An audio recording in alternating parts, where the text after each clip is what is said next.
presenting Magi Rising, an urban fantasy epic adventure, Book 2 in the Magi Saga series.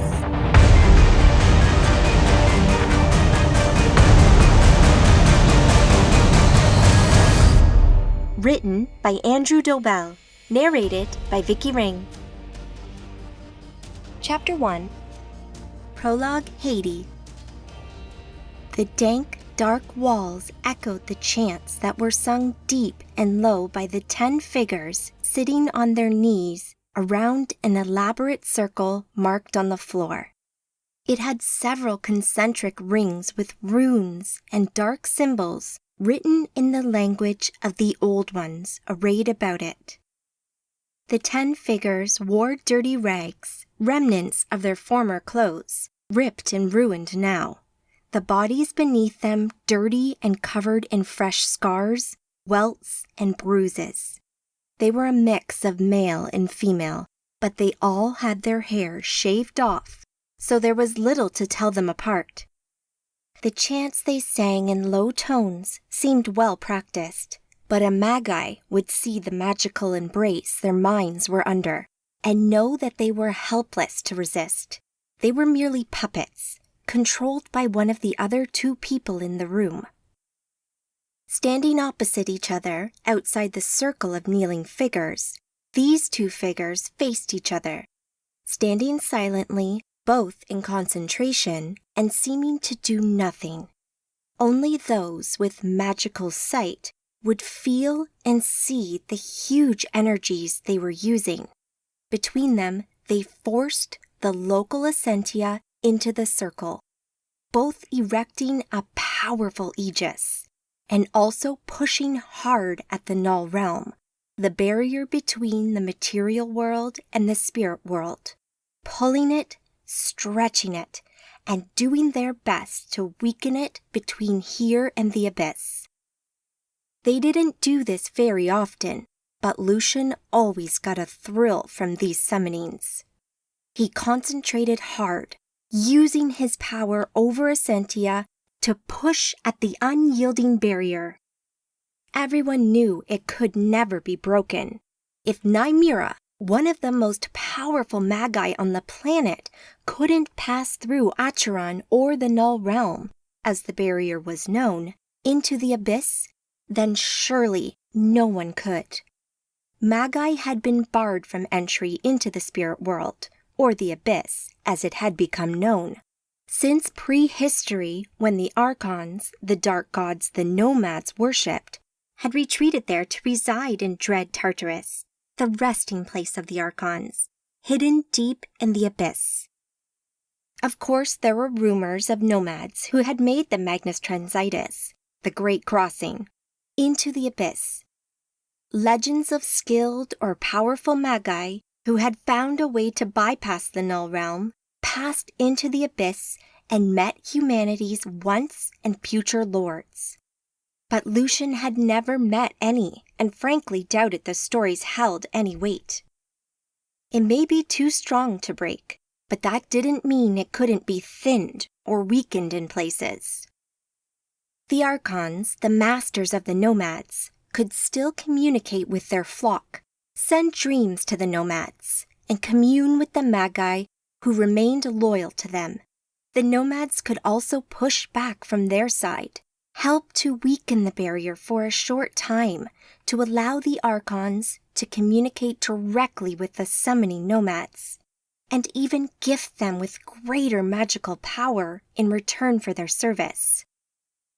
Nomads usually owed their allegiance to one of the 7 Archons, who they dealt with on a regular basis, and who became their patron, offering them power and aid.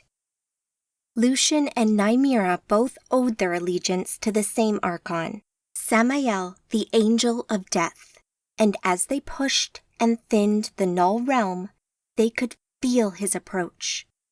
Lucian and Nymira opened their eyes at the same time, ready to receive him. On the other side of the barrier, hidden from sight, but there, close, all about them, they could feel the massive power and weight of personality as something monstrous pushed back, forcing itself against the barrier that kept these old ones from our world. Lucian stared into the circle. He watched intently and excitedly, even as he felt the shadow that passed over his mind. The power of this being felt immense, almost like he was being smothered by it, this huge but unsubstantial thing. As he watched, there in air above the circle appeared a speck of black mist. Slowly, it grew and stretched out, reaching for the floor and up, filling the space inside the circle with a shape made from black smoke, bigger than a man and roiling about like some mad miniature storm. Opposite him, Nymeria looked at the growing form of the Archon's avatar with similar awe to Lucian. As awesome as this was, Lucian knew this wasn't actually the Archons they could see. It was merely an avatar, a magical construct created by the Archon in order to communicate and interact with them. As they watched, out of the darkness at the center of the amorphous form, a skull-like face appeared, glaring at them. As it did so, the heads of the 10 kneeling supplicants all burst, exploding like balloons under too much pressure, showering gore all over Lucian and Nymeria. Lucian thought he might know a fraction of how these 10 dead Riven might feel, as the weight of this Archon's presence settled about him. "Speak," the thing said in a low, deep, rumbling voice, like 2 huge boulders grinding together. The sound that came from the thing in the circle felt like it penetrated everything and wasn't really a sound at all. It felt like it just went right through his brain, maybe even bypassing his ears entirely. Lucian bowed his head to his ultimate master. Later that night, Lucian sat outside on the roof of a building looking out over Haiti.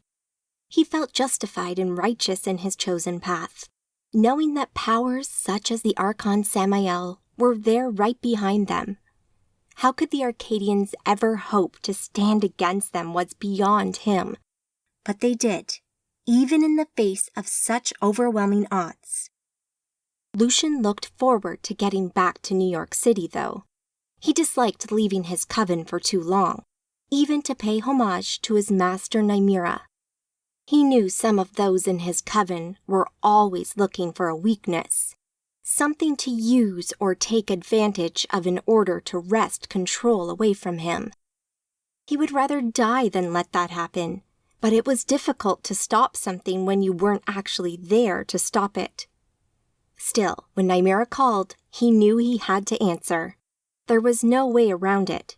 You had to make your plans and make sure you got yourself to her as soon as you could. As part of the summons, Lucian had informed her of the various operations he had running, moving drugs from one place to another, often to rich dealers who could supply the whole area or city they were in. One such shipment happened to be traveling across France in the next few hours. With France being legacy territory, he knew the risk of such an operation. The legacy would be looking for nomad activity, and if they had discovered Lucian's plan, it would put the operation in jeopardy. Only time would tell, so he would wait and see. Chapter 2. Chase, the Legacy Mansion, France. "Let's burn some rubber," whooped Zane. Amanda twisted the handle and gunned the engine of her modified Fireblade motorbike, smiling at Zane's enthusiasm. The rear wheels span, kicking up dust and smoke as it screamed for the open road. "We're on the highway to hell, going down," Amanda replied, quoting one of her favorite films, as Zane's energy got her heart pumping. She let off the brake and the tire gripped the floor, shooting her forward towards the far wall of the underground garage, only a few meters away. Pyrotechnics fizzed and lit up the room as Amanda barreled through the portal that had been ahead of her, closely followed by Zane. After a moment of dislocation and dizziness, the pair were under the open sky of western France, near the Swiss border in an area of rocky hills and cliffs. An auto route snaked through the landscape, along the side of cliffs, through tunnels, and along elevated sections held high in the air by concrete pillars. Her bike bounced and fishtailed as it hit the road as she shot out of the portal. Amanda held on tight and righted the bike before giving it some power and surging forward. They were heading over a bridge on a slip road that passed over the elevated auto route just ahead. The highway below wasn't too busy, but there were still enough people on the road that it could be a problem if things got really messy. "The nomad should be just below you," said Eckert Moeller through the mental link that connected her to Zane and the others involved in this operation, allowing them to send thoughts to each other. Moeller, the Legacy's tech-savvy magus, had also fitted their helmets with microphones and given them earpieces as a backup. Amanda looked to her left at the oncoming traffic and spotted the Nomad Coven right away. They were very close and would pass under the road Amanda and Zane were on in matters of seconds. "I see them," Amanda said.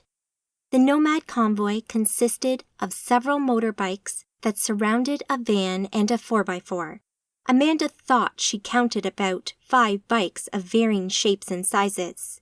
The whole group seemed to have little concern for the rules of the road, and as she watched, the bikes bullied a car out of the way, narrowly avoiding a crash. "We're moving into position now," she said, looking over at Zane. She couldn't see his face under the matte black motorbike helmet, but she knew he was looking at her. She nodded. He nodded back, and they both headed for the barrier. A swift working of magic, and the barrier on the right-hand side of the road suddenly became liquid. It splashed to the tarmac, where it fused solid, creating a gap big enough for a bike to get through. Seconds later, they launched themselves over it, jumping from one elevated highway to the other just below them. Amanda's bike bounced as it landed and settled onto the road. Zane landed his bike right next to hers. "Whoop!" shouted Zane as he gunned his engine once more. "Come on, Red, let's go to work," he called. Moments later, they were gaining on the back markers of the Nomad Coven. "We're dealing with civilian traffic. We'll try to make the road as clear as possible for you," Moeller said. Amanda glanced behind her and saw the civilian cars had started to back off as the Legacy Magi back in Paris started to work their magic. As she passed under an electronic sign, she noticed it suddenly changed to a warning about a crash up ahead. Amanda smiled to herself and returned her focus to the nomads in front of them. "Incoming," said Moeller over the link. That's when Balor struck. Magically hidden from view, Amanda watched as this amorphous shape swooped down from above and slammed into the side of the rearmost biker. Balor, bike, and rider all disappeared over the side of the highway with almost no fanfare or commotion. "That'll sting in the morning," said Zane as he pulled his sword from the scabbard on his back.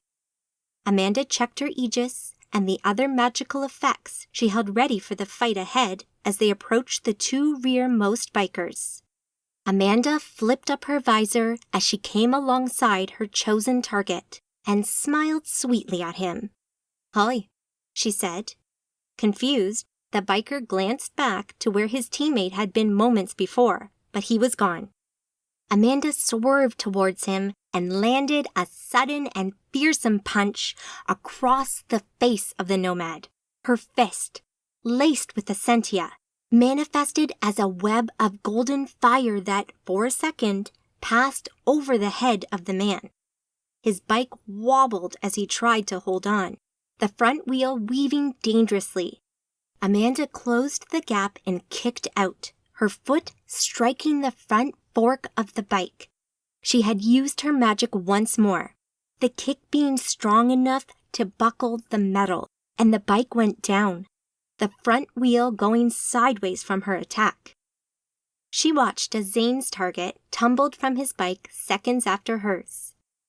Their attack had alerted the convoy to their presence, and a man in the leading 4x4 barked orders from his window to the remaining 2 bikers who slowed and dropped back towards Amanda and Zane. "Orion is inbound," Moeller said over the link. Up ahead, in front of the convoy, a red 4x4 swerved wildly onto the road from an adjoining track before it righted itself. Amanda saw Orion lean out of the passenger window with a semi-automatic and immediately fire on the Nomad's off-road vehicle. The men in the Nomad's gray 4x4 leant out of their windows and returned fire. The last 2 bikers continued back towards Amanda and Zane, brandishing guns as they approached.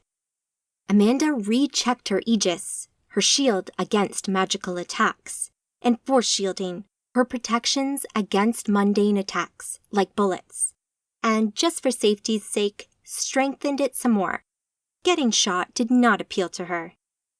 The biker closest to her fired while Amanda weaved her bike, doing her best to dodge the shots. Several hit home. They had been magically enhanced, but they simply ricocheted off her shield. Beside her, Zane also used his sword, swiping it before him at blinding speed to knock the bullets from the air. "Show off," she said to him over the link. "Jealousy doesn't suit you, Red," he answered. "I have tricks of my own," she laughed. Amanda lifted her arm as the lightning arced from her hand to the biker in front of her. The magic crashed over his Aegis, not reaching the intended target, although the force of the attack nearly threw him from his bike.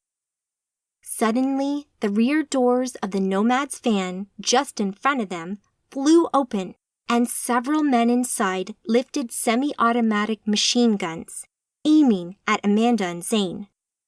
"Heads up!" she called, as the Nomad biker closest to her started swerving sideways towards the central reservation, moving out of the firing line. Amanda saw what the Nomad was doing and followed suit as the shooters in the van opened fire, peppering the road around her with bullets. Up ahead, a connecting service road joined the 2 sides of the carriageway. Smashing through the freestanding barriers, the Nomad swerved into oncoming traffic and into an approaching tunnel with Amanda close behind him. Mere meters separated her from her target as she followed his weaving path through traffic. Gunfire sprayed wildly from his weapon as he tried to shoot her, the bullets slamming into the nearby cars and ricocheting off of her magical force shield. Laughing as he accelerated once more, the Nomad barreled through traffic that swerved erratically out of his way. As he went, he started to randomly fire upon the innocent drivers around him. Amanda knew she had to stop him before more people were hurt. So she opened up the throttle and closed the distance between them while concentrating hard on gathering a knockout punch of Essentia to destroy the Nomad's Aegis. "How you doing, Red?" Zane asked. "I'm fine. I'm in the tunnel on the opposite side of the road. You'll see me shortly," she replied. Seconds passed as she closed the gap between her and her target. The Nomad glanced behind him as Amanda blasted Essentia at the Nomad's Aegis. It may have been a well-made shield, but he wasn't a powerful Magi and the Aegis failed under the onslaught of Amanda's magic. The Nomad somehow managed to stay on his bike, bouncing off the side of a passing bus as he fought to stay on 2 wheels. Just as he got control and started to raise his weapon once more, Amanda, with a flick of her fingers, conjured a solid metal bar in the spokes of his front wheel. The bike slammed into the tunnel ceiling as it flipped violently up into the air, before crashing back down again. It came to rest a short distance ahead of Amanda, and within seconds she had passed it on her way to the end of the tunnel. As she emerged into the daylight, she crossed over another service ramp, back onto the right side of the road just behind the convoy. Ahead of her, Zane approached the open back of the van, standing upon his bike seat, using his sword to deflect the bullets being shot at him by the nomads within. Ahead of the van, the nomads in their 4x4 were still in a firefight with Orion. She looked back into the tunnel they had just come out of to see a fire burning in the darkness on this side of the road. No doubt the other biker that had gone for Zane. Looking ahead of her once more, Amanda watched as Zane jumped from his bike, crossed several meters of space, and cut down one of the men as he landed inside the rear of the van. Instantly, he was up and fighting with the other two in there, struggling to keep their balance as the van weaved about. It was then that Balor, who no doubt had been circling up above, chose to strike once more. The Scion came in like a rocket at a steep angle and hit the nomad's 4x4 from the top and side. It was instantly crushed and slammed into the side of the road in a fireball, the elevated highway beneath it cracking and crumbling from the force of the attack. Balor stood up amidst the burning debris, spreading his bat wings like a 10-foot-tall, stone-skinned demon rising from hell as the nomad's van tried to swerve around the crash. Flipping sideways, the van tumbled, rolling along the road. Zane jumped out as it started to flip, landing deftly on his feet. As the van came to a rest, he moved around it to find the driver, the last man alive in the convoy. Amanda braked hard and skidded sideways to a stop, panting with exertion as she looked upon the scene before her. Zane hauled the van driver out of the front of the vehicle and subdued him for questioning later. Just beyond them, Balor stepped out from the fire that consumed the destroyed 4x4. His gray stone-like skin was apparently untouched by the raging fire he'd been stood in. Orion walked around the fire, guns in both hands, and smiled as he realized they'd won this one. She registered a familiar magical signature snap into existence a short distance from her. Royston Kendrick, the current head of the Legacy House, appeared nearby. He immediately started working his magic to create a mirage or hologram around the scene that would hide the scene's true nature from passing cars. Amanda pulled her helmet off and shook her long, bright auburn hair free, letting it catch in the wind as she ran her fingers through it and rubbed her scalp. It always felt good to remove her lid after a bike ride. Kicking her bike stand down and turning off the ignition, she dismounted the Fireblade, her black custom leathers creaking as she moved. She hung her helmet on the handlebar of her bike and caught a glimpse of herself in the wing mirror. Although she never considered herself as very good-looking, Amanda had a natural girl-next-door look to her, with soft, friendly features, a button nose, and emerald eyes framed by her long, straight, red hair. Slim, Amanda worked out and kept her body trim, although her leathers currently hid her muscle definition. She kept her feminine figure, though, helped in part by her ample bosom. Amanda moved to stand by Royston, who had finished with his magic and had been looking over the spilled contents of the van. Kilos worth of cocaine and other drugs in tightly wrapped clear plastic covered the floor. These nomads had been running drugs. Last week's had been a lone serial killer. Next week's could be anything. But they were never very pleasant people. The nomads served their masters, the Archons, who millennia ago, so the stories went, ruled over the earth and humanity. The legends spoke of their return one day, but then didn't all legends sound like this? All Magi were ranked according to their skill level, their knowledge, and ability to use magic. All Magi also had a connection to Essentia, magical energy, which determined how much power they could put behind their magical castings. The Archons could strengthen that connection to Essentia, increase their magical power, making them a stronger, more powerful Magus. But it came with certain stipulations. You had to prove yourself to the Archons, demonstrate your loyalty to the Nomad cause before they granted you that power. All the Archons were different. They all required different things. But it often required you to kill or corrupt the riven masses of mortals or Arcadian Magi such as herself. Either way, they were declaring their status as a nomad and a danger to humanity. Arcadians like Amanda and her fellow Legacy Coven mates and covens like the Legacy all around the globe fought to protect humanity from the nomads, and had done so for millennia. "Congratulations, you did well today. You should be pleased," said Royston. "A few more nomads out of the picture is always worth it. Do you know who they were?" Amanda asked as her breathing started to return to normal and she caught her breath. "Drug runners with connections to Haitian nomads. They won't be pleased about this." "Well, they know who did it." "I'm sure they will take a wild guess. This is Legacy territory, and they should expect us to protect it." Royston turned to Amanda. "I take it you'd like to return to Gentle Water and Elizabeth now." To be sure, once this is all cleared up." "The cleanup crew will be here momentarily.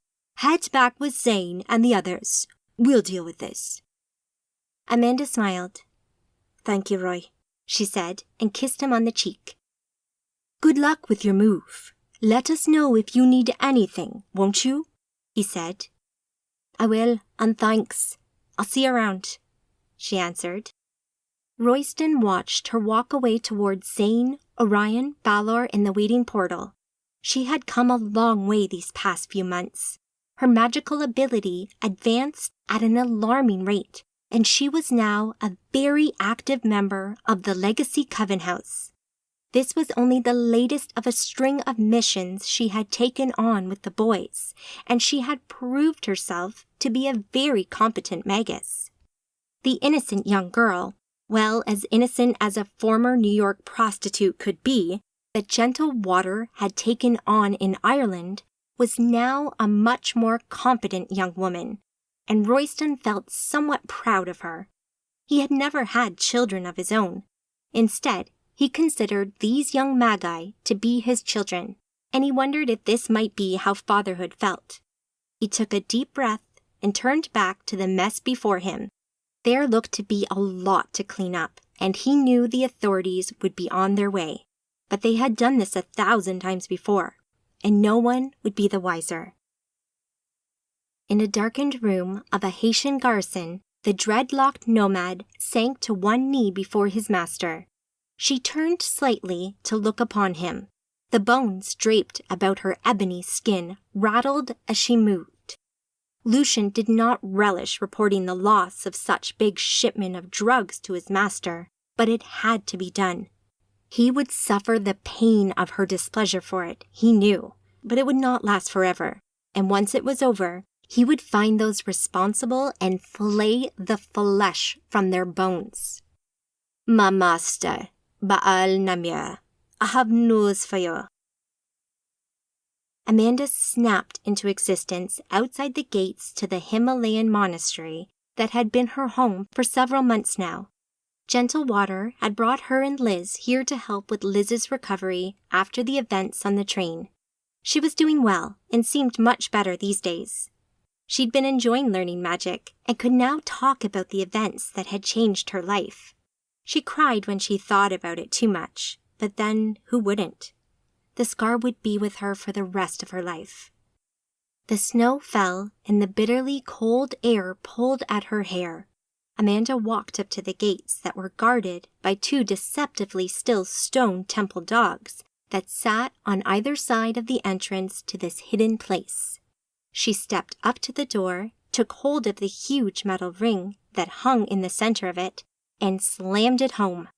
The boom that sounded echoed off the valley behind her as she waited for the doors to open. Even though it felt cold out here, Amanda's magic kept her toasty and warm, immune to the effects of the biting wind. Seconds later, the locks opened on the other side and the door swung wide to reveal a short arched passageway in a square courtyard beyond. Within that open space, the snow fell lazily to the floor, over a tree that sat in the center of the open space. The courtyard was ringed by a balcony on the floor above, and as Amanda stepped into the space, she looked up and nodded to the bald monk that looked down at her. "Good morning, little Phoenix," he said. "Welcome back." It seemed to be their nickname for her. "To be sure, it's good to be back," she answered.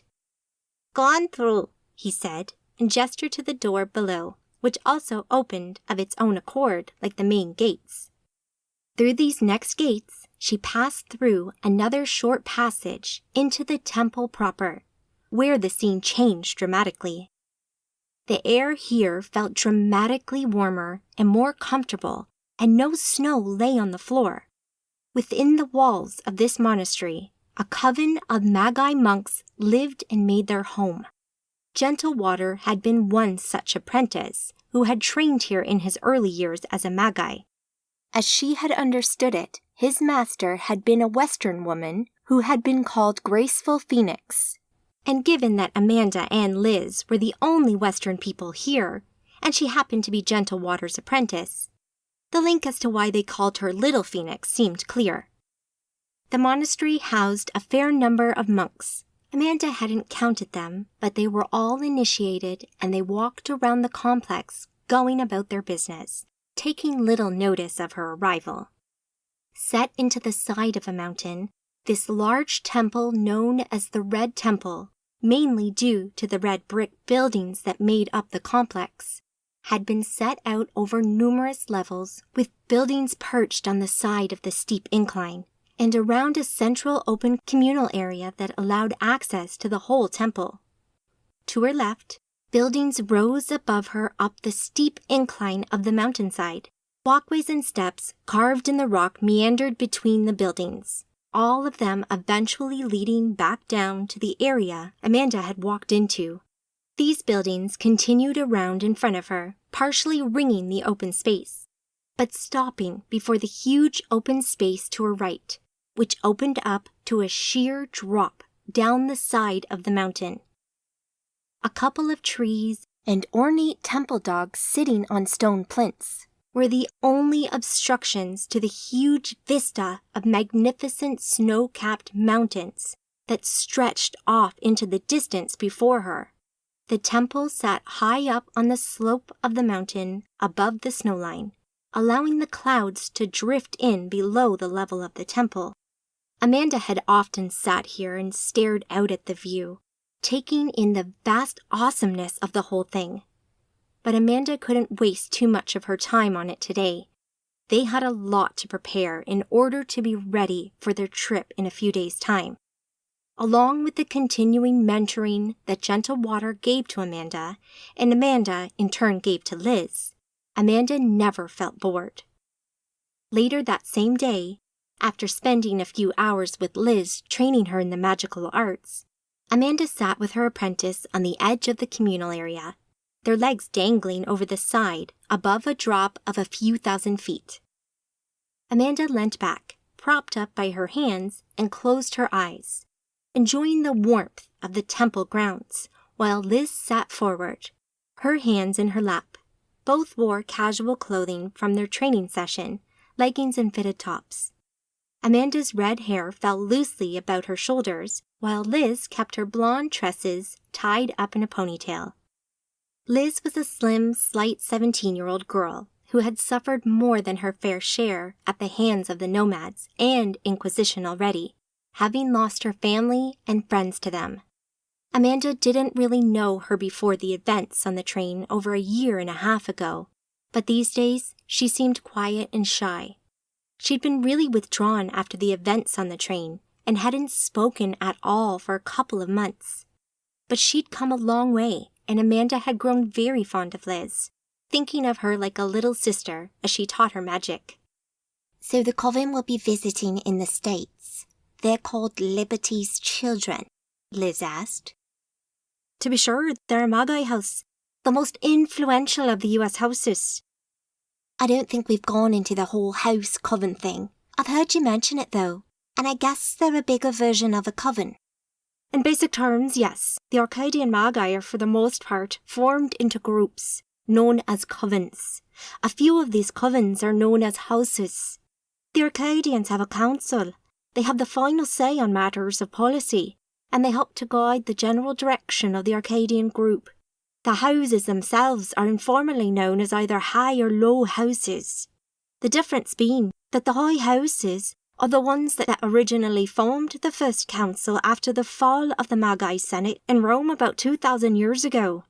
The low houses are usually large covens who have become big enough to hold territory, and the council has granted them house status, which means as the Magi Council rotates its officials, they have the opportunity to members of their house on the council.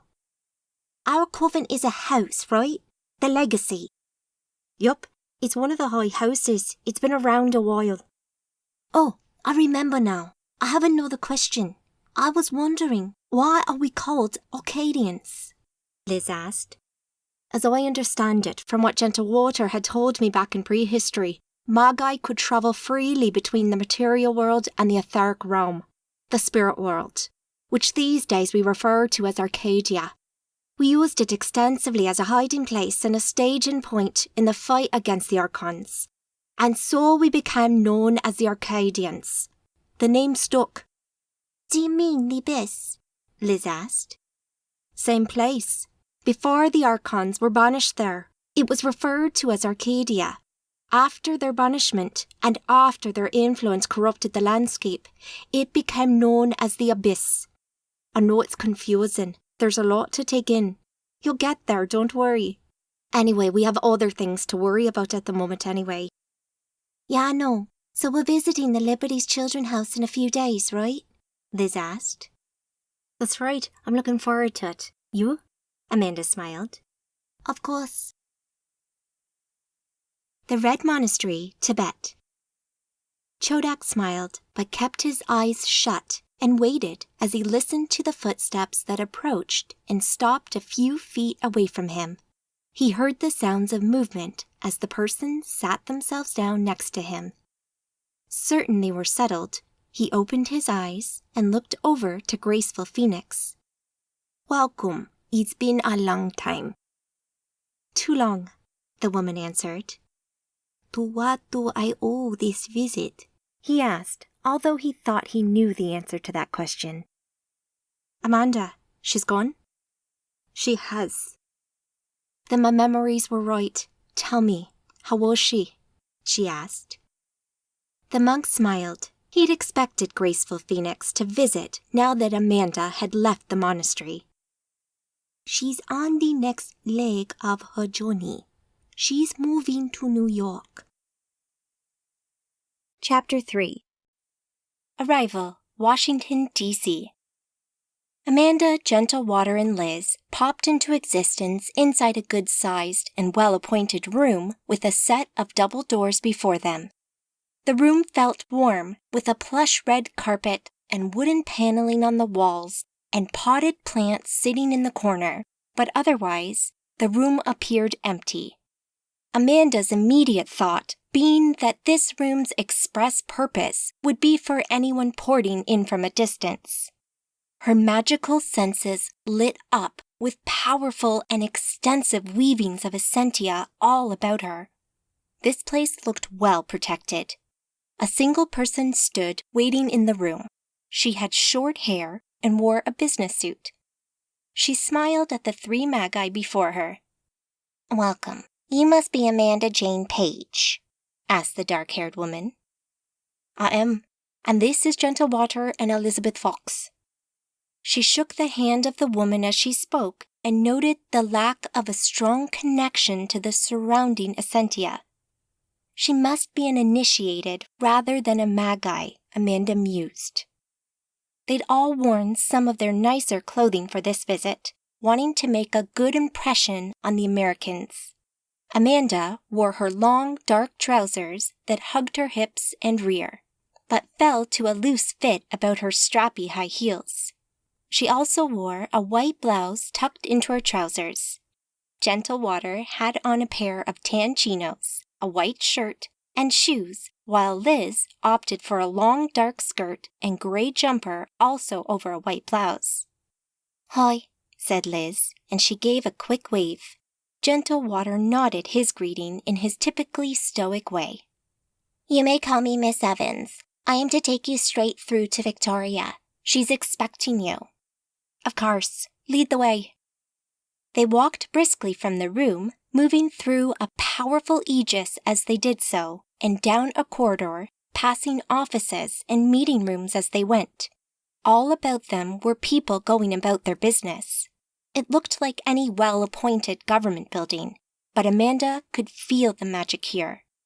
This was a Magi house, and most of the people here were probably initiated, people with no magical ability of their own, even though they knew all about magic and the Magi hidden in the world at large. This wasn't just any Magi house, though. This was the House of Liberty's Children, the biggest American coven and one of only 3 North American Magi houses. Although she couldn't tell from this corridor, as there were no windows looking outside the walls of this building, Amanda knew they were in Washington, D.C., but she wasn't sure where in that city they were exactly. After a short walk, they turned through another set of double doors into what looked like a waiting room. A secretary sat behind a desk, and comfortable-looking chairs around a couple of tables on either side of the room were nearby. Their guide motioned for them to wait while she approached the secretary, allowing Amanda to get a look around. The only other people in the room were 3 young women, all of them Magi, judging from their Essentia signature. Surprisingly, Amanda recognized one of them as a Hollywood celebrity. Her name was Melissa Gamel Rowe, and Amanda has seen her in a few films. Amanda felt somewhat shocked that someone with such a high profile could be a Magi, and couldn't help but stare for a moment as she looked upon the group. Melissa seemed to be comforting one of the girls, who seemed upset over something. In fact, they all looked a bit tired and like they hadn't had much sleep. Melissa wore sunglasses, despite being inside, but was otherwise dressed casually in jeans and a loose jumper with a wide neck that hung off one shoulder. The other 2 women wore mostly black. The one with black hair wore a short dress. The blonde wore leggings and a fitted gray top. Melissa looked up at Amanda, her face blank as she gazed at Amanda and her companions before she returned to her 2 friends. Miss Evans returned from the secretary's desk. "She's ready to see you. Come with me." She led Amanda and her friends through the waiting room towards the large double doors at the far end of the room. As they walked, Liz moved closer to Amanda and whispered to her. "What's that?" "I think so," Amanda whispered back. "Wow, a movie star and a Magi." "I know, it seems like it could never work, but I don't know, maybe it does." "I'd love to get her autograph, but I don't think now is a good time." "I'm sure you'll meet her again. Here we go."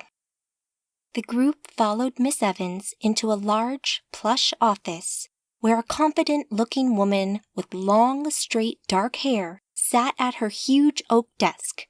She stood and smiled. She wore a well-tailored jacket and fitted skirt and had a commanding presence that mixed well with what seemed like a congenial manner. "Amanda, so nice to meet you finally." She stepped out from behind her desk and shook Amanda's hand warmly. "And this must be Elizabeth. Welcome to D.C. "Call me Liz," she smiled. "Of course. Welcome. And Gentle Water, so nice to see you again. It's been a while. How's the legacy these days?" "We are well, thank you. Royston sends his regards." "And I send him mine. Come in. Take a seat, please." She guided them to the seats in front of her desk before returning to her chair on the other side of the desk. "I must say, although I admire what you are doing, I do think it's folly. New York is not a place for Arcadians like us. It's dangerous, and Lucian rules it with an iron fist." "That may be so, and I simply could not live with myself if I didn't at least try to make a life there. Besides, I have a good feeling about this." Amanda wasn't lying about that feeling either. She had quickly come to the conclusion that she wanted to live in Manhattan after the events on the train. She loved Paris, and Tibet was nice, but none of them really felt like home. She loved Ireland as well, and it would always feel like a home to her. But after growing up there, she needed to be somewhere else. And only one place felt right: New York, Manhattan, the Big Apple. There was something about it. She just knew she needed to be there, that it was home. When she had told Gentle Water, she had expected resistance. She knew about Lucian just as Gentle Water did, and she expected him to say it was suicide. But he didn't. Oh, he warned her, made sure she was in no doubt of the danger of trying to set up a coven in a nomad stronghold, but he didn't try and stop her. In fact, he supported her from day one, as did Royston. It felt odd, but they seemed to just accept that this was where she needed to be. Amanda wasn't stupid, nor was she being suicidal, in fact. There had already been a lot of preparation as regards security and secrecy, but she was under no delusions that Lucian probably had spies and informants in the Magi houses that might talk to him about her plan, and that Lucian might come knocking at her door. But that was the other thing about her. She hated bullies, and Lucian seemed like a bully to her, which made her all the more stubborn about moving to New York. Besides, she had fought and bested a couple of nomads now on her missions with Sane and Orion. True, none of them were of Lucian's skill when it came to magic, meaning Lucian was more dangerous. But then, life in general could be dangerous. Even Magi get knocked down as they cross the street, and you never got anywhere or did anything without a few risks. Good feeling or not, he won't hesitate to kill you, all of you. Victoria pointedly looked at all three of them. But we've been through this before, haven't we? And I know there's no dissuading you. Amanda nodded. They had spoken many times leading up to this day with Victoria, always trying to persuade Amanda to change her mind. But Amanda was certain this was what she wanted to do. "Has no one else objected to me moving to New York?" Amanda asked. "The other covens and houses. Well, they all think you're a dead woman. Sure, if you were setting up a legacy outpost in Texas or somewhere they might put up a fight, but not New York. I doubt they believe you will last a week." Amanda half smiled. Maybe they were right. Maybe she would be dead in a few days. But deep down, she knew this was right, that this would work out fine. "If you need anything, you can call me any time, Amanda. I'm not sure how much I can do for you in New York, and you know how slow things move when Magi politics come into play. But I will do whatever I can." "Why have you never tried to take back New York?" "Oh, we have, but Lucian has the backing of the Archmagus Nymera in Haiti. And whenever we've tried, I mean seriously tried, things have always turned ugly very quickly when Nymera arrives. And a lot of innocents die." "I see. No bother then." "Look, I can give you some help. I've mentioned the Arcadian Magi that has lived in New York beneath Lucian's radar for a number of years now. He's waiting at your house in Manhattan as we speak. He'll be able to offer you some help." "That's awful generous. Thank you." "Are you ready?" "As I'll ever be." "Miss Evans will take you to the portal." Victoria stood and smiled warmly, although Amanda detected a hint of sadness in her eyes, as though she were saying goodbye. She offered her hand, and Amanda took it in both of hers and looked back at Victoria. "It'll be fine, trust me." They were tough words, and she'd be lying if she said she wasn't somewhat scared. The air snapped, and the trio of friends appeared in a partially furnished room. The mid-sized room had been carpeted and decorated, and the power seemed to be on, judging from the light just above them, But other than that, the room sat empty.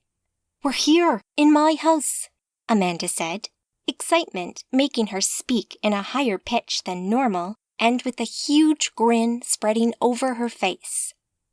"Hey, yes you are," said a voice in a Japanese accent that she didn't recognize, and a well-built, broad-shouldered, and tall Japanese man walked into the room. "I'm Yo. Welcome to New York." Liz ran to the window and looked out into the street. Wow, she said under her breath as she took in the vista of buildings outside before she charged off into the house. Amanda walked over to Yo and, smiling, offered her hand. "I'm Amanda. Lovely to meet you. Victoria told me about you." "Not everything, I hope. Your things have arrived from Paris, by the way.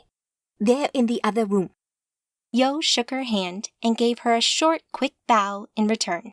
"That's great. Thank you." She smiled at Yo, a warm feeling spreading over her temples and a slight feeling of shyness passing over her.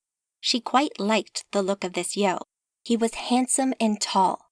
Did she fancy him, she thought? Maybe. He was a very good-looking man. "May I have my hand back, please?" he said. "Ah, sorry," she said, letting go of his large hand. He had a good firm grip. nice to meet you," said Gentle Water, stepping forward and bowing. Yo answered in kind before Gentle Water excused himself and smiled at Amanda as he left the room. Amanda caught the smile and telepathically sent to him, "Don't give me that look." Gentle Water didn't answer as he walked out of sight, still smiling. "I'll be in the kitchen. Have a look around and see what you think of the place. I know you haven't actually seen it in person before," said Yo. "No bother. I've been looking forward to this. I'll find you soon." Amanda practically bounced out of the room and started to explore her new home. The place was a large brownstone house on the corner of an intersection. It had a basement and 3 floors above that, plus a roof terrace. The place was big, and Amanda knew she had to have it when she saw it for sale. And now she was here.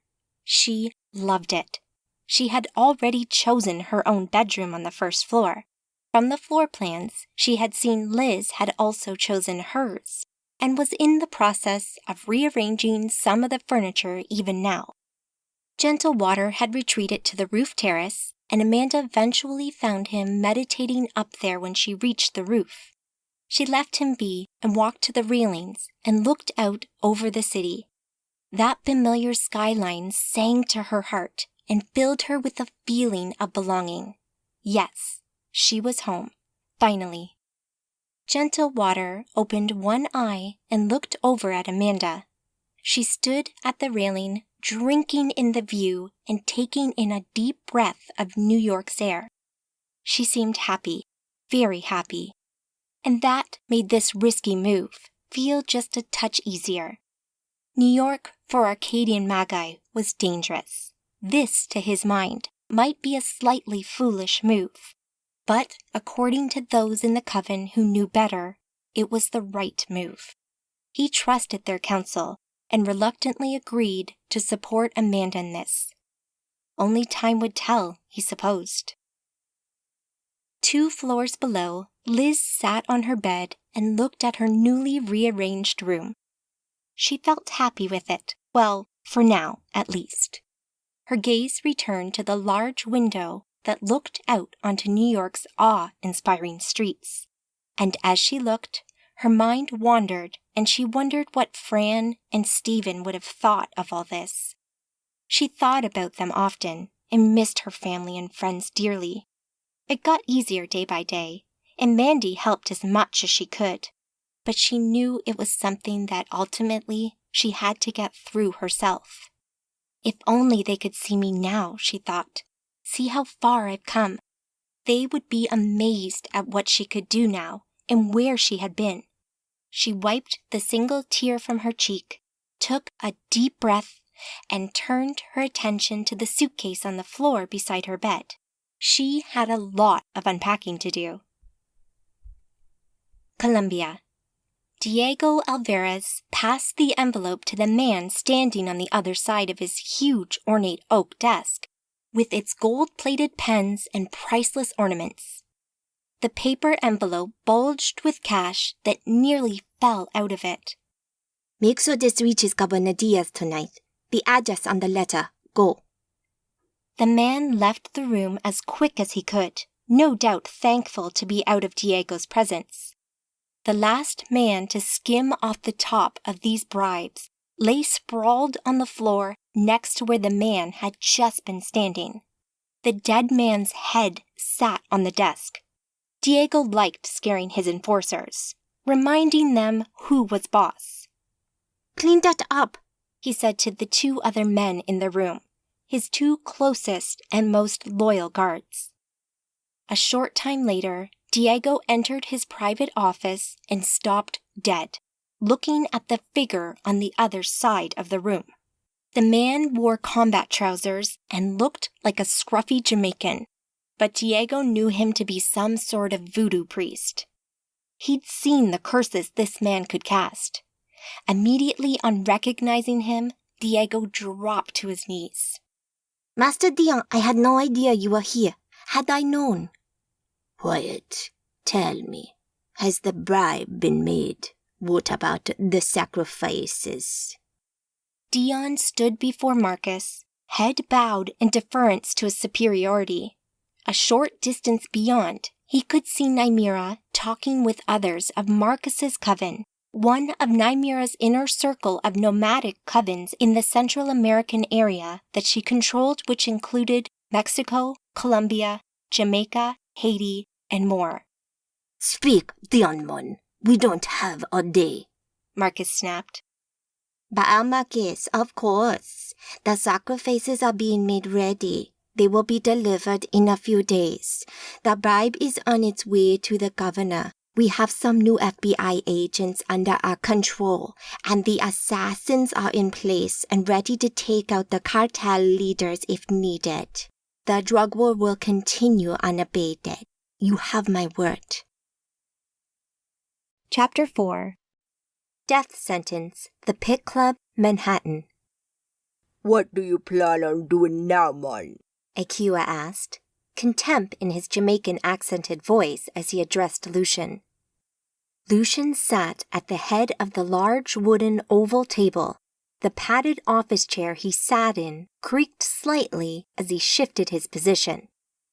He leant back, feigning a relaxed attitude as he eyed his coven mate through the haze of cannabis smoke that hung in the air. Akua leant forward, arms on the table, hands clasped as he stared at Lucian. Akua's bright eyes bore into Lucian, waiting for his answer, no doubt to try and pull him down a peg or two in front of the rest of the coven. No love was lost between them, and it had been that way since Lucian had taken control of this coven many years ago. Lucian's gaze passed over the other faces at the table, known as the Harbingers of Darkness. The rest of his coven waited for his answer. If you're thinking I'm gonna just roll over for these legacy fucks, Akua, you couldn't be more wrong. We're following up on some leads to get some local help. The delivery will happen, don't you worry. Lucian added some sarcasm into those last few words, feeling annoyed at Akua's latest barb. So, any other business? Lucian asked as he looked around the table. The dimly lit room had only one light right above the table that seeped through the mist and haze, lighting the 7 other people in here with an ominous glow. Next to him, on either side, sat his 2 most loyal supporters, Rawl and Lex. Rawl sat to his right, his black robes almost disappearing into the gloom, his arms crossed, his tattooed face neutral. He rarely spoke at these meetings, preferring to listen and watch. Lex, to his left, sat forward, listening intently to everything that happened. As usual, her large leather-bound notebook sat open in front of her, its pages covered in her handwriting. She often took notes or referred back to this book during these meetings. Whereas Rahl played the role of the strong silent type, Lex took a far more active role in these meetings, speaking often and making sure the meeting didn't move off topic too much. Lex acted as an executive manager for the Pit Club, which this meeting room sat beneath. The club itself had a public manager, one of the initiated that the Harbingers used for their day-to-day needs. These Riven humans worked for the Coven, usually in managerial roles within the club. They made sure the club ran smoothly and allowed the Magi that employed them to go about their business. Lex acted as the main point of contact for the initiated when they needed to talk to the Magi in the Harbinger's Coven.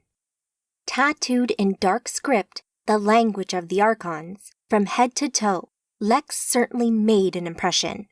She lifted her head to look over the other faces that sat at the table, waiting to see if anyone would speak.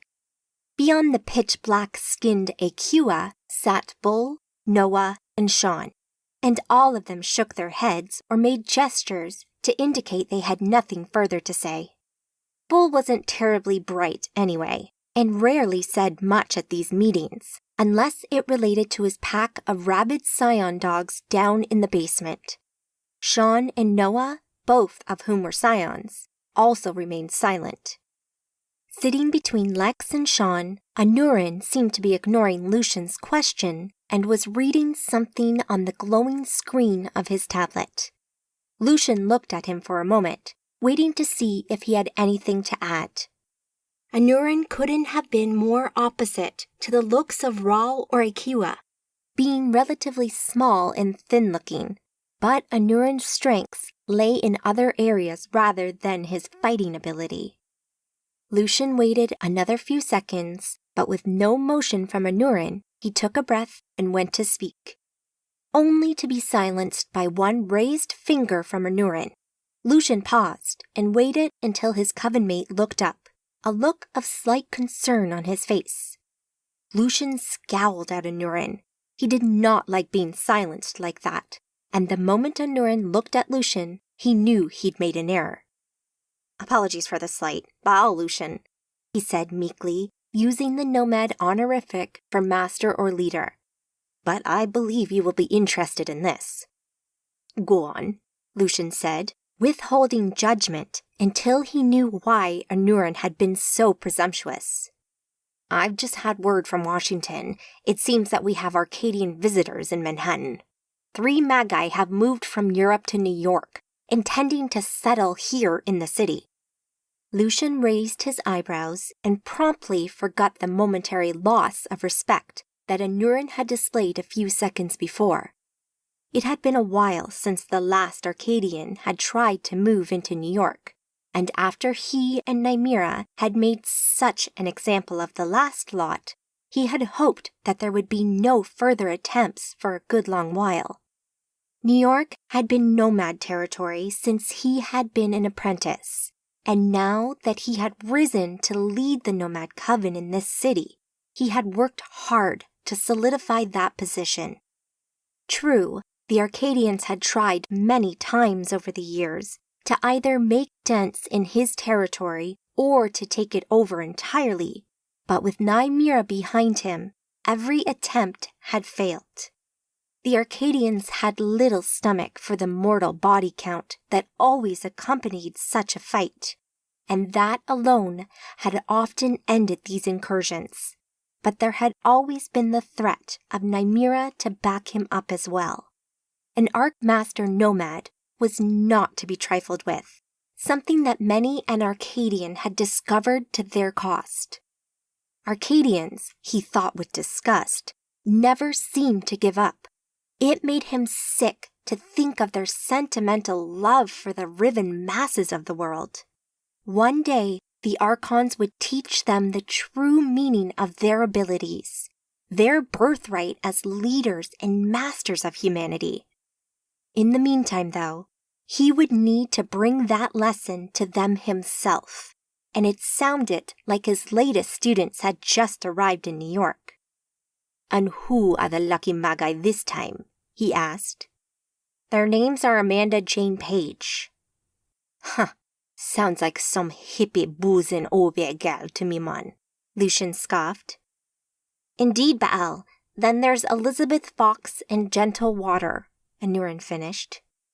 "Gentle Water, I've heard of this fuck. He's a legacy magus, right?" "I believe so, yes," said Anurin. "Fuck. Well, I ain't wasting time while they think they can walk in here into my city like I'm some kind of quenga. Find out where they are. It's time I teach them a lesson." Like you have with Yo. Akua said, just loud enough for all to hear. "Fuck you," said Lucian as he stood up, not even looking at his coven-mate. Akua knew that Yo had been a constant source of frustration for him, as the one Arcadian Magi that had evaded Lucian's justice in New York. But he had grown used to Akua's snide remarks about Yo. Akua couldn't find Yo either, so he was in no place to talk. "I'll be in my quarters contacting our master. As soon as you know more about them and where they are, I want to know." Lucian noticed movement to one side and saw Akua sit back in his chair and smile to himself. Lucian didn't need to read his mind to know what his coven-mate must be thinking. Lucian knew that if Akua ran this coven, he would be contacting their master, Nymira, with this news as well. Akua no doubt thought that Lucian was about to run crying to his mummy, but the fact that Akua never voiced this opinion spoke volumes about how Akua knew that to be very thin ice. Lucian ignored the hidden criticism from Akua. One day, the time would come and he would get his just desserts as well. In the meantime, he knew what he needed to do and left the room as the meeting broke up. Striding along the dim corridor, he passed through some double doors into his private apartment. The space spread out before him in a very open-plan design, with each area or space running into each other, sometimes with furniture or screens to provide some delineation between one area and the next. Lucian liked his private space to be sparse, minimalist, with modern furniture in muted colors, something that people found strange in a man like him. Lucian stood a good 6 feet tall, and his skin a deep dark Jamaican brown with strong defined features. His complexion had a slightly worn feel to it that spoke of the years of experience he had. He appeared to be in his mid-30s, and although he was much older and could, if he chose, look much younger, he liked the way he looked. He felt he hit a fine balance between handsome and experienced that fit his position well. Lucian wore his black hair in long dreads that spilled over his shoulders and down his back. Jewelry and trinkets attached to his dreads caught the light as he moved, while his dark sleeveless coat and trousers stood in stark contrast to the decor of his home. He also wore a pair of black wraparound shades that he never seemed to be without, even in the dark. Closing the door behind him, he took one step into the room before realizing he wasn't alone. He stopped dead and kept still and silent, weighing up the feeling and what he should do, while at the same time fueling his aegis with power. "Don't bother," came a feminine voice from around the corner in his seating area. "I came to talk, not to fight." Lucian knew that voice anywhere. He relaxed slightly, but not too much. The last time they had met, she had ripped through his mind to find God knows what, and caused all sorts of trouble in the process. Stepping forward, he moved into view of the intruder. If he survived this little meeting, then he'd count himself very lucky. The entire pit club had been built underground. Even the top floor sat in the basement of a fairly empty and run-down tenant block, access from a door on street level. Each public level beyond that had been named after one of the 7 deadly sins. Starting with sloth at the first level under the tenant block, this floor only had the entrance kiosk, security and code check before you descended into the club proper. Then came gluttony, where you found the club's first bar area, as well as the club's kitchens and dining area. Below that came greed, where a small casino area could be found. Next came lust, where visitors could relax in one of the chill-out zones, get intimate in a private cushioned alcove, or get a lap dance from one of the resident dancers. These first 3 main floors in the club had a rectangular shape, and at one end of this rectangle floor, a gallery surrounded a square opening of maybe 15 meters across, where one could look over the balcony and see down to the main dance floor, known as Wrath, on the level below Lust. VIP visitors could then descend once more to Pride, where the small VIP dance floor could be found, or go one more floor down to Envy, the VIP lounge and bar. Wide, easy stairs linked all the floors, and those who walked on them found they didn't tire as much as they might otherwise have done elsewhere while walking up 7 flights of stairs. For the lazy, however, there were 3 pairs of lifts between Wrath and Gluttony, each pair set into 3 of the 4 walls of the club. Beneath the VIP lounge were the private areas used by the Harbinger's Coven, including meeting rooms and private quarters for Lucian and each Coven member. Passageways and staircases and ladders led off deeper and wider into the network of hidden tunnels and spaces deep beneath New York from the Coven's living area. Since the earliest settlers on Manhattan Island, dark and dangerous things had made their homes here, deep underground. Scions and Magi and worse always followed the crowds, and Manhattan had been no different. As the city expanded and the subways were built, the hidden city beneath the streets grew. Below the Coven's main living areas, 2 individuals made their home. Bull lived down here inside the main complex of the club in dark rooms and passageways with his scion dogs. Sean, a Coven member and scion, kept his lair away from the club's main structure, preferring to have some separation from the Coven he did a lot of work for. You could still walk between the club and Sean's lair through access passageways and subway tunnels, though. Lucian only came down here occasionally, usually preferring to send Lex, unless the matter required his personal attention. Sean had proved himself to be trustworthy so far and also very useful. Like Anurin, Sean had an affinity for technology, but Sean's skills were far and above Anurin's. Sean had always been a hacker, a malcontent who hated authority and government, but also something of a conspiracy theorist.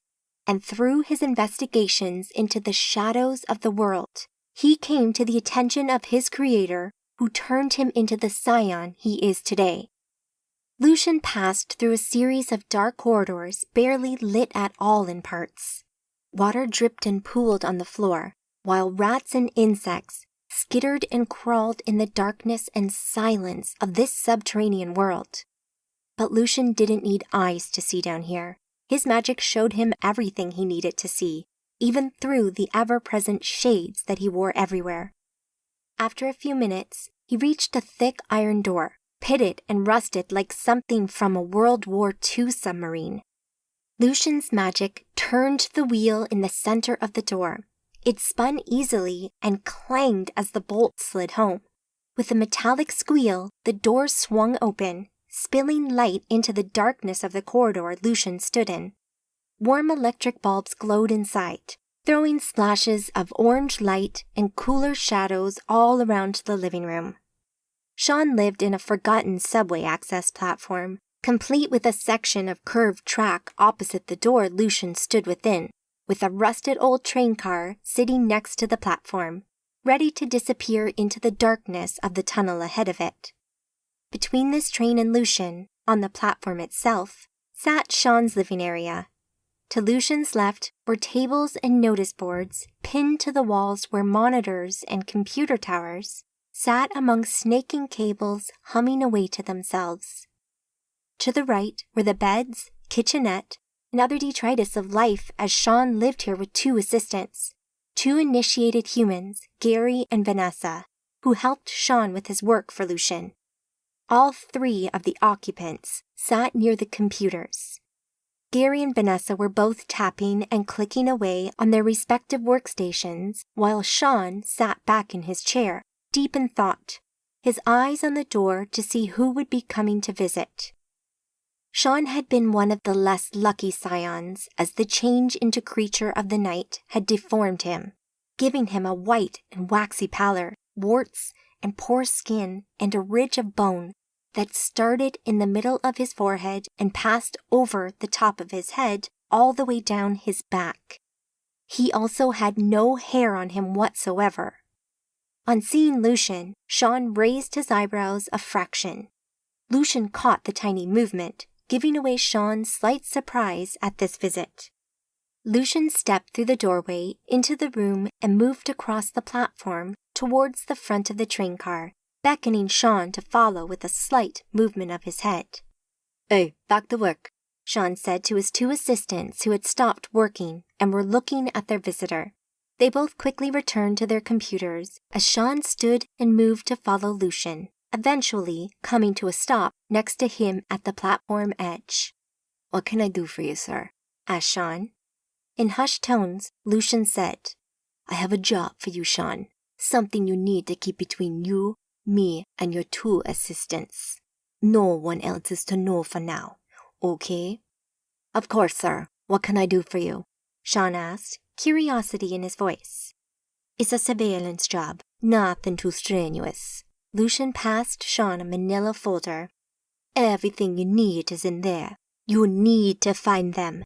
Inform me the moment you discover where they are, and monitor them. That's all. I can give you further instructions later." Sean took the folder and nodded at Lucian. "Thank you. I'll get right on it." Chat between Blind Eagle and Kronos on the D-Web message boards. Kronos: "Thanks for responding. You have access to the Liberty's Children mainframe?" Blind Eagle: "I do. What's the pay?" Kronos: "Cash or info, your choice." Blind Eagle: "Cash, $10,000 up front." Kronos: "No deal. $2,000 up front, balance on delivery." Blind Eagle: "Deal." Kronos: "Payment details?" Redacted. Blind Eagle: "Got it, thanks. What do you want to know?" Kronos: "You had a visitor to the Coven House recently. Goes by the name of Amanda Jane Page. We need anything the Liberty's Children have on her." Blind Eagle: "I'll see what I can find. I'll message you later." Chapter 5. The Jade Palace, New York.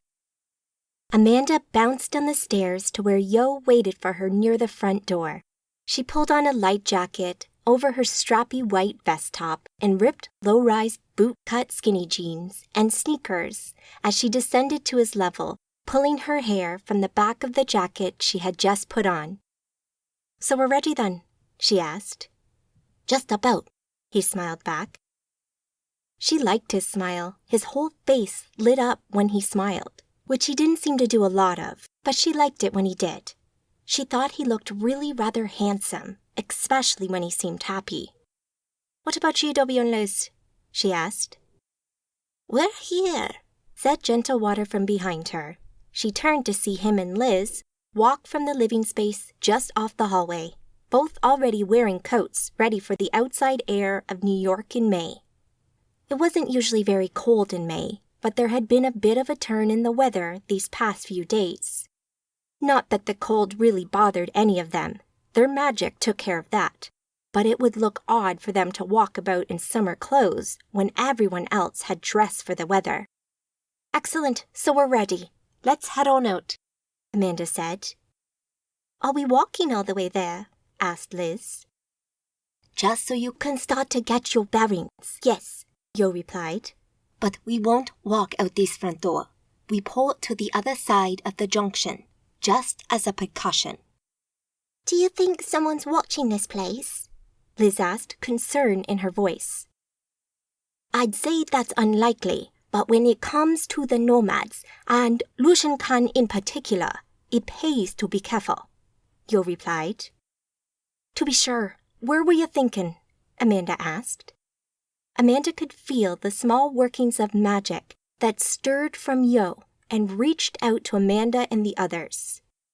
Liz had not yet reached a level of magical ability that allowed her to teleport, so it would be down to Gentle Water to take her, as he was currently the only one of them that could port other people as well as himself. She often marveled at the things she could do now, from throwing lightning bolts or fireballs, to teleportation, to mind reading and conjuration, all things that seemed fairly normal to her now, but just a year or two ago would have seemed really freaky. The world was a strange place, and seemed to be getting weirder every day. Would you be happy to link with me? Yo asked. Yo referred to the low-level psychic ability of linking minds, where two or more magi allowed their minds to have a sympathetic connection, meaning that in the future, either party would be able to quickly contact the other, even over great distances. It worked very much like a phone call in that you could ignore a magi who might be trying to contact you through the link you had created with them. You didn't automatically grant them access to your mind, but it bypassed the need for the sending magi to find the person's mind first that you wished to contact as you were already linked. You just thought of the person you wanted to speak to and reached out with your magic. If they were happy to speak with you at that moment, then you could talk. They all answered in the affirmative, and a couple of seconds later, they all had a real-time view of an alleyway on the other side of the junction in their mind's eye that Yo shared with them. He had been physically checking the area out to make sure it remained empty. Shall we? Yo asked. Amanda nodded, and Gentle Water took Liz's hand, and all four of them disappeared from the hallway in a sudden flurry of popping noises as the air rushed in to fill the voids that their bodies had left behind.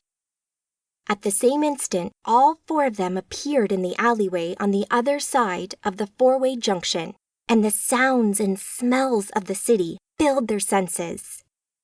Cars revved their engines, taxis blasted their horns, and the general sounds of the city felt deafening to them for a moment compared to the silence of the house. Amanda looked about her. They had all ported safely over and stood between two buildings with refuse bags and huge bins on casters along the passageway. No one had seen them, and they were a short walk from the street where people went about their business. This way, said Yo, leading them out to the street. At the end of the alleyway, Amanda spied her house on the other side of the street, a short way up the road. Soon they were on their way and following Yo along the sidewalk, walking the handful of blocks to Yo's place, which she knew to be called the Jade Palace. This, according to Yo, functional as a restaurant, spa, and gym, as well as a living space for Yo and another magi called Stella. Yo walked ahead of Amanda with Gentle Water, and they seemed to be talking casually, with Yo doing most of the speaking. Amanda walked beside Liz, who had taken hold of Amanda's arm and stayed close. She looked about her in apparent awe of the city they were in, something Amanda could relate to, even though she had lived here for a few years already, before she became a magus. New York always left an impression on new visitors. While Liz walked along, taking in the sights of the city all around her, Amanda admired a different view, and despite trying to look elsewhere, she just couldn't help but enjoy the shape and form of Yo's bum. She couldn't see much of it beneath the suit he wore, but she could see just enough to hold her interest. A couple of times she missed the start of a sentence that Liz had said to her as she had once again become lost in wondering what Yo might look like without his suit on. She tore her gaze away again and looked over the other side of the street, past the traffic, and gazed at nothing, anything, something. She didn't care what it was. She just didn't want to get caught staring at Yo's arse. But what an arse it was. No, Not again, she thought. This was scandalous. She needed to think of something other than having a firm hold of that rear with both hands while she lay beneath him. When do you think Lucian might turn up? Liz's question broke through her daydream, snapping her back into reality and away from the fantasy she had been indulging herself in. Sorry, what? She asked. Lucian. He's not appeared yet, but he must know we're here, surely. Amanda furrowed her brow in response. I'd ideally like to think that he had no idea we were here, but I think realistically he must know. He's a competent nomad from everything I've heard. So I would suspect there must be at least one informant within the initiated in that Washington Coven house, probably more. We've been here, what, a few hours? I would expect that he would know we're here by now. I don't feel very safe on these streets. I keep expecting to be jumped at any moment. Amanda looked around her at the people going about their daily lives, ignoring the Magi in their midst. Might there be an initiated amongst them, secretly watching them, monitoring their movements and reporting back to Lucian about where they were headed? It was certainly possible, and the thought of that possibly darkened her mood a touch as they approached the Jade Palace. After another couple of blocks of uneventful walking, Yo came to a stop beside a magazine kiosk on the sidewalk. He picked up a magazine and pretended to look in it as he turned to his companions.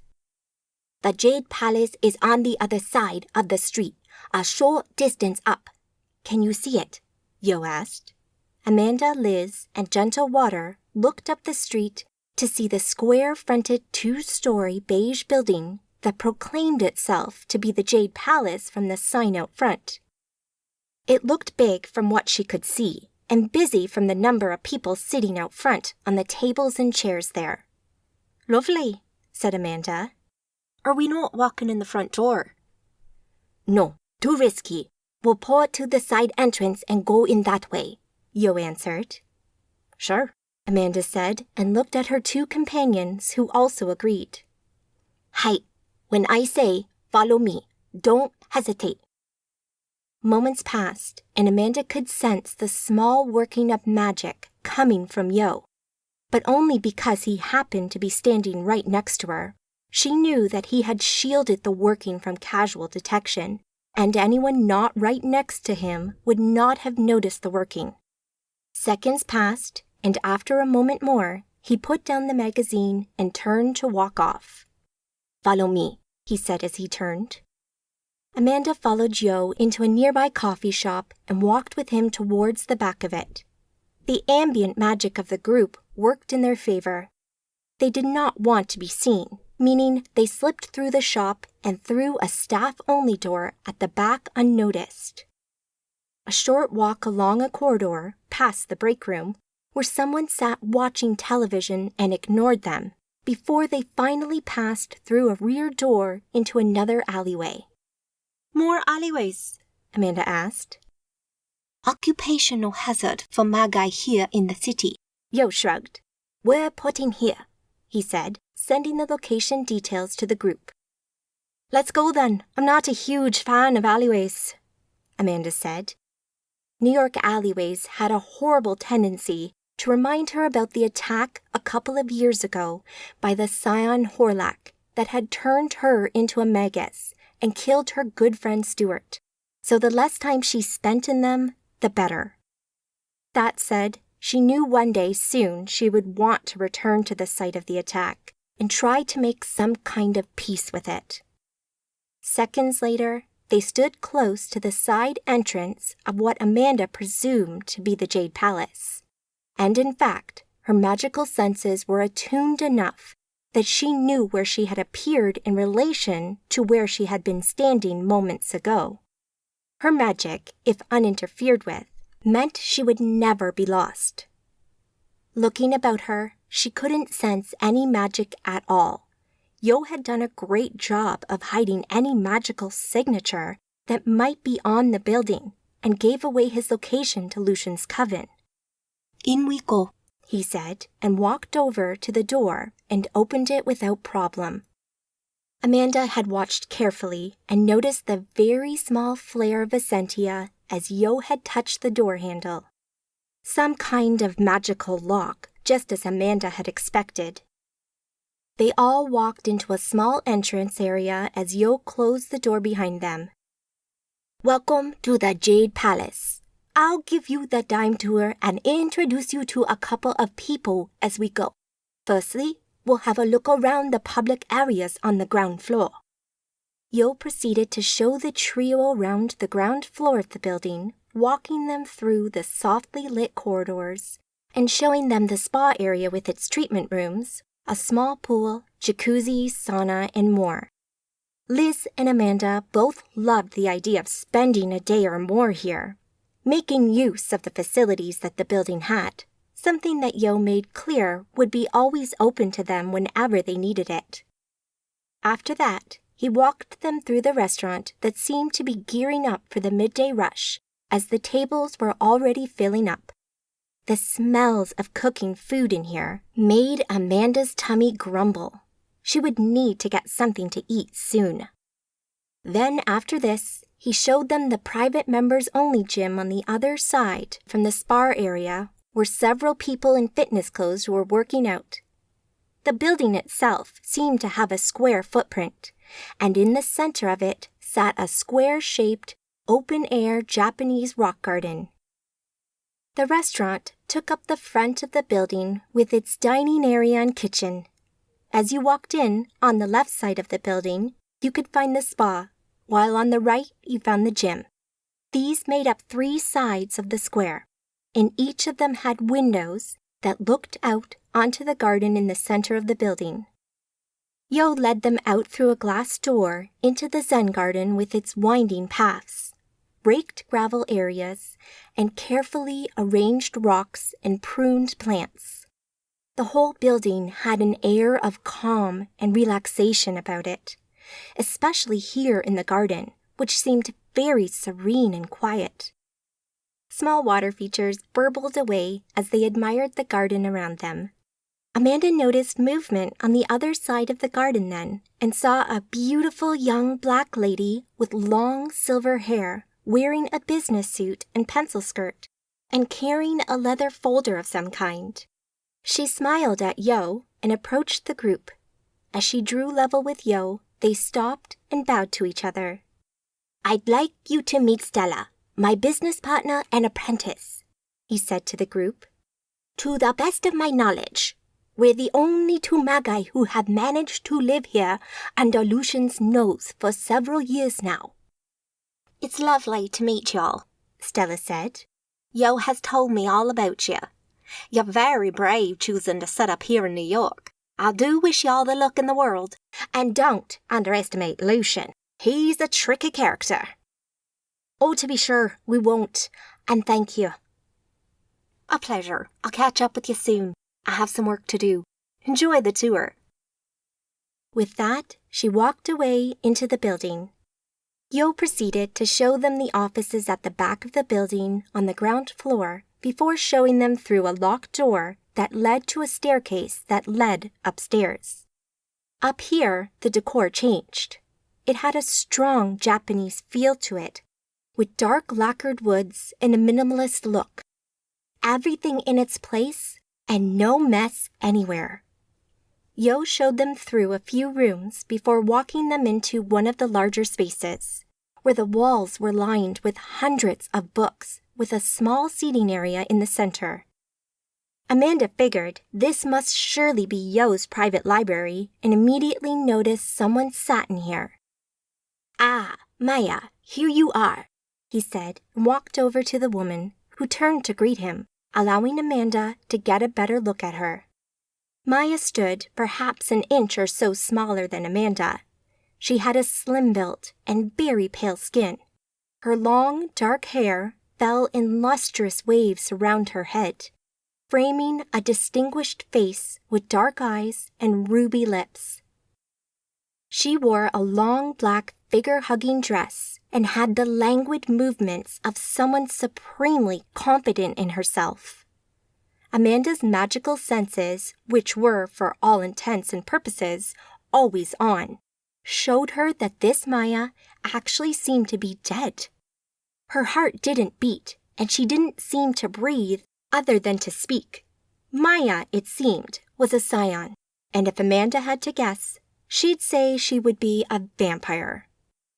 Yo and Maya bowed to each other and then kissed cheeks with a smile. They were friends, but nothing more, Amanda guessed. "Good morning. I see you have brought some friends with you," she said, her accent clearly a cultured one with some strong French overtones.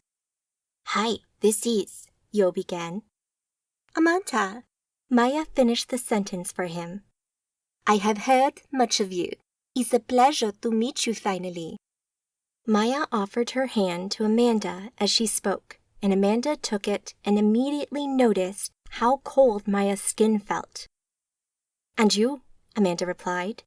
She watched as Maya greeted her two friends. Liz looked quite nervous about being this close to a scion, but she held it together well. Apart from Maya being a scion, there was something else about her. She couldn't quite put her finger on it, but there was a feeling of familiarity about Maya. She felt comfortable around her, almost like she knew her somehow. It was strange, but she didn't dwell on it, and a few moments later, Yo led them on into the next room, one of the biggest in the building she had yet seen. This huge room felt warm and inviting, but was clearly for one purpose only. This must be Yo's dojo or training room.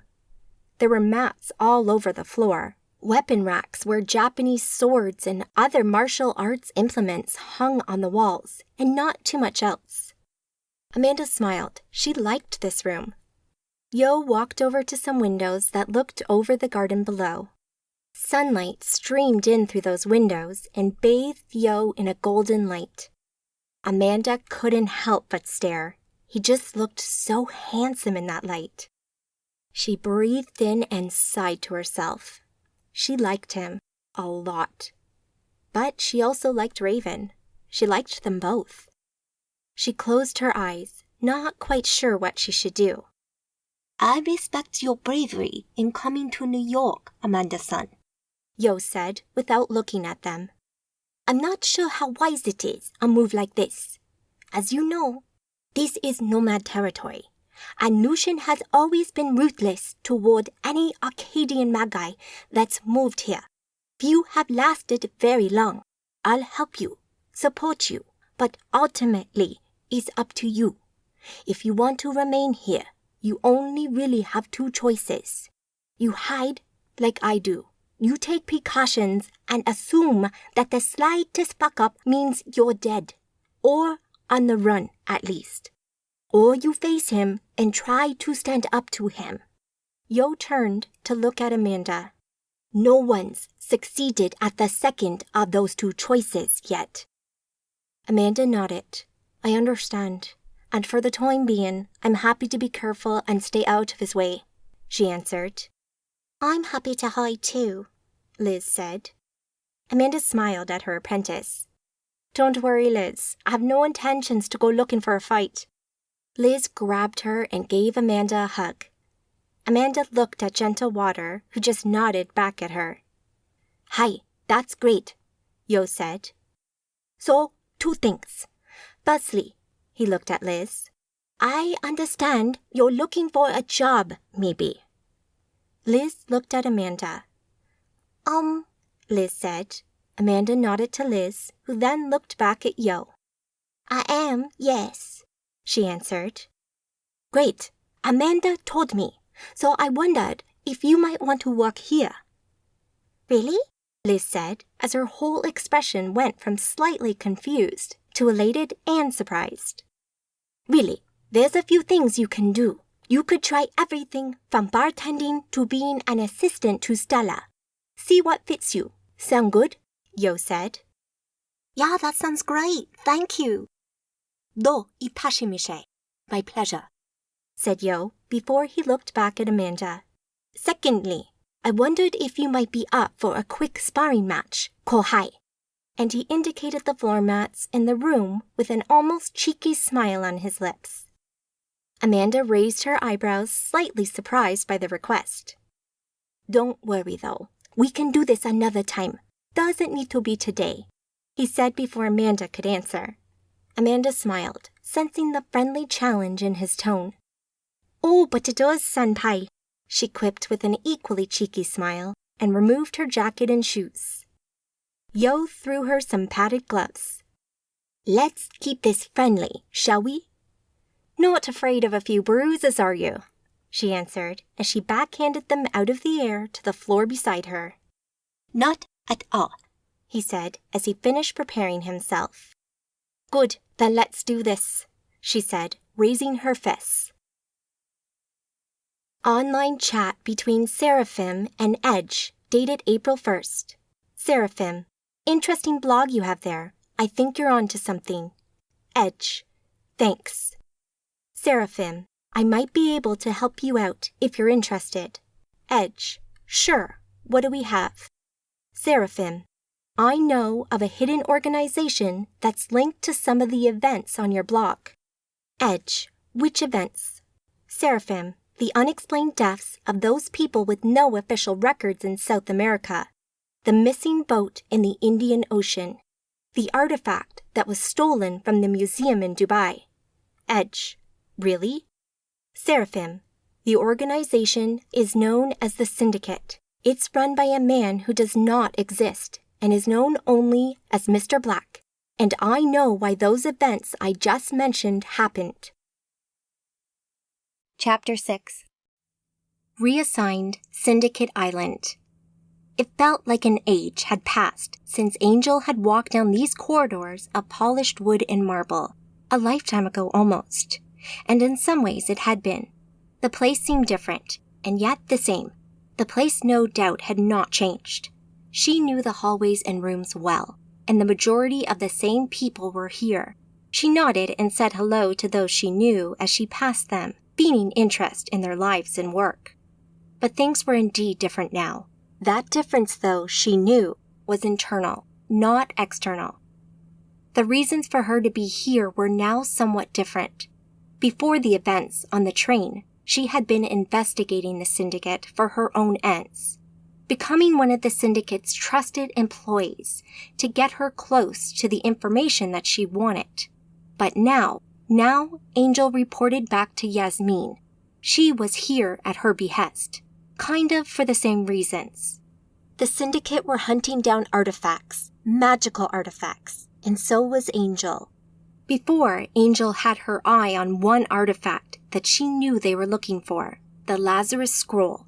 But now, under Yasmin's orders, her remit had widened to any artifact of significance. She had been away for a while now. As far as the Syndicate knew, she had been following up leads and having a vacation. But this was fairly far from the truth. In reality, she had been on the trail of a book, an artifact of magical power that would have been a useful thing for her to have. It was a mission that culminated in a confrontation on a high-speed train through France with the Legacy Coven and members of the Inquisition. Things had been going her way as well. She outclassed the Magi that had been there, nearly killing the redhead. That was until Yasmin showed up and showed her the error of her ways. She knew that now she had been wrong on so many levels. Her judgment had been clouded by greed and the need for personal power. She had always thought of Yasmin as an enemy, but again, she had been wrong. Yasmin, her benevolent mistress, had shown her how wrong she had been. She was so thankful that Yasmin had taken her under her wing, and took the time and effort to show her the light and the truth. That had taken time and pain, but it had been worth it. She knew and accepted that she had been wrong, that her path had been wrong. Yasmin knew the truth of it. She had shown her the right path. Angel thought back to her first few days and weeks in Yasmin's care. How she had fought and struggled. How she had ignored her mistress's guidance and forced Yasmin's hand. She wished now that she had listened to her mistress, how it would have saved her so much pain and suffering that she had brought upon herself. Yasmin had saved her, had brought her life back on track. and as she slowly opened her eyes to what Yasmin had been trying to show her this whole time, she realized how wrong she had been. Then from that moment on, she suddenly saw the world anew, and with a clear vision for the first time ever. So when the time had come, she gladly went back into the syndicate with a new agenda, a new focus to help her mistress and move forward. She, of course, had gone back to Nephilim Industries first. She had been away from her business for far too long, and she needed to make sure everything continued to run smoothly and that her coven continued their work. She also needed to make sure none of them were making power plays to take over the coven, something that was always a very real risk within the ranks of the nomads. And Angel had been away for a while with little contact. Her coven was ambitious and competent, but luckily for her, they were also incredibly busy running the business, meaning there had been little time for internal politics within the ranks of the coven itself. So, on Angel's return to the head office, things were not too much different from when she had last left them. Still, she made sure to make an impression on them, taking a few days to make her presence felt and make sure they each knew their place within the coven. She also made sure they had enough projects to keep them busy over the coming months. Once she felt happy with things, only then did she leave the Milan office and contact the syndicate, asking to be brought back in. And here she was, in the air-conditioned halls of power within the syndicate, and after a few more steps, she reached her office and stepped inside, approaching her desk. She reached over and placed her bag on the desk in front of her chair as she heard and sensed someone approaching her office door behind her. She adjusted her pose for maximum effect as her magical senses looked behind her and saw Ian, one of the aides to the board, step into the doorway, only to be greeted with a view of her rear as she bent over the desk. It brought him up short, and his reaction amused her. He didn't know where to look. Regaining some composure, he coughed to announce his presence. Angel looked over her shoulder at him in mock surprise. "Oh, hi, Ian. I didn't hear you come in," she said as she straightened up slowly, letting the moment last a little longer. "Sorry for the intrusion, Angel. I heard you were back and needed to come and see you as the director wants to have a meeting." Angel raised her eyebrows ever so slightly. That was quick, she thought. She knew she would be assigned to something, and that usually meant a meeting, usually with the board rather than the director himself. That said, she had spent a long time building trust within the syndicate. They knew she had some magical talent. It would be pretty hard to hide it when there were other Magi and Scions within the organization that would probably pick up on something at some point. Sure, she could hide it, cover her tracks, and seem to be nothing more than a regular ribbon human, but that would be hard work and would likely backfire at some point. Instead, she downplayed her power, convincing everyone that she was little more than a mere apprentice, new to the magical arts, and in no way a threat. Her magical talent meant she climbed the ranks a little higher and quicker than she would have done otherwise as well. Ian Hammond was not a magus, but he wasn't initiated. Although he had no magical power of his own, he knew it existed and knew of the shadow world all around him. He also happened to be close to the inner circle of Mr. Black's organization, so she had soon seduced him and brought him on side, along with a number of other staff in the building. She needed leverage, and she needed to get in without arousing the suspicions of the syndicate Magi. She already had more than enough material to blackmail Ian and the others, but they always needed a reminder of just where they stood with her. Angel turned and perched on the edge of the desk. "Come in, Ian. How have you been? Busy, I take it." Ian stepped inside and smiled. "Yeah, I have, thanks. It's been manic." The door shut by itself behind him, startling him slightly. Angel just smiled at him.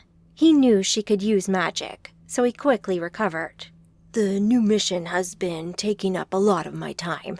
The logistics of it are a nightmare. New mission? Angel asked quizzically. Down at the South Pole. It's the director's new project. Not sure of the exact details. It's on a need-to-know basis, of course. Of course, she purred. Have you missed me, Ian? Ian nodded, flushing slightly. Angel smiled and undid another button on her shirt, revealing her cleavage. Oh, is it hot in here? She released a second button and then beckoned Ian closer. with a slow curl of her finger. Standing to one side of the room, Angel checked her makeup in the mirror. Ian sat on the sofa where she had left him, trousers round his ankles, head back, relaxed in satisfaction. Wow, he said under his breath. You missed that, didn't you? She teased. Did I ever? You were amazing. Thank you. How's the wife? Ian raised his head and eyed her. The mention of his partner subtly changed the mood. It reminded him of the hold she had over him. Fine, he answered, a note of annoyance in his tone. In the mirror she saw him stand and straighten himself out. Okay.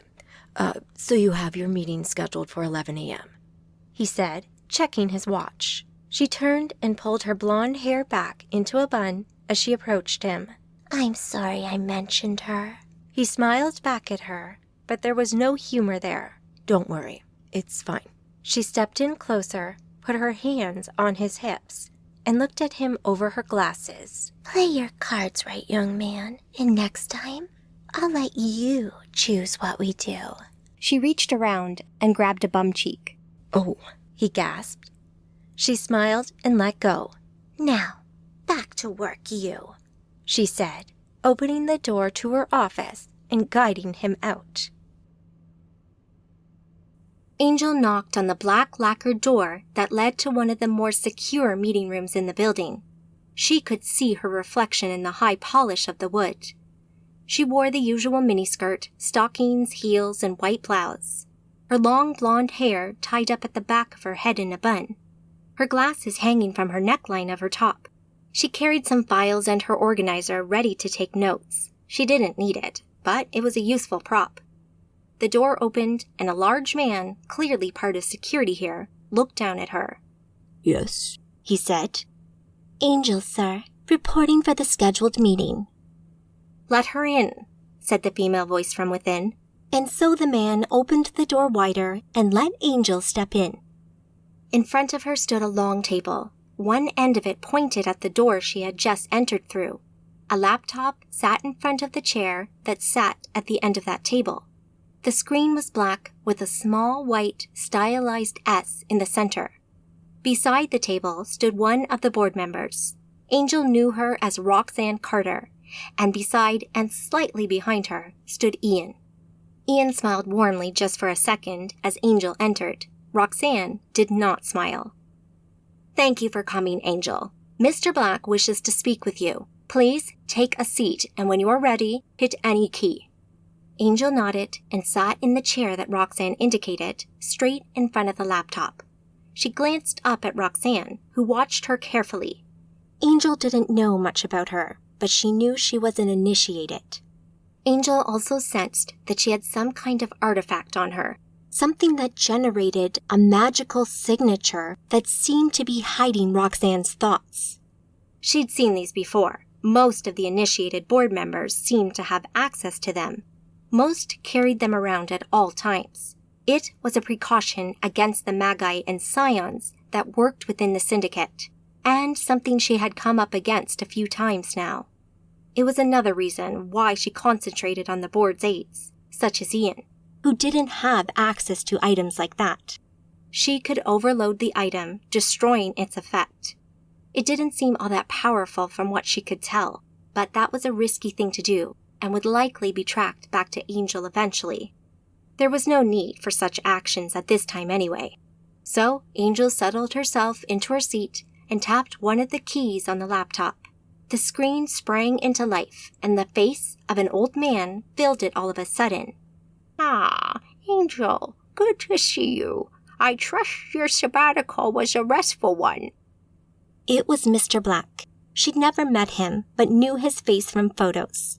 He lived on a large custom private jet that he almost never left, and which hardly ever landed. An old man of about 90 years, he apparently walked with a walking stick, but where his body might be weak, his mind was strong and quick. It was. Thank you, sir. I'm feeling refreshed and ready for work. Excellent.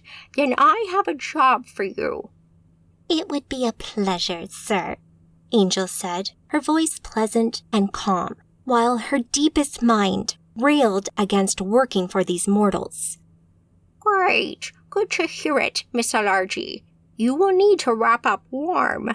You will be joining us on our latest project down here in Antarctica. We have found something in the ice, and we need all our talented individuals down here to help us. Roxanne has the details of your flight. We look forward to your company soon. Angel looked up at Roxanne and Ian. Ian looked unhappy at the turn of events, no doubt wondering when his next blowjob would be. Roxanne, however, seemed to take a small pleasure in the idea of Angel not being here for a while. Although extreme temperatures were not much of an issue for Magi, Angel didn't really relish the idea of spending time at the South Pole, but maybe it would be worth it. If they were bringing all the Magi with them, maybe there would be something worthwhile down there.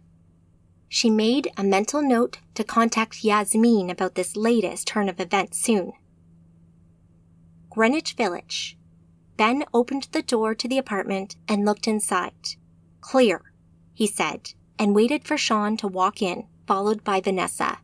He couldn't resist a quick glance at her perfectly shaped behind and that tiny skirt. He sighed quietly to himself and closed the door behind him. He worked for Sean for years now, and it had just been the pair of them for a long time. Sean had brought Vanessa in months ago, and they chatted as friends, but secretly, he really fancied her. He'd never had much experience with women. He never felt that confident around them, preferring his online life and interacting with people on there as Kronos, his online name.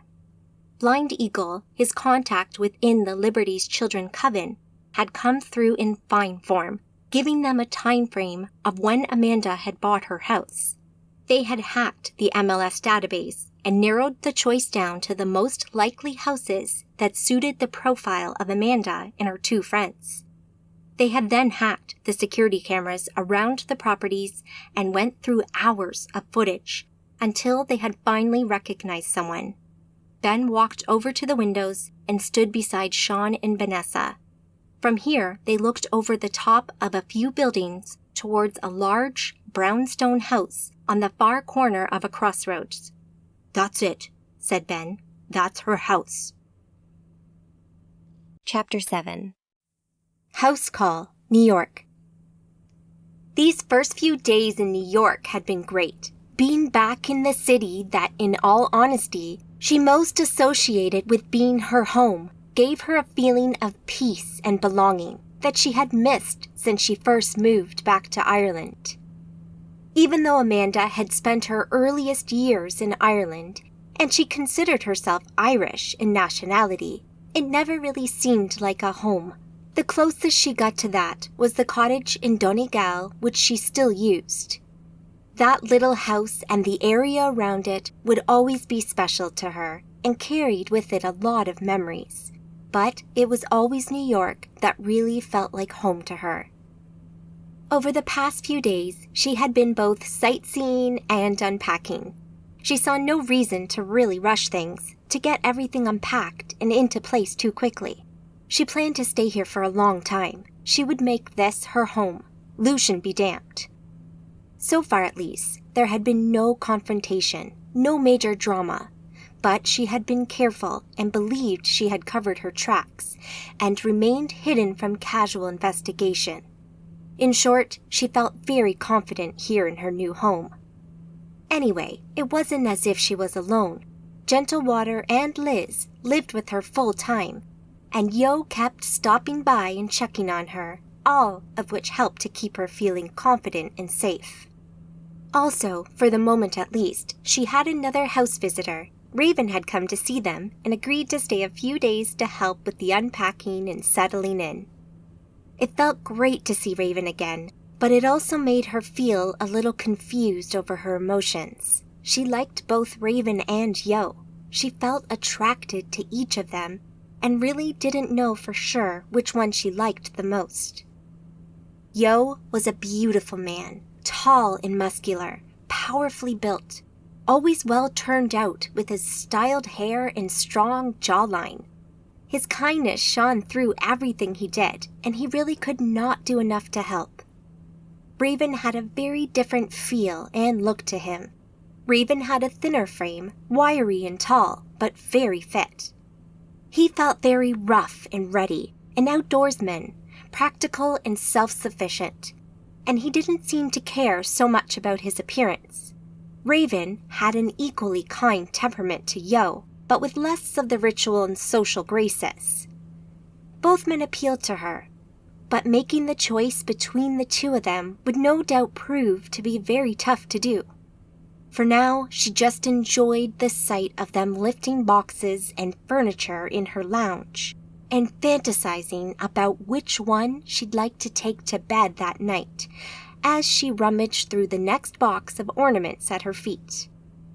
They had been unpacking for a couple of hours now, preferring to do it, for the most part, manually and refrain from using magic to move the furniture about the room.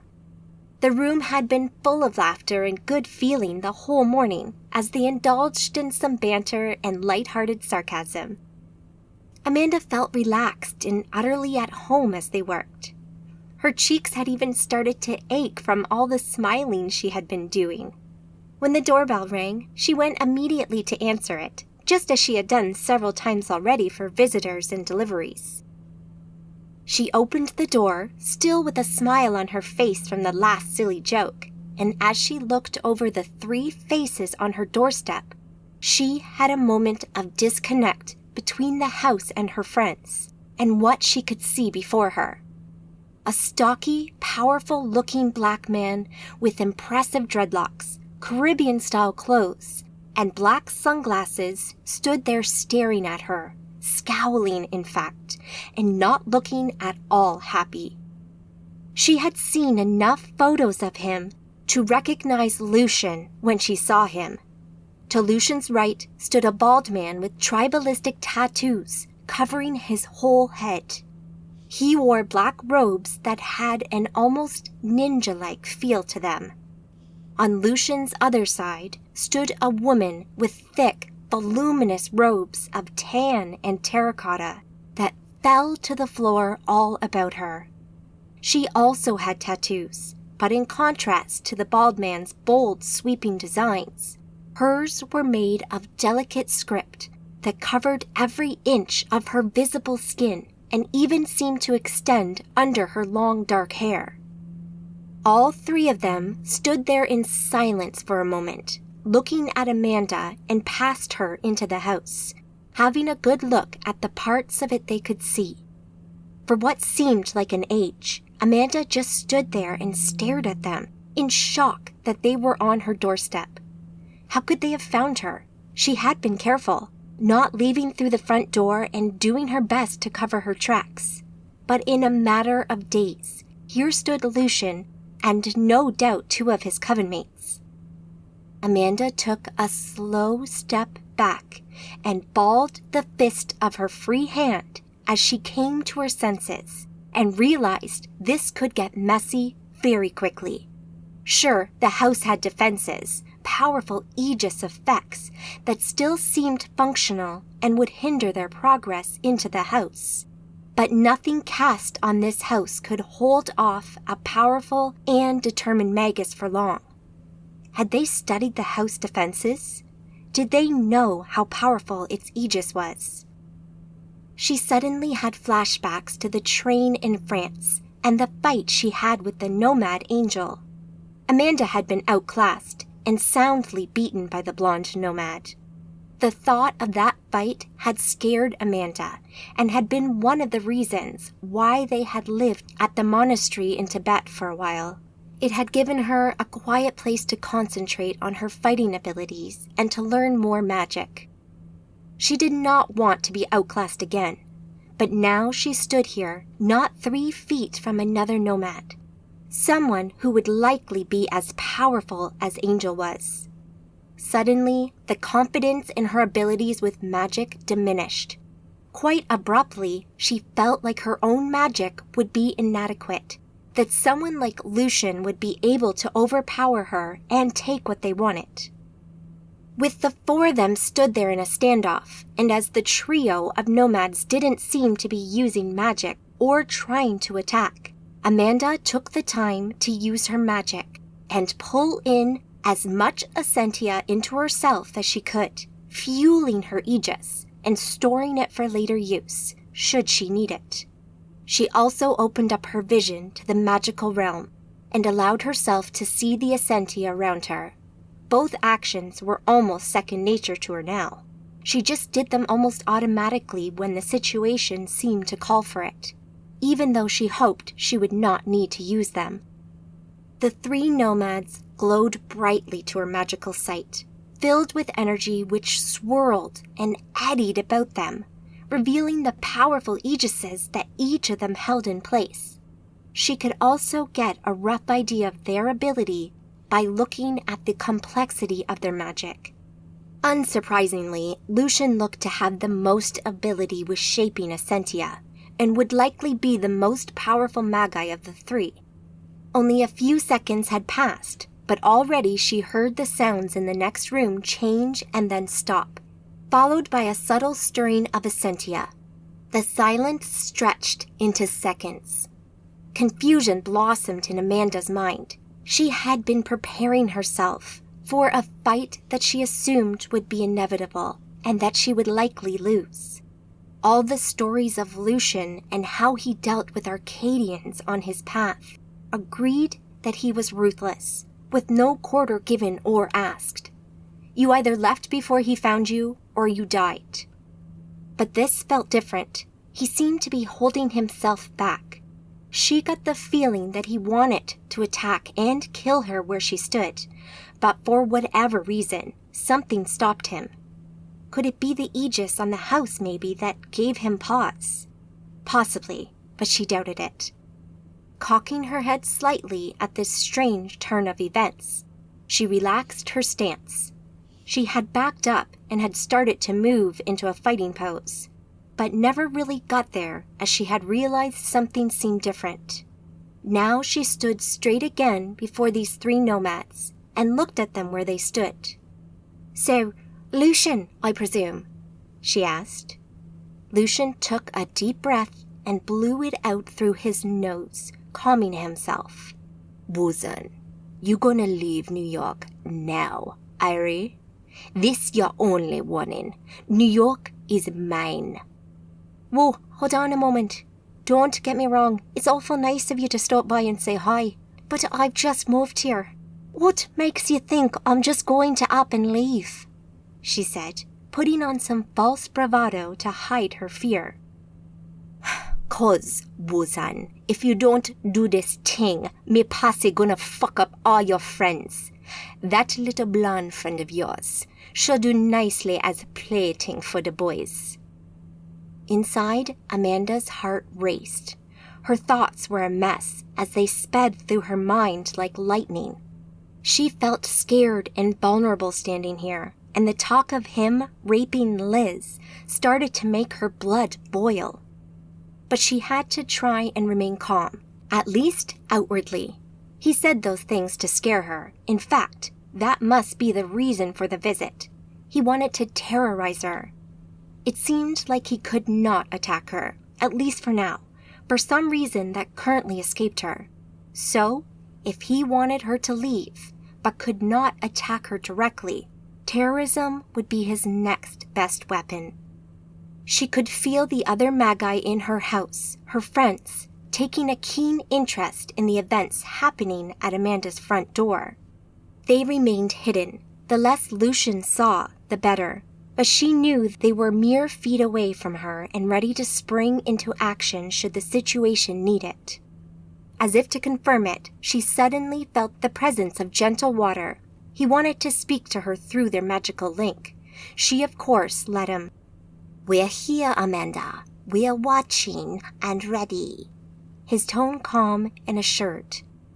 Amanda gulped, and she focused back onto the nomads, her confidence bolstered slightly knowing her friends had her back. Really?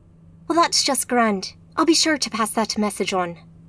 She just couldn't help herself. Sarcasm came naturally to her and had always been her way of dealing with confrontations. She couldn't see Lucian's eyes, hidden as they were behind his shades, but the rest of him clearly displayed that he didn't like being disrespected like this.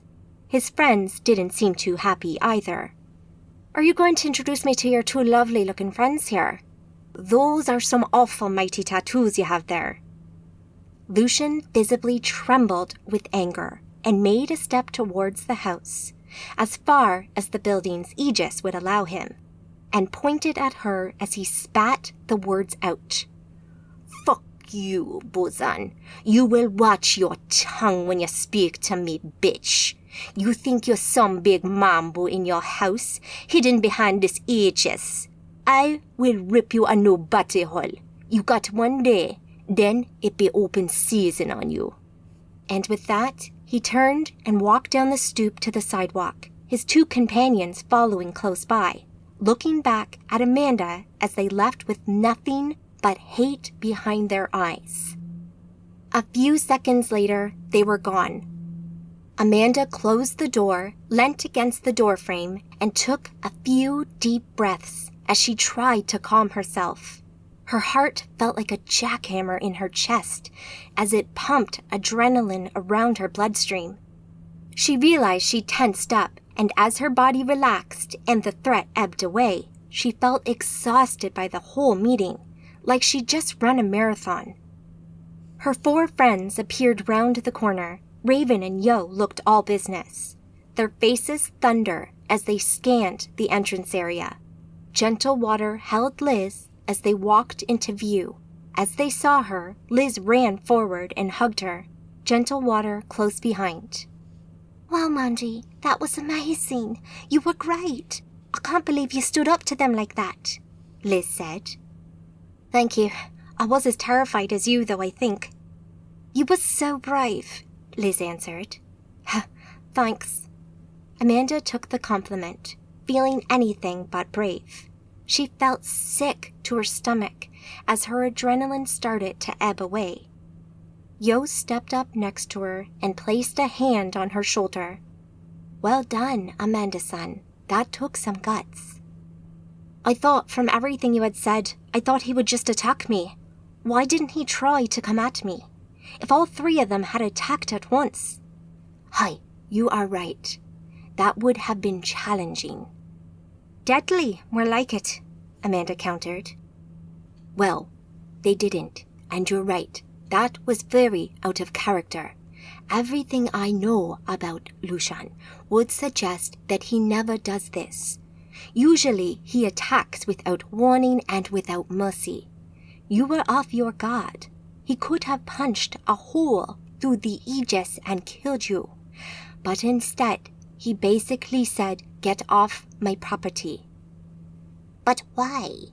Gentle Water asked as he stood next to Amanda, a hand on her back to comfort her. Yo thought for a moment. I admit, I am at a loss. Do you have any ideas? Gentle Water, Liz, and Raven all shook their heads. Raven came forward and gave Amanda a hug. How are you okay, Mandy? Grand. I'm grand. What do you think? Do you have any ideas why he didn't attack? Raven asked. No, she said. Amanda stood on the patio roof of her house, 3 stories up and looking out over the city before her. Night had fallen, and the glows of 1,000 windows, lit up by the golden glow of the lights within, filled the city around her. She could hear the rumble of the 24-hour traffic of Manhattan drifting up from the street below, punctuated with the occasional car horn or the distant echo of a siren as it threaded through the city streets. They had eventually returned to their unpacking, but the conversation never ventured far from the subject of Lucian's visit. The boys, Yo and Raven, were almost spoiling for a fight, but kept their tempers in check. Gentle Water kept his own counsel as ever, offering few opinions on the matter. But Liz had been scared by their appearance on her doorstep. She talked the most of everyone there, a product of her nervousness and fear, and needed fairly constant reassurance that everything would be fine. Amanda had talked, joined in with the conjecture, and as the afternoon wore on, the relaxed atmosphere started to return to the house. One thing that resulted from the day's events being that Raven, Yo, and the rest of them took a couple of hours to strengthen and add to the protective shields around the house, and started to take a closer look at the house's defenses. Dinner had been brief, everyone separating off to do their own thing, so Amanda headed up here and took a couple of hours to run through her fight training in the night air. She felt tired, and even now, despite everything they had discussed and done to make the house safer and to discuss the events and reassure each other, Amanda could not help but feel scared. Deep down in the pit of her stomach, she felt a little nervous about her whole plan to come here and set up a life. Had it been the best idea? Maybe she should have returned to Ireland for good and stay there. Would that have been better? Maybe. But she loved New York. She felt a burning need to be here. Even now, after discovering the world of the Magi and realizing she could do magic, that she herself was a magus, she still also felt that familiar drive she had held inside for years, ever since the days at the orphanage. Back when she worked the streets of this huge city, she knew she had to do something with her life. She knew that working the streets was not all there could be. She felt a calling, a need to be more, to be something better. She had always struggled to put it into words, to articulate her feelings on this. But when Gentle Water had shown her the path of the Magi, it felt so right. She knew she had discovered something important. She knew this would be her path, her future. So she took those first steps. She walked that path and knew it to be right. And for the first time ever in her life, she had that need, that calling, satisfied. But over the last few months, it had returned. She felt that calling again. As she looked over the city before her, she knew she had done the right thing by moving here. It had its dangers, true. She had come face to face with one today, but it had been that calling that had driven her here. She had realized that although she had found the path and taken a few steps along it, she now knew this path to be a long one. Finding the road to her calling would never be enough. She had to follow it. That had led her here, to New York, and into the crosshairs of the city's resident nomad. So maybe it had not been the best idea, or the most sensible idea, but one thing she knew for sure, it had been the right idea. That thought did not help her with her fear of Lucian, though. She still felt that sinking feeling. She hugged herself against the rising cold of the night as the wind pulled her crimson hair about her head and across her face. She needed a hug. She nodded to herself and turned away from the city, walking back towards the door that led into the house. She knew she needed someone to hold and to tell her everything would be okay. She might be a magus. She might have some wonderful and awe-inspiring powers. But she still needed love and support, just like everyone else. Without really thinking about it, she soon found herself approaching Raven's door. He had been staying with them for a few nights now, and they had chatted, but she had not really spent much quality time with him yet. She paused, finding it interesting that she had come to Raven's room. Yo wasn't here. He would be back at the Jade Palace, but she fancied him just as much as Raven. She could have ported over there just as easily, but instead, she walked here. She could have headed to Gentle Waters or Liz's room as well, but she had not. Maybe it wasn't just a caring, supportive talk she needed. Maybe she wanted something a little more carnal. Yo could provide both just as well as Raven, if they were into her, something she had not quite figured out yet. But she had known Raven for longer. She might not have slept with either of them, but she had flirted with both of them now, and had caught their admiring glances from time to time. She felt sure that if the moment were right, things could develop with either of them. Her mind had flipped from one to the other too many times to count now. One day she preferred Raven, the next it was Yo. It was all so confusing. But here she was, standing before Raven's door, and maybe her choice had been made. She knocked on the door, gently, hesitantly, wondering if taking this step would be the right thing for her to do. The door opened. Raven stood there smiling, as if from a joke he had just heard. She couldn't help but notice that he lacked a shirt, and glanced admiringly at how toned he looked. Yep, the fire she felt in her pelvis and the need to hold him grew. She knew this would be the right choice. A giggle sounded from inside the room as Raven smiled at someone before turning to look at Amanda for the first time. The giggle had been female, and Amanda realized that Raven was not alone tonight. He held a sheet around his waist, covering himself up. He had been naked in there. Ah, no bother. I'm sorry.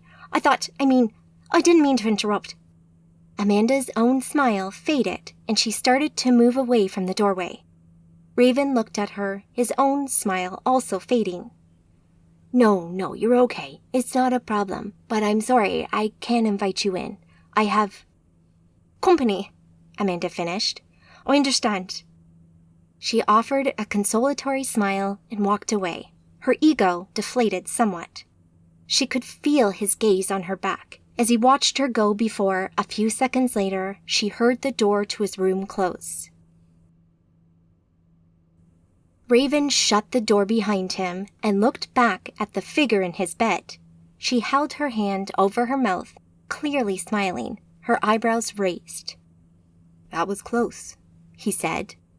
The woman nodded and widened her eyes for a moment before dropping her hand from her mouth.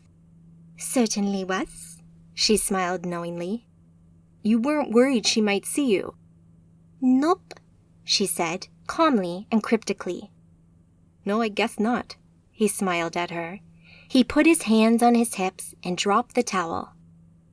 Well, Monsieur Raven, where were we? She said enticingly and flung the bedsheet that had been covering her away, revealing her beautiful body to him. Amanda sat herself down on her bed with an annoyed scowl on her face. She had not expected to be jilted by Raven. She felt sure that he was single. He had never mentioned any kind of relationship to her over the past year she had known him. And now here he was with some girl in her house, no less.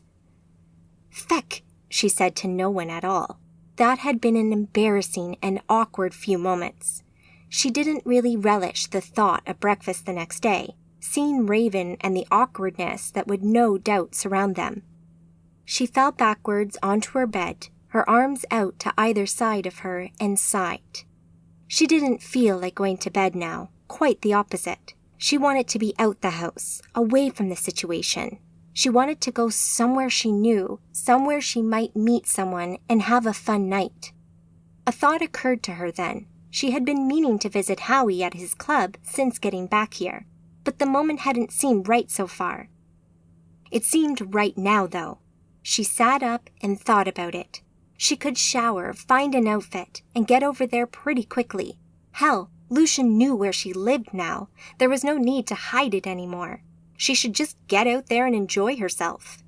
The idea really appealed to her, so she jumped up and hopped into the ensuite to freshen up. Half an hour later, she had ported to the other side of town. She stepped to the edge of the alleyway she had appeared in and looked at the Dark Side of the Moon nightclub, on the other side of the street. It hadn't changed at all. The converted church looked the same as it had just a couple of years ago, the building looming over her like a black monster in the darkness.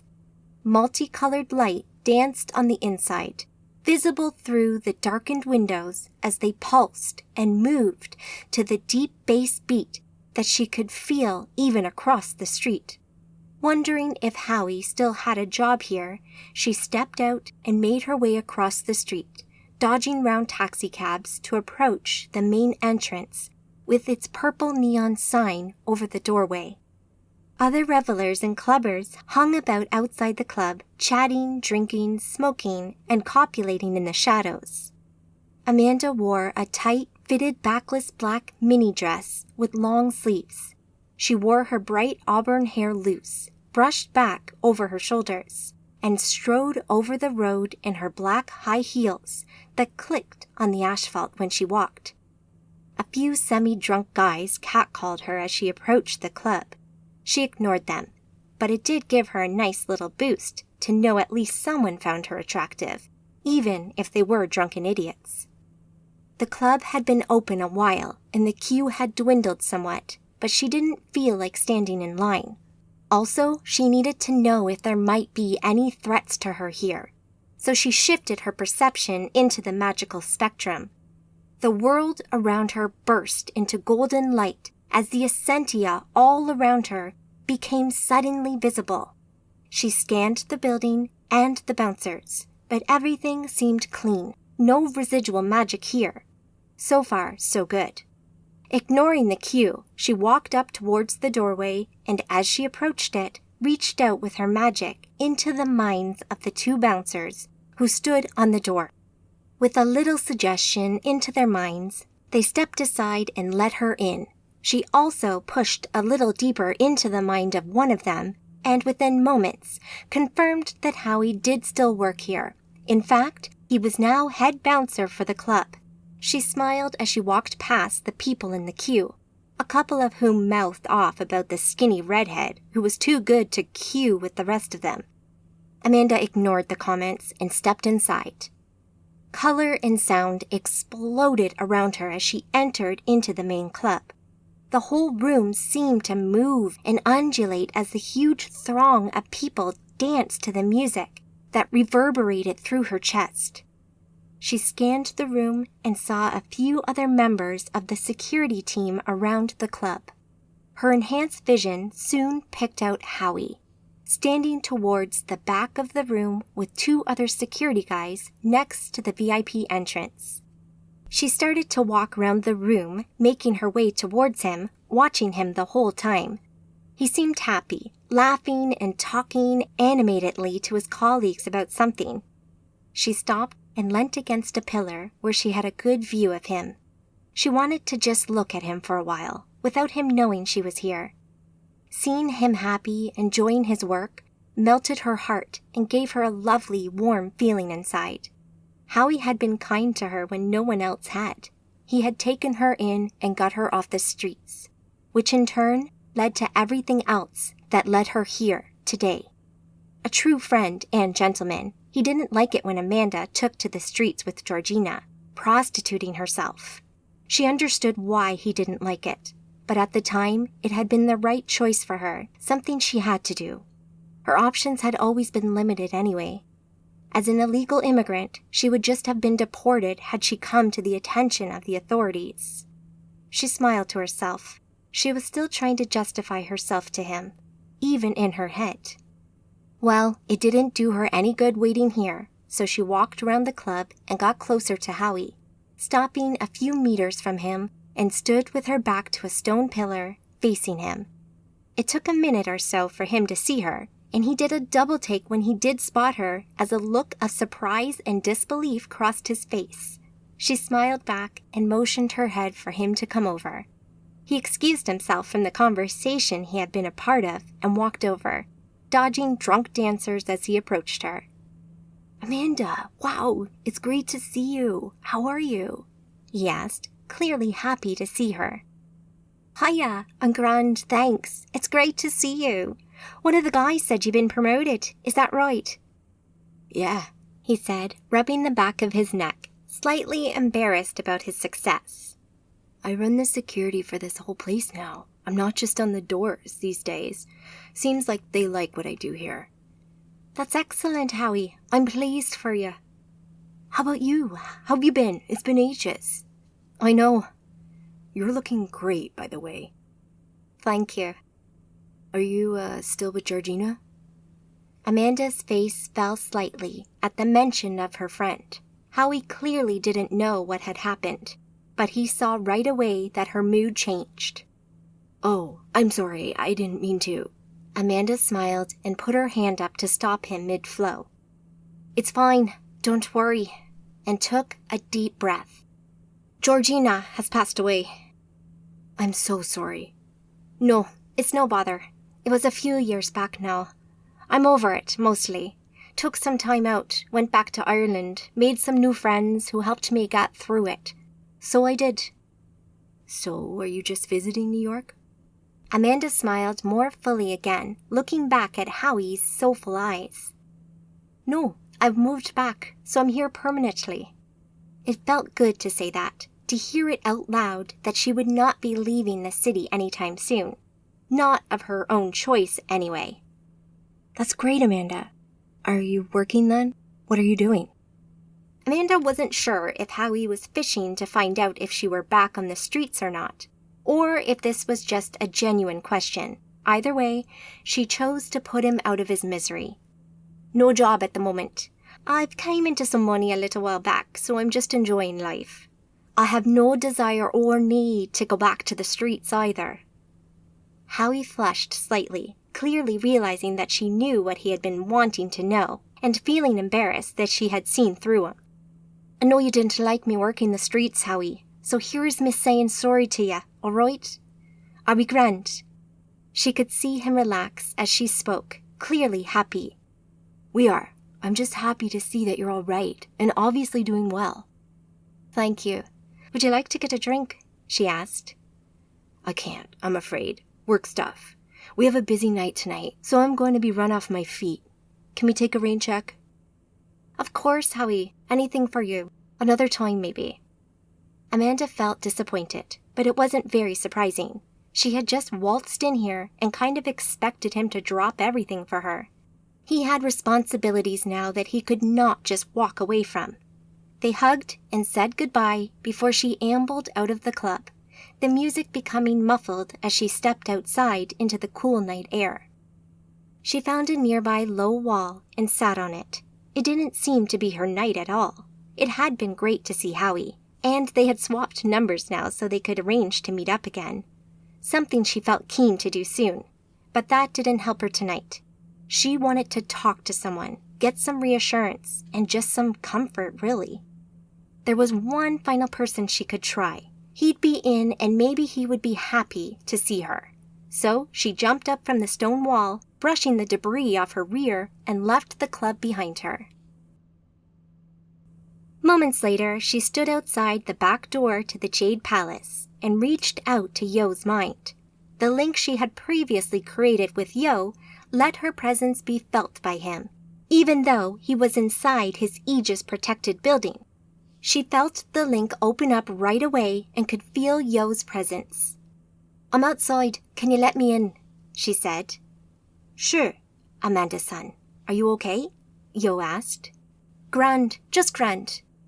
It didn't take long. Within a few short moments, she sat in his private quarters at the top and back of the building, relaxing into a chair across from Yo, holding a drink in her lap.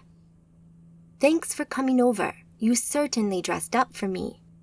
Amanda laughed, looking down at the tiny figure-hugging outfit she had on. It really didn't leave much to the imagination. Yeah, she said, drawing out the word in a sarcastic tone. I take it you've been out tonight.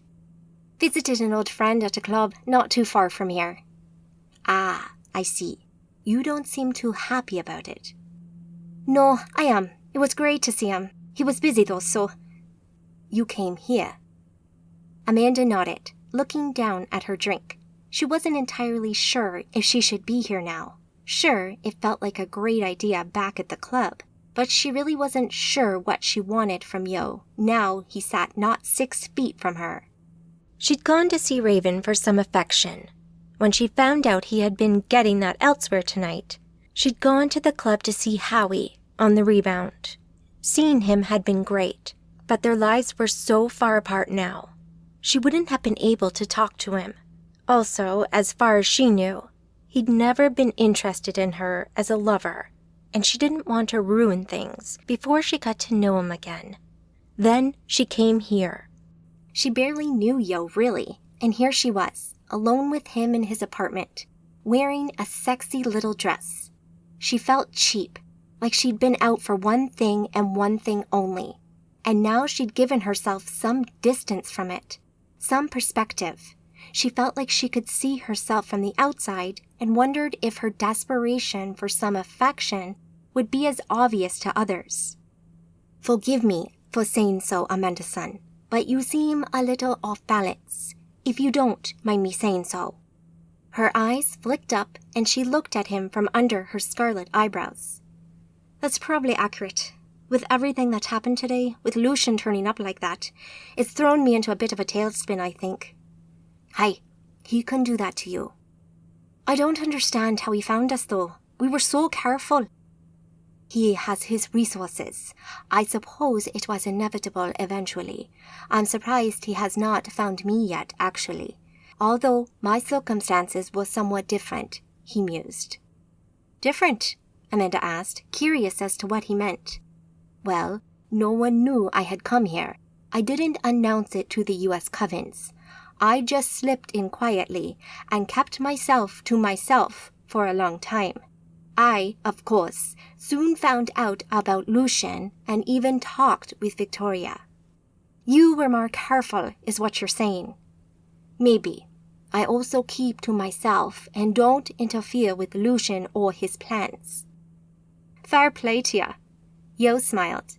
"You seem to have a period of grace with Lucian yourself, though. Something that's totally out of character, I must admit." Amanda took a deep breath. She could feel the butterflies in her stomach return.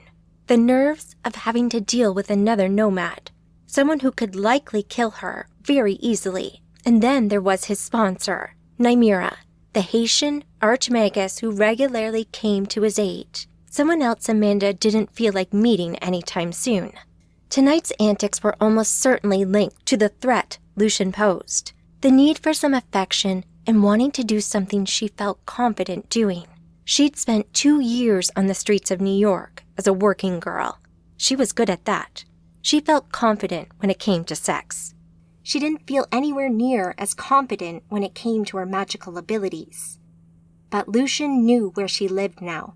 She knew he would be after her and probably wanted her dead. Maybe he knew others had been in the house with her. Maybe he knew she had backup, and that's why he didn't attack. He was assessing her strength, maybe, deciding whether he needed to ask his master Nymira for assistance. "Oh, shite. What have I gotten myself into this time?" she asked, lifting her head to the ceiling, talking to no one, really, other than herself. She buried her head in her hands as a sob racked her body. Seconds later, Yo squatted down in front of her and took her hands in his. "Look at me," he said. She looked back down and gazed into Yo's dark eyes. "What you have done in coming here to Manhattan is incredibly brave, and it seems like the King of New York has given you some space, something I have never seen before. We're all here beside you on this, Amanda-san. We will help protect you if you let us. We're not out of options yet." "You promise?" Amanda asked, feeling a bit pathetic. Yo shifted onto his knees, which raised his head up level with hers. "Of course," she smiled, enjoying his affection and sympathy. It happened without thinking about it. She leaned in. He responded and mirrored her, so she closed the gap and kissed him. Everything changed in New York after the fire at the Crystal Palace. The official story of the events that night differs from what actually took place. Details are sketchy, but the fires certainly seemed to be magical in nature. Regardless, it's not the fire itself that we're concerned about here, but the events after it that led to the Nomad Coven known as the Harbingers of Darkness taking control of New York. At that time, there were a number of Arcadian Magi living in New York, but following that fire, all the Magi in the city were killed. We don't know who did this, but they were quick and left no trace of who they were. The city had been left wide open, and Nymeria saw an opportunity. The Harbingers arrived in New York, and with the help of Nymeria, defended it from attack. Lucian, the current leader of the Coven, had been a young member of the Coven at the time. He soon rose through the ranks as he grew in power until he came to lead the Coven. But let's go back and look at the events on the night of the fire before we examine the Purge of New York. The Purge of New York by Louisa Hunt, Magi Scholar of the Ordo Obscura Coven. Chapter 8. The morning after, Battery Park, New York. The waves in the upper bay, where the Hudson and East River met before heading out to sea, undulated gently. The waters were calm, and today seemed to be turning into a fairly warm day for mid-May. Amanda stood in front of the railings, leaning on them, her forearms holding her weight, as she looked out over the bay towards Liberty Island, and in the distance, the Verrazano Bridge, the gateway to the Atlantic Ocean, stretched across the Narrows between Brooklyn and Staten Island. The light wind whipped her hair around her shoulders in waves of red that stood out against the faded blue of the denim jacket she wore to complement her fitted bootcut jeans. She held a coffee in her hands that she had bought from a street vendor moments ago and listened to the water lapping against the side of the dock below her. The morning sun felt bright against the left side of her face, while the sound of children playing in the park behind her lent a sense of normality to everything. Everyday life continued all over the city, blissfully unaware of the things in the shadows. Liz stood next to her in leggings, trainers, and t-shirt, leaning against the railing, but facing the city rather than the sea. She sipped on her coffee, seeming introspective and thoughtful. Amanda stood up straight and leaned her hip against the railing. "How you holding up?" she asked her apprentice. Liz blinked and looked up at Amanda. There wasn't too much difference in height between them. Liz stood just a couple of inches shorter than Amanda. "I'm good, thanks." "Even with everything that's been going on?" "I'll cope," Liz answered. "I don't mind telling you. I'd be lying if I said I was fine, don't you know. I'm optimistic. I think we'll be okay in time, but right now, I'm scared. Lucian turning up on our doorstep, that scared the shit out of me." Liz sighed. Yeah, me too. How the hell did he find us? That's what gets me. We were careful, put in everywhere. We never left through the front door. "Never underestimate a Magi, let alone a nomad," Amanda mused. "Don't you worry about that. I won't." The pair fell quiet again as they enjoyed their surroundings. Amanda put her bum to the railing, mimicking Liz. Her apprentice had been through a lot these past couple of years, but she had come back from the brink, built herself back up, and Amanda thought she seemed to be stronger now than she had ever been. Losing your family and friends in the space of a couple of days must be tough. Amanda felt she could relate to it a bit, having lost Stuart to violence and Georgina to illness. In those early days after the incident on the train, Amanda had stayed with Liz day and night, and when she felt ready to talk, Amanda had been there, and they had talked for hours. The tears had been many as they relived the emotions of the events.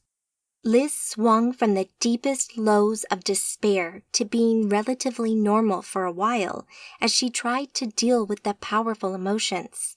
Had been shattered by the machinations of the Magi, with Liz and her friends being the unwitting victims of some horrific violence. It took months, but slowly, Liz had crawled out of the darkness and eventually started to smile once more.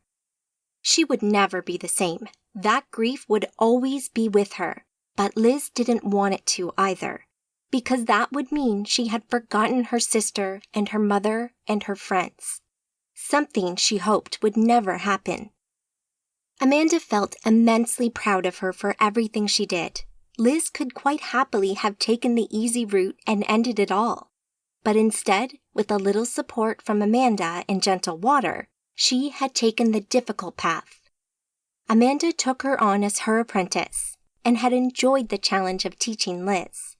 Amanda hadn't been sure she would be considered old enough to be a mentor, but Gentle Water had encouraged her to do it. Liz had latched onto her, and they were almost attached at the hip for a while. No one else could have gotten near her to even attempt to teach her, so Amanda seemed like the natural choice.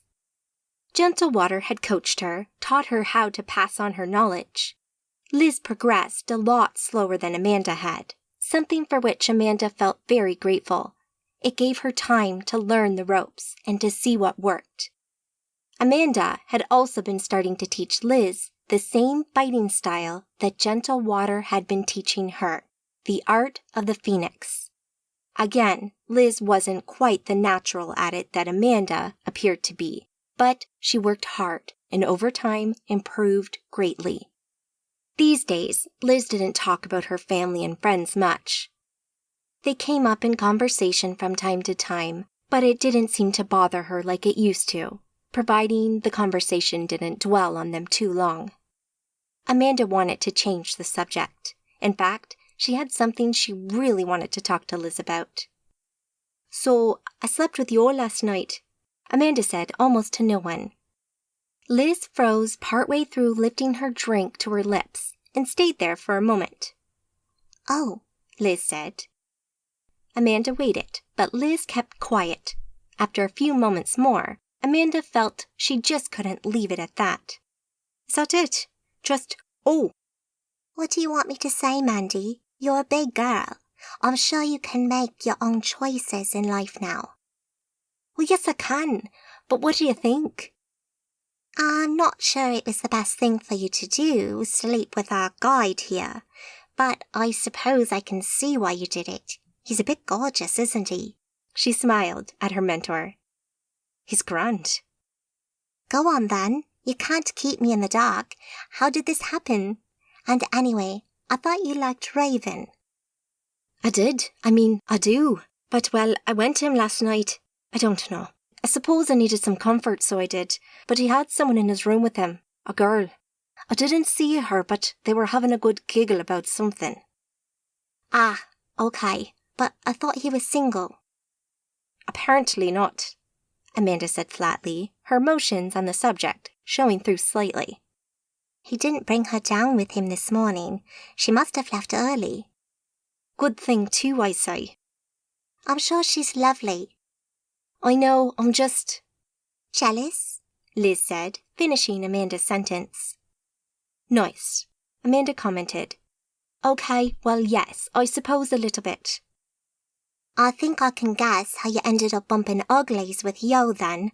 Can you say rebounds?" Liz commented, goading Amanda.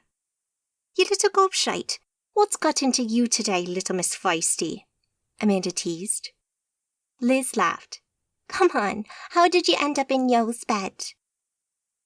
"I went into town, visited an old haunt of mine, but there wasn't much there for me, so I stopped in at the Jade Palace on the way back, and the rest is fairly obvious." "The broad strokes, yes, but I want details. So come on, how was it? Was he any good?" Amanda looked up, smiled, and gave a mock sigh. "Actually," she said, "it was awesome. Just what I needed. He wasn't half bad either. There's a tiger in there for sure." The pair laughed and giggled as they chatted some more, Amanda enjoying this moment of just being normal girls chatting about their lives. She seemed to do this so rarely now. There always seemed to be some crisis or other that needed their attention. But just for a short time, away from the house and the boys, Amanda loved this moment of just being girls, talking about boys. A short time later, the pair of them dropped their empty takeaway cups into the bin before they walked slowly back to Amanda's bike. She'd parked it nearby, and with a small casting over it, no one noticed it. She'd brought the bike over from Paris, where she had customized it after buying it last year. She'd never thought that she'd be able to afford one of these, but the ability to just conjure money from thin air whenever they needed it made life a hell of a lot easier. She loved her bike. It was a corny thing to say, but it really was her pride and joy. The bike looked like a Honda Fireblade for the most part, but she'd made a few magical adjustments and given it a custom paint job of white with colorful red and purple flames. She straddled the bike and let Liz climb on behind her before she fired up the engine. The bike roared between her legs as she revved the engine a couple of times, checking that her route looked clear. A moment later, she gunned the engine and the bike wheels spun away and shot towards the nearby road where she joined traffic. She guided the bike around Battery Park before joining West Street and heading north along the west side of Manhattan Island. The first part of this highway up through the city had buildings along both sides of the road, and they were soon approaching the World Trade Center and the 9/11 Memorial. The huge building of One World Trade Center towered above them, along with the rest of the monoliths on the southern tip of the island, with the highway creating a valley, a fissure between them with a river of cars running along it. Amanda stayed with the flow of traffic, not speeding or dodging through the lanes. Sure, it could be fun to do that, and with her magic, it also meant it could be done safely and without anyone even noticing, but she didn't want to do that today. This morning had been an enjoyable departure from the pressures of a life as an Arcadian Magi in a nomad city, and a leisurely drive through the glass and chrome of the city she loved felt great. They soon passed the World Trade Center and a short time later rode beneath a footbridge, after which the buildings on their left came to an end and the view opened up, looking across the Hudson to New Jersey. The trees on the central reservation were a bright green, where the sun caught their leaves, while the light waves in the river glistened in the sunshine. An engine rev to her right caught her attention, so she looked inland, straight into the eyes of two other bikers on Harleys, who were staring right back at them. Movement behind her that she saw in the corner of her eye made her twist slightly more for a better view. More bikers, making a group of 7 in total, all with 1 or 2 people on them, and they all seemed to be focused on her. It took a second, but then she realized that she recognized a couple of them. Lucian sat on a huge Harley directly behind her, his attention focused intently on her. She also saw the tattooed guy who had been with Lucian on her doorstep that morning, riding alongside him. For a moment, all she could do was to stare at them. The sight of Lucian and his gang scared her, and all of her confidence in herself and her abilities seemed to hang in the balance. When she'd seen him the day before, even though he could have broken down the shield around her house, there had been a barrier there, something between them keeping him out. Now, though, there was no such barrier. Would she be able to stand against him? Would her magic be enough to fight him off and protect her friends? She had no idea. She needed distance. She needed to try and get away. Suddenly she realized Liz had also seen them as she gripped Amanda tighter around the waist. "Don't worry, Liz, we'll be fine. Let's get out of here," she said while she funneled power to her aegis, strengthening it and also pushing it out to extend over Liz as well. She could feel Liz strengthening her own aegis as well, but to a much lower powerful level. With that, she twisted the handle and accelerated away quickly, the magical enhancements on the bike starting to come into play. The bike went off like a rocket, dodging between cars as it quickly picked up speed. Amanda concentrated on the road ahead, not wanting to crash her bike so early on after moving it to her new home. Amanda could port out of there quickly, but she would be leaving Liz and the bike behind. Not something she wanted to do, which ruled that out. She thought about contacting someone, wondering who might be able to help them. She realized that none of them had a bike, which meant she would need to stop in order for them to be of use. She hesitated for a moment, then thinking about it as she sped on through traffic. Did she need help, really? She felt like she was a competent Magi, and she'd been in a few fights now while on missions with Orion and Zane in Paris. Maybe she could stand against a nomad like Lucian. Maybe she could handle this.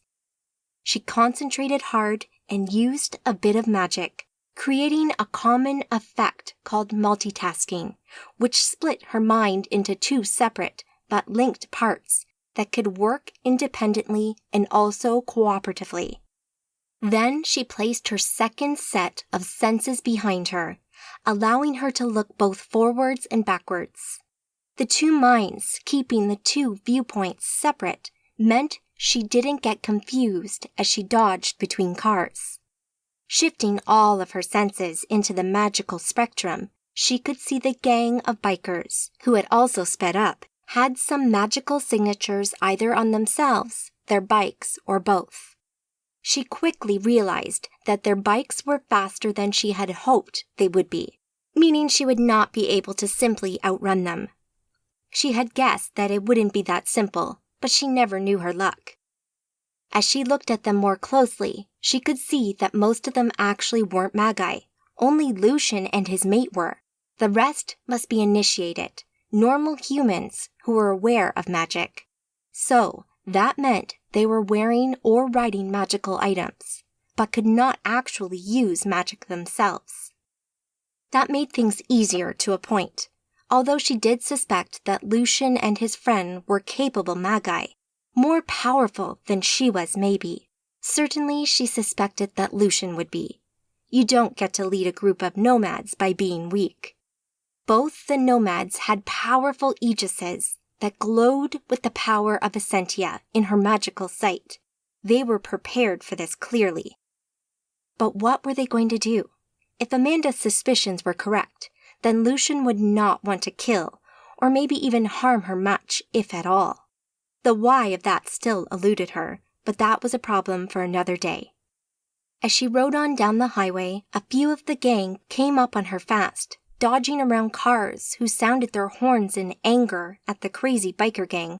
Amanda tried to keep ahead of them, but the gang were more reckless and she couldn't block them all.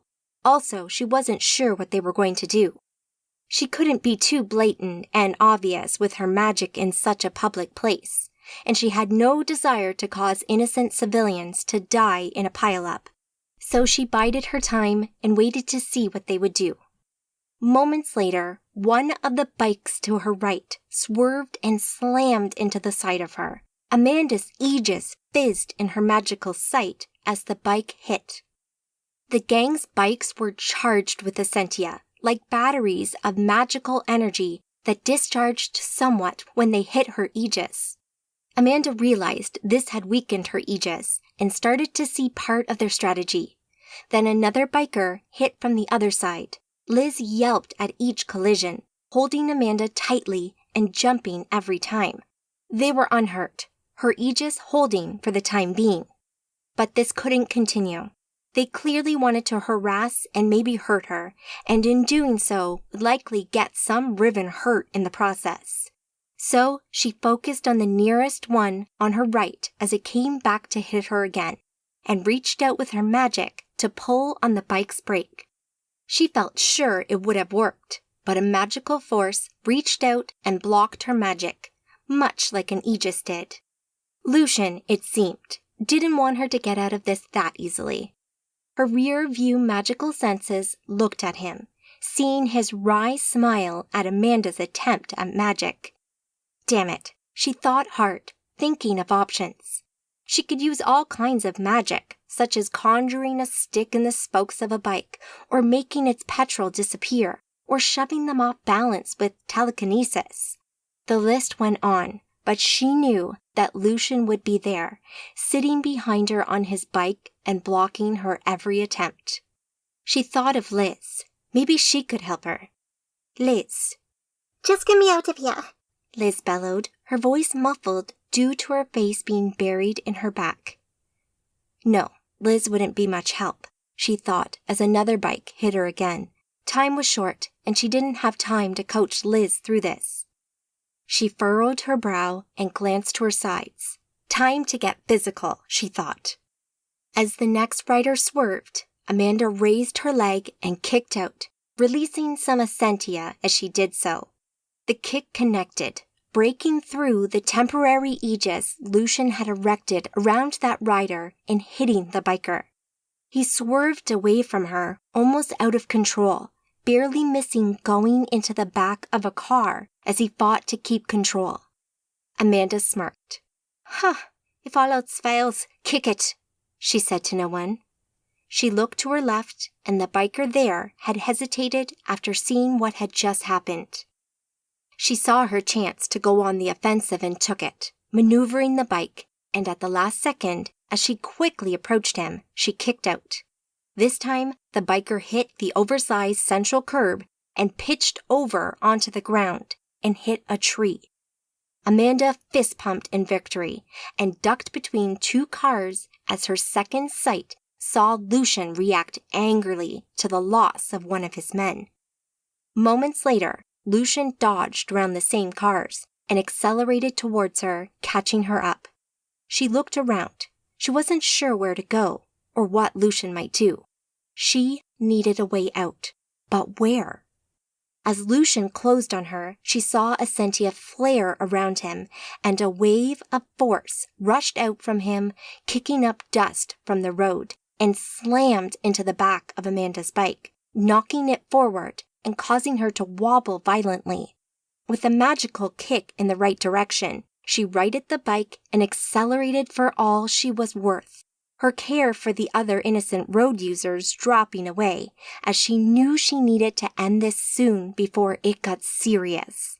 She barely had a moment to think, though, before another force wave hit her again, and again she had to use her own magic to keep from dropping to the speeding asphalt below her. She moved again, passing another couple of cars that sped by on her right side. As the last one passed, it revealed that Lucian's right-hand man, the other Magus, had drawn level with her and, leaning in, glided towards her with nothing but hate in his eyes. With only a moment to react, she turned away from him, pulled up her front wheel as she hit the central divider, which at this point was little more than a raised block of concrete, no higher than a large curbstone. She hit it and with a small magical kick, jumped, sailing over the oncoming traffic on the other side of the road and landing on the far side hard. The bike fishtailed beneath her as it bounced towards a gate of one of the abandoned piers. A magical wedge of force later, and she sailed through the now open gates as she brought the bike back under control and skidded to a stop halfway along the pier. Behind her, Lucian's fellow Magus had also made the jump and came to a stop a short distance from her. The man's dark eyes were glued to Amanda, his gaze not wavering for anything as the other bikers made their way onto the pier. Lucian arrived quickly, stopping his bike, dismounting and striding towards Amanda and Liz, his long coat flaring out behind him like a cape. He wore dark clothing, baggy discolored jeans, and layers of other clothing, all covered in little trinkets, like feathers and finger bones, bird skulls, and other bits, attached or tied on with twine or leather strips. They rattled as he walked. Lucian's men approached behind him, but not too close. They kept a couple of meters away from their leader, all apart from the other Magus, who stayed close to him.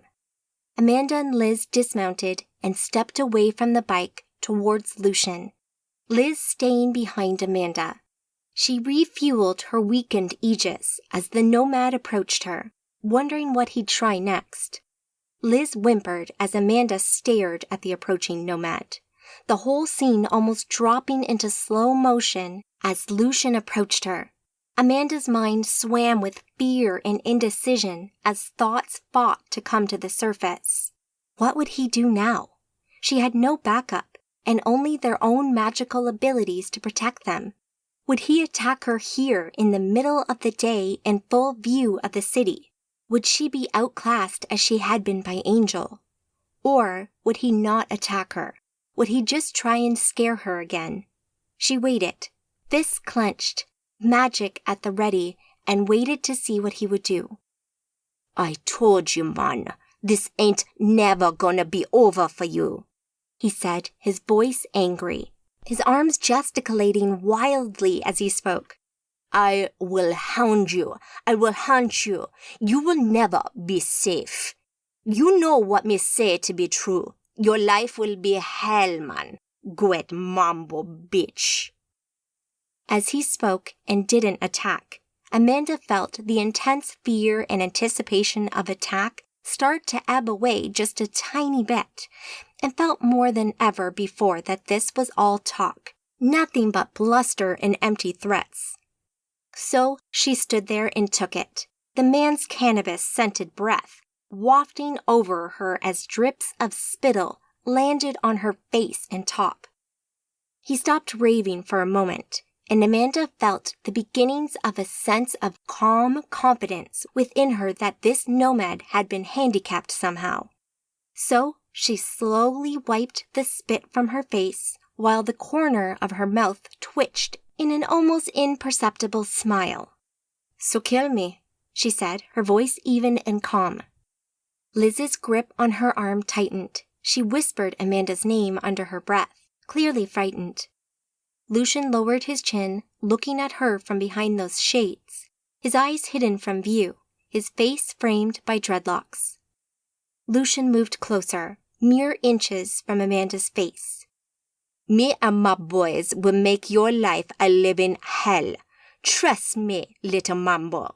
I will have to get inventive. Understand? Amanda felt a mix of confidence and impunity as he seemed to admit that he couldn't kill her, but also a new fear grew within her chest as she used her hand to keep Liz behind her. Maybe he couldn't kill her, but maybe he could hurt or kill her friends. She realized he was right, though. He didn't need to kill her or even hurt her to make her life a living hell. Amanda stood tall, but she could feel her breath getting a little shaky as her confidence slipped a touch and fear edged its way back in. But she could not show him that fear. She had to be strong. So she took a moment, gathering her confidence again before speaking. "Really? That's your threat? How inventive a man uses rape to threaten a woman. Surely you can do better." Lucian, still inches from her face, didn't speak. He didn't need to. His rage spilled out over his face, betraying his mood to anyone who could see. "I'll be waiting," Amanda whispered to him then, trying to sound as confident and as threatening as she could. Lucian stood tall and looked down on her. He stood perhaps a couple of inches taller than she did. His face filled with anger. He spat at her properly. It landed on her cheek with a wet splat and started to run down to her chin. She flinched as he did it and wiped it away quickly. The thought of his spit on her face made her feel sick to her stomach. But as he walked away, his gang by his side, her breathing calmed slightly. She stood there and watched them leave, facing the mad dog stares they threw her way defiantly, not willing to show any weakness as she reeled from the confrontation. A few minutes later, they were gone, and Amanda turned to her bike, putting her hands on the seat to lean against it, bent over, and took a few deep breaths. Lucian scared her. There was no point in denying that, but she also felt very confident that he, at least for the moment, would not hurt her. Something or someone seemed to be stopping him. Liz had dropped to the floor and sat there with a few tears running down her cheeks, slowly composing herself. Amanda crouched down next to her. "You okay?" Amanda asked as she put her arm across her back. Liz caught her breath and sniffed. "I'm good. Don't worry." "God love you, little one," Amanda said and pulled Liz closer. "Why didn't he kill us? Isn't that what nomads do?" "I suppose it is. I don't know why. I've not worked that out yet." Well, I'm grateful to whoever it is that's stopping him, that's for sure. Amanda looked off into the distance, back towards the southern tip of Manhattan Island, where they had just come from. They could see a few flashing lights now as emergency services arrived to attend to the injuries caused by the crashes their chase had caused. Yeah, she said, her voice non-committal on the subject. She wasn't sure why Lucian seemed to be holding back, but she felt certain about it now. Lucian had his chance and he walked away. He, for whatever reason, would not kill her. She looked back at Liz and came back to the moment. They needed to get out of here. No one took any notice of them. The ambient magic that all Magi gave off saw to it that people just tended to ignore them and get on with their lives. But the race through the city streets had been a very public affair, so she stood up and pulled Liz up by the hand as well. Jump on, we need to get back. Tell the others what just happened.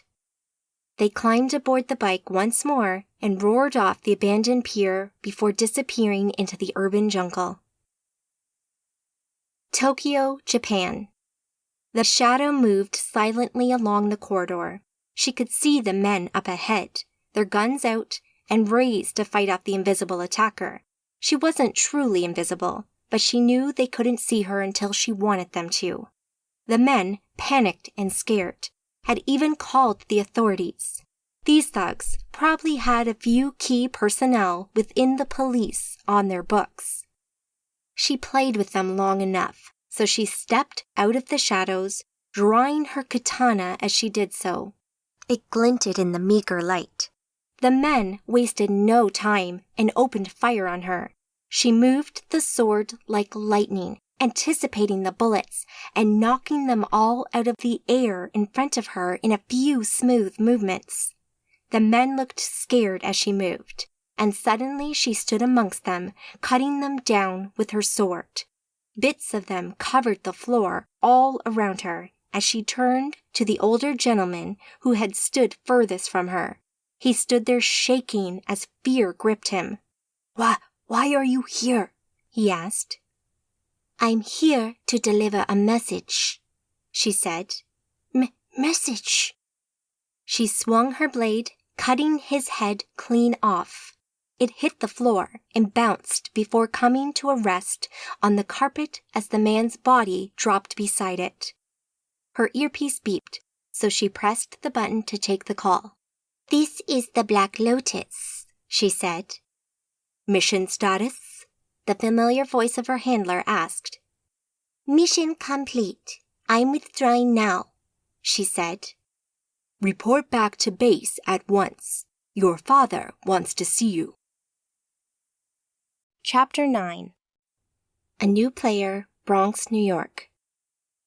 Lucian lounged in a reclining chair in a dark and dusty office that perched in the rafters of a warehouse. The room felt dead.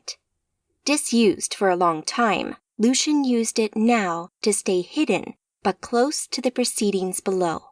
He didn't need to be here for these meetings, but he liked to attend a few of them, keep a close eye on his empire, and make sure his employees knew he was around.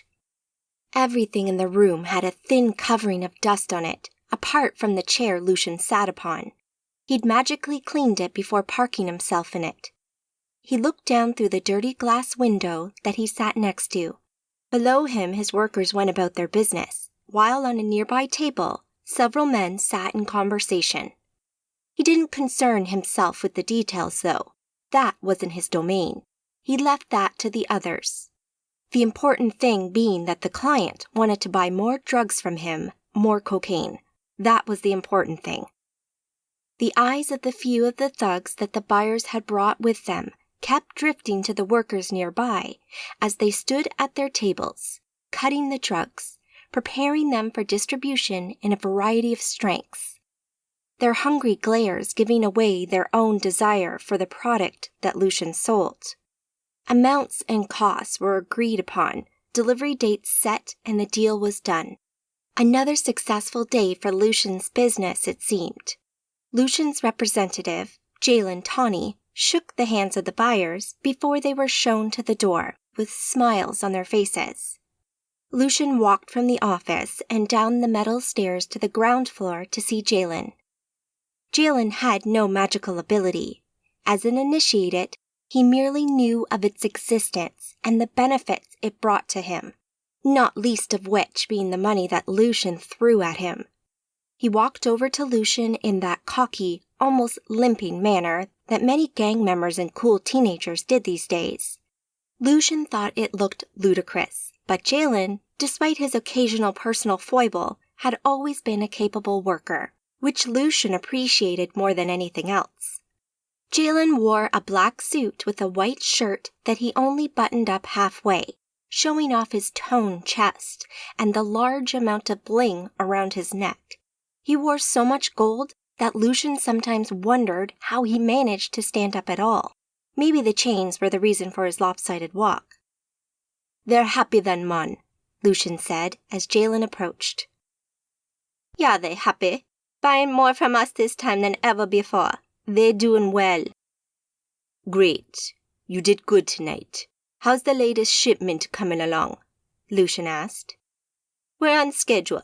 Everything should be ready for the buyers in good time. We'll be left with some spare to shift later, I'm sure of that." "Excellent. Thank you for coming tonight, Lucian. It was unexpected for you to visit." "I know, man. I have other business here tonight." "Anything I can help with?" Jalen asked.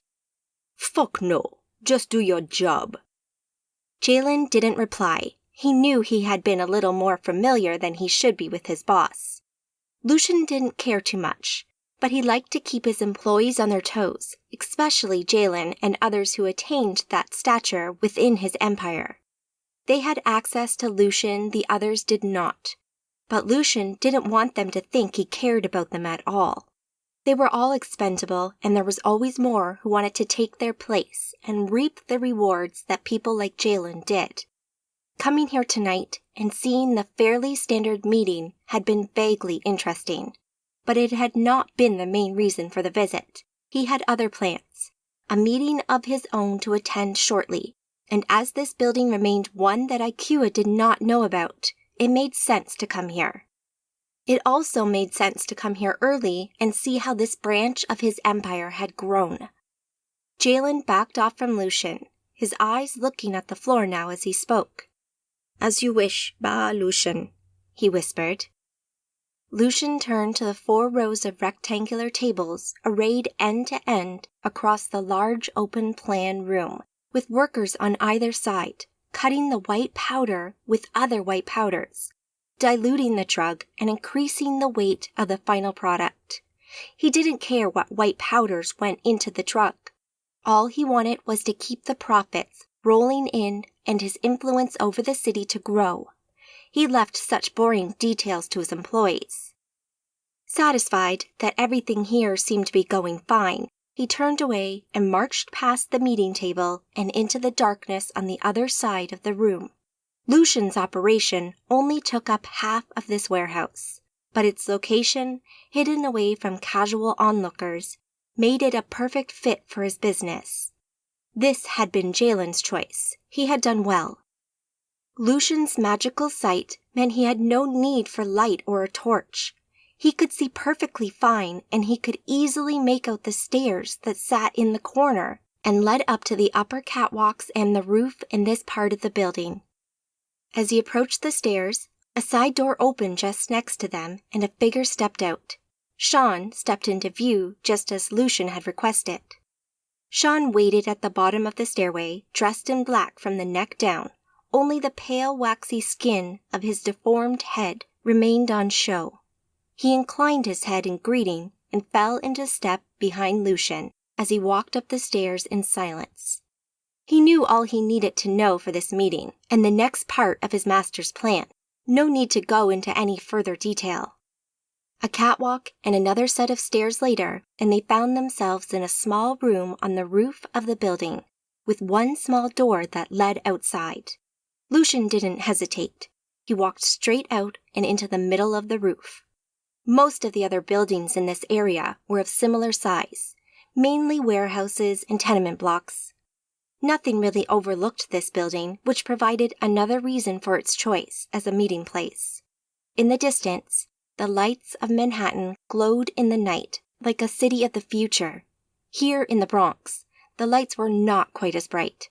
Neon signs and lit-up billboards dotted the landscape around them, but the warehouse district they were in felt very dark at night, as the businesses that use these buildings stopped their activities for the most part. Lucian's own business being one such exception.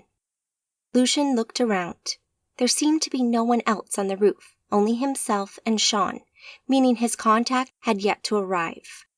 So, suspecting that they were likely being cautious and probably watching him right now, he waited and used his magical sight to try and spot them. But they must have been using magic of their own to hide their presence from magical detection. After a few minutes, and just as Sean seemed to be getting a bit bored, as Lucian could hear him shifting about a lot, a sudden dull thud sounded from behind him. Lucian turned, as did Sean, to look at the figure who had just landed on the roof as they came to a stand from the crouching position they had just landed in. As the single figure rose up, her gender became obvious as the woman's body filled out the strikingly designed, tight-fitting stealth suit in a way that Lucian appreciated. This would be the Black Lotus, someone that Lucian had been wanting to invite to New York for a long time, ever since he had found out about Yo, the one Arcadian Magi that lived in New York, and that he had so far failed to find and kill. Yo had become something of an obsession for Lucian over the years. He had kept to himself for the most part, and didn't do much to disrupt Lucian's plans. But it had become a matter of professional pride that his city should not have any Arcadians living within it.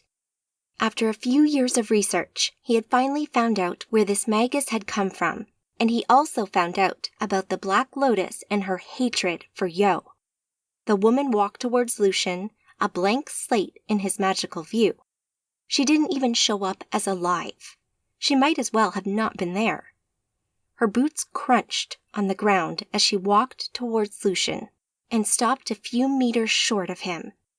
The Black Lotus stood in her stealth suit, covered from head to toe in pure black, but as they watched, some of the black on the catsuit she wore faded away to white, leaving behind a black and white pattern all over her that looked like stylized Japanese lotus flowers. The suit even covered her head. Only a ponytail of long black hair gave any hint as to her actual appearance. Strapped to her stealth suit, tactical webbing held pouches and holsters of all kinds, each filled with weapons or other implements of death. The Black Lotus was an assassin, an initiated Riven who worked for a secretive organization from Japan, who took out contract killings that straddled the divide between the mortal world and the Magi world. Lucian also knew that the Black Lotus would not be able to resist the lure of finding Yo. "You found him, Lucian-san," she said, her voice carrying a strong Japanese accent, even though she spoke excellent English. "I have. He's here in New York. Sean here can show you where you can find him." She looked over at Sean before glancing back to Lucian to offer a brief bow of thanks. "Hey," she said, before turning back to Sean and stepping closer to him. Sean stepped forward and offered her a slip of paper. "Meet me in the city in an hour at this address." She took it and looked at it before she bowed briefly to Sean and turned away from the two men, and moments later jumped off the roof. Satisfied, Lucian turned to Sean and nodded at him before porting off the roof and appearing instantaneously in a corridor of the Pit Club, his magic allowing him to pass through the back door built into the club's aegis. Lucian started to make his way through the corridors, looking for Rahl, Lex, and Anurin to update them on the latest developments. Instead, he found himself running into a Kua as he rounded the corner and looked into one of the communal rooms. "Lucian, wagwan. I've hardly seen you, man. Hey, how them latest Arcadians die?" Lucian kept his face neutral. He didn't want his thoughts and feelings betraying him to Akua. But their rivalry had been simmering for a long time, and Lucian knew that Akua had progressed in his magical ability in recent years, to the point where he could potentially best Lucian if he wasn't careful. Lucian also knew that Akua's comment had been designed to bait him. Lucian had leaked from fake stories that he'd so far failed to find the new Arcadians in New York in an attempt to stall Akua for as long as he could. The moment that Akua knew the truth, he would almost certainly go straight to Nymira, and then Lucian would have some explaining to do. At the very least, he suspected that Akua would be promoted to coven leader, and his life would be made much harder, and probably more painful. Akua-man, these fucks will be crushed. I have my crew on it. They can't hide forever. You ain't found them yet. What the fuck you doing? If Nymira... She knows. That much wasn't a lie. He had sent word to his master that Arcadians had entered the city, and he had been hunting them down. Better it come from him than Akua. Chill, man. I know you on it, he said, and eyed Lucian carefully. Lucian left the room, his face a picture of calm, but inside he felt in turmoil. He had to get these Arcadians out of his city, and soon. They could ruin everything. He hoped that the Black Lotus might be able to kill 2 birds with 1 stone. Maybe killing Yo, who Lucian knew had befriended Amanda, would force them out or scare them away from New York. Removing that particular thorn in his side would also give him some leeway with Akua and Nymira again. He shook his head as he walked away from the encounter with Akua. The mental gymnastics he was having to go through to keep things straight with Akua and his master, while at the same time dealing with Amanda, took its toll on him. He headed back towards his quarters and dropped himself into his couch with a grunt born of frustration and exhaustion. Soon, he thought, soon the Black Lotus would confront Yo, and with a bit of luck, his problems would sort themselves out. Online chat between Kronos and Edge, dated April 8th. Kronos, you're close, so close to the truth. Edge, excuse me, who is this? Kronos, you can call me Kronos. I have read your blog, and the conclusions you have drawn are close. How do you know all this? Edge, investigation. I follow the rabbit hole wherever it takes me. Kronos, Matrix reference? Edge, well spotted. Kronos, you're in the UK, right? Edge, correct. How did you know? Kronos, you're good, but you have a lot to learn. Online chat between Kronos and Edge, dated April 16th. Edge, what's this? Kronos, an address. Edge, and what's there? Kronos, if you're careful, your first steps to learning the truth. Edge, is it dangerous? Kronos, of course. Watch at a safe distance and don't get caught. Got it? Edge, got it. Chapter 10. Surveillance, the Bronx, New York. With a whip crack of the night air, Lucian disappeared from the rooftop, leaving Sean standing on the warehouse roof alone. Lucian had asked Sean to be here for a meeting. He had known they were meeting someone that needed to know where Yo could be found, but he had not known why. But after that little encounter, Sean had a good idea why this woman wanted to find Yo. You don't go to a meeting with katana and knives and guns strapped to your body for a casual chat.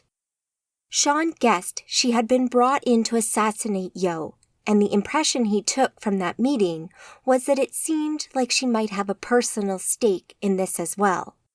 The meeting had ended, and now he needed to get back to Manhattan and meet this woman, whoever she happened to be, in 1 hour. He wandered over to the edge of the roof and looked down. A short way up the road, he saw the car he had been driven here in. It idled next to the side of the warehouse, with Ben still in it. Sean glanced around briefly to make sure no one happened to be watching. Then he stepped off the rooftop and dropped about 3 stories to the ground, landing easily without hurting himself.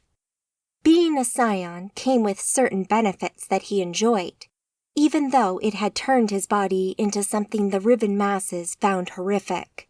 Everything seemed quiet in the alleyway, so he walked to the car and stepped into the passenger seat, pulling his hood up to hide his face. "Back to the stakeout," he said to Ben, his assistant, who waited for Sean to close the door before pulling away. The roads were quiet, and they made good time driving back into Greenwich Village. Most of the drive they sat in silence. Ben didn't speak to Sean unless it needed immediate attention or unless spoken to.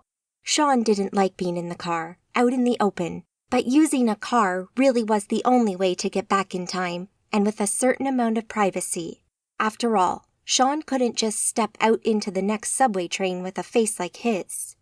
Hidden in the depths of his hoodie, he watched the world go by as Ben navigated the endless traffic back into the city. Eventually, Ben pulled into the back alley of the tenement building they were set up in and came to a stop. Sean opened the door and glanced up and down the street. Everything seemed clear, so he stepped from the car and shut the door behind him, moving to the servants' entrance to the building. Ben locked the car behind him and pulled out a set of keys, opening the door with a squeak of metal on metal, and waited for Sean to step through into the relative warmth of the building. Sean had been here a few times, but usually left this kind of work to his 2 apprentices, as he preferred to stay underground. But Ben had figured out a way for Sean to get to the apartment with almost no chance of him being spotted by using the service elevator, which once on the right floor exited only a few doors down from their stakeout location. The building might as well have been abandoned for all the upkeep that had been done to it.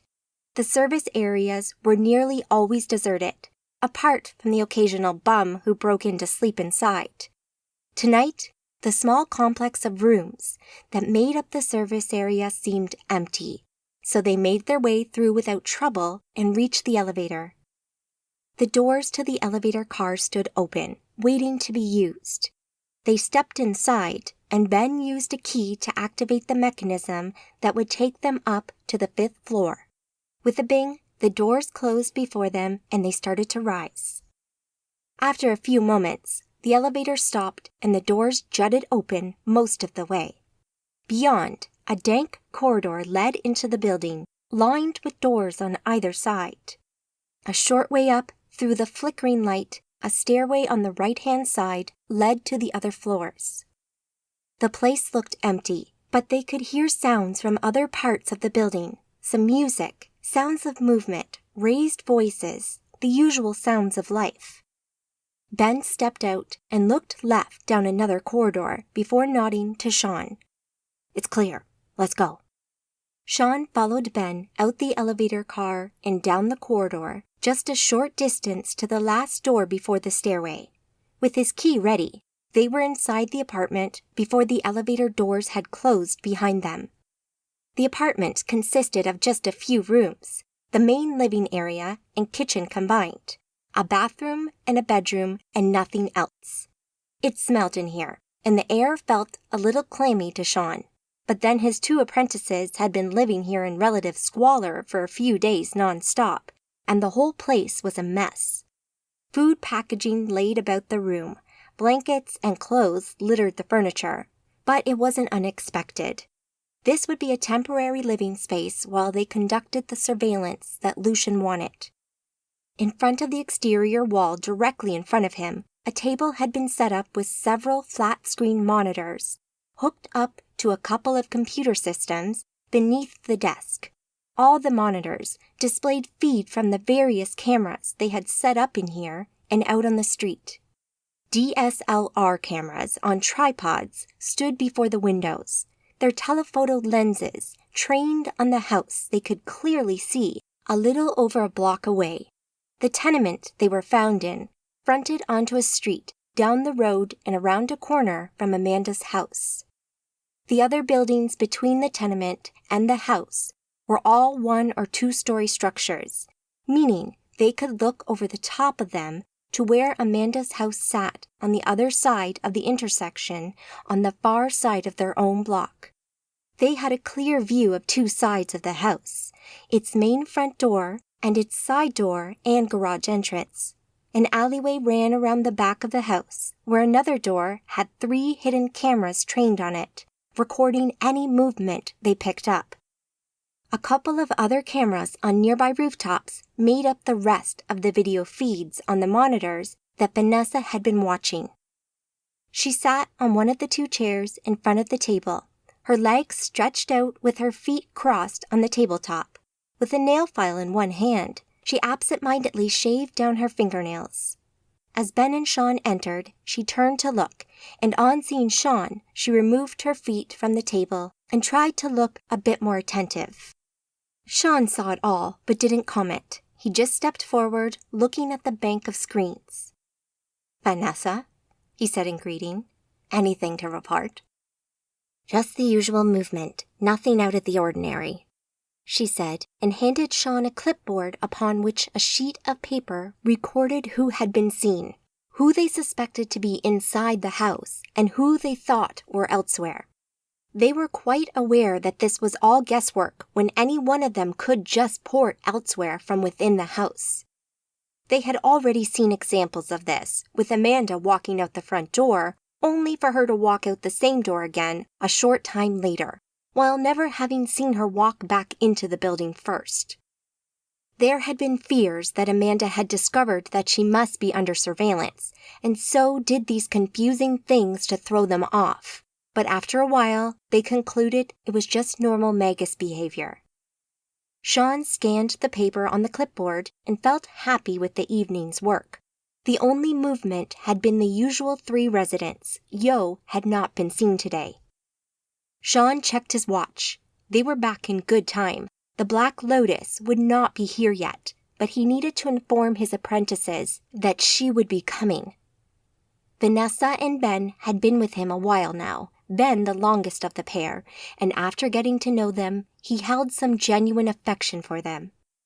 Ben had been just a dumb kid who got himself into trouble with his formidable hacking skills. As the modern world had progressed and the digital age dawned, some in the Magi and Scion communities were early adopters of this new technology.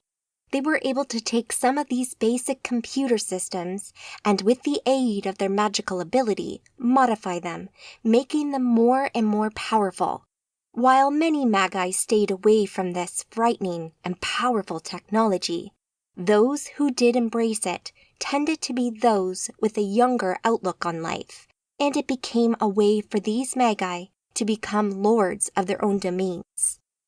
They created faster and more powerful machines, and a small community grew online, hidden within a private encrypted forum they built called the Dark Web, or D-Web for short. Today, the pioneers of this digital magic were creating lifelike virtual reality worlds that you could plug into with the VR rigs they were developing. The Dark Web certainly was one of the most secure sites on the internet, but there was no foolproof way to stop breaches in security, and Ben had been one of the hackers who had made it inside. Punishment came swiftly for those who broke the D-Web's security, but Sean thought he saw something he liked in Ben, and managed to reach him just before the others did. Sean had saved him, but he could not save his family, who were killed without mercy.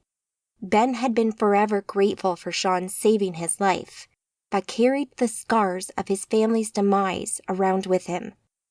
Vanessa had been a street kid for a while. She'd run away from home, from her abusive family, lived on the streets, getting into drugs and prostitution before ending up in a bedsit where she saw another resident on a computer system. It turned out there were a few of them in here.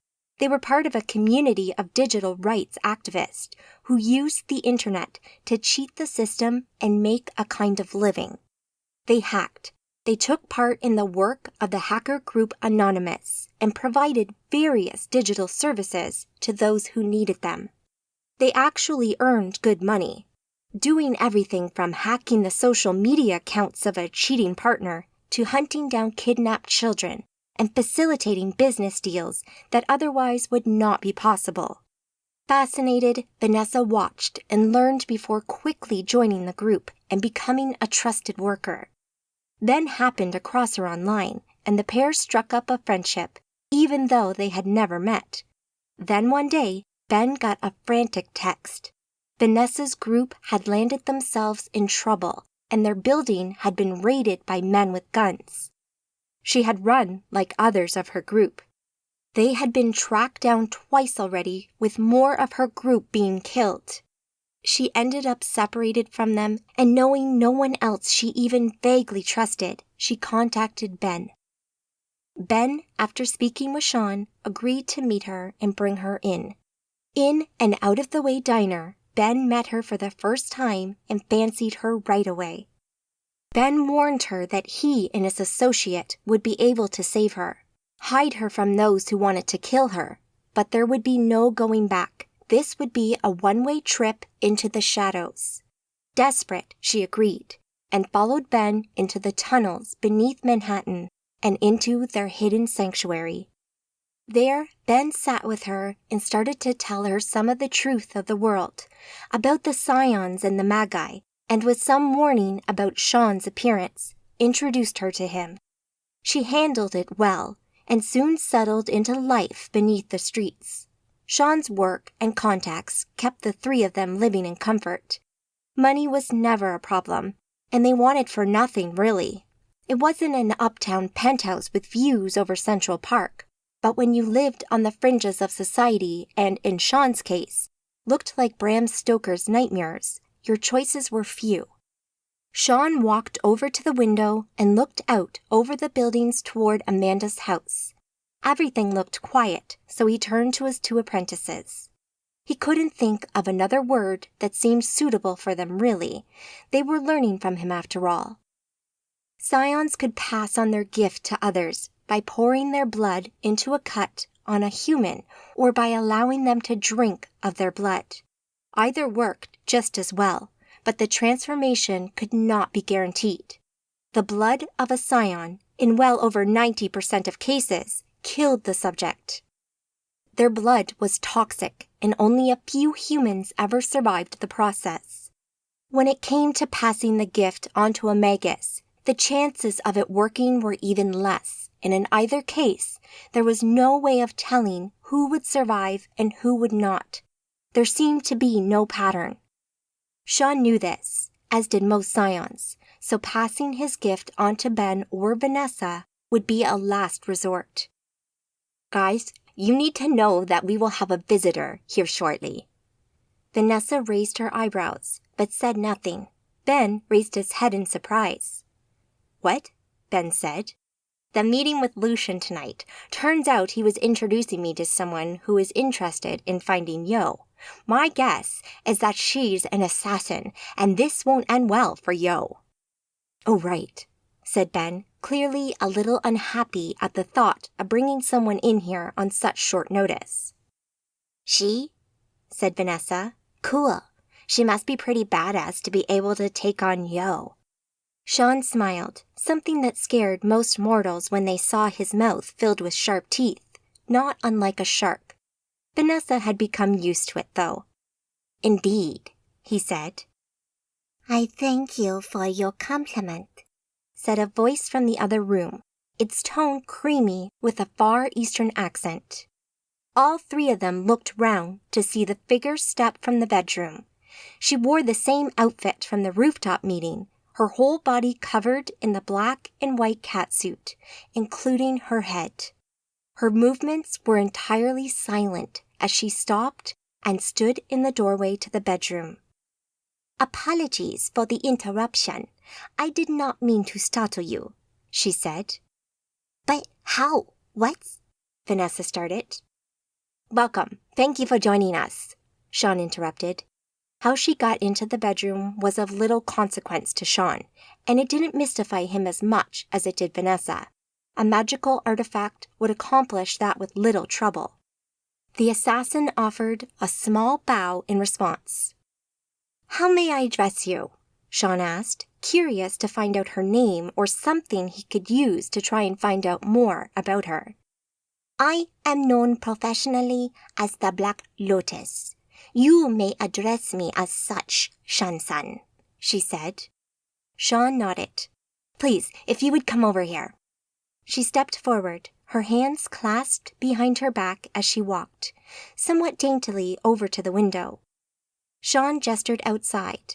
The house on the far side of the junction, a magus by the name of Amanda Jane Page, lives there with 2 others. They are friends of Yo's, and he visits most days. She looked intently at the house before looking at the feeds from the cameras. She pointed to the images coming from the alleyway behind the house. A rear entrance? She asked.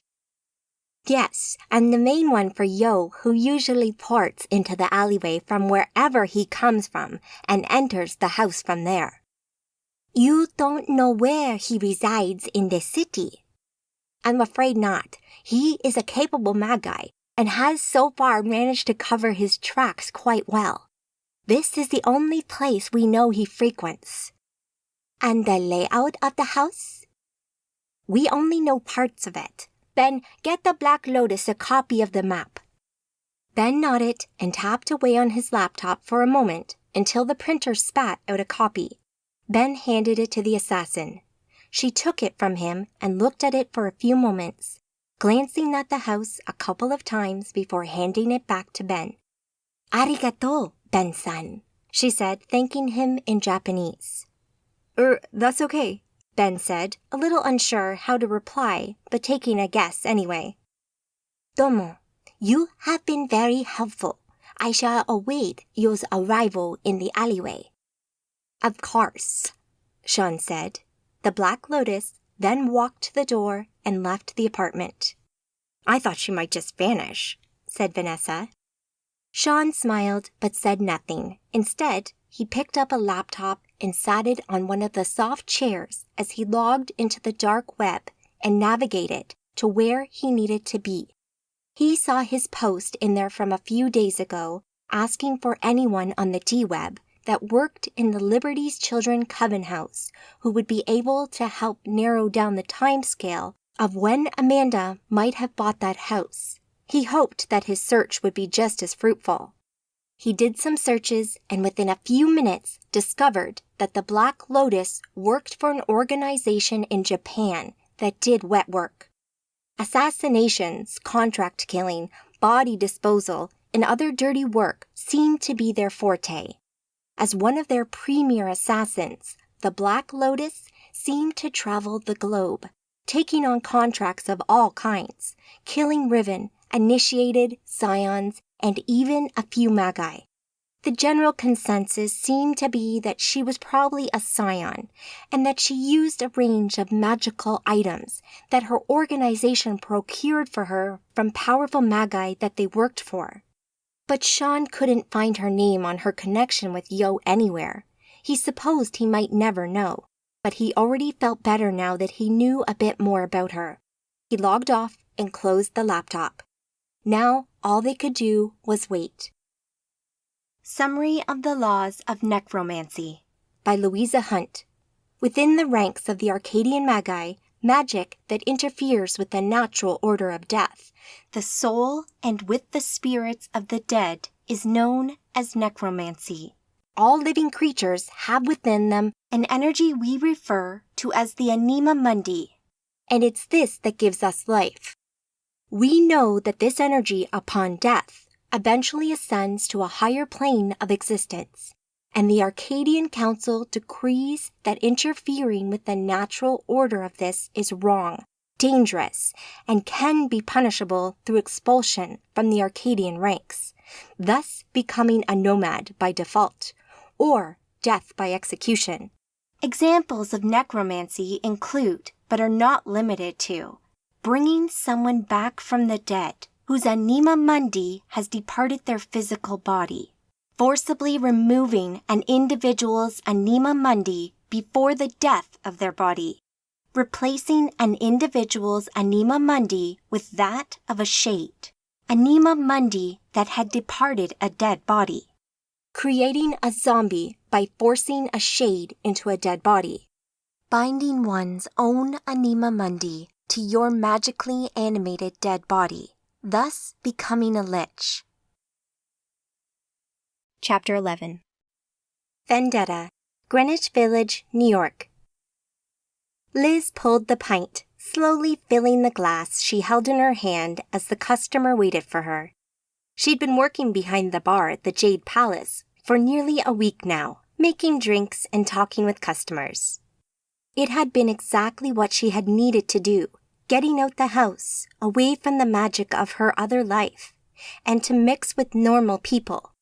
Talk with people who had everyday problems and weren't being hunted by psychotic wizards. These shifts were a welcome release for her. While she worked out front in the bar, she never saw Yo or Stella either, as they almost never came to the front of the building. A precautionary measure, in case they were spotted, but she supposed it had kept them hidden for this long, so who was she to make any judgments? As she pulled the pint, she flicked her eyes to look down the bar to the young man sitting a little farther down. He saw her looking and smiled. Liz smiled back. His name was Jason, and he'd been in here every day for the last few and made a point to talk to her. She'd seen him in here before, and she'd served him, but when he came in the other day, he started to talk to her. He'd flirted with her, touching her hand and looking her in the eye for a touch longer than he needed to. She enjoyed the attention, and she thought he looked good. He always looked well turned out and polite. Yesterday, he'd been there at the end of her shift, and afterwards, they went for a drink. She'd been unsure if she should do this, if she deserved this kind of attention. She thought back to her friends, to Stephen and Ben. She'd grown quite close to Ben. She'd even kissed him before that nomad had killed him in cold blood. That had been over a year ago now. Maybe she'd never fully get over it. That kind of thing could easily scar you for life. But as they chatted and drank, she realized she might actually be enjoying herself. They laughed and talked about all kinds of things. The differences between the British and American cultures came up often, frequently ending with them breaking down into giggles. Towards the end of the night, they even had a dance and indulged in a few gentle kisses. When she saw him today, there'd been a hint of awkwardness, but it passed quickly and they went back to talking openly again as she continued to serve people. The shift went quickly, and before long, her finish time approached, and her manager said she could go home when she wanted. After a few moments, she put her things in her locker in the back room, pulled on her coat, and stepped back into the bar.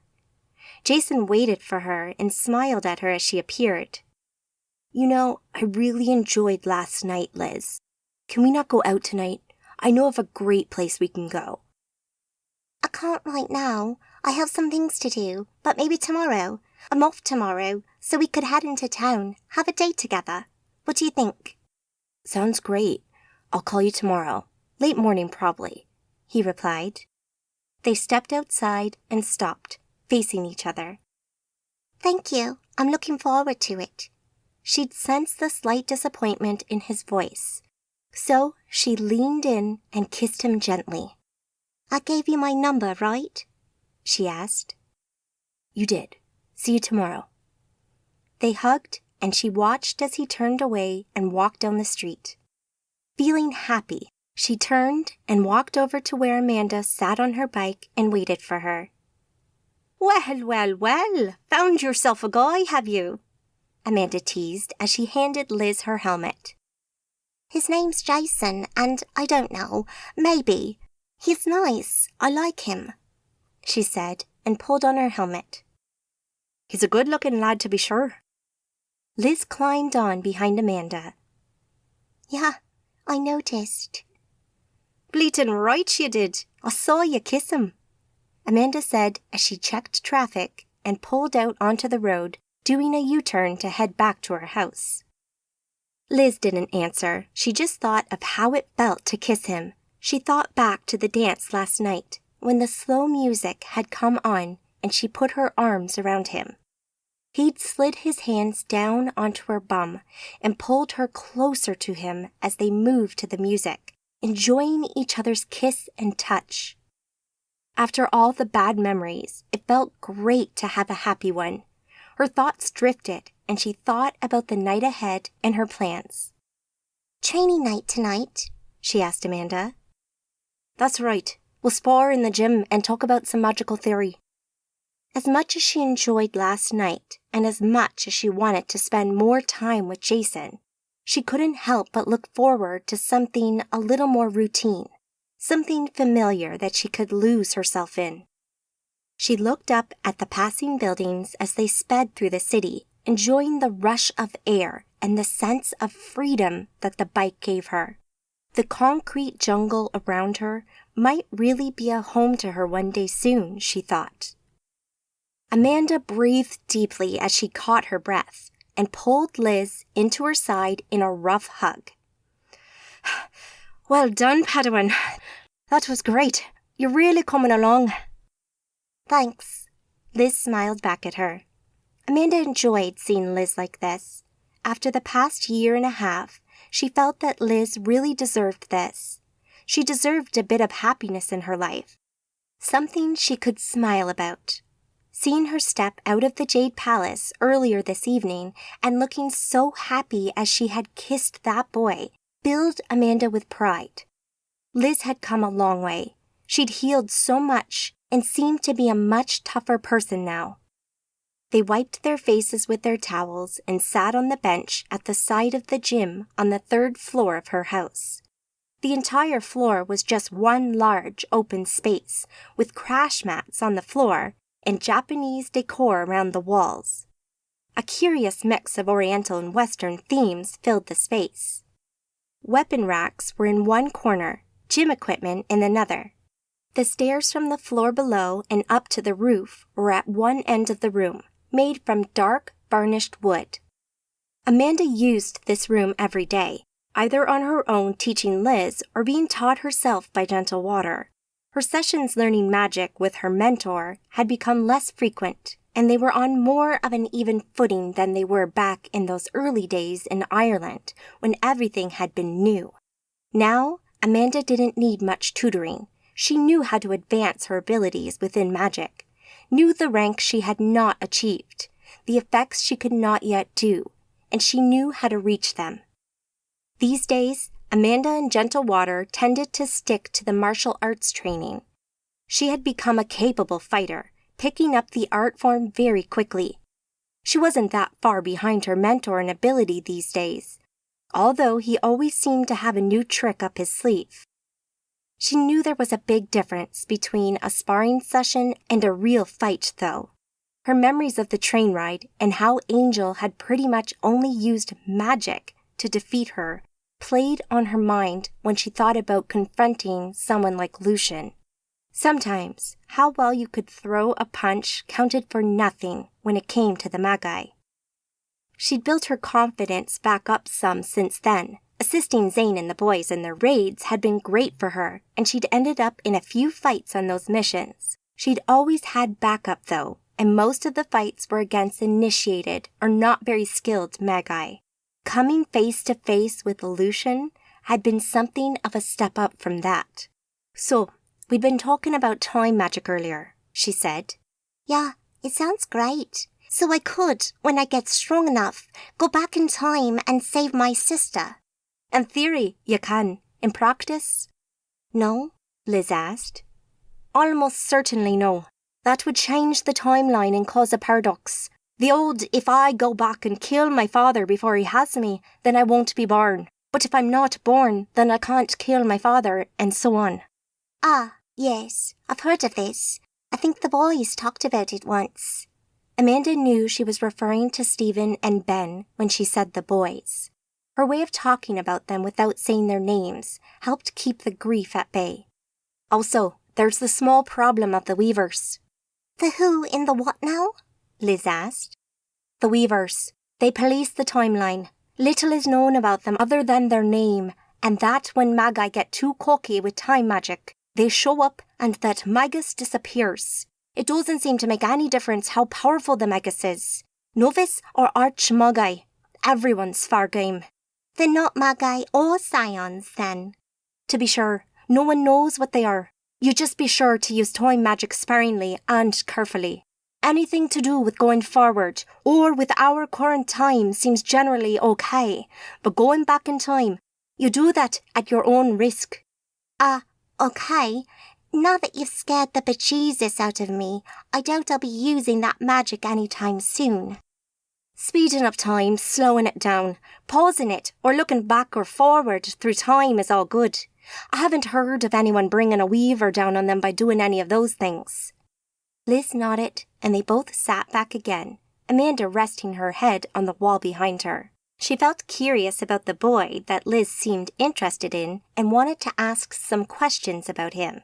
She smiled to herself, wondering if this might be how mothers felt when their children started to go out and meet boys, or girls for that matter. "So, how long have you known Jason for then?" she finally asked. Ha! I knew you wanted to ask me about him. I knew this was coming. Amanda smiled. "Sorry, I'm just protective of you, I guess. I want to make sure you're okay," Amanda said. Yes, Mum, Liz answered. "Sorry." It's okay, I understand. But to answer your question, just a few days. I've seen him in the palace since I arrived, but he only started to talk to me a few days ago. "And he's nice. Do you like him?" I do, yes. He's... The room suddenly seemed to tip and skew, but didn't. Shadows seemed to twist, and suddenly nothing felt real. Magic, powerful magic, had just been used close by. Very close by.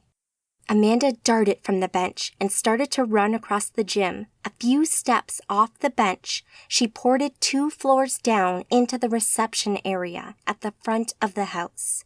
She stopped and listened with her enhanced senses.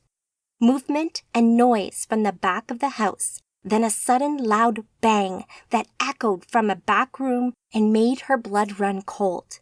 If she was right, someone was now in the house. Before she had even ported downstairs, she had used her magic to set her mind to multitasking. Now her secondary mind checked her Aegis, and then started pulling in Essentia, preparing for the potential fight ahead.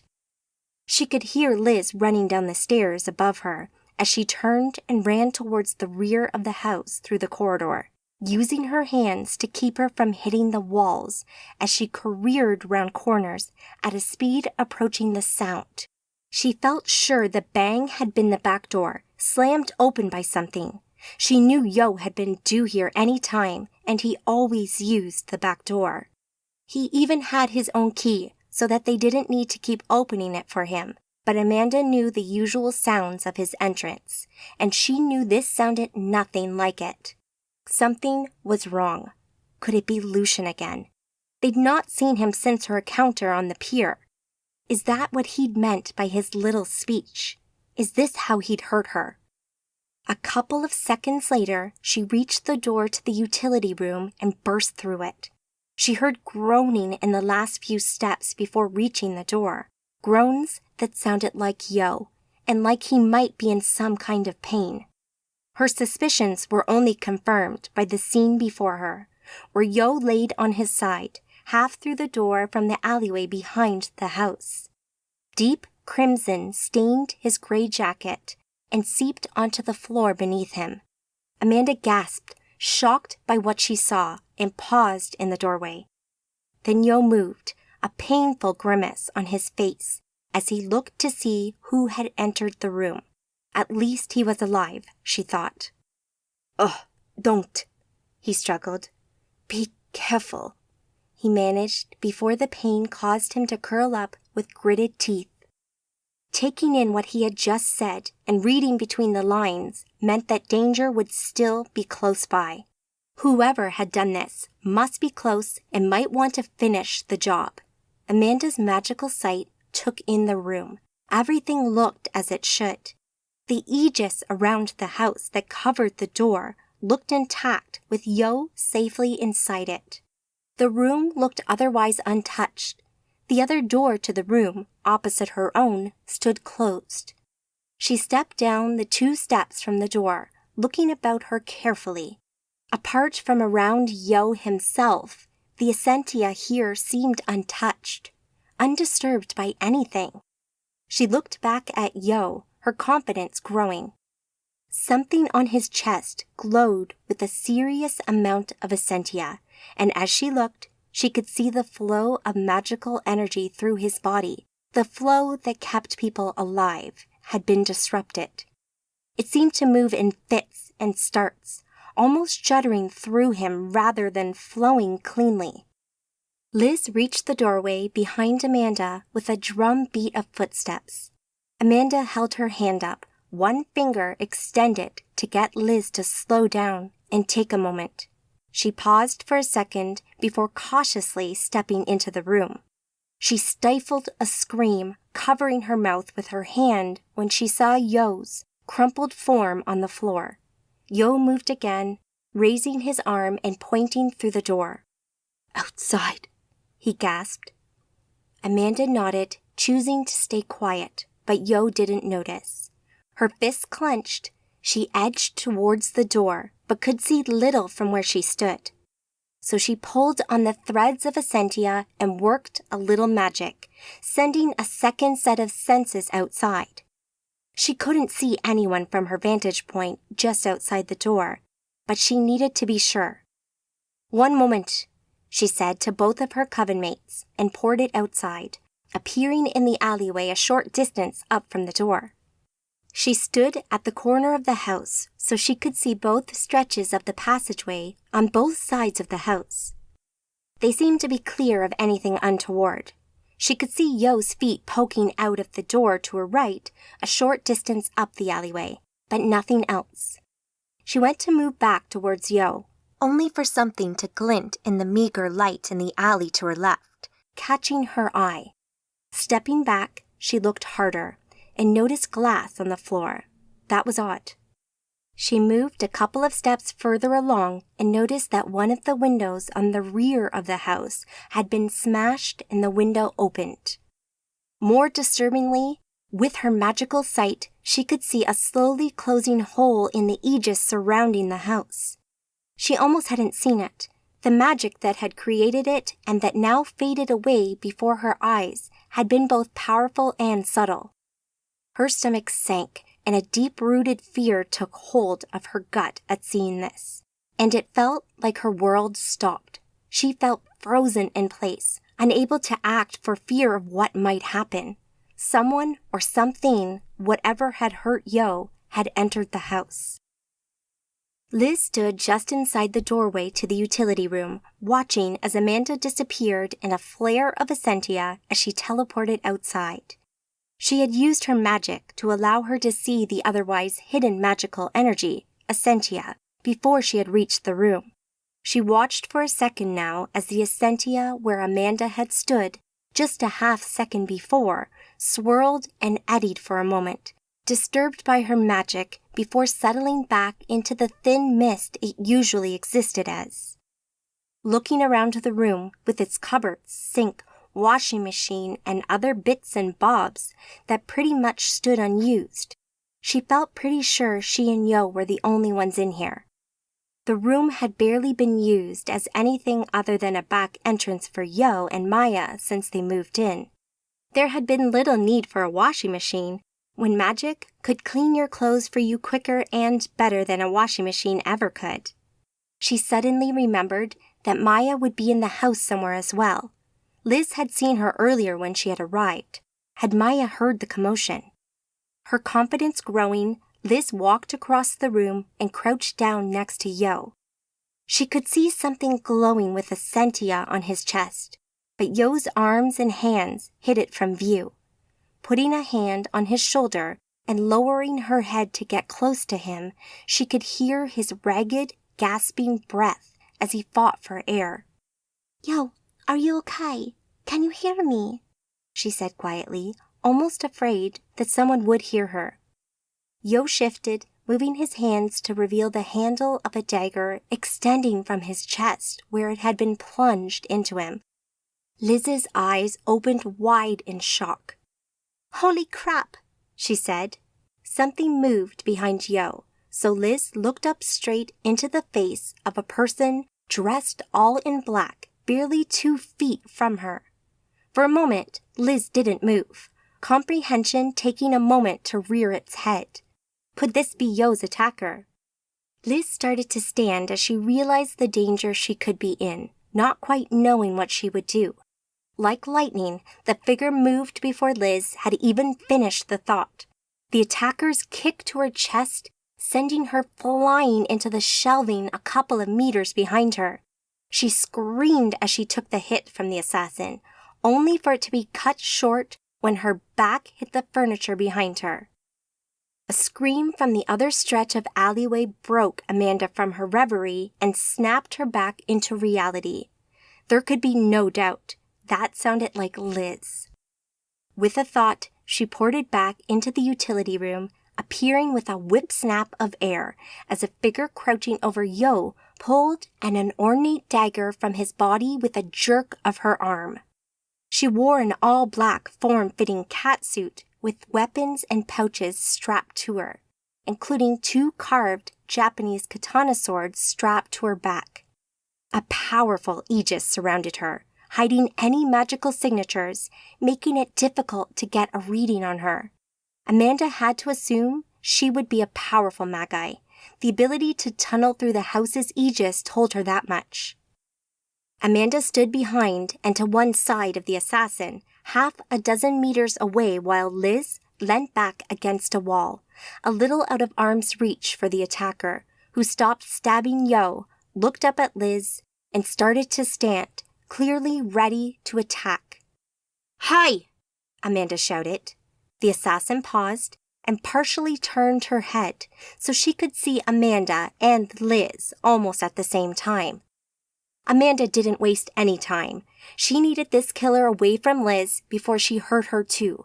With a force of will born from anger and fear, she blasted the assassin with a strong kinetic blast, sideways across the room, away from Liz. The assassin may have an aegis, but she could still get knocked off her feet. The assassin slammed into the wall a good few feet above the floor and landed with a bone-crunching thump. Amanda watched as the killer rolled with the fall and barely a second later was up on her feet and moving to attack her with a dagger in her hand.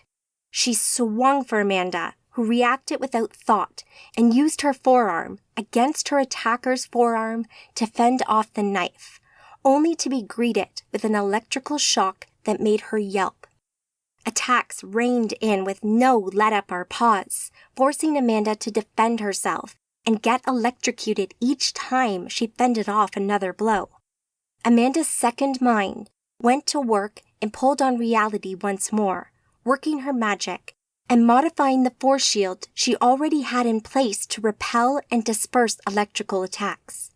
A moment later, the shocks were gone, and she knew she could defend herself fully once more.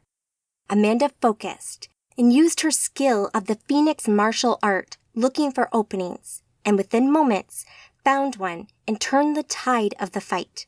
Suddenly, Amanda went on the offensive, caught the hand with the dagger, and with a twist, it dropped to the floor with a metallic clatter. The assassin, no doubt frustrated by the loss of her weapon, attacked again with her hand this time as she raked her fingers across Amanda's stomach while twisting out of the hold. Claws had extended from the assassin's fingers, each over an inch long and quite deadly looking. Amanda couldn't be certain because she knew that it wasn't a stretch for a reasonably powerful Magi to grow claws. But she suspected that this assassin was no Magi. She suspected she might be a scion instead. The assassin pirouetted away and turned to face Amanda with her arm raised. A gun on her wrist fired as she turned on Amanda, and something tiny shot past her and landed behind her.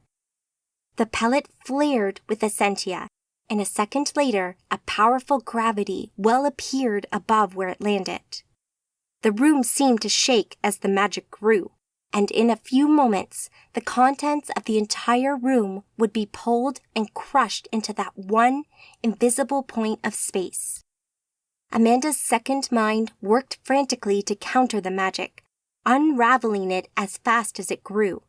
Meanwhile, before her, the assassin turned away, pulled the two swords from her back, and looked over her shoulder at Amanda.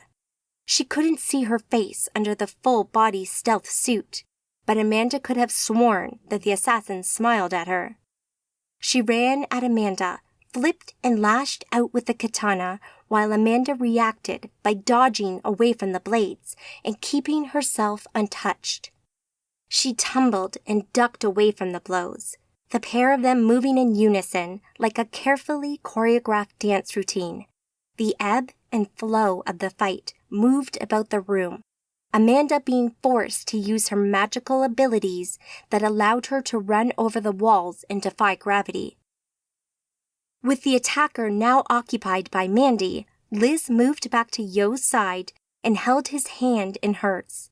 She could hear his breathing. It came now in short, ragged gasps that put Liz on edge, scared to death that they would suddenly stop. She looked up as the assassin drew the two curved Japanese swords from her back and attacked Amanda again, who seemed to be using her magic to counter a growing effect behind her.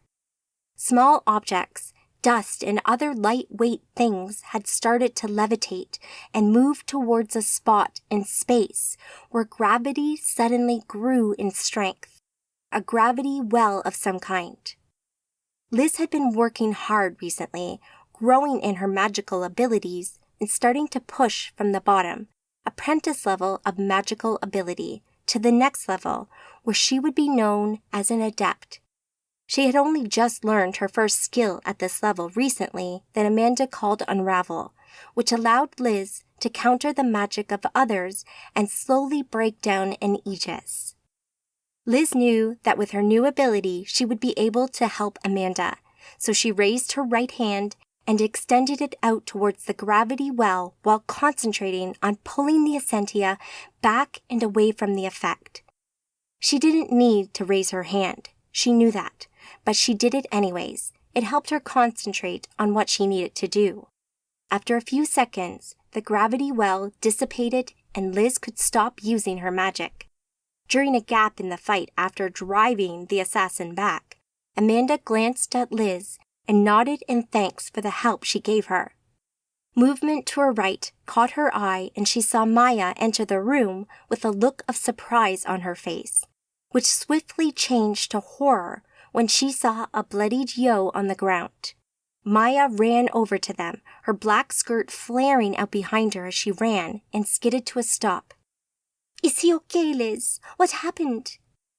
He's been stabbed by her, she said, with hate in her voice as she looked at the assassin. Maya crouched down and tried to listen to Yo's breathing. Liz looked on, tears streaming down her face as she felt helpless. She didn't have the magical ability to heal people yet, and could only hope Amanda would survive this fight and be able to save him. Maya moved her head away from Yo's face. "God damn it," she said, and started to try and give Yo CPR. She turned him onto his back easily, Maya's enhanced strength making light work of moving him into the recovery position before she checked his airway. "Crap," she whispered. Liz could see why. Blood covered Yo's face and seeped from his mouth. His airway would be filled with it too, but it didn't seem to stop Maya, who covered his mouth with hers and breathed into him twice, filling his lungs with air before she used her fingers to find the right place on his chest, put one hand in the other, and started chest compressions. Dodging the swings of the two swords, Amanda felt the gravity well behind her fade to nothing as her second mind, with the help of Liz, finally pulled the effect apart. With both minds being so incredibly busy for those few moments, things had seemed very stressful for a short time. On the other hand, she had pulled apart an effect that could potentially rip the house apart, and on the other, trying not to die a violent death at the hands of this very skilled assassin. With each strike that connected, which had been a few now, the magic in the swords had been gradually wearing down her aegis. At this moment, it only barely held together at all. 1 or 2 more hits from the swords, and she would be in some serious trouble. But with the gravity well gone, that all changed. Amanda wasted no time in turning her second mind's attention to the attacker, and with a powerful kick and a blast of Essentia, flung her into the wall. Amanda used both her minds to force Essentia into her aegis and bolster her defenses as the assassin fell, rolled, and just a couple of seconds stood before her once more. Amanda screamed at the figure in black, using one mind to send a knife of magical energy into the aegis that surrounded the assassin, cracking it, while using her other mind to reach out and port a katana of her own from the weapons rack upstairs into her hand. The assassin cocked her head to one side, as if to say, "Really?" before lunging forward on the attack once more. Amanda counted the attack, their swords clashing, the sound of ringing metal echoing through the room.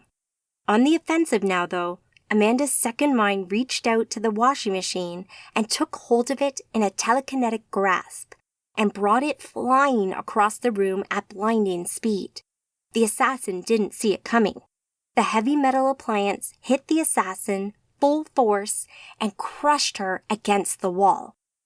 The machine dropped to the floor and shifted sideways out of the way before Amanda let it go. The woman dropped to the floor as well and groaned in pain. Using both her minds, Amanda ripped the aegis from her opponent unopposed, leaving her defenseless. The assassin moved and came to her feet, slower than before, her left arm limp. Amanda's magical sight allowed her to see the broken bones in the assassin's arm now that her aegis had been destroyed. She also had some broken ribs and internal bleeding, but as Amanda watched, she could see that they were already starting to heal.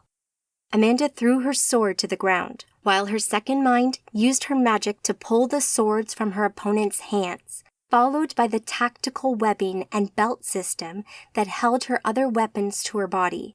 The belts ripped open and fell to the floor as Amanda stepped forward and threw a powerful right hook at her that knocked her backwards. The assassin tried to defend herself from Amanda, but in her weakened state, the effort proved fruitless, and after a few moments and a number of punches later, the assassin lay unconscious on the floor at Amanda's feet. Blood dripped from Amanda's fists as she stood over her fallen opponent. "Amanda!" said Liz from across the room. Amanda turned and looked at Liz and Maya. Liz knelt on the floor. Her cheeks glistened in the light from the tears she had shed while Maya knelt at Yo's side. "He's gone," Liz said. Amanda let out a breath. Her shoulders slumped, and she looked down at the floor. "Shoit," she said under her breath. "And there's nothing you can do." Liz shook her head, sadness in her eyes. "We tried. She stabbed him so many times in the chest. It would have taken magic to heal him." Amanda turned to the assassin then. "Damn it!" she shouted and kicked the unconscious assassin at her feet in pure frustration. "And we can't bring him back, can we?" Liz asked. "Honestly, I'm not sure. I might be powerful enough, but I'm not familiar enough with Arcadian law and what's considered necromancy or not. He's been hurt pretty bad. I don't know." "Where's Gentle Water? He'd know." "Paris, I think. I'm not sure. It would probably be too late by the time we got anyone here." "I have an alternative," said Maya.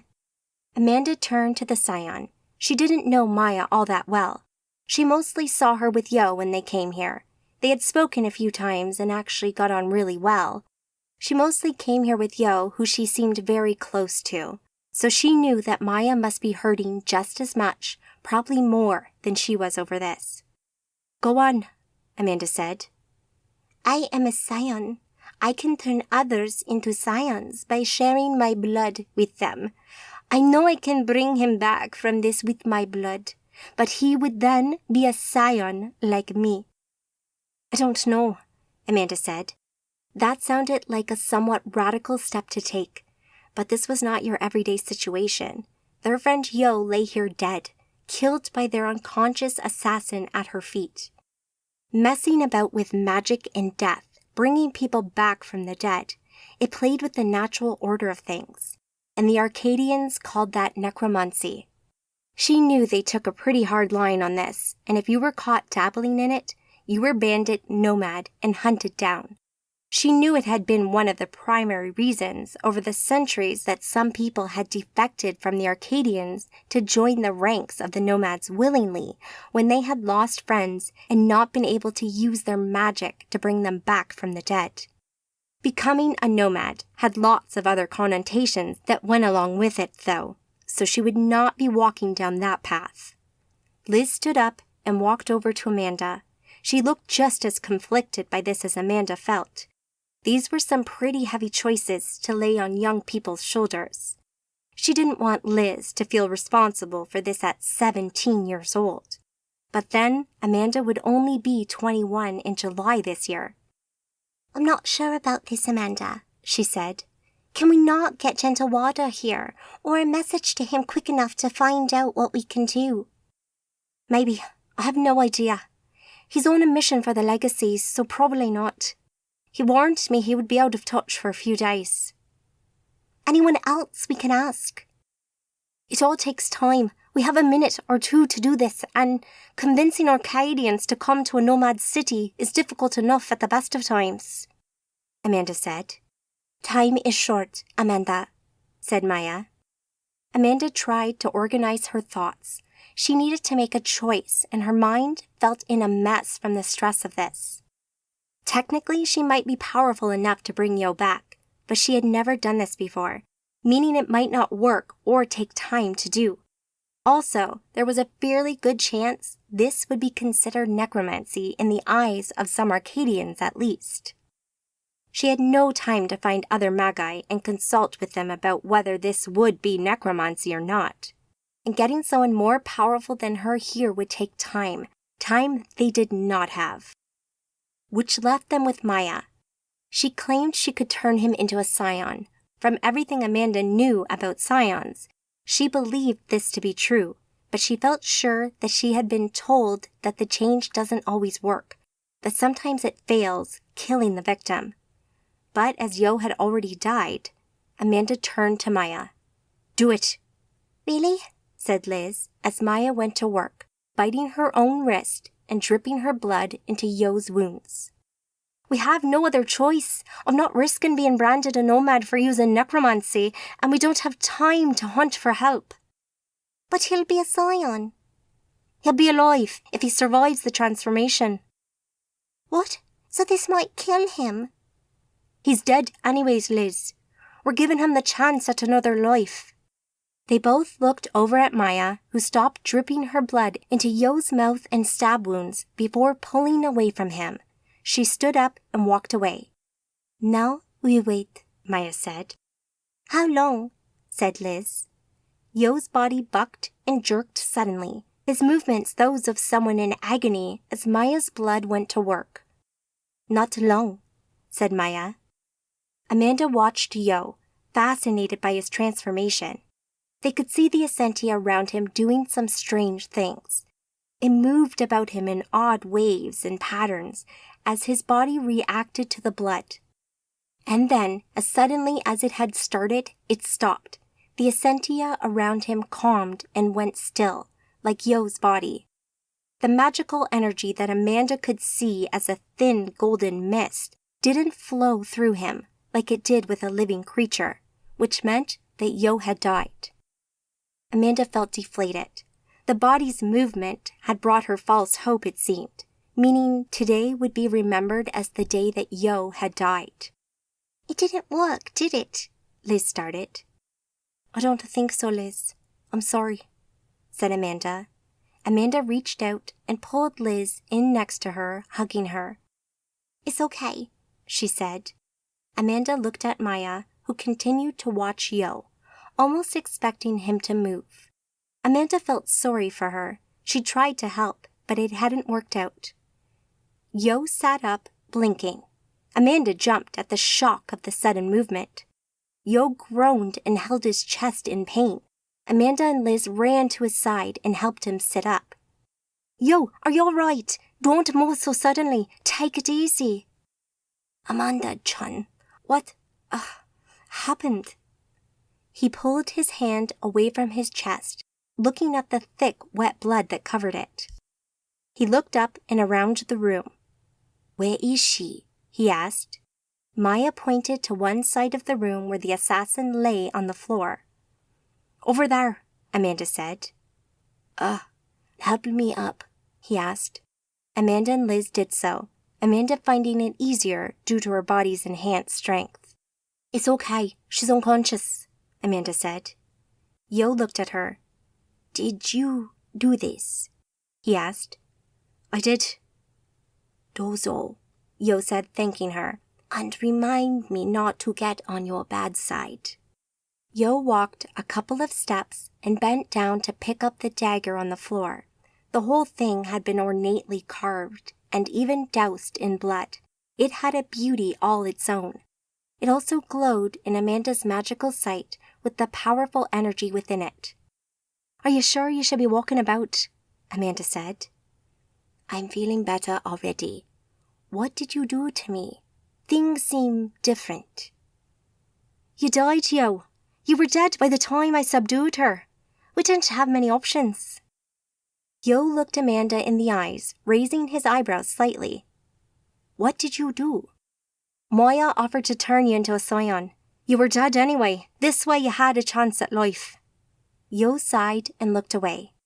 That explains a lot. My magic seems different. I'm not sure about my connection to it. It could still be there, but it will take time to get used to things again, Maya said. And it might be gone, Yo answered. Indeed, confirmed Maya. Ah, that's a sickener, Amanda said in commiseration. I didn't know what to do. I'm sorry. Yo turned back to her. Don't worry. You did what you thought was right, and I am alive at least, after a fashion. Amanda knew what he referred to. His body remained technically dead. With her magic, she could detect no heartbeat at all, and the local essentia did not flow through him like it would with a living being. It also didn't flow through Maya in much the same way. You mean you're a scion? She said. Yes, I'm a vampire, said Yo. like Maya. Amanda hadn't considered what type of scion Yo would become, and the connotations that surrounded a change into one of these creatures. Yo would have a lot to deal with now, and had a lot to learn, too. As a vampire, she guessed that meant he would need to drink blood to survive, the thought of which turned her stomach. Yo stepped forward towards the prone figure of the assassin and stood over her. What are you going to do? Amanda asked.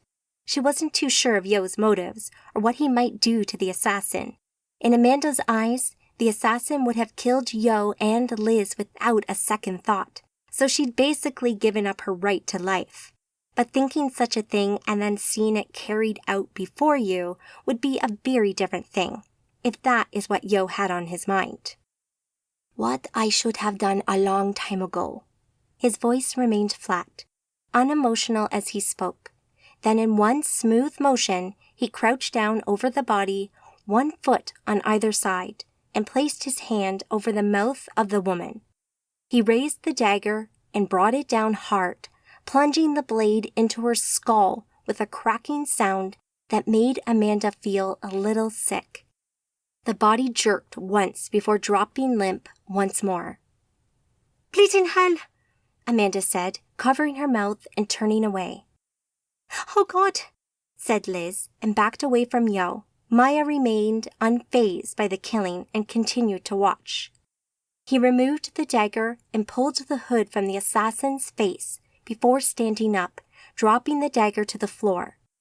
Seeing the assassin's face for the first time, She looked Japanese, with long black hair, and apart from a stab wound at the top of her forehead, she looked pretty. Her catsuit also changed from pure black to a black and white design of stylized black lotus flowers on a white background as the magic that held the effect in place faded. Who was she? Anyone you know? Yes, this is the Black Lotus. Her real name is Kimi Takahashi, and she was my sister. Amanda felt her eyebrows rise almost involuntarily. That had not been the answer she had expected. Yo had just killed his own sister by stabbing her in the head.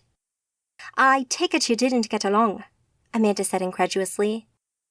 That would be an understatement. I escaped my family and Kimi here many years ago. They have never forgiven me and have hunted me ever since. You don't leave my father's organization and live, even if you're family. That's fucked up. Indeed it is, but the question remains, how did she find me? Immediately, Amanda's heart sank, and she knew for sure how this had happened. Lucian, said Amanda and Yo in unison, looking at each other. Has to be, she said. He knows where I live. I presume he either knows or at least suspects you and I have some contact. And although he won't hurt me directly, he no doubt thinks he can hurt me by hurting those I care about. Makes sense, Yo said. But he didn't do anything to me the other day on the pier, said Liz. True, but I was with you, and you came here to New York with me.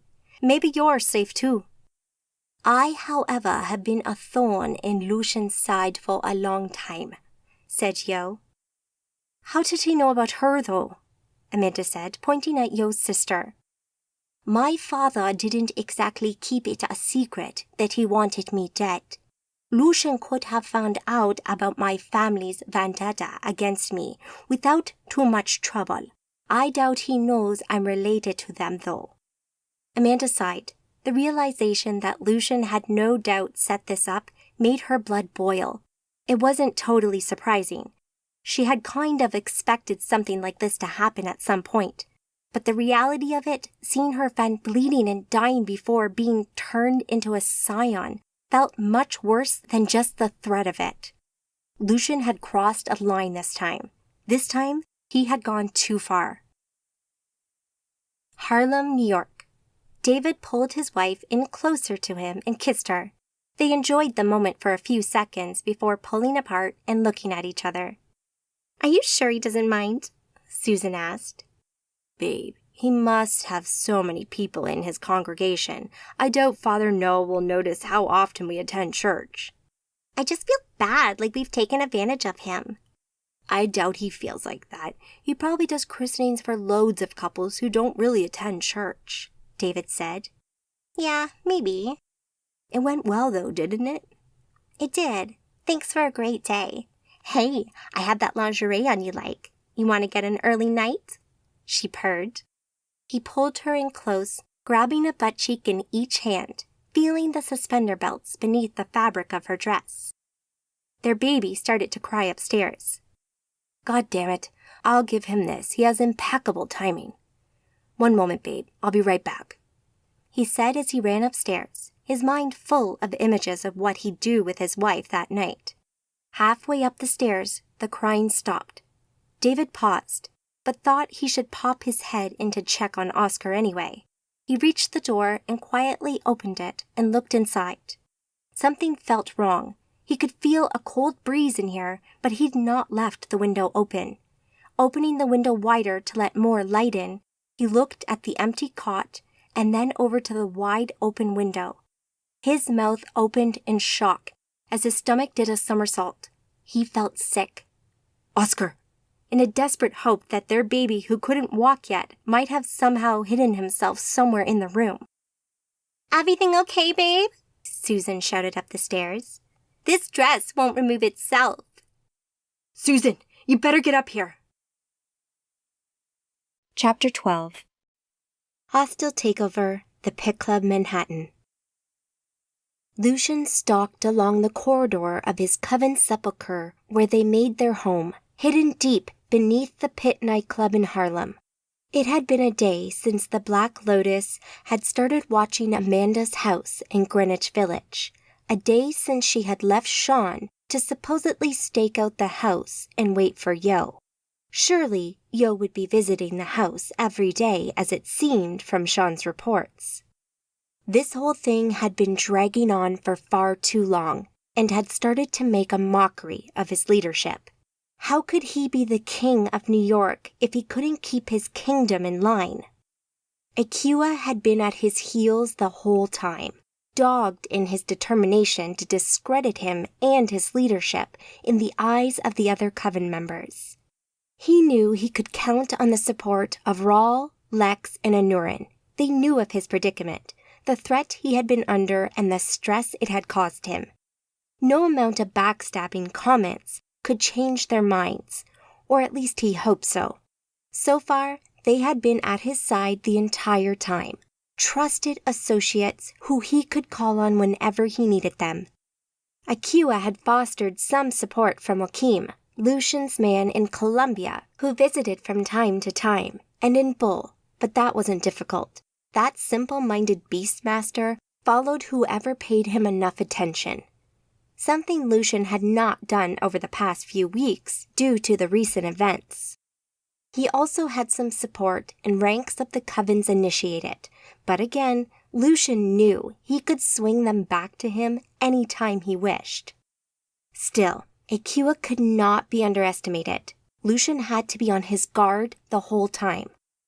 Lucian planned to hold another meeting this morning to go over recent events and plan their next move with his close supporters before dealing with his other business interests.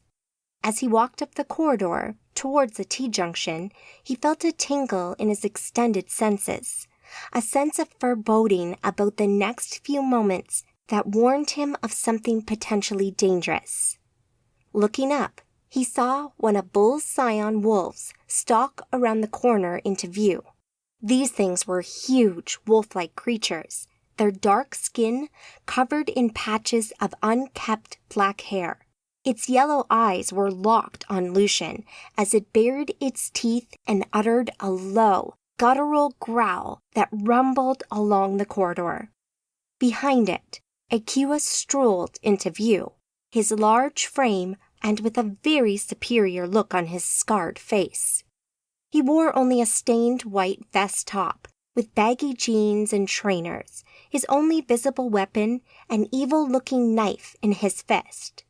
Behind him, looking very apprehensive and staying in the shadows, stood Bull, a large bald man wearing functional clothes and a rubber apron stained with blood.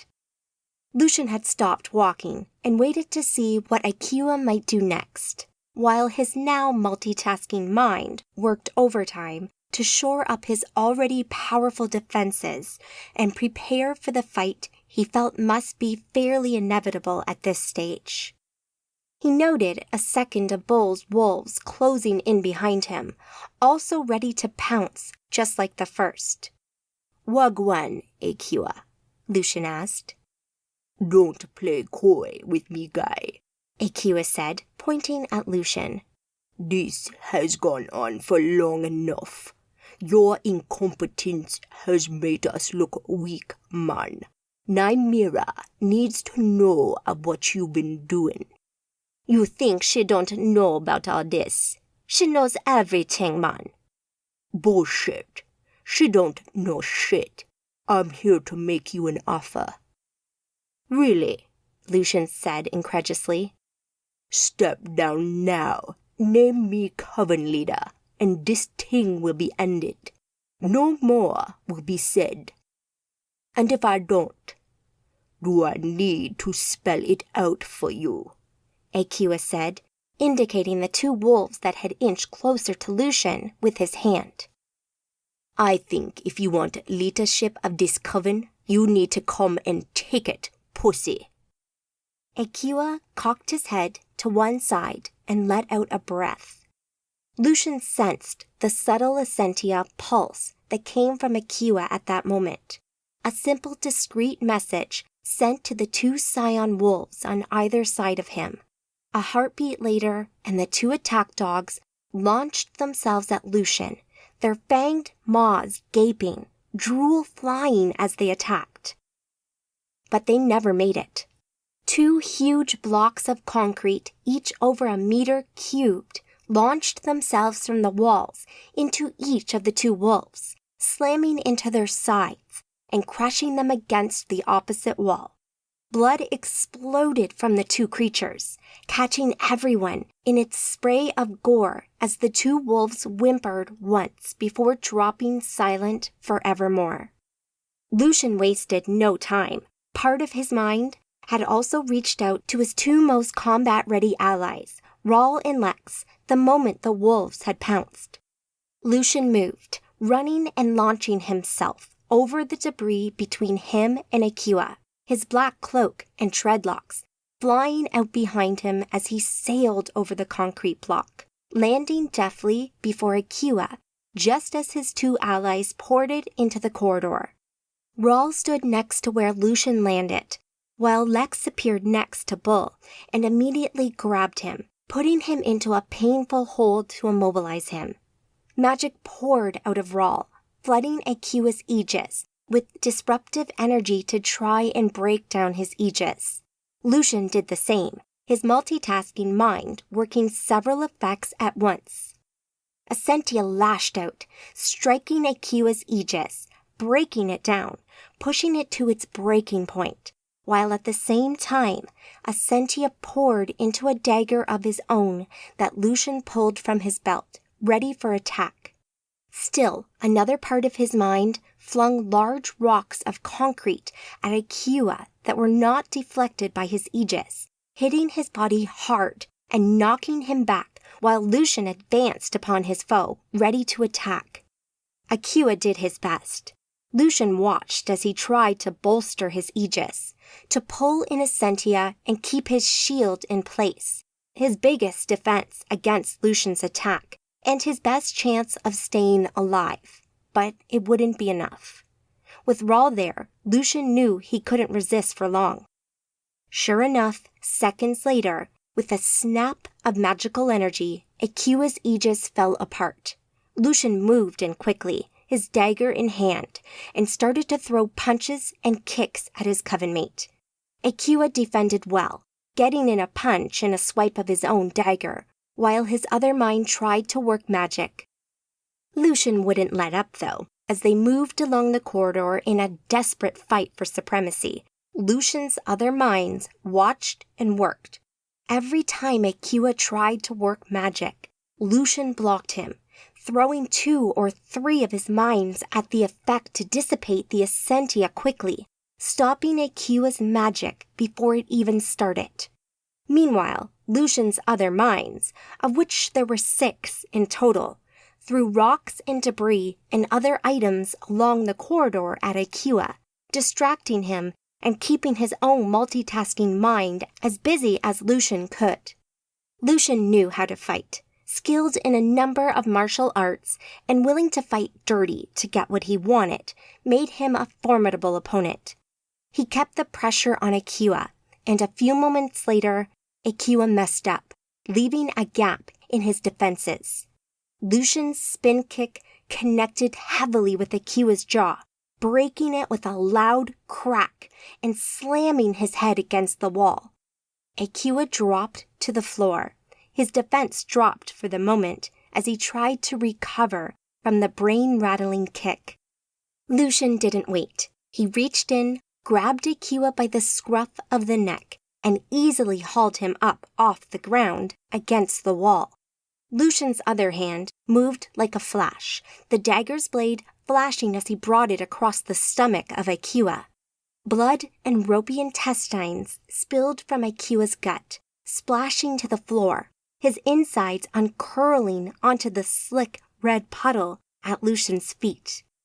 Akua gurgled as blood rose up into his mouth, but Lucian hadn't finished with him yet. He dropped Akua back to his feet so he stood face to face with him, but still held him up as his opponent's strength faded. Nice try, Akua. I respect your loyalty to our mentor, and it's for that reason alone I grant you this," said Lucian. In one swift movement, Lucian jammed his dagger up under Akiwa's jaw, into his brain, killing him, granting him a quick death in the end. After holding him there for a second, Lucian withdrew the blade and dropped the body to the floor. He stood there for a moment, looking down at the bloody mess at his feet. He knew this had been coming. Akiwa had always been brash and often did things a little too soon or without enough preparation. He also underestimated the loyalty of the other coven members to Lucian, no doubt thinking that the fight would be one-on-one. But Lucian had been prepared. He had Rawl and Lex on alert for days now, knowing that he'd need to call them at a moment's notice for their aid should Akiwa try to kill him. Even knowing this, knowing that Akiwa would try to kill him, he felt angry. Akiwa's death, as inevitable as it apparently had been, felt like a waste to him. Surely as nomads, they should not be bickering amongst themselves, but instead be working together against their mutual enemy. He could have used him in the coming fight that would no doubt happen with these damn Arcadians. Akiwa had been a skilled and competent magus, probably a match or better for this redhead Amanda.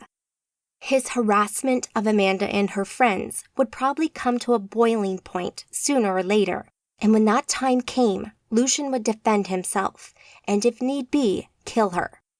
But now, Akiwa would be no use to anyone, and would likely be used to feed the remaining 3 wolves in the levels below. Remembering the other member of his coven that had been standing beside Akiwa, Lucian turned to Bull, where he stood with Lex, her left arm around his neck and his right arm held by her behind his back. He walked up to the pair. Blood from Akiwa splattered all over his chest and face, and watched as Bull struggled against Lex's hold. "Lucian, I'm sorry. He made me do it. He made me. He hurt me, Lucian. He did terrible things to me, to my babies." Bull looked over at the crushed remains of 2 of his wolves and sniffed, clearly upset. "Let him go," said Lucian to Lex, who released her hold on Bull, who dropped to his knees. He clasped his hands together and looked up at Lucian through his tears. "You know I'm loyal to you, Lucian, always. I'm sorry. I had no choice." Lucian actually kind of felt sorry for this simpleton, who Akiwa had no doubt easily manipulated into helping him. These wolves, the 2 dead ones here, and the 3 more that were elsewhere in this complex, were his life. They called him the Beastmaster because that's all he did. He looked after these creatures, turned them into the lethal killing machines that Lucian needed them to be. The death of 2 of them would be punishment enough. Nothing else would even come close to hurting him in the same way. So Lucian crouched down in front of Bull and put one hand on his shoulder. Bull went quiet, probably unsure what Lucian would do next. "I know, Bull. You're a loyal and valued member of this coven. We will clean up this mess for you." "No," blurted out Bull. Lucian raised his eyebrows at the outburst. "Sorry, but no. I'll do it. They were my babies. Let me, please." "Of course, Bull, of course," said Lucian. He stood up then and looked at Rawl and Lex. "A meeting, now, in the main meeting room. Bring Anurin and Joachim. I'll bring the others. Go now." With that, Lucian started to walk down the corridor to the stairs and ascended 2 levels to the topmost private level. As he did so, his multitasking mind hunted down Sean, who he found in his lair with Ben. He reached out and broadcast his voice to the room. "It's Lucian. Drop your aegis and let me port you to the meeting room."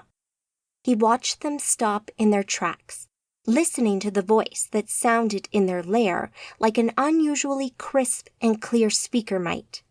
Sean hesitated for a moment, but then nodded. "Done," he said. Lucian ported them both to the meeting room. His other minds found his biker gang of initiated in the garage around the rear of the club. They had no Aegis to worry about, so he just ported them all into the meeting room without warning, just as he stepped into the room. Seconds later, Lex in her mystic robes, Rawl in his customary black outfit, Anurin in his dirty jeans, disheveled shirt and clipboard, and Joaquin, also in jeans and a shirt, but looking much better in them than Anurin could ever do, all ported into the room in a succession of whips and cracks of air being suddenly displaced. Apart from Rawl and Lex, they all looked at Lucian in a mixture of curiosity and horror at his blood-soaked body. Akua is dead. He tried to take leadership of this coven from me, and he paid the price. Anyone else want to join him? Lucian bellowed. He felt angry, furious about this turn of events. So, he wanted it out there in the open that he would not stand for this kind of insubordination, and make it clear what would happen to those who tried to take his coven from him. The room remained silent as Lucian looked over the stoic faces of those in the room. No one dared move, lest he be next to feel Lucian's wrath. Good, he said, satisfied for the moment, even though his blood still ran hot. Sean, an update on the Black Lotus, please. Sean shifted on the spot, clearly not comfortable. Sir, is here the best place? Now, Sean, Lucian spat. It's not good news, sir, said Sean quickly. She attacked Yo, and from what we can see, she did manage to kill him. But, Lucian said, anticipating the next word. But he seems to have been turned into a scion. We saw a woman who we're not familiar with turn him in the doorway at the rear of the house. Lucian closed his eyes. And the Black Lotus? He asked. She made it into the house, evading Amanda, which is where she killed Yo before the scion arrived. But she never came back out. Is she dead, man? That is my assumption. The anger inside Lucian boiled once more. He pulled the gun from his belt and fired it at Ben, who stood next to Sean, blowing a 3-inch hole out the back of his head that covered the side of Sean's face in brains and blood. Lucian looked at Sean, whose mouth stood agape in shock as he looked down to where Ben's body had dropped to the floor. For a moment, the room stood silent, the blast from the gun ringing in Lucian's ears in the confined space. No longer able to contain his rage, Lucian roared and slammed his 2 fists into the top of the oak table, splitting and fracturing it. I want this fucking group of Arcadians out of my city right now! Sir, I might have an idea, said one of the bikers. Lucian looked up at the young man that had stepped forward. Lucian knew all the names of the guys in his biker gang, but didn't really know the intimate details of their lives, or what they did when they weren't with him. Lucian only really knew this kid's name. What is it, Jason? Asked Lucian. Lucian stepped up to the wooden door on the side of the Church of the Divine Mother, just a block away from the pit club. He produced a key from the inside of his coat and unlocked the door. He walked in, followed by Joaquin, who had accompanied him there. He shut the door behind him and locked it, before starting to navigate through the small rooms and narrow corridors at the back of the church. Are you going to let me in on this plan of yours then, Lucian? Joaquin asked. You're the second part, you and Noah. After Jason does his bit, you're gonna be in charge of logistics, while Noah will be indulging in his own personal tastes. Oh, God, muttered Joaquin, knowing what that meant. Lucian eventually found his way to a plain wooden door and used another key he produced from his coat and let him through, locking it behind them. The room looked like it had once been a storage room, but on the far side of it, just a few feet from the door, a huge hole opened up, covering the back wall and part of the floor that plunged into the ground beneath the church at a steep but walkable angle. They paused for a moment, looking down into dark passageway. "He's down there?" asked Joaquin. "That's where he said to come," Lucian answered, referring to his earlier magical link with Noah to ask to see him. As they gazed down the tunnel, they could see things, large things like insects, but much, much bigger, skittering over the walls. "I can't wait," Joaquin said sarcastically.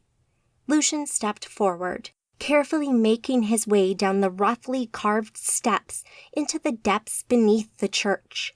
They passed huge, deformed cockroaches and other bugs that stayed well out of the way of them, seemingly sensing they were allowed inside. Or maybe they sensed the power of two magi they didn't want to anger.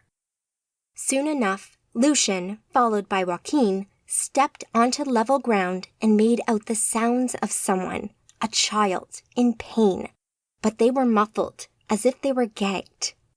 They walked forward, passing side corridors and hearing moans and pleas for help coming from inside. Again, these voices sounded like children. Eventually, they passed from the corridor into a good-sized room carved from the rock. Parts of it were roughly hewn, others intricately carved, with writhing bodies of demons and their victims in the throes of torture and rape. Tables scattered about the room were occasionally filled with books or candles, or splattered with dry blood and implements designed to inflict pain. Around the room, there must have been half a dozen young children in cages or chained to walls, some of them untouched, others mauled and beaten, all of them naked. In the center of the room, on an altar, a boy no older than 6 or 7 lay strapped upon the stone edifice, gagged and covered in cuts, bruises, and bite marks.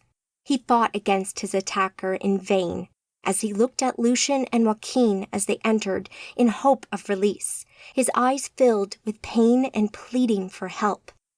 The man who stood beside the altar had his back to them, bent low over the boy's legs, had been moving slowly in pleasure, but now stopped. Sensing a change in the room, he jerked his head up, tense for a moment, before relaxing and turning to face Lucian. The man wore a robe that covered his back and upper arms, but fell open all down his front. The man had slicked back dark hair and hungrily licked his lips. Most of his face and front glistened in wet, fresh blood, smeared all over him by his own hand. "Lucian, such a pleasure. You caught me in the middle of my breakfast." "Apologies, Noah, but this is urgent. I have a job for you." "Business or pleasure?" Noah asked. "A bit of both. You are to take a trip with Joaquin here. Can you be ready to leave in a few hours?" "For you, Lucian, anything. May I finish my meal?" "We'll wait outside," said Lucian, who led Joaquin out of the tunnels. "I don't like working with that pedophile vampire. I find him to be disagreeable," admitted Joaquin. "Really, man, and yet your business and his tastes align rather well." "Maybe," Joaquin admitted. "So are you going to elaborate on your plan?" "Once Noah joins us, I can't wait to see the look on Amanda's face when she finds out." Near Amarillo, Texas. "Who's that?" asked Reagan from where she sat on Waylon's lap in her short shorts and crop top. "That," said Saxon, pointing to the image of the red-haired girl on the screen, "is a young magi called Amanda. Y'all may remember, I told you of her when she went and moved into New York the other week." "What?" Reagan said, but stopped short when Waylon backhanded her arm in a gentle slap. "Quiet," he said. Reagan noticed that Forrest had been giving her the dead eye from across the room, so she shut her mouth and listened. She knew when she stepped out of place. Forrest turned back to Saxon. And why are we talking about her again? Just got word from Victoria. Amanda here, he pointed at the image, is paying her a visit. You asked to be notified of such an occurrence. So what would you like me to say to Miss Victoria? Reagan watched as Forrest stood and looked around the room at the other members of his coven, the Magi Legion, who had attended this general meeting. This had been the final item on the agenda, and she was bored. She just wanted to get back to the gun range and show Waylon who the boss really was. Tell Victoria we'll be there, me, you, and Stella. Reagan breathed a sigh of relief. For a moment there, she thought he meant all of them would be going. He could keep stuffy Saxon and Mama Ward. All she wanted was her hunk of a man, Waylon. She turned to him and ran her fingers through his handsome mullet. I love you, babe, he said, his gold teeth glinting as he spoke. He pulled her in and pawed at her breasts with his left hand while kissing her. Now let's go back to that there range. I'm gonna whip your cute little behind. You can try, sweet thing, but if I win, we do what I want to do tonight, she said. But if I win, I ain't doing another threesome, Waylon. Rules is rules, though, sweet cheeks. I do for you as you do for me. Reagan scowled. She didn't know how he tricked her into doing this again. He was so smart. That's why she loved him so. For them thar brains. Chapter 13. Bureaucracy, Washington, D.C., USA. Amanda appeared in the same porting room that she used when she had arrived here 12 days ago with Liz and Gentle Water before traveling to New York for the first time as a Magi. Nothing had changed in the calm wood paneled edifice that stood testament to the might of this Arcadian Magi house. But this time, she didn't feel as impressed. This time, she felt angry that this powerful organization weren't doing more to help against the likes of Lucian, who were killing her friends with impunity. The Arcadians weren't meant to be at war with the nomads. They were meant to fight them and drive them back. And yet, here they were, watching from the sidelines and letting Lucian run his little empire however he saw fit, killing any Arcadian in Manhattan without retribution. Coming to see Victoria and asking for help seemed the obvious first step. Victoria seemed nice, friendly, and sympathetic to what Amanda was trying to do. She hoped she could persuade Victoria to lend a hand somehow. So she had called the number she'd been given by her and requested a visit to the Washington Coven House. She'd been given a 5-minute window to port into the room she now stood in, no doubt a security measure, and after a few seconds, the double doors in front of her were opened by Miss Evans, who had met them here before. Welcome back, Miss Page. It's a pleasure to see you again, she said. Amanda smiled, but it never touched her eyes. After all, she wasn't feeling particularly happy. And you? I'm here to see Victoria, Amanda answered. Of course, if you'd follow me, she said, and led Amanda out of the room, shutting the doors behind her before leading the way down the same corridor as last time. Amanda looked about her as she walked. The building seemed to be just as busy as last time, with everyone walking about in their nice pressed suits and looking every part the government office. Amanda probably stood out as a visitor, wearing a knee-length black skirt and dark top, black tights, and tall-heeled boots. She wore a light jacket over the top with her scarlet hair tied back in a ponytail and followed the assistant down the corridor. She sat alone in the outer room to Victoria's office while Miss Evans made herself busy behind her desk. There were no Hollywood stars this time. After a few moments, Miss Evans reacted to something on her desk, and she stood up to face Amanda. You may go in now. They're ready for you. They, thought Amanda. Who were they? She had come here to see Victoria only, and now it sounded like she would be meeting with a group of people. She stood up and straightened out her top, suddenly a little apprehensive as to what she would be walking into. She took a deep breath and made sure to hold onto her anger and frustration at the situation in New York and not let the pressures of whatever she would be walking into here get the better of her. Miss Evans opened the door and Amanda walked into the office of Victoria to find her suspicions confirmed. There were 4 other people in here apart from Victoria. They all sat before the huge oak desk in the center of the room, 3 of them to her left side and 1 woman to her right. Victoria stood up from behind her desk as Amanda entered. "Amanda, please, come and join us," she said, and gestured to the empty chair in the middle of the group.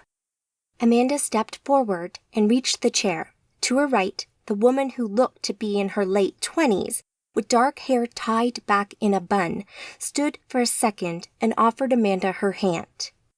"I'm Kelly, Victoria's chief secretary." Amanda took her hand and shook it.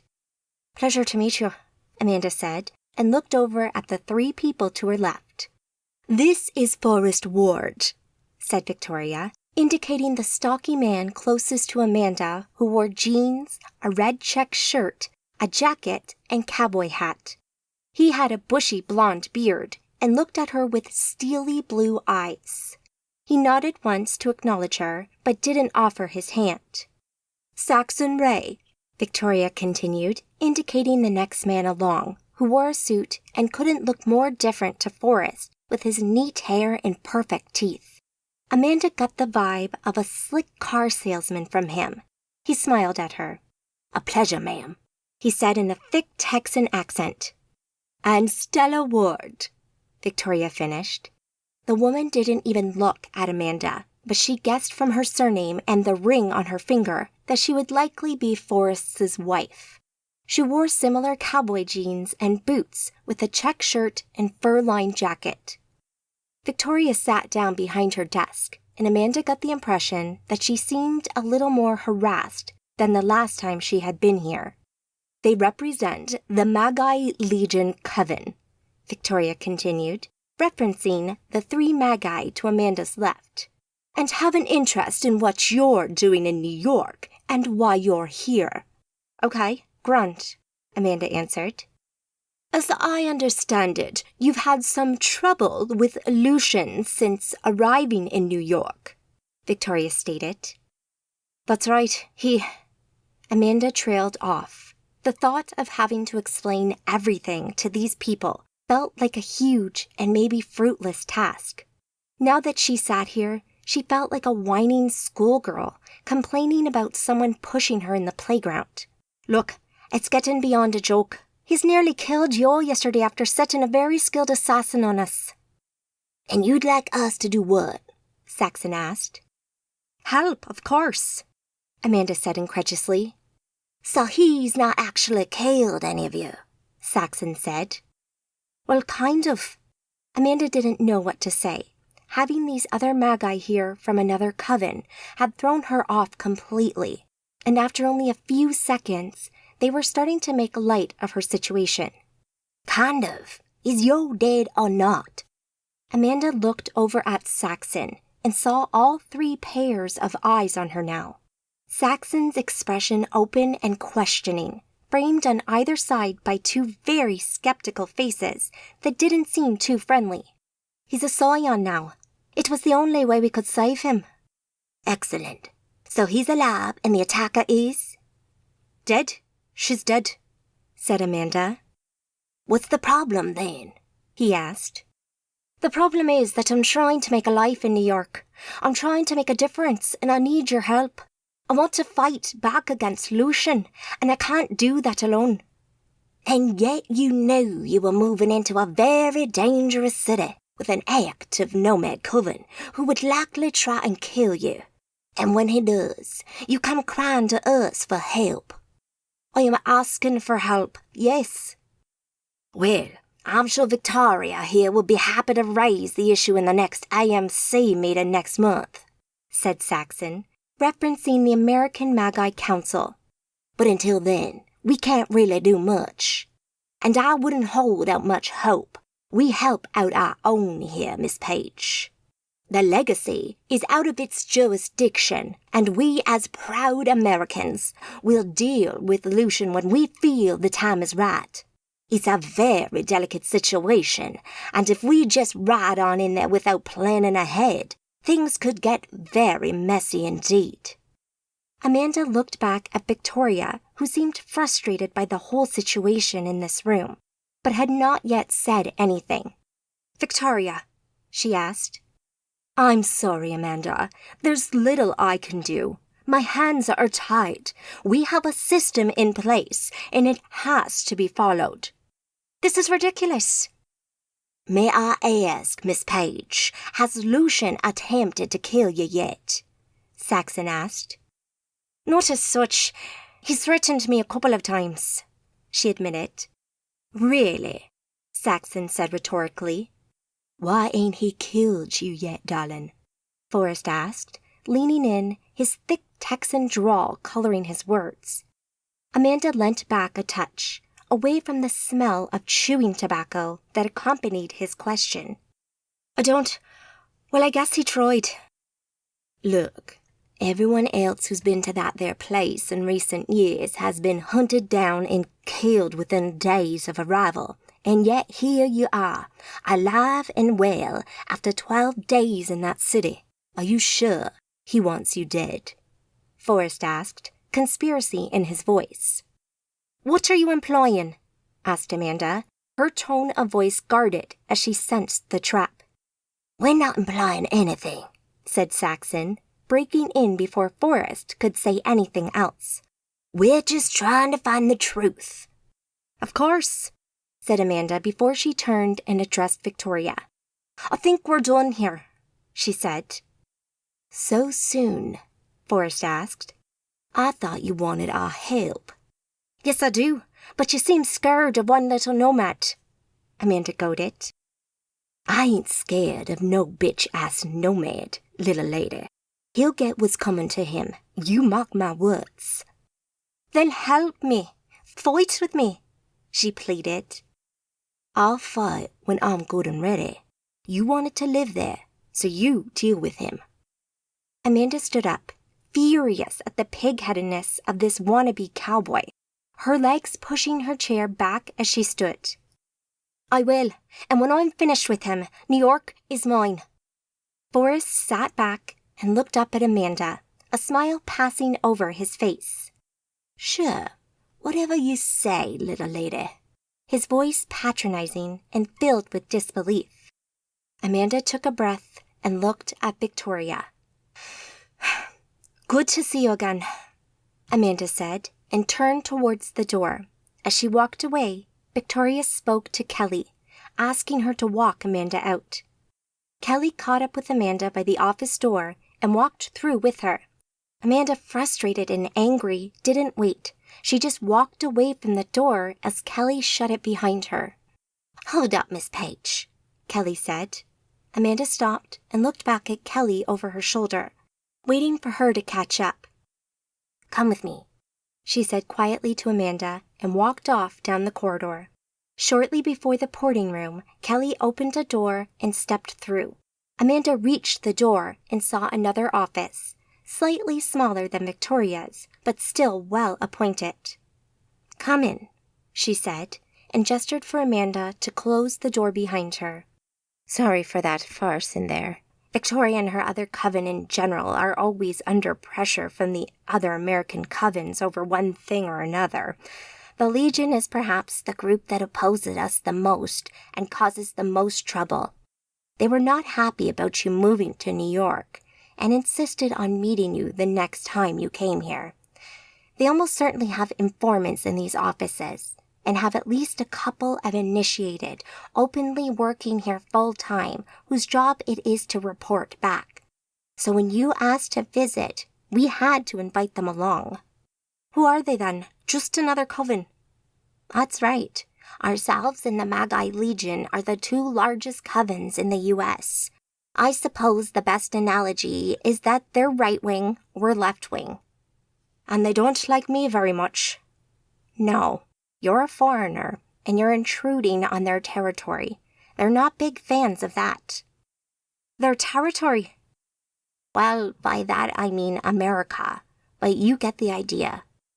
Look, I just want some help to get rid of Lucian. I think it can be done. Careful, Amanda. Many have tried. Lucian isn't the most powerful Magi in the country, but his master is another matter entirely. Noimira, Amanda said. That's the one. The Legion are watching us, and you. They don't want us helping you, and they are fully expecting you to fail and leave, or die any day now. The fact that you have lasted this long has surprised them. He won't kill me, Amanda admitted. Won't kill you? Kelly asked quizzically. He's confronted me twice now. The second time I had no real backup, no protections other than my own aegis. He could have killed me easily, but he just had a few harsh words for me. That's unusual. I know. I'm still trying to work it out.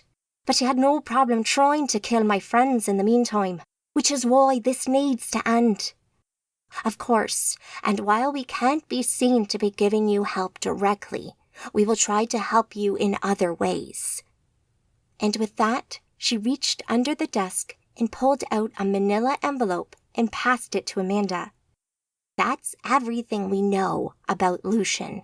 It's not much. We don't even know where their main base of operations is, but there might be something in there that can help you. Thank you, Amanda said, taking the package from Kelly. I hope you're successful. I really do, offered Kelly. Thanks. I'll see what I can do. 10 minutes later, Amanda appeared out of thin air in her front room with a sudden pop of air. That certainly had to be one of the stranger and more frustrating meetings she had been to for a while. The guys from the Magi Legion were people she didn't fancy meeting on a regular basis. That kind of xenophobia really didn't agree with her.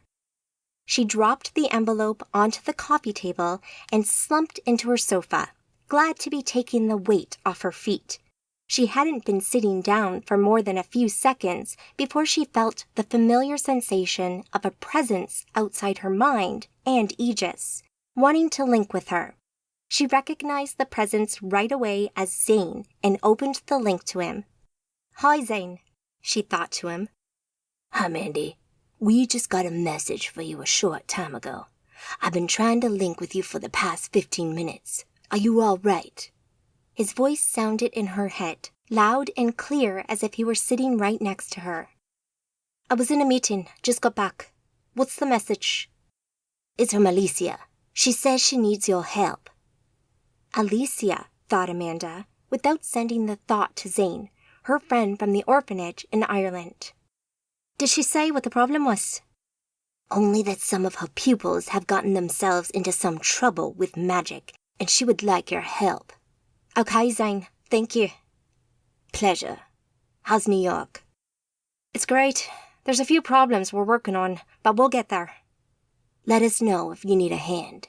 Happy to knock some heads together for you." "I'll bear that in mind. Thanks, Zane," she said, and cut the link. She dropped her head back against the sofa and took a breath. Something else that demanded her attention, just what she needed right now. Alicia had been her friend back when she had been growing up in the orphanage in Donegal, Ireland. Religious, conservative, and basically the teacher's star pupil, she had been everything that Amanda hadn't been, until Alicia decided that she would be Amanda's friend, no matter what.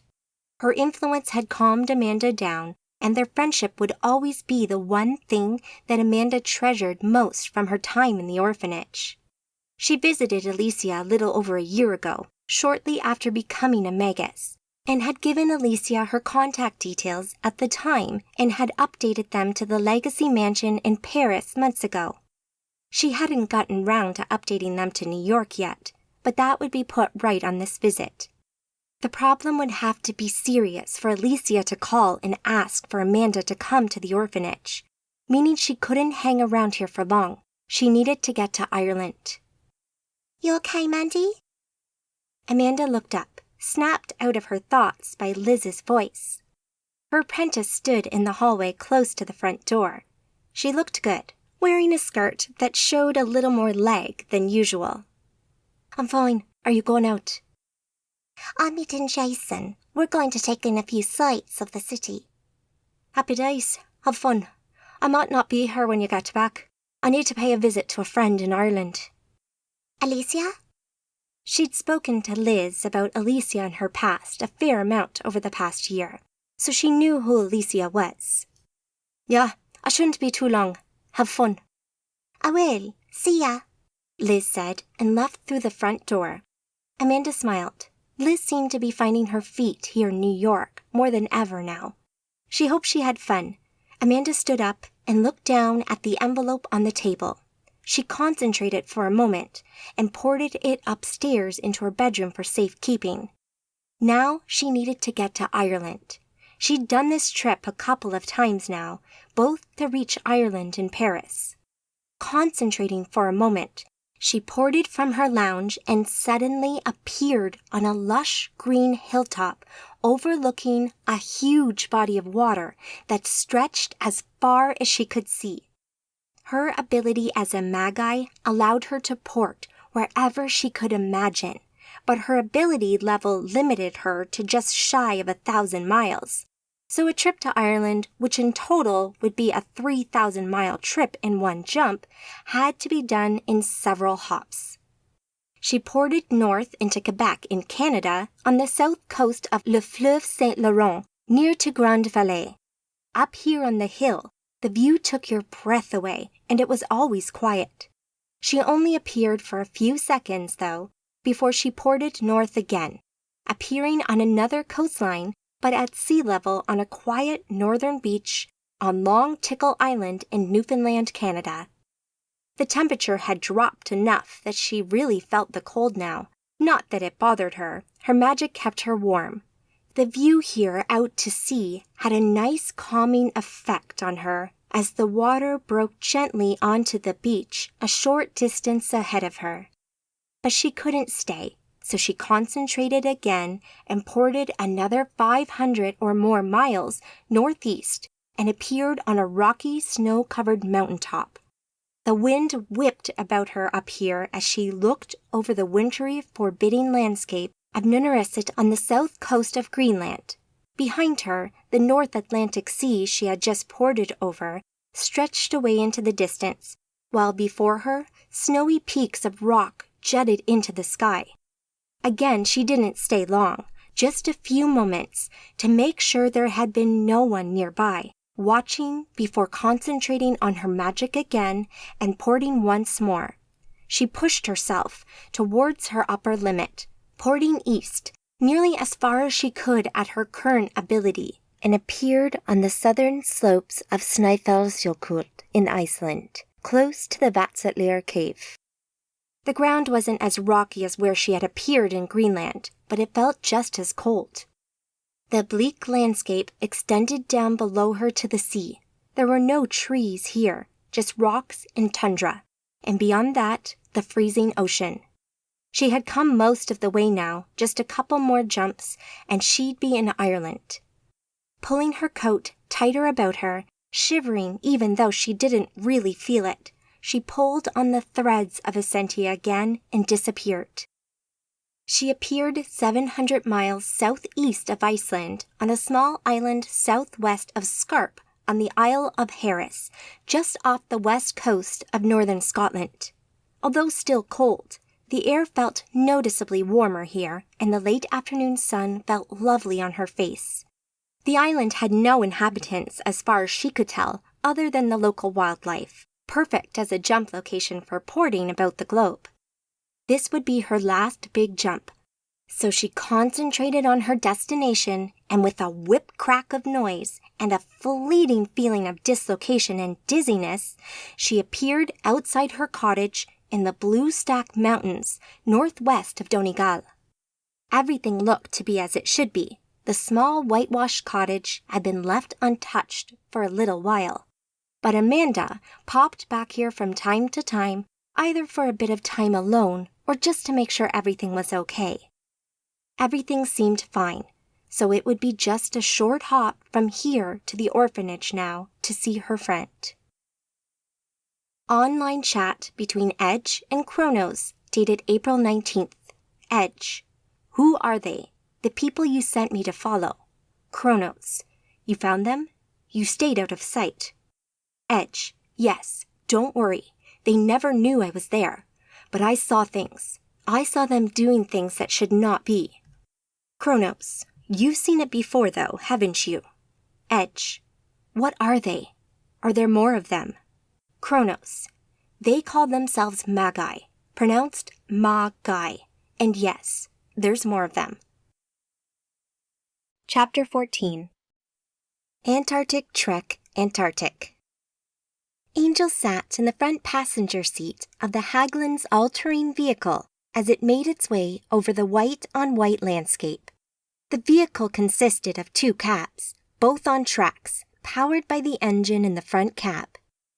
It bounced and rattled its way over the snow and ice without much difficulty, and even the cushioned seats didn't stop the ride from being one of the most uncomfortable trips she had ever made. The heater had been turned up full, and she wore her extreme cold weather gear that covered her from head to toe, but Angel still felt cold, very cold. She sat in here with the driver and 2 other employees of Mr. Black, who sat behind her. They talked excitedly about their trip and what they would find at the dig site, but Angel had no time for them. She found their conversation inane and boring, so she kept her distance and barely said 2 words to them through the entire trip.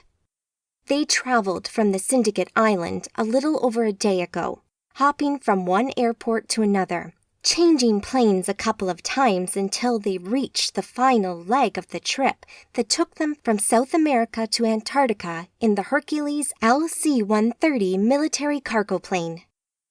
This flying gray beast had 2 propellers on each wing and skis attached to its wheels.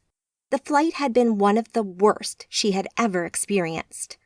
The plane had little insulation, making it very cold, and there were no luxuries such as chairs. You were treated no better than cargo and sat wherever you could find a space between the actual cargo and the plane. Rest had been a pipe dream, something that sounded like a nice idea, until you sat on your bag, freezing cold, the noise deafening, even with the earplugs in, while you rattled through the sky to the destination. Hiding within the Syndicate had never been easy. She worked hard to hide her true level of magical ability, and that meant not keeping herself warm during the trip to the South Pole, as that would have been out of the ability level she portrayed. She wore layer after layer of thermal clothing, but it only accomplished so much in this climate. Located about a day's ride over the snowfields from the nearest American base in the Antarctic, traveling by land vehicle had always been the best way of bearing people back and forth. On clear and calm days, they used the helicopter for personal travel, but most of the cargo and equipment arrived at the base on one of the ground transports. Today had not been a clear or calm day. The winds were blowing somewhat, which meant they had to travel in the Hague. Slowly, the sun had started to set, inching closer to the horizon as the transport approached another ridge of snow, rising up in front of them. "We're about here, I think. We should be able to see the site at the top of this ridge," said the driver. This only served to get the other 2 passengers excited, and made Angel roll her eyes at their constant chatter about how amazing this whole experience had been. Angel didn't listen. She just peered out the front window as the hag made its way over the next rise, eventually cresting the ridge and its nose dropping back level again, revealing the valley below. The driver stopped for a moment, letting his passengers enjoy the view. Below them, The dig site sat at the base of a mountain range, nestled in a valley with steep rises on 3 sides. Carved into the back of that valley and mostly hidden beneath the snow and ice, there looked to be some sort of temple or tomb entrance. Ornate pillars sat on either side of an arched doorway that rose well over 150 feet high, that had apparently succumbed to the ice that had filled the doorway. The main activity of this dig seemed to be happening at the base of the entranceway. Tents and sheeting hid the dig as steam rose from the base of the doorway. They must be digging or melting through, thought Angel. Angel knew from the reports she had read that one of the few Magi that the syndicate employed had been stationed here on an ongoing basis, with a couple more who visited when they were needed. She also knew that, although Mr. Black employed these supernatural individuals, he didn't really trust them. They were a tool he used to achieve certain ends, and were only brought in when mundane methods weren't enough. Still, she could sense the magic here, powerful magic that permeated the whole area. Shifting her vision into the magical spectrum, the ambient essentia faded into view, giving the vista before her another dimension entirely. Something powerful rested in this ice. She could see the remains of an aegis that had been more powerful and subtle than anything she had ever seen before, left in the tatters by the syndicate's now departed Magi.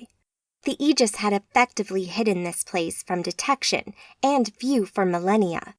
An illusion hid the obvious entrance, while the aegis masked the powerful magical signature given off by whatever lay hidden in the depths of the ice.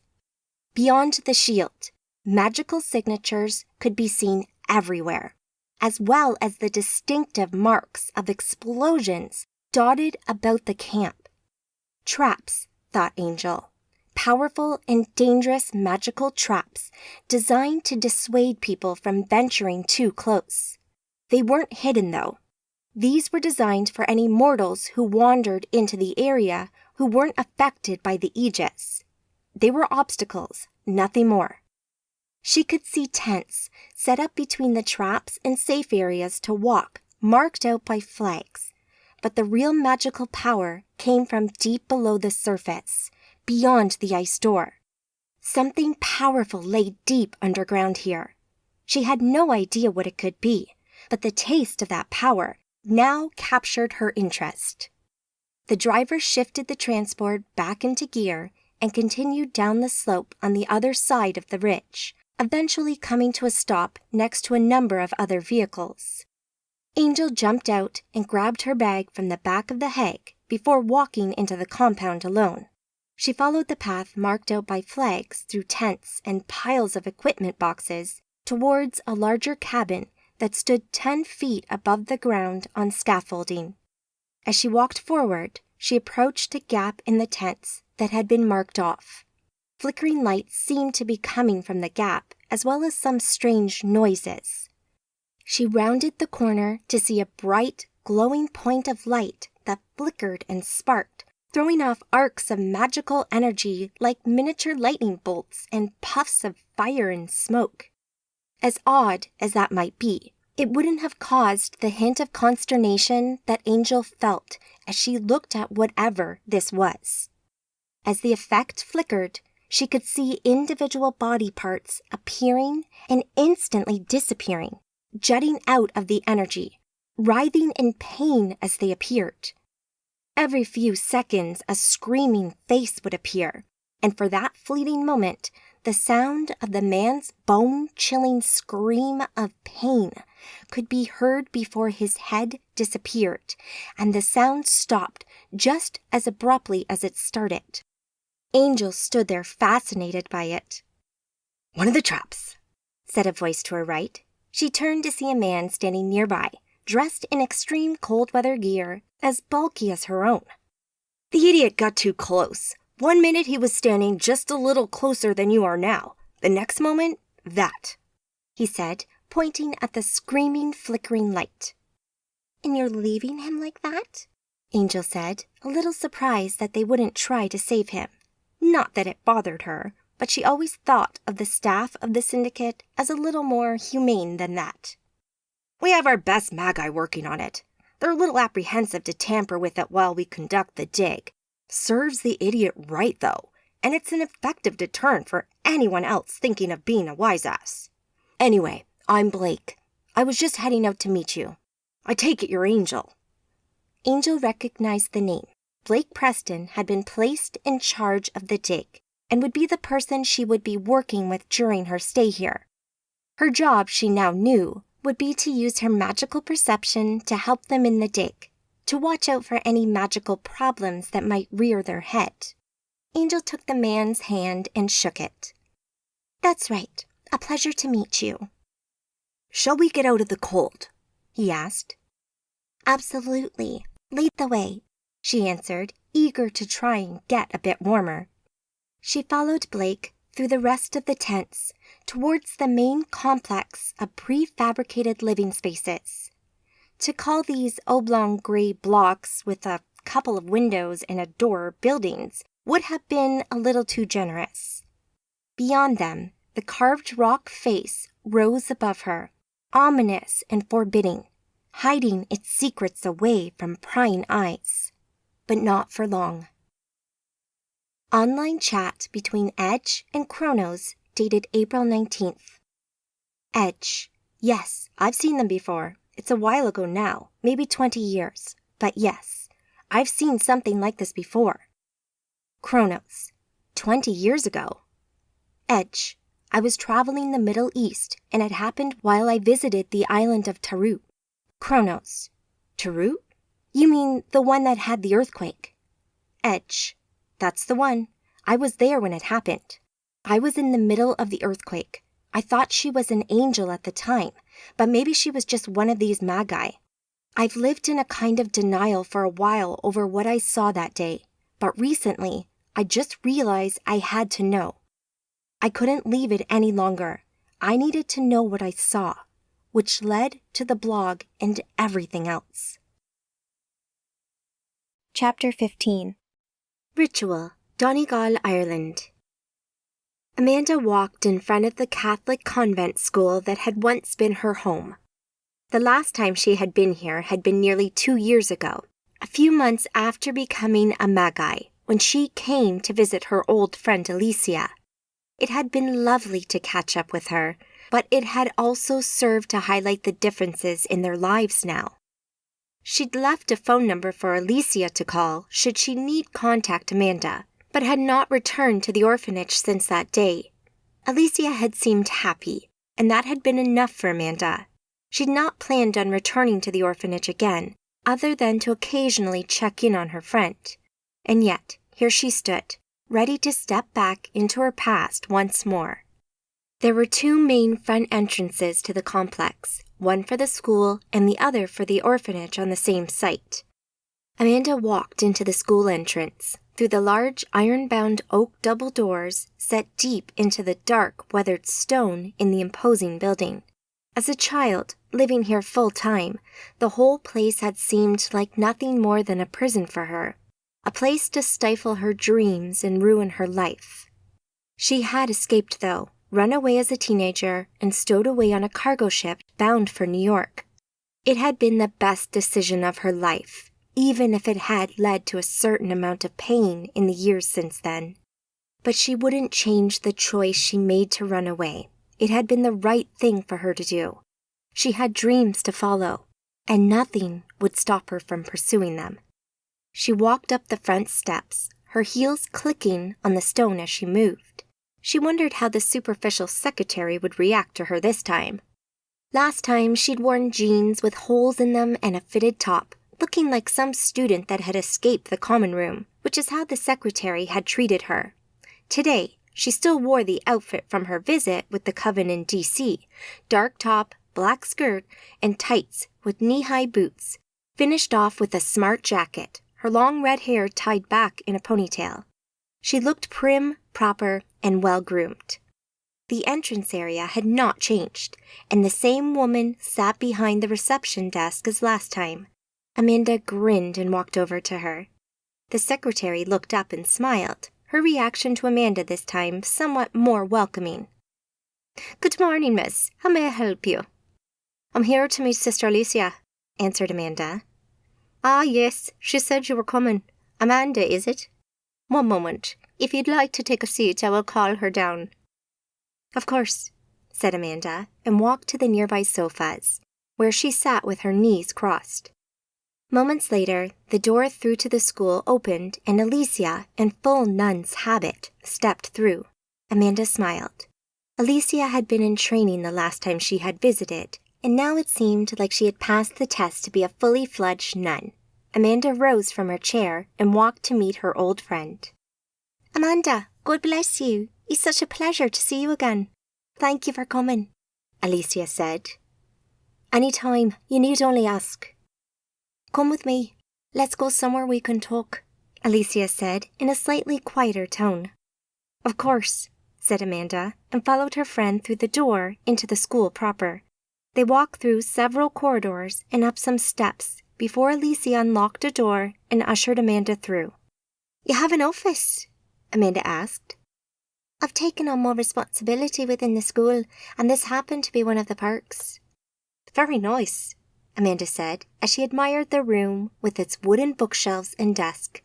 Everything felt warm and comfortable in here, a perfect place to work. "Thank you. Take a seat," Alicia offered. Amanda sat in one of the chairs that faced the desk, with Alicia sitting on the opposite side. "How can I help you?" Amanda asked. Alicia took a deep breath, trying to calm herself down almost before she'd even started to speak about it. "You remember that group of kids I showed you last time? The ones who were into the occult?" Amanda remembered, and almost immediately relaxed. Alicia had discussed this with Amanda last time, and Amanda found nothing really magical at all. Alicia meant well. She didn't mean to prejudge.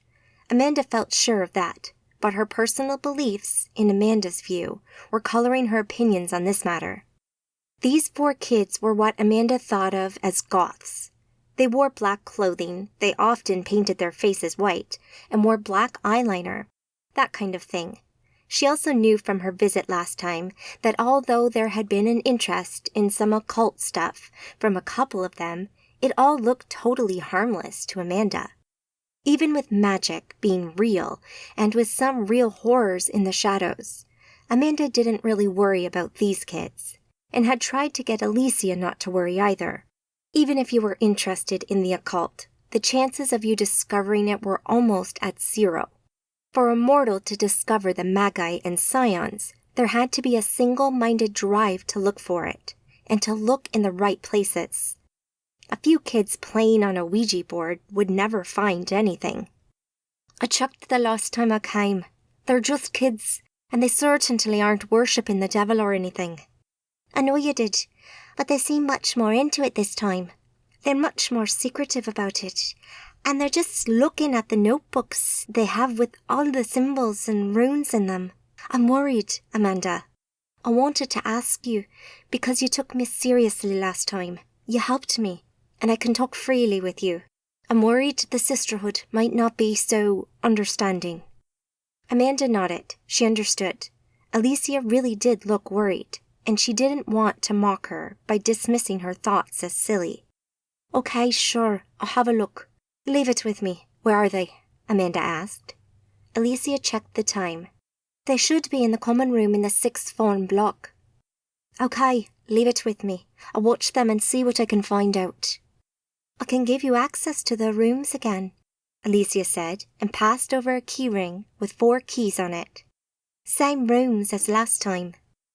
"I remember," Amanda said. "You sure you don't need me?" Alicia asked. "I'll be less conspicuous alone, trust me," she said. Moments later, Amanda approached the 6th form block, a small building that contained a common room where the pupils hung out and socialized with their friends between lessons. The majority of the school sat in relative silence now. The school day had finished about an hour ago, and most of the kids had either left for home or were back in their dorm areas. There were always some after-school activities and lessons, though, from what she remembered, and the people in the sixth form often hung out in the common room for a while after main end to the day. As she approached the building, she let her vision expand, allowing the golden mist of Essentia to swim into view.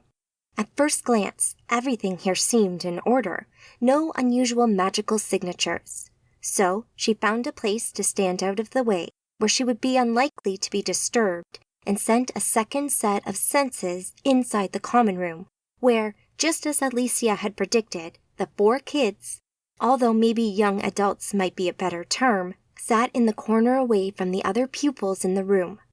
She remembered their names from last time. Scott sat in a chair, his feet up on a nearby table. Tomo sat on the table next to Scott's feet, while Christina perched on the arm of Scott's chair. Next to them, Jake sat backwards on his chair, his feet on either side of the seat and his arms across the backrest. They talked easily and quietly, keeping to themselves, discussing TV shows, their fellow students, and other not really very interesting things. As Amanda watched, though, she noticed that the Essentia around Christina had a very slight twist or eddy in it from time to time as she moved. Looking closer, she could see that she must have been in touch with something magical recently, something that had marked her. Intrigued, Amanda used her magic once more and sent her senses plunging into Christina's mind, and started to sift through her memories. It didn't take long until she saw the image of a book in her mind's eye, a book she had recently found that had really captured her interest. Looking at a memory like this, Amanda had no idea if the item might be magical in nature, but she did find a couple of memories that showed Christina reading from the book, and a few strange things happening, such as lights flickering, a pen levitating off the floor, and seeing a few strange things that just as quickly disappeared. Magic, Amanda felt sure of it. Then, as Amanda watched, the 4 of them discussed meeting up tonight to take a look at the book. She left her second set of senses in the common room, watching and listening to the students, and walked back to Alicia's office. Alicia waited inside and greeted Amanda warmly. "So anything at all?" "They're fine, Alicia. Nothing to worry about," Amanda lied. She had no intentions of letting her friend become involved in the machinations of the supernatural world. She would be chewed up and spat out in mere moments. Amanda would deal with this and remove the book from them by herself, so that her assertion that they were fine would be true eventually. "Are you sure?" "I am. I searched their rooms, and there really is nothing to worry about. But to be really sure, I'm going to follow them about for the rest of the evening." It's just I know what I saw. I know what they wrote in their notebooks. "Trust me, Alicia, they're fine. There really is nothing to worry about." Alicia took a breath and tried to relax again. "Okay, Amanda. I trust you. I do," she said. "Good. I'll catch up with you tomorrow. Try to get some rest and stop worrying." "That's easier said than done," Alicia countered. Amanda rolled her eyes but smiled and walked out the office as Alicia started to clear her things from her desk. She knew she had done the right thing. Dealing with the supernatural wasn't exactly the safest way to live your life as a mortal, even though this little trip had distracted Amanda from her problems at home. She knew she needed to do this, and a break from the craziness of New York might be just what the doctor ordered. She felt sure she could handle this anyway. She smiled to herself, realizing she felt quite confident looking into this all by herself. She wouldn't be calling for help. She'd be flying solo on this one. The boys, Zane and Orion back in Paris, would be proud of her. She still had her second set of senses on the 4 kids, and it looked like they were still quite comfortable in the common room, so Amanda focused on her view of them and tried to see that strange swirl of energy coming off of Christina again. Amanda wasn't multitasking. She hadn't split her mind for this. She just placed a set of senses vision and hearing close to the kids, and much in the same way that in a crowded room, you can focus in on one conversation to the exclusion of the rest. She could focus in on either set of senses, her own in her body or the magical ones, and push the other set into the background. If she closed her eyes, her magical senses filled her vision, or she could take the input from the magical set of senses and, much like on a computer, have a window open in her field of vision that she could look at when she needed to. The school corridors were empty, and the chances of her running into anyone were slim, so she just focused in on her magical senses and just walked on autopilot through the school, slowly and surely. There wasn't any rush, after all. A few corridors away from Alicia's office, but still a distance from the sixth form common room, Amanda rounded a corner and walked straight into someone coming the other way. They bumped into each other with some force, so that it took Amanda a couple of backward steps to regain her balance. She banished her magical senses to a tiny window in the corner of her vision and looked about her. Paper spilled everywhere, files were all over the floor, and the man who had been carrying them hopped over them to Amanda's side to help her. "Whoa there, young one. I've got you. Are you okay, so?" the man asked. Amanda caught her balance easily, even in her stiletto heels, and didn't really need the teacher's help, but she let him think he helped her. "Mr. Croft?" Amanda said, looking up. "Amanda, how lovely to see you again. It's been a while," he said. "Nearly 2 years, I think, and you're still here," she said. "I am, for my sins," he smiled. "Sorry to bump into you like that." "Away with the fairies, so you were," he offered. "Yeah," Amanda admitted. "That's okay.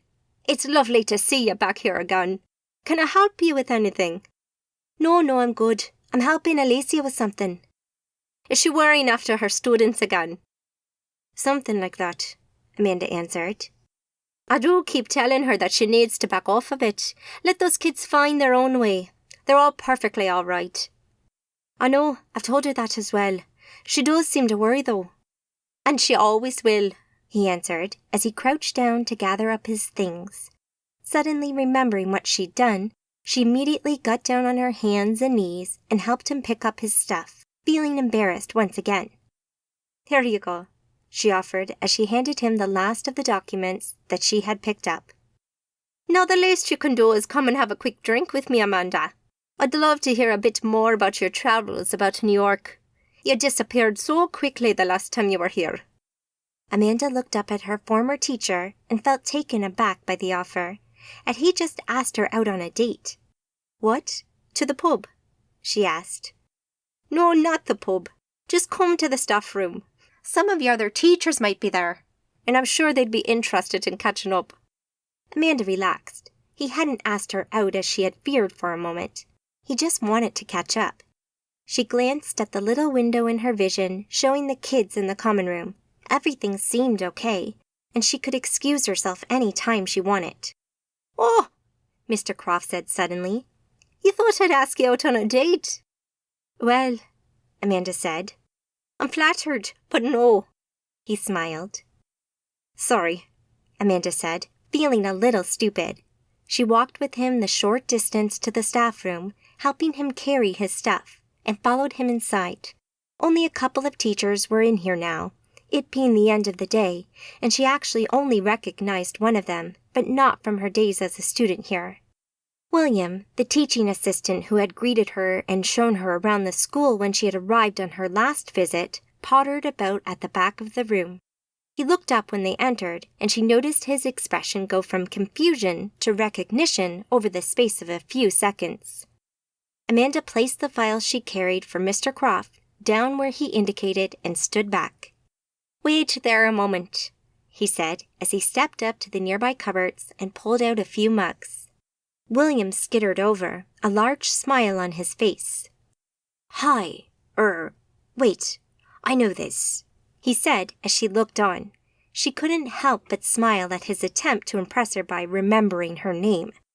"It's Amanda," Mr. Croft said, no doubt rolling his eyes while he stood with his back to them, preparing their drinks. I knew that, grumbled William. It's lovely to see you again. And you, Amanda obliged. How's the training going? She asked. He'd been here on placement, learning the job last time she had visited. I passed, he said. Will here is a fully qualified teacher now, Miss Page, Mr. Croft said. It seems that they let any young fool through these days. And they don't kick out the old farts either, Will countered. Amanda laughed. It's great to see you again, Will. Congratulations are in order, I think, she said. You're damn right, young one, Mr. Croft said as he turned round and offered Will and Amanda a mug each. She could smell the distant whiff of alcohol quite clearly before she even got hold of it. She took a proper sniff and recoiled from the burning smell that filled her nose. "Are you trying to get me drunk, sir?" she said in mock horror. "And if I were," he said with a wry smile. "Tally ho, I say, old chap," Amanda said, and took a sip of the amber liquid in the bottom of the mug. The guys smiled and sipped their own whiskey, Mr. Croft clearly enjoying his, while Will struggled to get any of his down his throat.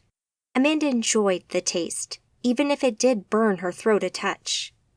Mr. Croft led them over to the sofas and they all sat down, Mr. Croft ensuring that Will ended up sitting next to her. She found his feeble attempts at matchmaking amusing and went with it. Will still seemed to like her, and she'd already caught him looking at her a few times. It made her smile and took her mind off things. It felt nice to be appreciated. Mr. Croft started to ask her questions about her travels, and she enjoyed telling them about some of the places she had visited, leaving out all the magic and monsters she had encountered along the way, while she enjoyed the drink that Mr. Croft kept topping up. Amanda soon found herself deep in conversation with Mr. Croft and Will, as the whiskey made her relax a bit. She ended up pressed up next to Will, teasing him with the odd playful touch on the leg or arm. She enjoyed listening to his thoughts occasionally as well, as he got slightly flustered over her latest tap of his knee. She found it cute and endearing, even if she had no intention of taking it any further. She enjoyed their company so much, and talking at length about her travels felt so great that when she suddenly remembered to check on the kids, she realized they were gone from the common room. Realizing her mistake, she quickly made her excuses and left Will and Mr. Croft in the staff room, claiming that time had got away from her and she had somewhere to be. Once outside, she checked to make sure no one would see her and poured it upstairs, appearing outside Christina's room. She placed her senses inside the room and could quickly see that no one looked to be in. So she poured it inside the room and took a quick look around. Using her magic, she looked for links, items that had a strong emotional investment in them from Christina, and after a few moments, found a necklace that would work perfectly. She could see the faint aura about it that indicated that Christina clearly invested heavily in this item. Amanda picked it up from its stand on her dressing table and held it in her hand, concentrating. She focused on Christina and used her magic to reach out to her, to find her, and as she worked the magic, she soon found the direction and distance, and over the next few seconds, she started to get an idea in her mind of where she might be. So she concentrated and placed her senses in that area and quickly scanned around. It turned out that she'd sent her magical senses to Donegal, and they seemed focused on a gap between some buildings in the town where she could see some commercial units on the other side. They looked somewhat overgrown and disused, which to Amanda's mind made them a perfect place for kids to get up to mischief. The area seemed clear, so Amanda ported from the room after returning the necklace to the stand and appeared between the two buildings just off a passing road. In the twilight, the area beyond the road towards the disused buildings took on an ominous and creepy vibe. But Amanda could see better than usual with her enhanced senses, and could see the golden mist of Essentia as well by using her magic. She walked forward along the track of hard-packed earth and stone, but as she moved away from the road, it became steadily more overgrown with weeds, nettles, and thorn bushes. Several paths through the foliage led off to the various buildings, but she could already see that the Essentia around one of them seemed to be acting strangely, moving about in ways that only magic would cause. She picked her way through the bushes and sent her senses ahead of her, but this time she used her multitasking to split her mind, allowing her to concentrate on 2 things at once. She felt she had been progressing well recently, and splitting her mind once seemed fairly straightforward now, and she wondered if she could now split her mind into 3 or 4 parts. Now wasn't a good time to be messing about, though, so she stuck with the 2 and sent her senses into the building. The magic wouldn't work, though, as she tried to scry into the building. Her magic hit an aegis of some kind that seemed to prevent anyone looking too close or maybe porting in. Feeling frustrated, she moved forward more quickly and after a few minutes found herself beside the building. She could see a fairly clear path around the sides, but had no idea which way to go. Both looked well used. Using her magic once more, she augmented her sight, and suddenly she could see heat, in much the same way as a thermal camera. But it didn't help as much as she would have liked, as both paths had residual heat signatures, which she found confusing. Not wanting to mess about much more as she could already feel the magic inside the building growing and affecting her perception, she chose to get moving and picked a direction at random, gingerly making her way over the grass and uneven ground. Shadows shifted. The walls to the building seemed to not be there, and then there again. These were just the usual effects of strong magic as your brain questioned the reality around it. She didn't notice it as much these days as she grew used to these effects, but it could be a useful warning system. Walking around the building, she turned a corner to see an open doorway and dancing lights spilling out of it. Things were progressing, and she needed to be in there. She moved as quick as she could and ducked into the doorway towards the back of the building, which was closest to the road, and found herself on a solid flat floor again. She couldn't see much from where she stood now. Various machinery and other disused items still stood in place, and beyond those, the lights that danced towards the middle of the building cast strange shadows over the rear wall. Despite the darkness, she could see quite well with her enhanced vision, and moved around the machinery to see where the light had been coming from. As she moved, the scene came into view, and she wished she'd arrived here sooner. The 4 students stood at the 4 corners of a summoning circle, one for each compass direction. Between them on the floor, a circle had been clearly marked out with runes and candles. Christina held the book in her right hand, reading from its pages, while she held her left hand aloft. Of the 4, she seemed like the only one of them taking this relatively calmly. The other 3, Scott, Tomo, and Jake, all wore expressions of shock and fear as strange smoke rose from the circle and a flickering, pulsing light hovered in the center, a good 6 feet off the ground. As she watched, a dark form materialized within the light and started to grow and take form. Amanda had no idea what this thing could be, but it didn't look good.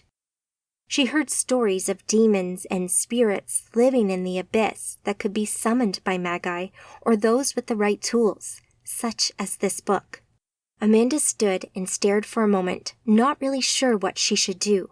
Disrupting the spell would be a good idea usually, but with the spirit now there in the middle of the protective circle and being held in place by the magic that Christina conjured up, disrupting the ritual now might actually release the demon into our world. Not something Amanda felt keen on doing, so she watched and waited, hoping for an opportunity to end this craziness.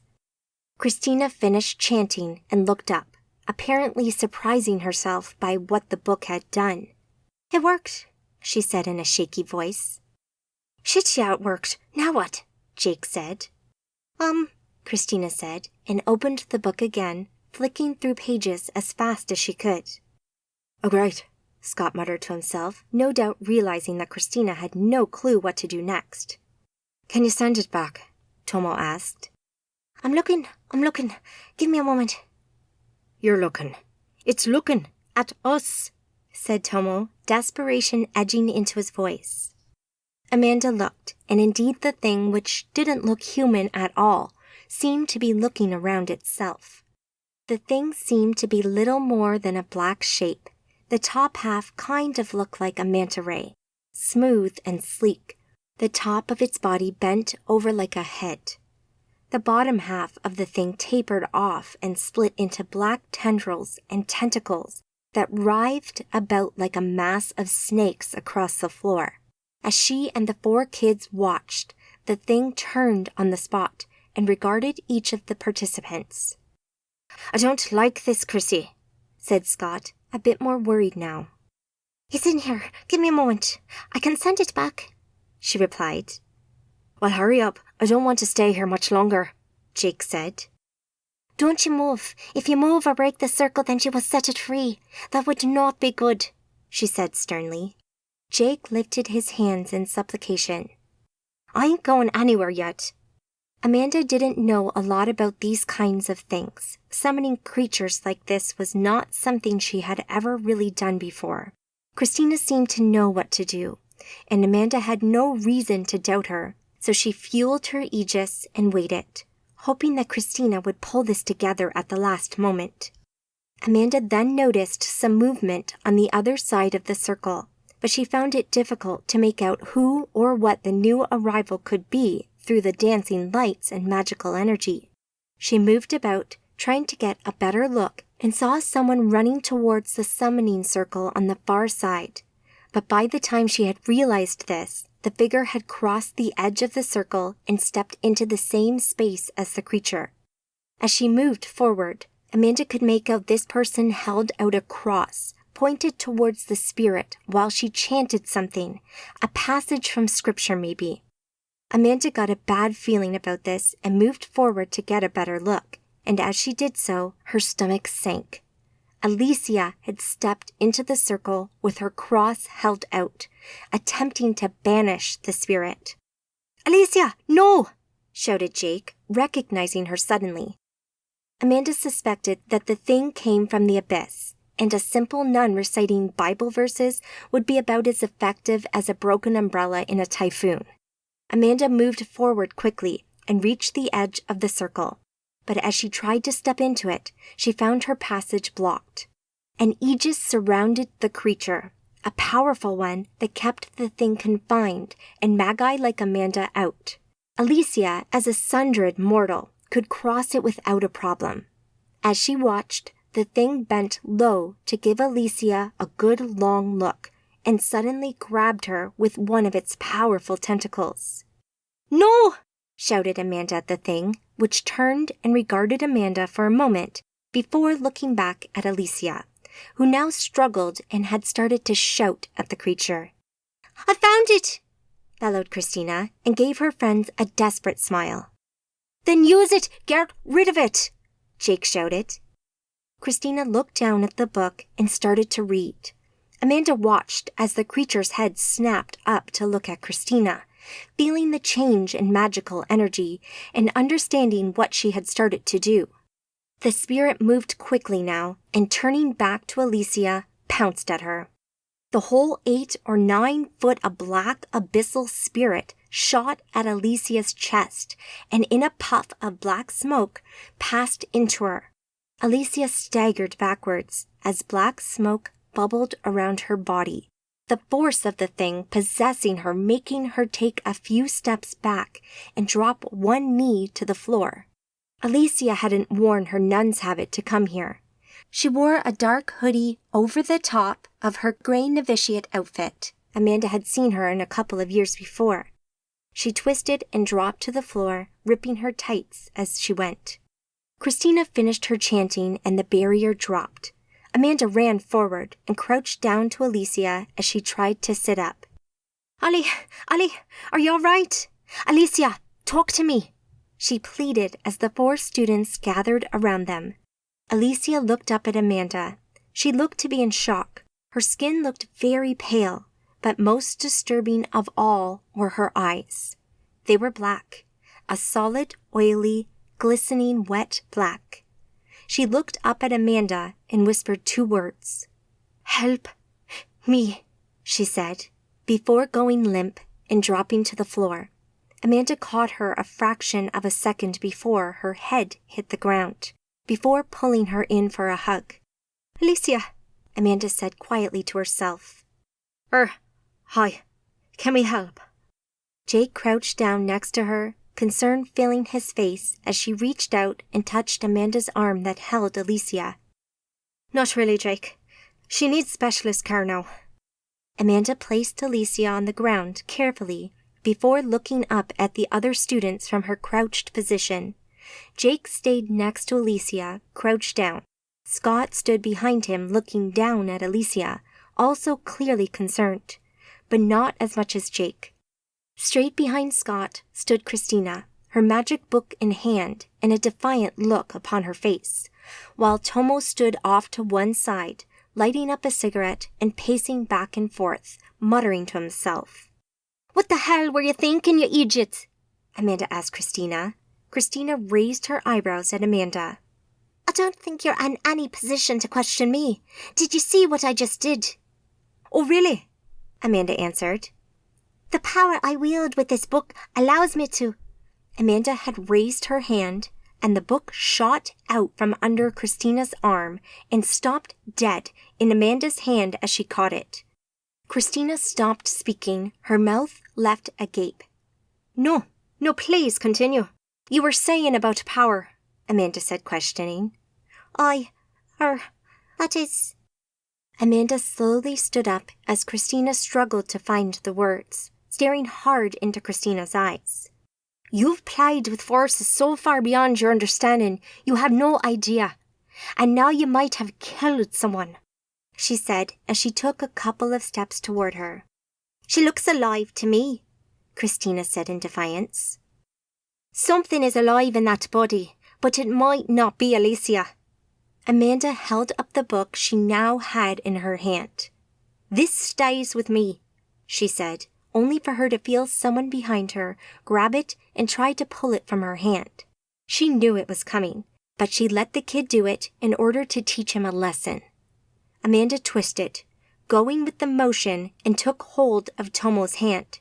As she did so, prying it from the book, and in one smooth motion, she forced the 6-foot teenager to the ground, where he landed on his knees, his wrists held almost effortlessly in her left hand in a very awkward position that made him wince with pain. "As I was saying, if you try any more funny business, then people will get hurt," Amanda said. "Now, where did you get this book?" she asked, and as she did, she plunged her magic into Christina's mind. She didn't need Christina to answer the question. Just by asking, Amanda had triggered memories of buying the item that Amanda could now see. "You think I'm telling you that?" Christina said. "Thank you," Amanda said, telepathically directly into her mind and the minds of the others there. "What?" Christina said in shock. "You already have," Amanda answered. "You bought it at Sligo Knickknacks. Thank you."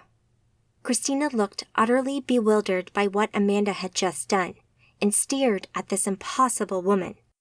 "Now, are we all good?" Tomo nodded dumbly. Scott backed off, while Christina just looked angry. Amanda let Tomo go and stepped back to Alicia.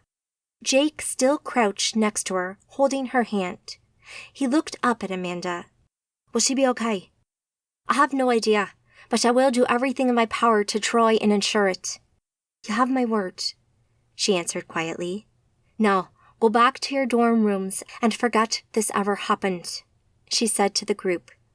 They started to back off and walk away. Amanda knew that she had progressed further in her magical ability. She seemed to be able to travel further with her porting now than just a few weeks ago, so she wondered if she might be able to take an additional person with her now. She figured she'd just give it a go and see if she could take herself and Alicia back to her cottage. Just a short jump that would be really easy on her own. Amanda waited until none of them were looking back at her before she pulled on the threads of Essentia and wrapped them around herself and Alicia, focusing on the bedroom in her cottage. With a quiet whip-crack of energy, they disappeared from the warehouse. Christina turned away from the redhead and scowled to herself.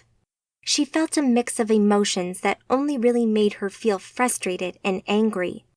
She'd felt elated that the magic they had used from the book had worked, but also a little scared at what she had managed to do. Sister Alicia's meddling ways had only served to frustrate her further. She felt sure she could have banished that demon back to hell if Alicia hadn't turned everything to shit. But who the hell was this redhead? She seemed to know Alicia and seemed to have some kind of power herself as well. Not to mention she took down Tomo with one hand. She'd only been turned away from the redhead for a second or so when she heard a strange whipping of air sound. She looked back and both women were gone. They'd disappeared into thin air. Christina paused, looking back, her mouth agape in surprise and confusion. "What the hell?" she said. They appeared in Amanda's cottage on the north side of the Blue Stack Mountains, Alicia peering on Amanda's bed. It had been a bit of a strain to take an additional person. She really had stretched herself to port Alicia with her, but it had been worth it. She looked at the unconscious Alicia and then back at the book in her hands. She really wasn't sure exactly what had happened with that spirit, but as she looked at Alicia now with her magical vision, she could see something had changed. Her interaction with Essentia seemed different. Her aura had shifted, and there seemed to be a deeper, more fundamental shift she couldn't quite place. She knew little about spirits or possession. She wasn't an expert and couldn't pretend to be. She would need to find someone who knew a little more about these things. First, though, she could do with knowing more about this book. After weaving an alarm spell over Alicia that would let Amanda know when she woke up, Amanda did a quick search on her phone to locate the shop that Christina had thought about. And after a quick scry of the street and then the shop, she ported directly into the building. The shop's interior sat quietly in the shadows of early evening, closed for the night, lit only occasionally by a passing car. The shop had been filled with household items of all kinds, from cooking implements to chairs, tables, handmade ornaments, and books. She approached the handful of bookshelves scattered about the shop interior, but even under close inspection, there were no residual magic here. Finding this book must have been a fluke. She could see plenty of items listed as pre-owned on the price tag, so maybe someone sold it to the shop, probably in amongst a pile of unwanted books, and just didn't know what they had in their possession. She left the shop, porting back to the cottage, writing the shop off as a dead end for the time being. Alicia still lay on her bed where she'd left her. "God damn it, Ali. Why'd you have to go and do that?" Amanda said to the room. She perched on the edge of the bed and looked down at her friend. She could see the Essentia within her twisting about, as if fighting itself. She could see two minds inside of the body. The thoughts of both seemed erratic and under stress, but they seemed to be linked somehow. This was all new to her, something she had never seen before. So she started to open a link to Gentle Water, hoping he'd be available again, but paused halfway through and looked at Alicia. She wondered about trying to link with Alicia's mind. Would it be possible? Would she be able to help her, or would she present a more alluring prize for the demon? She had no way to know, but she knew her Aegis had been brought up to strength for the potential fight in the warehouse, so surely she would be protected. Throwing caution to the wind, she closed her eyes and reached out with her mind. Her magic closed in around Alicia's head and started to press in on the mind she recognized as Alicia's. Slowly, thoughts started to reveal themselves to Amanda, like shouts in the distance that she struggled to make out. They sounded stressed and in pain, so Amanda sent thoughts of her own into the depths of Alicia's mind, comforting thoughts that she was there for her should she need her. Darkness swooped in from elsewhere in her body, the other mind, the mind of the creature, pushing Amanda out and away from her friend. The creature had power, more than enough to force Amanda's magic out of the way and defend its prey. Amanda pulled her magic back into feet and finished sending the link request to Gentle Water. She needed him to port Alicia back in one go rather than hop from country to country. Christina's diary. I have no idea what happened today, that thing I summoned and what it did to Alicia. I suppose I always hoped it would be real, but I never really expected it to actually happen. It's like films and video games. Part of you thinks it would be cool to live in that world, when in fact, it would probably be fucking scary as all hell. I'm still pissed off at that redhead, though. That book had been the find of the century, and now it's gone. I hope Alicia's okay. I never intended for anyone to get hurt. Jake won't speak to me, and Scott's a bit more distant tonight. Why can't they understand? I guess we all have a lot to deal with. Chapter 16.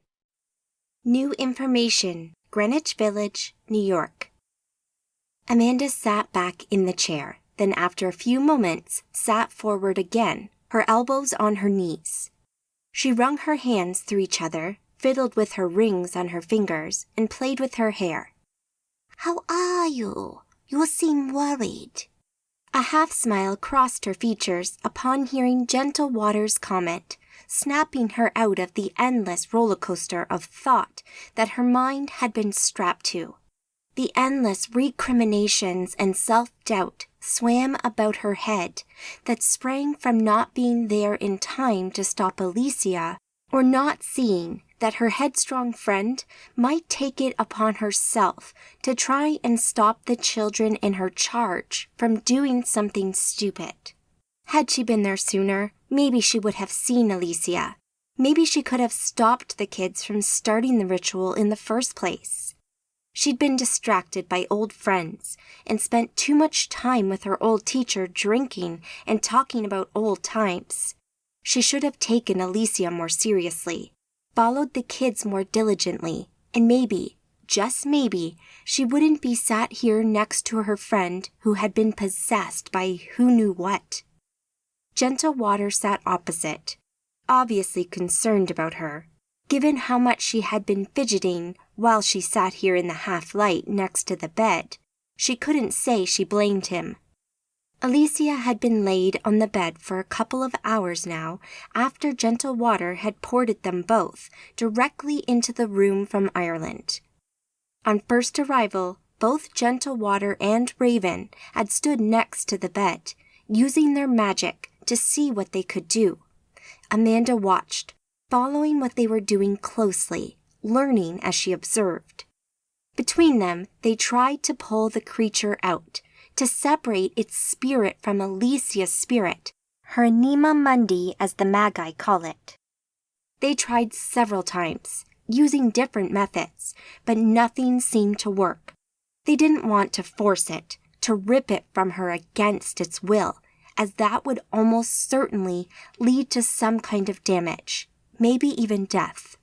But as time passed, it became clearer and clearer that no amount of magical might would remove the thing and leave Alicia undamaged. The spirit seemed to be just too powerful, too clever, and maybe permanently linked to Alicia now. After a while, they gave up, and the choice was made to wait for Alicia to wake up.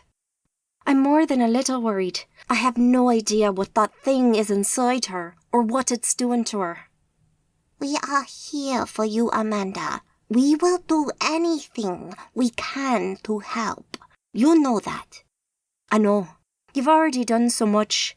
I don't tell you often enough how much I appreciate everything you have done for me, she said. Thank you, but there is no need. We do it willingly. How long do you think she'll be unconscious for? There is no way to know. She fights a battle deep inside her mind. A battle she must fight alone.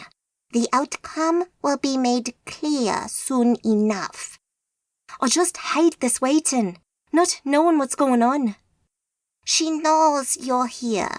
Trust in that and in her strength, and she will prevail, he said. Amanda nodded. Her mentor's wisdom always helped her in times of stress.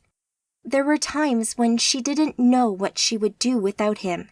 He had been there after Georgina's death back in Ireland, and through his gentle guidance, he had pulled her through the grief of that loss.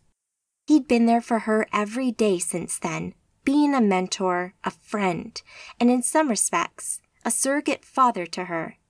The nuns in the orphanage had to some extent played the role of mothers, but she had never known a true father figure. Not that she felt she had suffered because of it, but it felt good to have someone like Gentle Water, who she trusted with her life, and who she knew would be there for her in the darkest times. She did wonder who her parents were sometimes, though. Why had they chosen to leave her on the steps of that orphanage? What had been going on in their lives that had led to that choice? She'd never considered looking for her real parents, not really. Not in any seriousness. It just didn't play on her mind at all. She felt content in the friends she already had. She looked over at Alicia. She remained motionless, serene, almost at peace if you didn't look into the depths of her mind. She looked back at Gentle Water, where he sat in a chair against the far wall. She'd filled him in on recent events and realized she hadn't asked about his own trip. "How was your visit to Paris?" she asked. Good, thank you. Where is Liz? "I don't know. I've not seen her. She's probably out somewhere," Amanda said. "The dirty stop-out." Gentle Water eyed her for a moment, probably pondering the turn of phrase she had used. If you say so, he said finally. Ugh, moaned Alicia from next to Amanda, making her jump. Amanda stood up next to her bed and looked down at her friend. "Alicia, are you all right? Don't move," Amanda said. "Amanda, where am I?" "My place. You're safe. Keep still. How do you feel?" Alicia lay there. She tried to move, but struggled to do much more than lift her head a few inches from the pillow before dropping back down again, breathing heavily from the effort. "Relax. Rest. You're in good hands here," Amanda said softly, holding her friend's hands in hers. "I'm tired," Alicia gasped. "Then rest. There's no need for you to do anything," Amanda said, wishing she could do more for her friend. "Do you remember what happened?" "Not much. Just bright lights, and then darkness, and a really odd dream." "Dream?" Amanda asked. To be sure, a dream of smothering, and it felt like I was fighting in the darkness. Something slippery, something... Alicia shivered suddenly. I can't really remember much else. Just the students. Oh my word, the students, are they okay? Alicia said, suddenly animated and trying to sit herself up. Amanda pushed her back down. "They're fine. I made sure of it. They got back to school safely. There's no need to worry." Alicia relaxed back onto the bed. "Thank you, Mandy. Thank you," she said, her voice trailing off as she slipped back to sleep. Amanda let out a heavy breath and then stood up straight. "She seemed okay," Gentle Water said. Amanda said, her tone non-committal. "We'll see."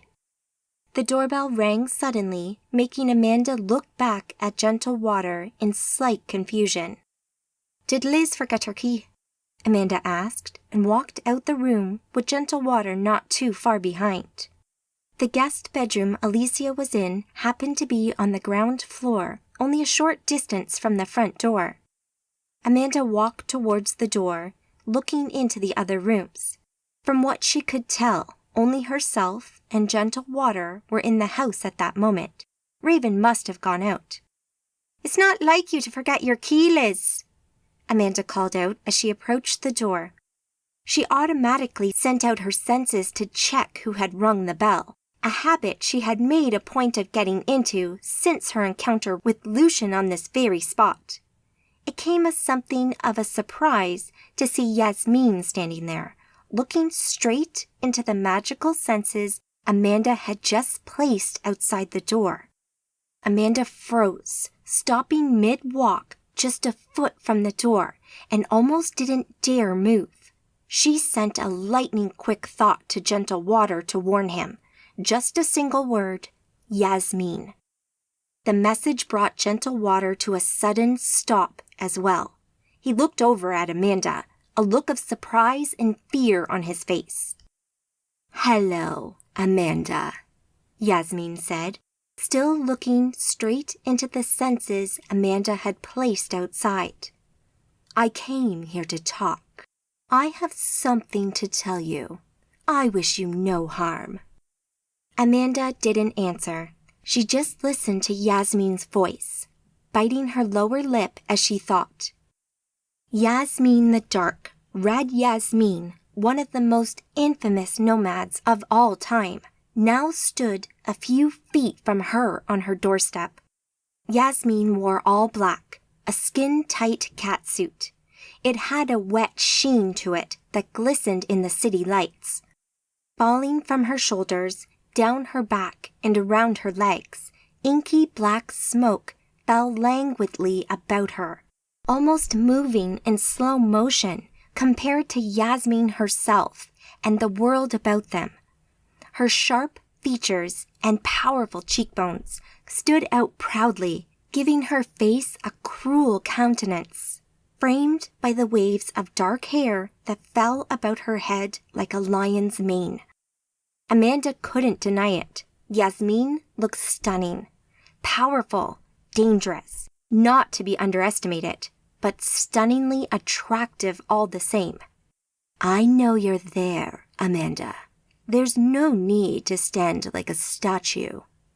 Amanda relaxed her stance, but remained still. Yasmin, by all accounts, had reached the rank of Arch-Magi, the highest rank that a Magi could become. By that point, you wielded powers that were almost godlike, so it seemed odd that she would be standing on Amanda's doorstep like this, but only because ringing a doorbell seemed like such an ordinary thing, below the notice of such a powerful being. But here she stood, just a few feet from Amanda on the other side of a door that, compared to the power that Yasmin could bring to bear, might as well have been tissue paper. "What do you want?" Amanda said finally, realizing that keeping silent wasn't actually doing them any favors. "As I said, I have information. Now please, open this door so that I may come in and we can talk. It's only polite," Yasmin said, deadpan. "What guarantee do I have that you won't—" Amanda mulled over her choice of words for a second. "Break my trust," she said in the end. "None, but you have two choices. Either open the door and let me pass through this aegis, or I rip down your aegis, destroying the last couple of weeks' work, and walk in anyway, a little more pissed off than I am right now." Amanda raised her eyebrows at Yasmin's candid answer. She hadn't expected that, but Yasmin made all good points, and Amanda had no desire to annoy an archmagus or to have to rebuild the house's aegis. She reached for the door and opened it, while her mind sent out the signal to the Aegis to let Yasmin through. Yasmin stood in the doorway, hands behind her back, feet apart in a commanding pose, and looked at Amanda, then across to Gentle Water and back. She smiled, but the emotion behind it remained inscrutable, hidden from casual viewing. She stepped inside, the smoky cape dissipating to nothing behind her as she walked into the reception area just inside the front door, her heels clicking on the hard tiles as she moved. Lovely place you have here, Amanda. You must feel right at home. I do, she said curtly, not really wanting to get into a conversation with this infamous nomad. You said you had information for me. Not you too, she sighed. No one ever wants to indulge in a little pointless conversation with me. It's always right down to business. It's such a shame. Of course, I understand why, she continued conversationally. My reputation precedes me, and no doubt you're feeling a little threatened by my presence, she said, still looking about the hallway and into the adjoining rooms, talking in an offhand and light-hearted way. Perfectly reasonable reaction from you. You want to get this over with, and for me to be on my merry way. Is that right? Well, Amanda said, agreeing without actually saying so. Yasmin sounded almost pedantic during that little outburst. Yasmin stepped forward to her now and came in close, invading her personal space, her voice low and measured, threatening almost. Of course it is, but I am not here to hurt you. I have no desire to see you come to harm today. I'm here to help, she said quietly, her face mere inches from her own, Yasmin's bosom pressing against hers. Amanda looked up and met Yasmin's gaze with her own, having pointedly avoided it so far. And what exactly are you here to help us with? Yasmin smiled. Her eyes glittered with mischief in reaction to Amanda's retort. She seemed to be enjoying this verbal sparring. There it is, she said in a happier tone.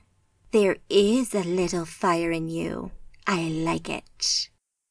Amanda took a step back, putting some space between them, and raised her chin a bit. She felt a bit more confident now, seeing Yasmin face to face like this, talking. She didn't feel any threat from her. She didn't feel that Yasmin intended any harm to her at all. That wasn't to say that this Dark Magi wasn't dangerous. Far from it. Amanda knew she could look at her with her magical sight and see the intense power that Yasmin radiated.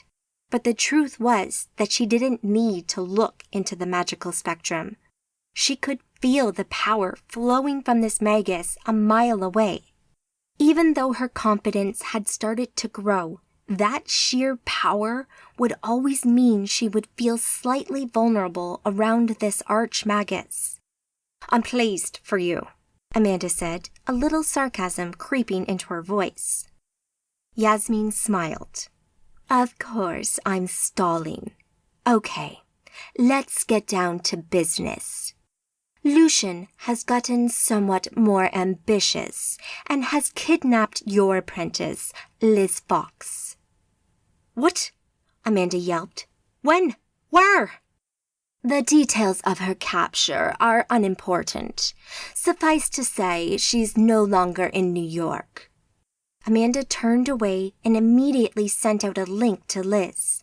Her mind reached out and tried to find and talk with her apprentice, but she got nothing. She couldn't sense her in any way, which most likely meant she would be hidden behind an aegis somewhere that would stop such communication.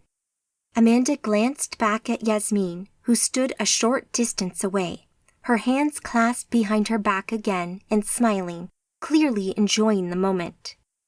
Thinking for a second, she reached out, and ported a small but valuable item from Liz's room into her hand before reaching out once more and trying to sense her location, hoping that whatever aegis she sat behind might have a weak spot somewhere and that she might show up. She wasn't surprised to find she came back blank. As a last-ditch effort, she tried to call Liz's phone, but she only got a message about the person not being available. She stabbed the button to turn the phone off and forced herself to take a breath and calm down. She could feel her blood boiling, her anger and frustration at Lucian and his actions building. This was it. He had gone too far now. She stopped and looked up into the middle distance, her mind racing. She couldn't locate her, but she would be willing to bet that Yasmin knew where Liz had disappeared to. Amanda turned back to Yasmin. You know where she is, Amanda said. I have a vague idea, but I didn't follow it up. Not for me to do. But I know someone who does know where she is. Which leads me quite nicely to the next bit of information. That is, your house is under surveillance, purred Yasmin. I thought as much. By who? Amanda said. This new bit of information sidetracking her anger over Liz for a moment. He's a scion. His name is Sean Murray, and he's an... Yasmin walked over to a nearby window and pointed out of it. That apartment right now. He works for Lucian as an information gatherer and knows intimate details of Lucian's operation. He's also harboring something of a grudge against Lucian right this moment. I'm fairly sure he would be more than willing to help you. Amanda looked out at the apartment window, her keen eyesight now able to pick out the faint hint of camera lenses in the darkness of the room over there. She eyed the window a moment longer, feeling the anger rise once more, before returning to look at Yasmin, who had wandered over towards the front door. Amanda moved away from the window and stepped over towards Yasmin, a question suddenly popping into her head that had been troubling her since arriving in New York. Yasmin, I have a quick question. Did you tell Lucian not to attack us? Yasmin smiled. Amanda studied that wickedly seductive smile and knew she had been behind it. For some reason, she had told Lucian not to kill her, or maybe even not to hurt her. May I ask why? Amanda said, hoping that the lithe woman in black might give up some small bit of information. Be seeing you, Amanda, Yasmin said, and immediately disappeared, porting from the hallway in a whip crack of air rushing in to fill the void she left behind. Amanda stared at the spot Yasmin had been standing in, before walking over and closing the door behind their departing guest. She might not have actually given Amanda much information verbally, but it did seem that Yasmin had some kind of vested interest in Amanda, a reason to keep her alive. As useful to know as this was, the why of it would have been more interesting. She put that to one side for now, though. She had much more pressing matters. She needed to find Liz, and as her thoughts settled on this issue once more, the anger and frustration also started to return. She turned to Gentle Water. Go. I will watch Alicia, he said. You're sure? Of course. Thank you, she said, before concentrating and placing her senses in the apartment to make sure she wasn't porting into trouble. A second later, she ported away from the house and appeared in the main room of the apartment with a whip of air. 2 people were in here with her, a woman who sat at the computer desk, her arms crossed on the desktop, her head resting on those arms. Across the way, a man in all black clothing paced up and down the room. The man's disfigured face marked him as a scion, as did his magical signature. Amanda could see no heartbeat, and his body, although up and moving about, would be considered to be medically dead. She'd seen this before in Maya, and also more recently in Yo, who were both vampire scions. She guessed this would be Sean, and that he also happened to be a vampire like her friends. Sean stopped pacing almost immediately and looked up at Amanda, caution on his face. She stared at him, not trusting herself to start the conversation unless she just started shouting at him. "Well, I knew we wouldn't remain undetected forever. Welcome, Amanda. I'm Sean, and this is Vanessa." Vanessa sat up with a start at Sean's voice and jumped again when she saw Amanda standing a few feet from her. "Holy shit, you're here," said Vanessa. "You know who I am," Amanda said. It seemed like Sean wanted to talk, so she indulged him. "Hell yeah," Vanessa said. "You're Amanda Jane Page. You're a magus from Ireland originally, and you live with Gentle Water and Elizabeth Fox, your mentor and your apprentice, respectively. Yes, we know who you are. We've been watching your house for a couple of weeks now." "Which means that you no doubt know why I'm here," she said. "My guess? Either to kill us or to ask for our help. I'm hoping the latter, ideally." Amanda walked around the room a little bit as she talked, taking in the surroundings. The place looked like a bomb had hit it. There were food wrappers everywhere, crumbs crushed into the carpet, and half-finished drinks dotted about the place. Walking helped her control her anger, gave her something to focus on that wasn't violence. "You work for Lucian," Amanda said.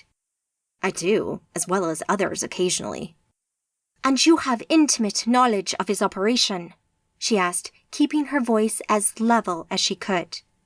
"That's correct." "How's that arrangement working out for you?" she said, gambling on something not being right anymore between Lucian and Sean, based on what Yasmin had said. "We are in a period of review," he said guardedly. "Well, I have need of your services, and would appreciate it if you would work for me," Amanda said through gritted teeth. Sean looked at Vanessa, who shrugged, and then back at Amanda. "What do you want to know?" Well, that seemed easier than it had any right to be.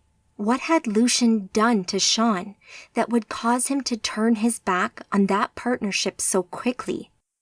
"Lucian had kidnapped Liz, and I have been reliably informed that you would know where she would be," Amanda said, her anger at Sean anyway subsiding slightly. Sean nodded.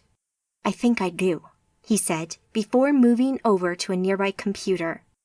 A few mouse clicks and keyboard taps, and he pointed to the screen. "She'll be in there." Amanda stepped closer to the screen and watched as Sean zoomed in and out of the map, showing a satellite view of a palatial mansion in the heart of Columbia. "And Lucian, where does he hide himself away?" "The Pit Club in Harlem. I can get you in, avoiding his protections," Sean offered. "Really? Then I will be back for that later. In the meantime, I think you should pack up," she said, gesturing to the camera gear still trained on her house. Her anger no longer really focused on Sean and what he had done. He seemed reasonable and probably had little choice in the role he had to play in recent events. Lucian seemed like a dangerous and somewhat unstable man, someone you really did not want to cross. Sean, although clearly not without blame, and at the very least guilty of being somewhat mercenary, had probably had his back up against the wall with regards to his work with Lucian. Amanda had no idea what threats he had been working under. Maybe that mortal in there with him, Vanessa, had been threatened. Or someone else. He did seem to be all too eager to turn his back on Lucian, though, and that had worked to her advantage, at least for the moment. "Gladly." Sean smiled back and handed her a cell phone. "My number is on it. Call me when you need me again." The phone beeped suddenly in her hand. "And that's the address of the mansion in Columbia I just texted to you."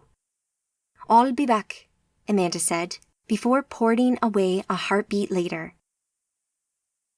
From A History of the Dark Nomads by Trevelyan. The legends of Yasmin seemed endless. If you believed them all, you'd think that she alone caused all of the major incidents you have heard of throughout history. According to some, she is behind the fake moon landings and JFK, and worse. But the fact is that Magi rarely cause these events.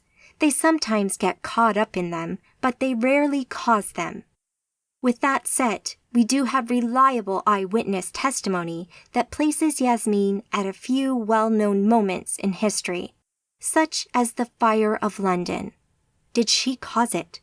I suppose we'll never truly know, but I'm not surprised to hear of a nomad taking advantage of an unfortunate situation such as that. For instance, we do have photographs of Yasmin that place her in the Nazi death camps of World War II, wearing an SS uniform. Death on such a grand scale will always attract nomads like moths to a flame. Chapter 17. One-Woman Army, Columbia. Amanda appeared on the street of the well-to-do gated housing estate on the edge of Medellin in Colombia. The sun had set hours ago, but the air still felt very warm, even without the sun being up. The houses in this private estate were all very nice and quite large. Here, the rich and well-to-do shut themselves away from the poverty and gang violence in the city streets, violence that some in here helped create or direct. She suspected that there would probably be a few criminal figureheads hidden up here amongst the legitimate business owners and the trust fund crowd.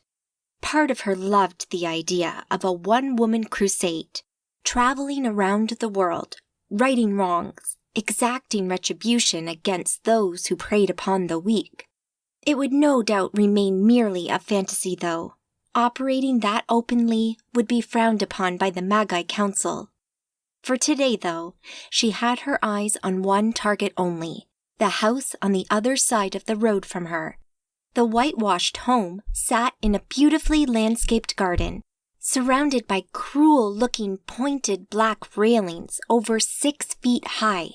She could see an aegis that surrounded just one wing of the huge house, leaving the rest of the building unprotected, and that aegis didn't seem terribly strong. Had it only recently been created? Amanda's keen, magically enhanced eyesight cut through the darkness, allowing her to see as clear as day and pick out the security they had in place here. She could make out a number of men walking the grounds, mainly close to the house, although there were a few at the gate as well. Cameras were everywhere. She could see the electricity flowing along the power lines, feeding the cameras that watched the perimeter and the outside of the house. They probably had motion detectors as well. She took a breath, psyching herself up for the fight ahead. Coming to New York and facing off against Lucian had tested her confidence, both in herself and her magic. She doubted herself a few times, but she felt that in the end she had grown and raised that belief in herself, at least a little bit. Coming here might have been a slightly rash choice, but Liz needed her, and whether she felt totally confident in doing this or not, she had to try and find her friend. She had no idea how this would play out, but she knew what she wanted to do. She wanted to get Liz out of here, but she wanted to make a show of force doing it. She wanted to take down whatever operation Lucian had running here and make him sit up and take notice. She wanted to show him that he had crossed a line. She wouldn't stop at this, though. This would merely be step 1. The larger challenge was yet to come. Using her multitasking to split her mind into 3 separate but working minds, she started by quietly building an aegis around the whole compound that would stop any magic entering or leaving the grounds. As that grew, she started to work in other elements, cutting off the phone lines and the mobile signal, cutting off the people inside from the outside. Finally, she also added in one-way sound dampener so that no sound would pass beyond the walls of this compound. As she put up the finishing touches to this shield and brought the strength of the Aegis up to, and then beyond the strength of the Aegis the nomads had erected themselves, she walked up the street towards the gate.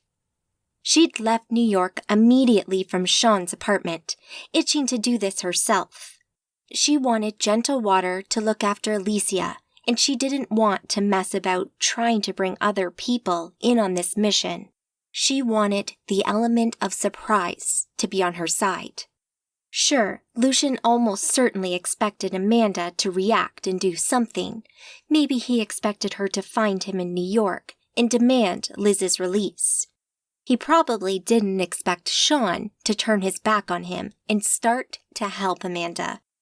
Also, she could not rule out the possibility that Sean had played her and that he might be right this moment be on his way to tell Lucian what had just happened. She wanted to be in and out of this house before anyone could port over here and intervene. Erecting the Aegis around the property helped to prolong this as much as possible and acted as an early warning mechanism. She'd woven in a small effect into the Aegis's magic that would alert her to anyone breaking through any part of the shield. Her trip down here from New York had taken a few jumps. She ported to a Jacksonville rooftop first, before briefly appearing on a similar rooftop in Cancun, in Mexico, then a field on the coast of Nicaragua before finally porting here.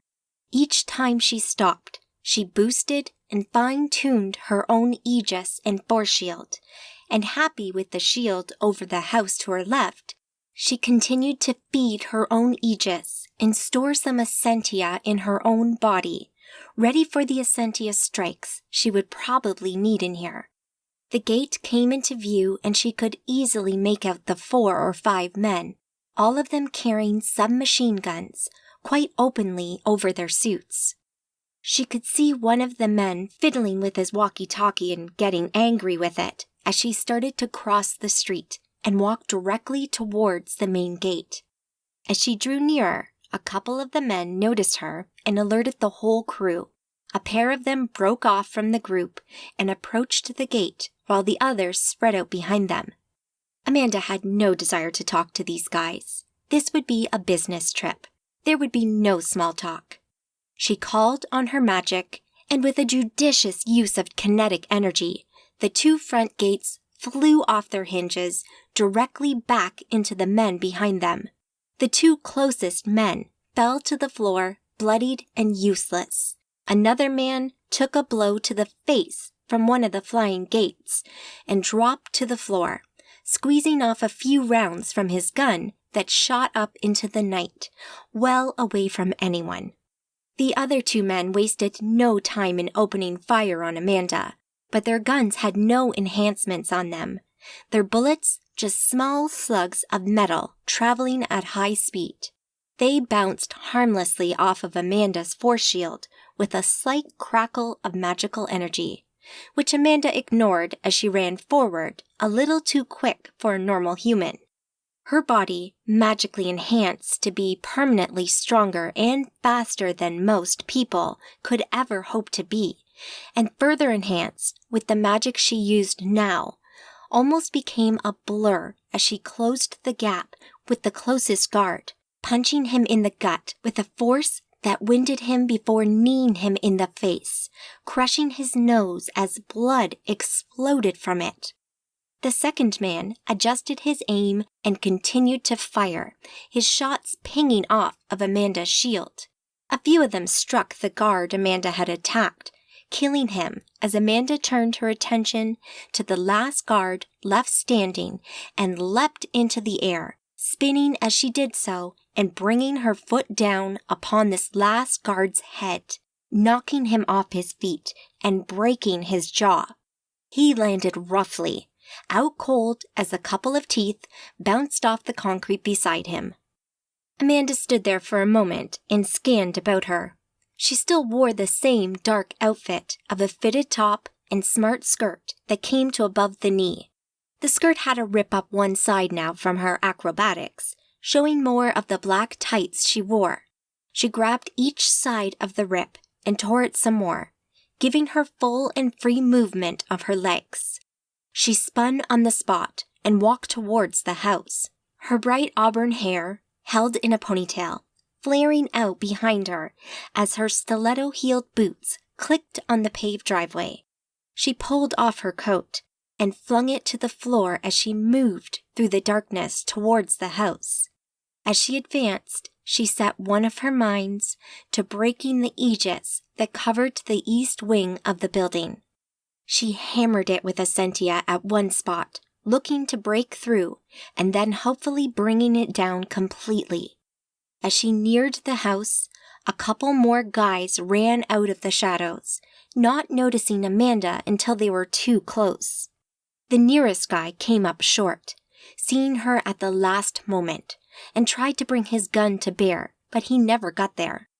Amanda moved quickly, disarming the man, breaking a couple of his fingers on his right hand as she did so.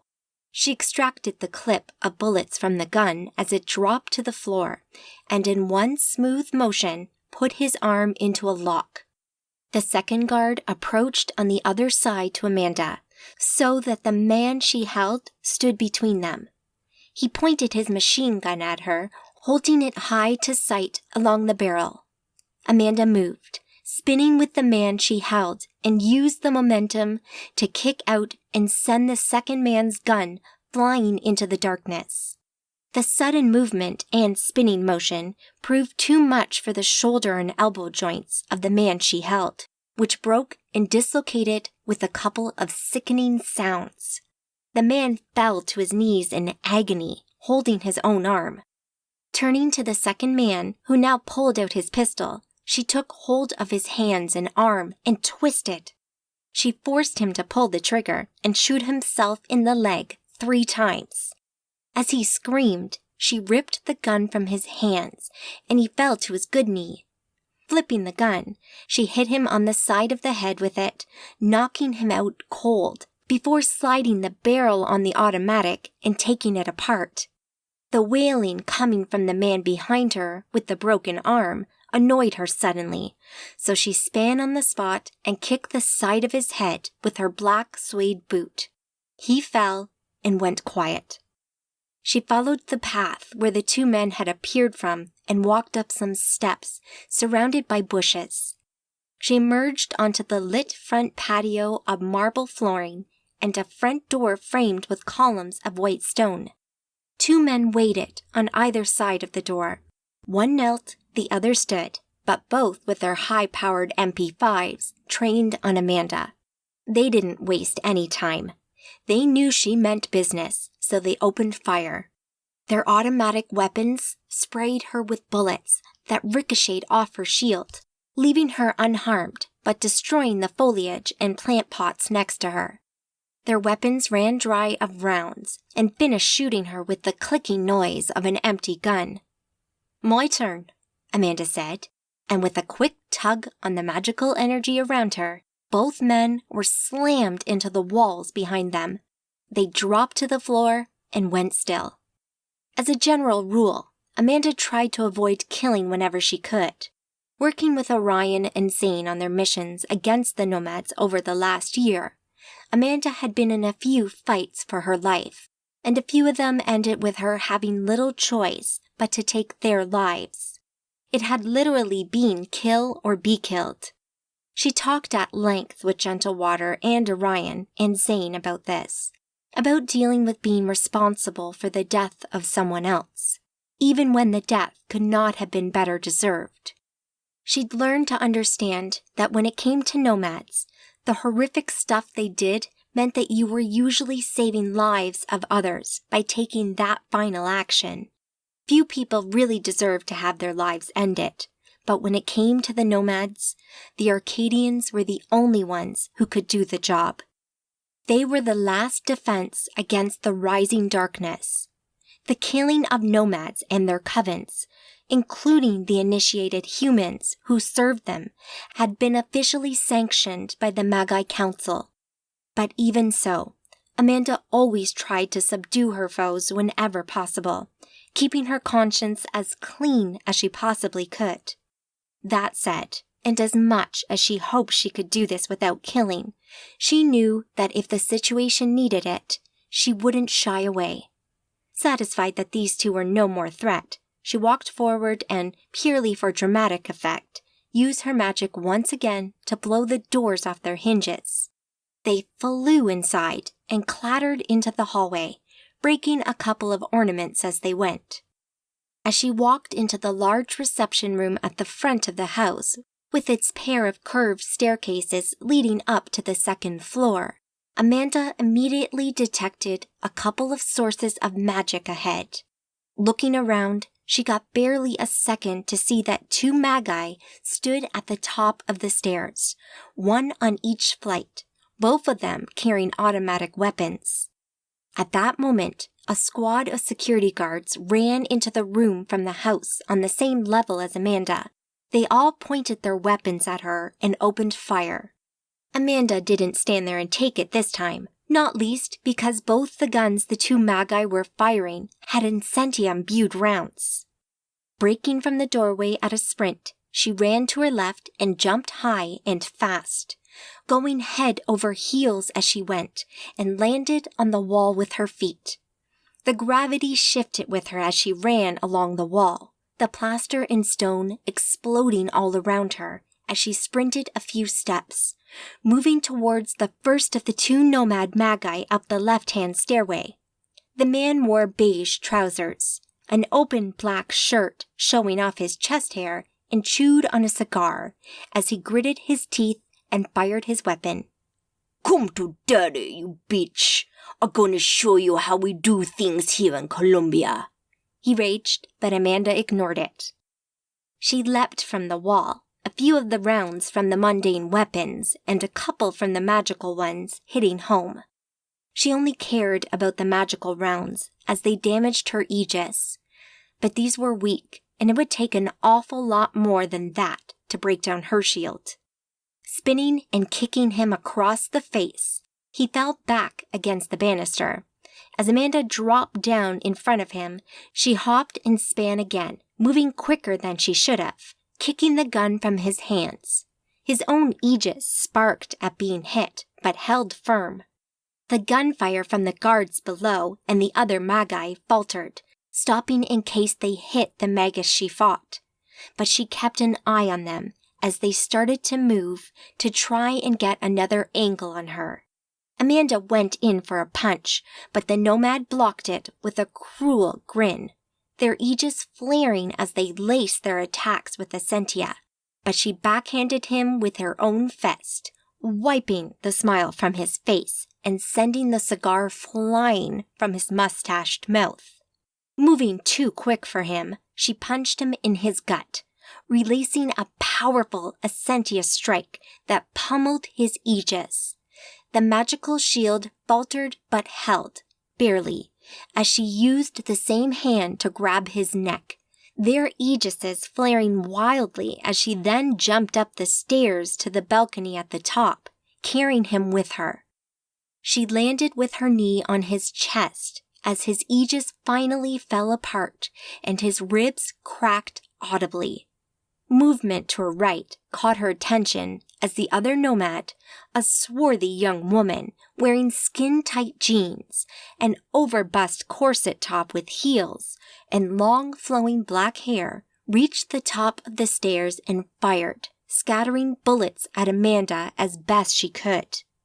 Amanda flipped from the downed nomad, somersaulting and cartwheeling around in an arc like an Olympic gymnast, but quicker, before boosting from the floor right in front of her attacker. Amanda's boot connected with the woman's jaw and delivered a powerful essentia blast to the nomad's aegis, sending her flying over the balcony as Amanda's momentum carried her higher. Amanda span above the nomad and lashed out with her magic, hitting the falling nomad with a kinetic blast that slammed her to the floor below and ripped her aegis in twain. Amanda landed next to her with a final punch that broke several bones in her skull and ended her involvement in this fight. The small squad of guards that had split up and had started to ascend both flights of stairs to help their employers stood and looked down at Amanda, many of them looking at her with a mixture of fear and awe. Some of them opened fire, others started to back off, realizing they were outclassed. Standing where she had landed and ignoring the gunfire directed at her, she used her magic to reach into each of their heads, and with a quick nudge, they dropped unconscious, one at a time over the next few seconds. As the last one fell, the gunfire stopped and a silence fell over the house as Amanda caught her breath for a moment, the rise and fall of her chest slowing as she calmed down. Looking down at the broken woman at her feet, she kicked her in anger and frustration. Amanda then brushed off some of the dust from her skirt and top, noticing a couple of ladders in her black tights before walking deeper into the house towards the east wing. The next couple of rooms were devoid of people, but well appointed with expansive-looking furniture and decorative items, the spoils of war, perhaps. She emerged into a corridor, and to her right, at the end she could see a large wooden door and the edge of the aegis she had been working to break through the whole time she had been in here. The shield looked weak from her constant attacks on it, so she used all her magical might and with a last push, broke through the barrier. The whole thing faltered and failed, dissipating back into the surrounding ambient essentia as she approached the door. She placed her senses beyond the door, seeing a darker room with less natural light. The decor in there had not been renewed in years. The paint peeled from the walls. The few chairs and tables were worn and heavily used, and there were clear signs of struggle within the debris scattered about the place. To the right side of the room stood a large, heavy-duty cage, and within it sat a young, powerfully muscled woman, her legs tucked in tight to her body, her head back with her eyes closed, her jaw-length black hair a greasy mess. She wore rags and carried a number of bruises. This brought Amanda up short, making her pause for a moment. She concentrated on the scene she could see in the room, noting that this prisoner happened to be the only person in here. Another door led deeper into the east wing, and with this first aegis down, she could now see a second aegis that shielded everything beyond this door from her magic. Amanda sighed. They were playing games with her, and she got the distinct feeling that when she walked through this door, she would be walking into a trap. She looked at the caged woman again and realized by using her magical vision that she also happened to be a scion. This got better by the minute. Annoyed, but knowing she needed to find Liz, she walked forward and turned the handle of the door, walking through it into the room beyond. She paused again and canceled her second set of senses. The room had a bit of a rank smell to it, a mix of rotting food and animal musk that made Amanda curl her nose up. Looking over at the cage, she could see the woman had opened her eyes and now stared intently at Amanda. Glancing round the silent room, she noted the knives, whips, and other strange implements of torture on a nearby table. Were they using this on the scion? She certainly showed signs of such treatment, noting the scars on her arms and legs. Amanda walked carefully over to the cage and crouched down next to it. "Hey, how are you?" "I'm Amanda," she said softly. The girl just looked at her, her eyes wide with a mix of fear and confusion. "Okay, so I'm going to let you out. You're free to go. Do you understand? I'm setting you free." The girl just narrowed her eyes at Amanda. Perhaps she felt confused. Amanda didn't want to use her magic on her. As a scion, the girl would recognize it and might not take kindly to it. The lock to this cage consisted of 3 large metal bars that were levered into holes in the door by a simple mechanical control about 6 feet away from the cage, which itself had a padlock on it. Amanda used her magic to break the padlock, and then, taking hold of the lever, moved it to the open position, withdrawing the bolts from the door with a loud metallic groan. Amanda looked over at the girl. She hadn't moved and looked as weary as before. "You're free now," Amanda said, but the girl didn't move. Amanda walked over to the cage and pulled the latch open. With that, the door inched open by itself before Amanda gave it a yank and hauled it open wide enough to walk through. Amanda smiled at the girl and gestured that she could leave. "There you go, you're free." The girl looked around and then back at Amanda. Over the last couple of years, Amanda had used her magic to enhance her body, meaning that she could move faster and was stronger with better reactions and abilities than 99% of the world. But when the girl moved, the speed with which she did caught Amanda utterly off guard. She leapt from the cage, slamming into Amanda and knocking her backwards several feet before landing on top of her. Their aegises flared as they came into contact, rippling with light and energy. Amanda had caught both of the girl's wrists in her hands and now watched as the nails on those hands grew into claws, a good inch long as she roared at Amanda, her mouth now filled with huge dog-like teeth. Spit and drool splattered from her gaping maw as the girl's body grew in size. Her already muscled arms and torso expanded, her wrists growing larger in Amanda's hands. "Ah, crap!"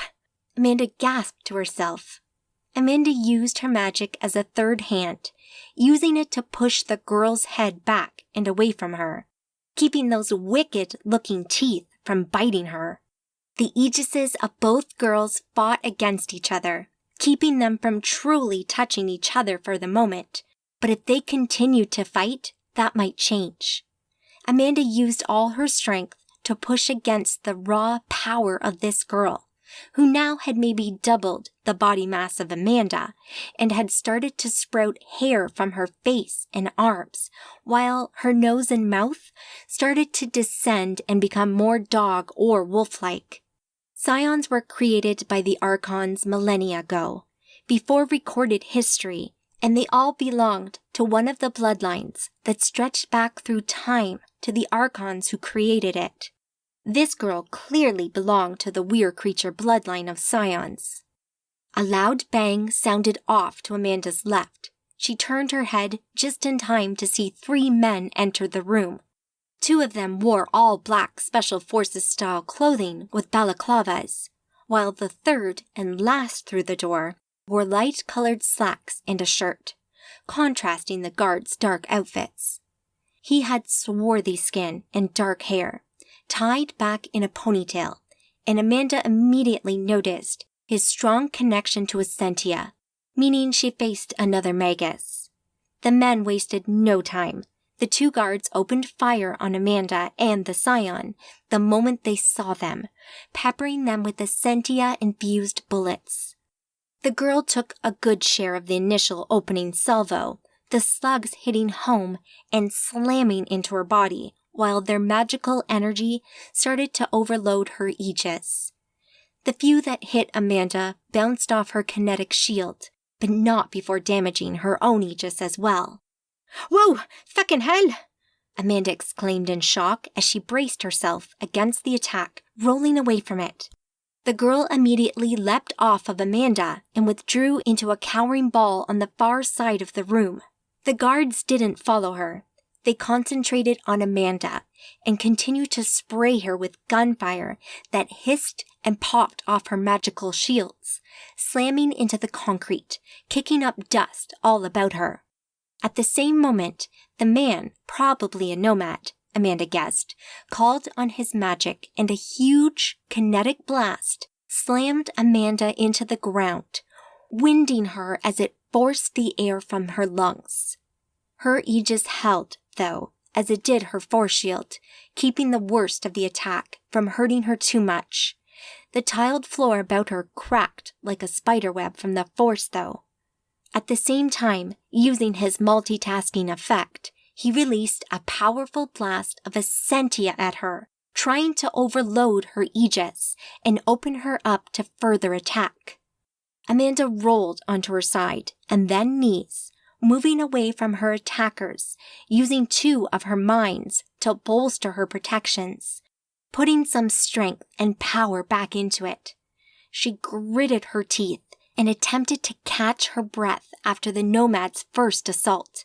The attack had been well planned.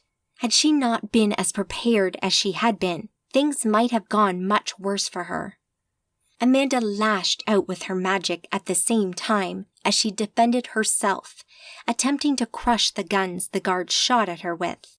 But the nomad must have seen it coming and used his own magic to block hers.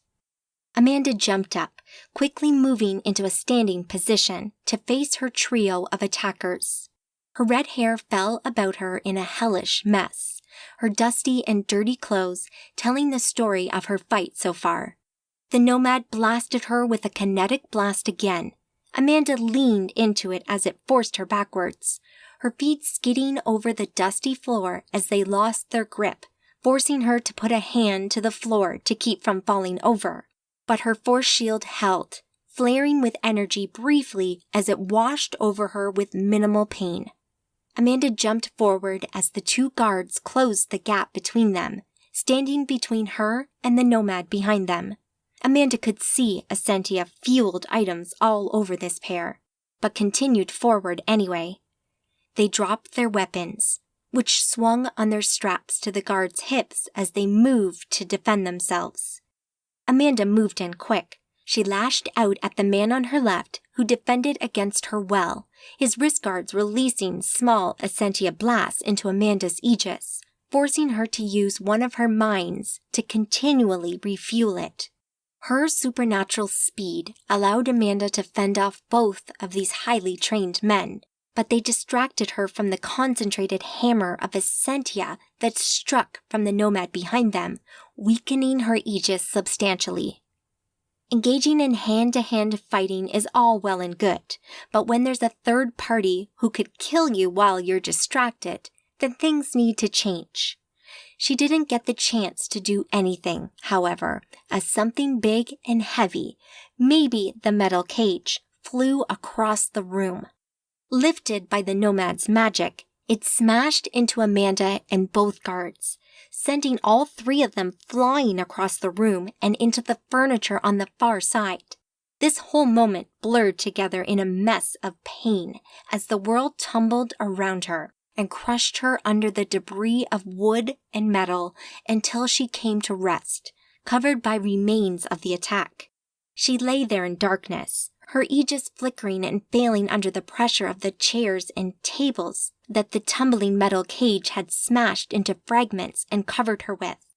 100 things seemed to press, crush or stab into her, and her right arm felt decidedly wrong.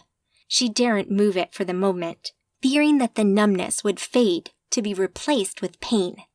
Magic flared close by. The loud crashing of wood and metal followed as the debris shifted and dim light streamed into her vision once more. The majority of the stuff had been on top of her and had been thrown off her in one magical feat of strength. Now Amanda could make out the figure of the nomad standing over her. Well, now, Amanda, seems like your little crusade didn't quite go according to plan. Shame. I thought you would be more of a challenge than this. Amanda spat blood from her mouth. Funny fecker, huh? Amanda choked and coughed. Talking hurt, but if she could keep him talking, maybe she could turn this around. You can call me Joaquin, and I will enjoy this, he gloated. Amanda's mind swam with pain. She struggled to bring her thoughts together in a coherent way to make some magic, so she shut her eyes and tried to get a hold of them before this psycho ended her for good. "Enjoy it. Enjoy what?" Amanda asked, attempting to keep him occupied. The killing blow never came, though.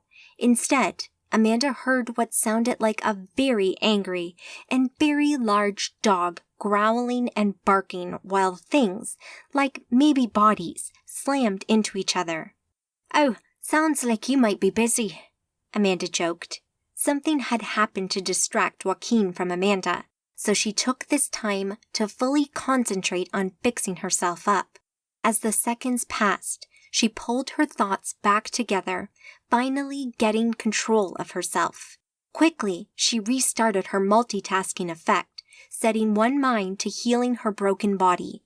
Her right arm had been crushed and broken in several places, and cuts and bruises called for her attention. But with a powerful wash of Essentia through her body, the bruises faded, the cuts closed, and with some stomach-turning sounds, her bones knitted back together and popped back into place. She used the rest of her minds to pull in and solidify the Essentia around her, recreating the aegis and force shield she had lost. Opening her eyes and feeling much better, she sat up and surveyed the room about her. A little way off to her left, the body of Joaquin lay upon the floor, his torso ripped open and crushed, while a look of wide-eyed surprise sat frozen upon his face. The thing responsible stood before her, backlit by the light streaming through the windows beyond. Its huge size brought the memory of the thing that attacked her in the alleyway in New York flooding back. Suddenly, she wasn't a Magi anymore, and she remembered the fear and terror as the Scion Horlak tried to kill her. She hadn't known of Scions or Magi or magic back then. She'd just been a girl trying to make her way on the streets of New York. She jumped and shuffled back in fear at seeing the half-human, half-wolf thing that towered over 8 feet tall before her, but quickly got a grip of herself. It shrank then, shifting forms and changing back into the dark-haired girl that Amanda had found in the cage. She stepped forward, her face moving into some light, allowing Amanda to see the smile on her face as she offered Amanda a hand. "Here, let me help you up," she said in an American accent. Amanda hesitated for a moment and then took it, allowing the girl to pull her off the pile of wood and metal and back to her feet. She had a surprising amount of strength. "I'm Celeste," the girl offered. "Amanda," she replied, and shook the hand she already had hold of in greeting. "Sorry for attacking you. I had no idea who you were or what you were going to do to me." "Not a bother. I'm just grateful you came to my aid when you did," she said, looking down at the remains of Joaquin. "That could have ended much worse for me." "What are you doing here?" "The nomads who use this place, they have my friend," Amanda said. "They bring people here all the time. If she's here, she'll be somewhere in the rest of this wing of the house, through that door." Celeste indicated the open door that Joaquin had burst through moments ago. "Thank you, Celeste. You have done more than enough for me." "You think I'm going to run and leave you here?" Celeste asked. "Well, I'm coming with you. These men have held me captive and tortured me for weeks. I want some revenge."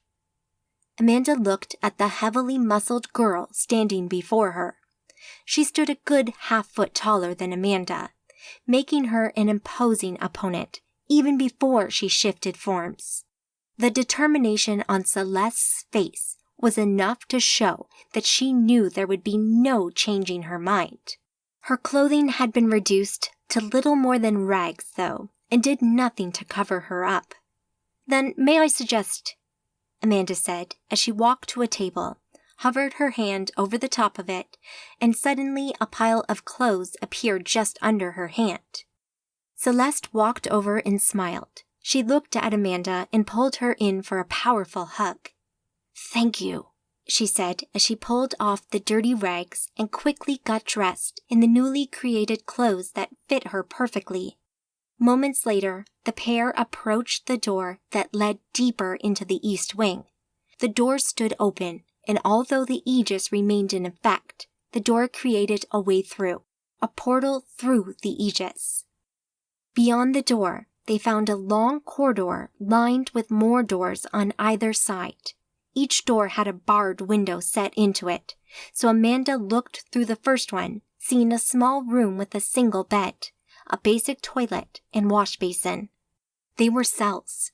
This one looked empty, but Amanda wasted no time in walking up the corridor, looking in each one. She only walked 3 doors up before she found an occupied one. A girl in her mid to late teens lay on the bed inside. She wore only a dirty vest and knickers, and her left wrist was chained to the wall.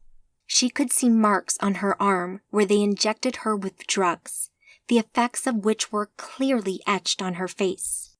"Jesus," Amanda said, and with a swift use of magical force and enhanced strength, pulled the door from its frame and stepped into the room, crouching next to the girl. "We have to get them out of here," Amanda said to Celeste. She had never seen anyone treated like this before, and it made her sick to her stomach. If this is how Lucian runs his business, it became just one more reason to shut him down.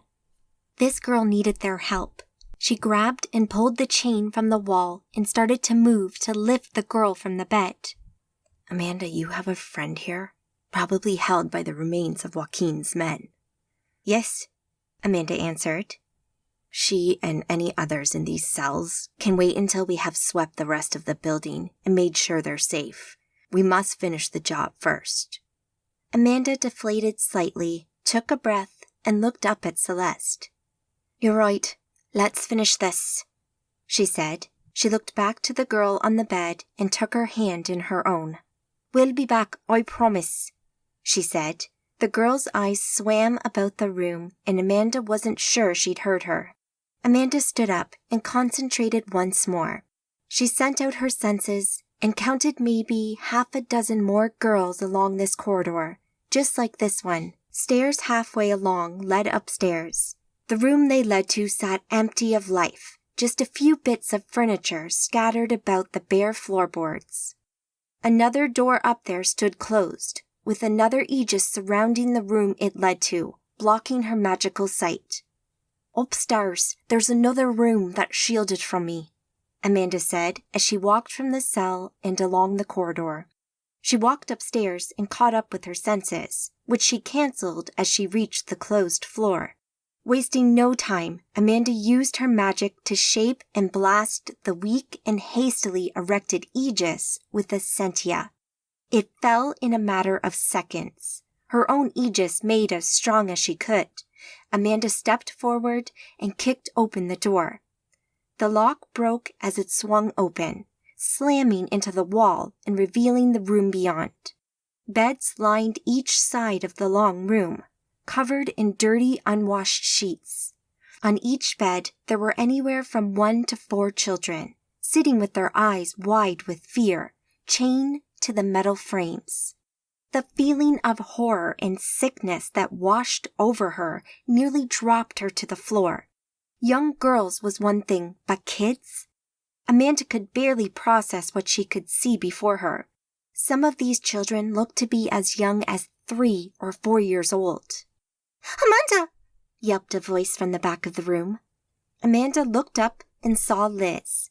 She sat on a chair, her hands tied behind her. She looked at Amanda, a look of relief on her face.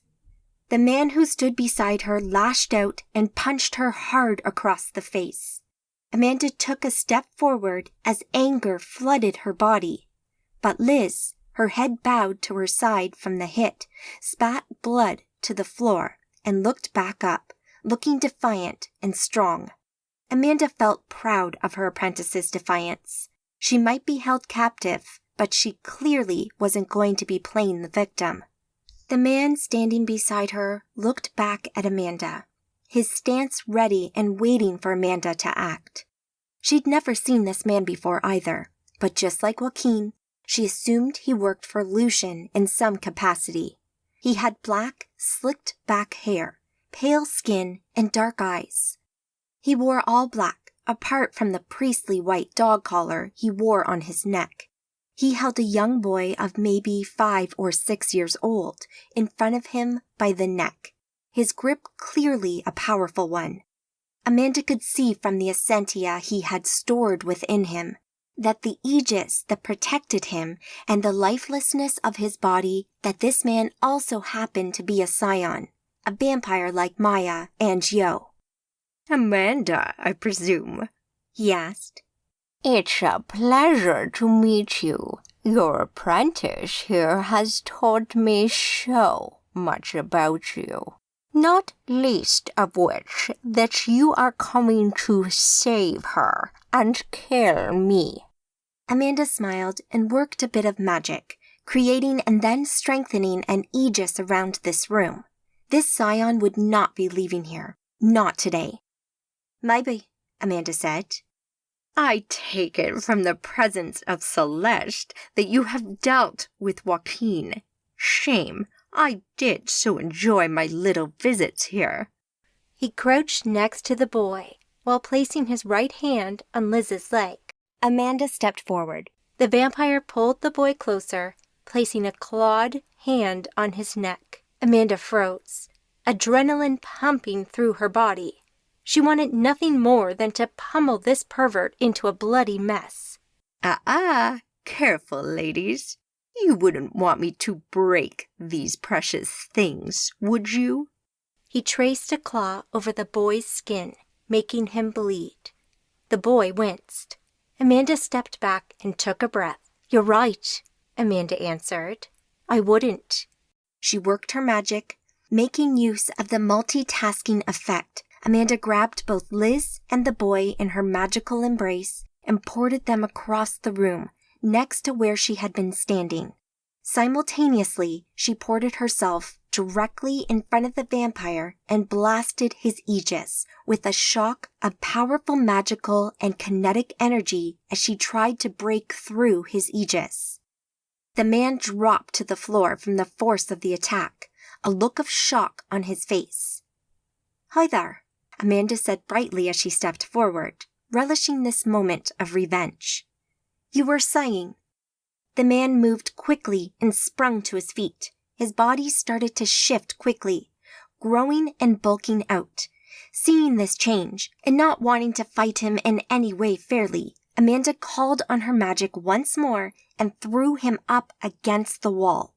His aegis sparked and rippled with energy as it strained against the attack, but Amanda focused hard and held him back against the wall while her magic tore at his aegis. The kids were screaming, panicking as they tried to get off the beds and move away from the fight at the back of the room. Amanda could hear the voices of Liz and Celeste, trying to calm them down and break the chains that held them in place. The man had shifted into a half-man, half-wolf form similar to Celeste, but smaller. Amanda had heard of the legends of vampires able to shift into werewolves and such. She'd seen the films on it too, but seeing it in real life turned out to be a great deal more unsettling, even with the knowledge of magic. Moments later, as the man struggled in vain against the wall, his aegis finally gave way, popping like a bubble. As she held him up against the wall still, Amanda pulled on the essentia inside him, ripping it out from him, and a few seconds later, as the energy that fueled his shift seeped away, his body shifted back to human once more. Amanda stepped up to him, used her magic to lower him to the floor, and took his neck in her left hand, gripping him hard. Go on, do it. I don't care. Kill me, torture me. I want you to. She didn't speak to him. She couldn't. She couldn't listen either. She just blocked it out.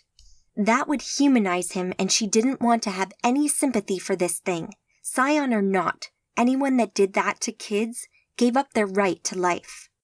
Instead, she hit him, hard, again and again, taking out her anger and frustration and horror at the things these people did. She had no idea how long she'd been hitting him for, but he wasn't making coherent sentences anymore, and his face had been reduced to a bloody mess. Amanda let his limp but still living body drop to the floor and stepped back.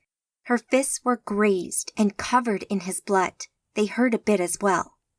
"Hey," said Celeste, who had somehow managed to end up standing right next to her, and she hadn't noticed. "Liz could do with your help. There's a lot of children in here." Amanda looked up. She'd heard what Celeste had said, but for a moment it didn't register. The realization of what some of these nomads did had utterly consumed her, but now, with her reverie broken, she looked back at Liz and the kids. Most of them stared back at her, their eyes wide, their mouths agape at the violence she had displayed. Even though she couldn't think of anyone more deserving than this pedophile, despite even the horrors that these children had faced at the hands of their captors, seeing these children looking at her like that made her feel ashamed. By beating this man half to death, had she lowered herself to the nomad's standards, using violence as the answer to this situation? She wanted to save these kids. She needed them to trust her and feel safe while she got them to some help. Being covered in blood would not help that. She'd done enough. She'd spent that anger. She found the payback she wanted. Now she needed to do some good. Liz had been trying to release the kids, but had been finding it difficult. Amanda looked back to Celeste. "Sure, I can help. Will you take out the trash?" She gestured at the scion. "Don't worry, I'll take care of him," Celeste said. "You just worry about these kids and the girls downstairs. Get them out of here and do not worry about me. I can take care of myself." Amanda nodded at the taller woman. "Will I see you again sometime?" "Maybe," said Celeste. "Well, if you're ever in the New York area, stop by," Amanda said, offering her hand. Celeste shook it. "I will." Amanda and Liz made short work of freeing the children and quickly took them out of the room before Celeste shifted form to take her own revenge. Colombian News Report.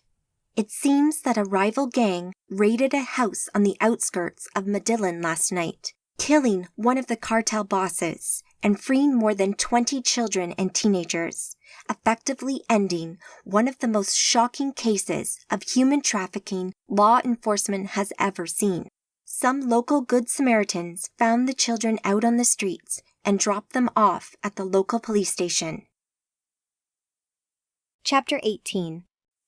Pit Fight, New York. Amanda stood in her main living room in front of the fireplace, facing the men and women who all sat or stood before her. She'd gathered her friends here this morning after a busy night in Columbia and a few hours' sleep on her return before people started to arrive. Getting a shower after the events in Columbia had been bliss, and she felt much more at home now that she wore her ripped bootcut jeans, trainers, and fitted white top. And that brings us up to this morning. So as you can see, we've had a fairly eventful few weeks here in New York with Lucian and his coven, Amanda said.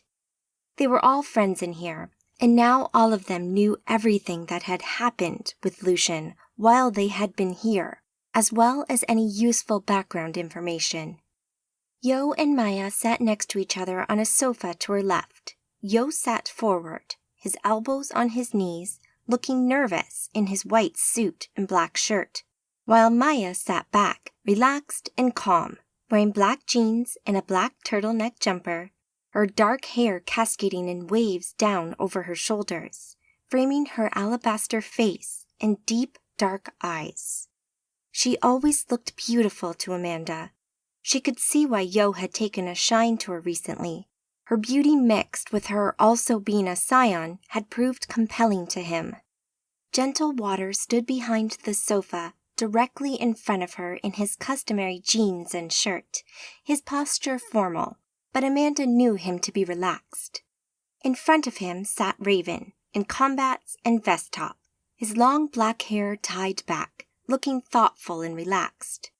Liz sat next to him in cream leggings and a baggy jumper. She had her feet up on the sofa, her knees tucked up tight to her body so she could wrap her arms around them. All of them looked more than a little shocked from Amanda's description of the operation she took on alone in Colombia.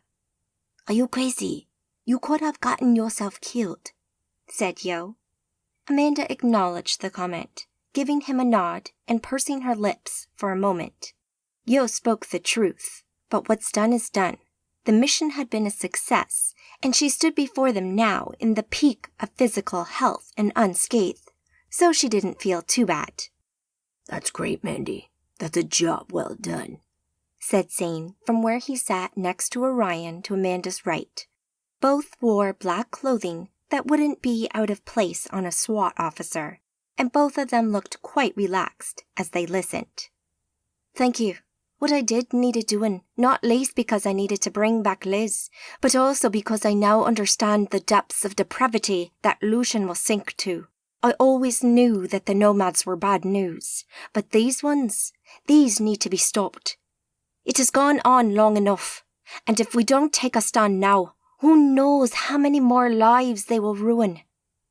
"That's all fine, Amanda, and I agree with you that he needs stopping. But the American Arcadians have tried time and again to stop him, and every time they try, they have failed," Yo said. "And why have they failed?" Amanda asked, putting emphasis on the why. Yo twisted to speak more to the group than to just Amanda, taking it as an opportunity to get everyone up to speed on this. "Lucian is part of a larger network of nomads. His ultimate master is Nymera, also known as the Voodoo Queen. She controls much of Central America and the islands there, Haiti and Jamaica, etc. Nymera has her own coven and several covens of nomads she directly sponsors. Beyond them, numerous nomad covens reside in the area and swear loyalty to her. Lucian's coven is one of the sponsored ones and is probably the most remote one that Nymera has her claws into. Whenever we have tried to take out Lucian, he simply calls in Nymera and the other covens who come to their aid. Within moments of us attacking, we're swarmed with nomads who don't care about innocent lives." "I agree. We cannot fight the full might of Nymera's army, but we won't," Amanda said. "And what make you think of that?" Yo asked.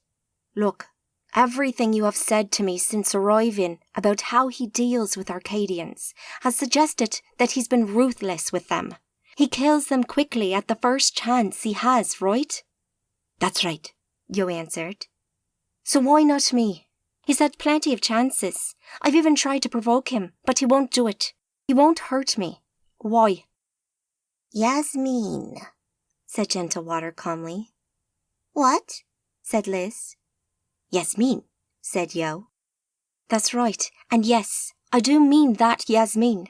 She visited here yesterday. She told us where to find you," Amanda said, looking at Liz.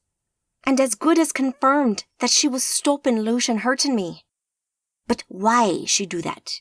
Yo asked. "That's a good question, and honestly, I don't know. But I think that this gives up an unprecedented opportunity, so it does," Amanda said. "Because he won't call for backup," Zane said. "That's right. He will be forced to deal with us on his own, for the first time ever as Coven Master here in New York, which means he's vulnerable." "Are you sure about this?" Yo said. "I'm as sure as I can be, but ultimately, there's only one way to really be sure."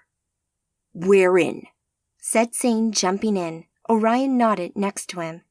Amanda smiled. She liked their enthusiasm. "Thank you," she said. "The target is the Pit Club, his base of operations. And using a contact I have made, I can get into the club by a back door. We'll be able to bypass his aegis and take him by surprise." "Unless it's a trap," said Yo. Unless it's a trap, said Amanda. Yasmin is a nomad, after all, and we all know how much they lie. But I'm going. After seeing all that in Colombia, seeing those innocent lives being ruined by their depravity, to me, the risk is worth it. I can't guarantee your safety, but I am asking for your help on this. You don't have to come. I know the risks involved.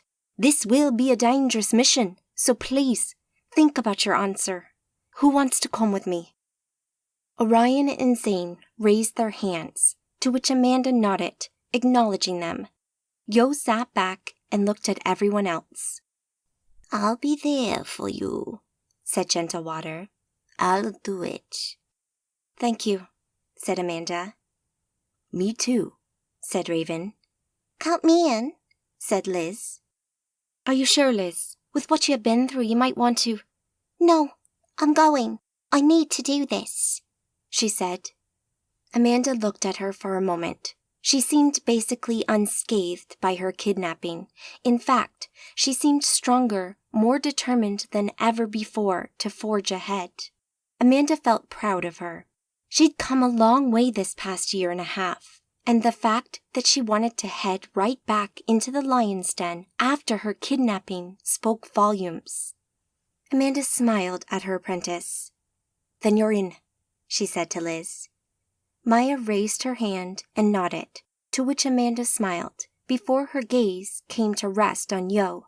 He'd sat back in his chair and looked at Amanda, and then around the room at the others. Most of them looked back at him, waiting for his answer. He sighed and sat forward. Okay, I'm in. Let's do this, Yo said finally. Amanda walked ahead as they passed in single file through one of the city's sewers. Beneath New York lay a maze of tunnels, sewers, subway tunnels, and their attendant service passageways. People lived down here.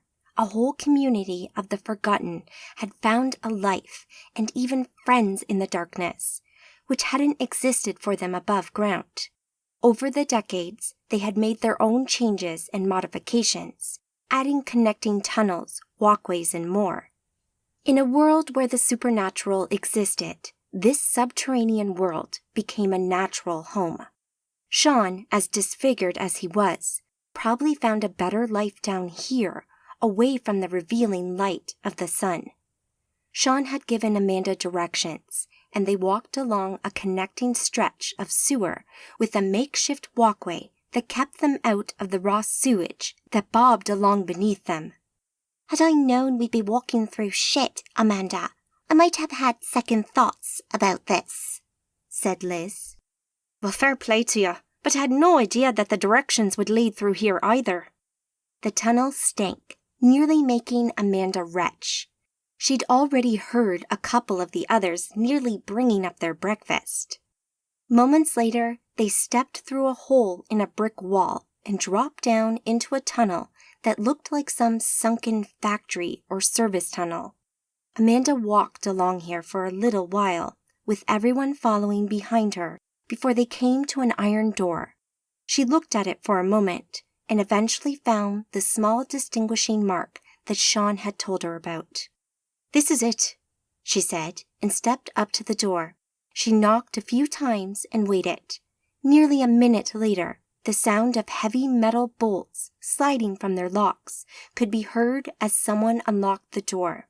It swung wide, and from the shadow, Sean's face appeared. "Top of the morning to ya. What's the crack?" Amanda said, emphasizing her Irish accent. "You brought your mates, I see," he said. "Of course. It wouldn't be a party without them," Amanda joked. "I suppose not. You'd better come in." Sean led them through another dark tunnel, filled with junk piled up on both sides, before they stepped through another doorway into Sean's disused subway platform home. Although dirty and dark, they did seem to keep the place as clean as realistically possible. There were still a few piles of junk here and there, but the place certainly seemed to be livable. The lack of fresh air and sunlight didn't agree with Amanda, and she felt she would probably go a bit stir-crazy living somewhere without windows. But Sean and his assistant were apparently happy here. Looking round the room, Amanda noted that there were 3 beds, not 2. Amanda could fairly easily pick out the one that Sean slept on, and she felt sure she knew which would be Vanessa's. But the other one, if she had to guess, looked like a young man's bed, judging by the posters and other items on and around it. Amanda looked back to Sean, who had been looking at Amanda as she scanned the space. "Yes, there used to be 3 of us in here," Sean said. Amanda glanced back at the vacant bed and then back to Sean. "Lucian?" she asked. Sean nodded.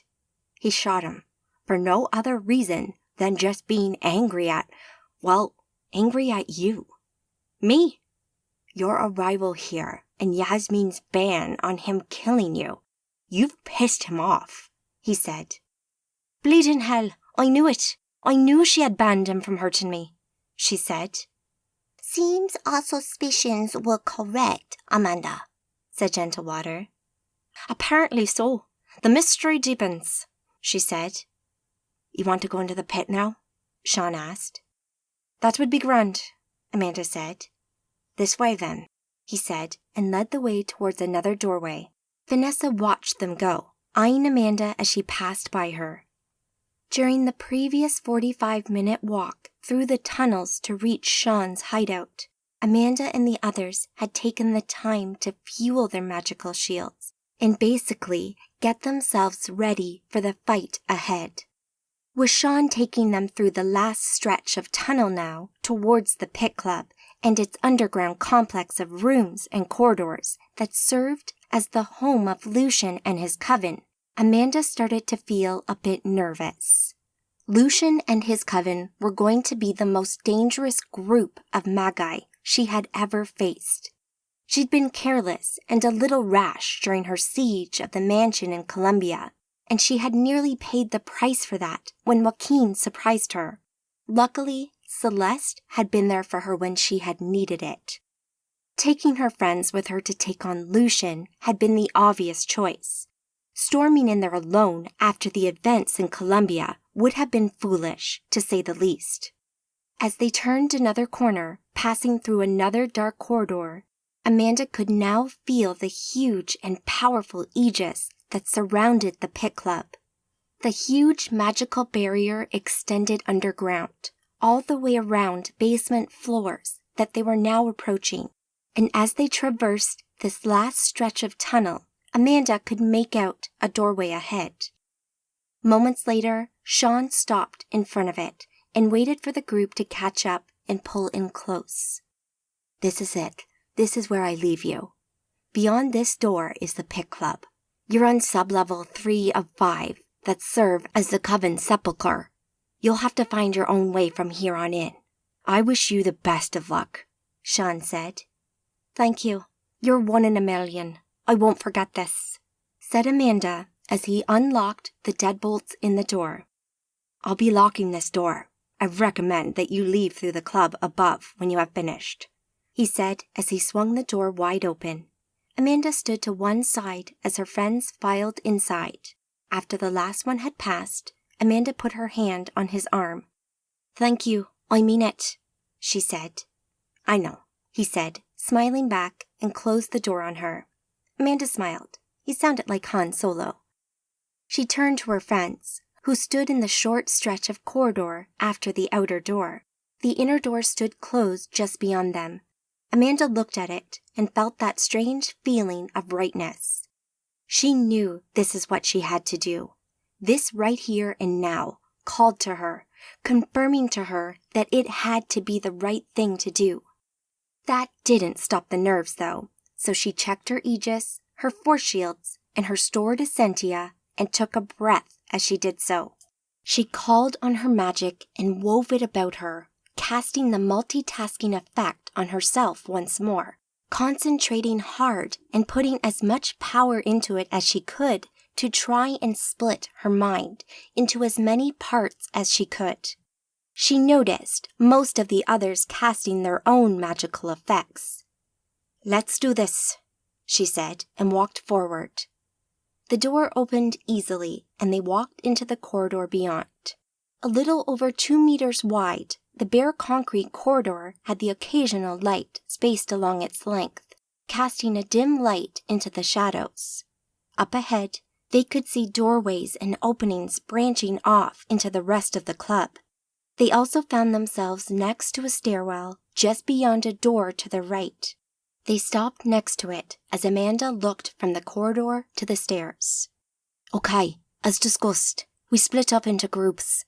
We'll cover more ground that way, while still staying relatively safe. Yo, Maya, you're with me. Gentlewater, Raven and Liz, take the floor below. Orion, Zane, take the floor above. Any questions? Amanda asked in a hushed tone. They all shook their heads. Then let's get to it, she said, and watched as they broke into groups, most of her friends approaching the stairs. Okay, come on, she said to Maya and Yo and walked down the corridor. Exiting the stairwell they had just descended, Liz walked slowly along the corridor behind Gentlewater and Raven, moving gingerly and trying to stay as quiet as possible. Looking at Raven in his combat trousers and vest, and Gentlewater in his jeans and shirt, she now started to regret the baggy jumper she had chosen to wear this morning. But there wasn't any time for that kind of thinking now, as they were inside a nomad coven house. Or what was it Amanda called it? A sepulcher? Whatever, they were in very hostile territory now. They rounded another corner and sneaked along another empty stretch of corridor. So far they'd found nothing, which suited Liz. She felt utterly terrified. Her heart beat like a hammer in her chest as she followed her teammates. Around another corner, they both stopped and listened. Liz did the same and heard some people talking up ahead. Gentlewater and Raven started to move forward once more careful than before, and slowly approached a recessed doorway on their left. Gentlewater stood next to the doorframe, with Raven and then Liz close behind, and sneaked a look, inching round until he saw what he needed to. Liz felt the familiar signature of Gentlewater's magic passing a message to her mind. She accepted it and found she could suddenly see through his eyes. In the room beyond the doorway, 4 people all sat on benches around a table. She heard Gentlewater's voice in her head suddenly say they were all initiated humans, and they seemed to have some magic weapons. Beyond the use, there looked to be another room, and although he couldn't make out what it might be, there clearly looked to be movement in there. I'll take the 4 initiated. You take on whatever is in the next room, okay? Said Gentlewater's voice in their heads. They both nodded in agreement. Gentlewater held up 3 fingers and proceeded to drop one at a time about a second apart. After the last one dropped, he ran forward and into the room. Raven followed and Liz stuck close to him as he ran in. She watched Gentlewater run forward and very quickly take out the closest of the 4 people, knocking him out cold with a fairly Alteranian kick to the head. 1 down, the rest to go.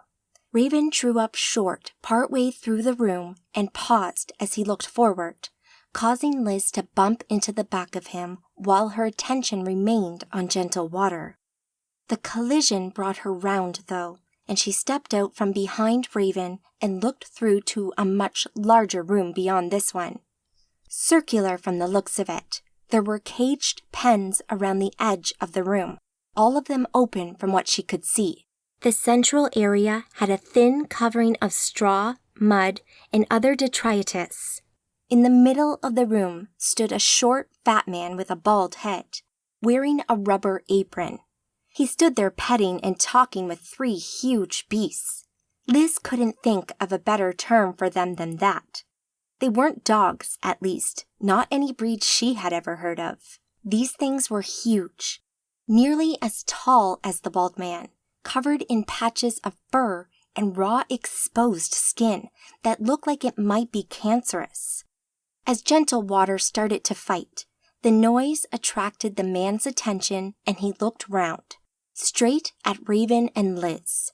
His 3 huge dog or wolf things did the same, and started to growl a low, guttural noise that made Liz feel a little weak at the knees. The man walked forward, his 3 creatures following him as he pulled a large meat cleaver from his belt.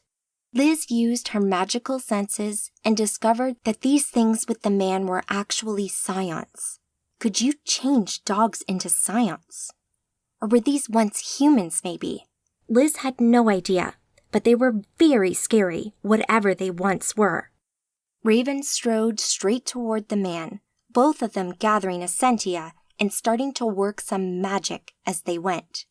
As they neared each other, the man made a gesture with his hands, and all 3 scion dogs shot forward at them, one towards Raven, one towards Gentle Water, and one barreled forward, heading straight for Liz.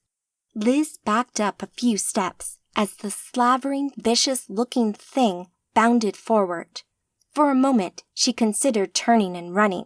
Fighting a human and a dog beast with claws and fangs were very different in her mind.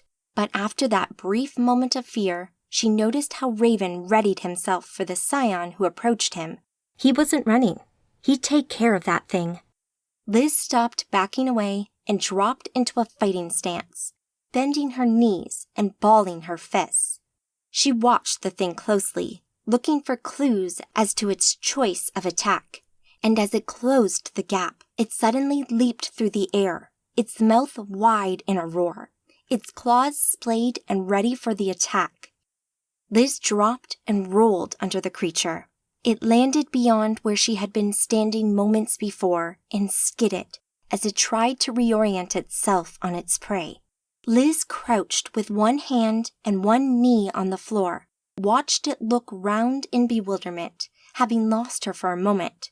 She could see Gentle Water across the room moving incredibly fast and subduing his opponents calmly and, from Liz's perspective, easily. On finding her, the creature stalked Liz for a moment, padding forward, its claws clicking on the stone floor as it growled through its gritted teeth.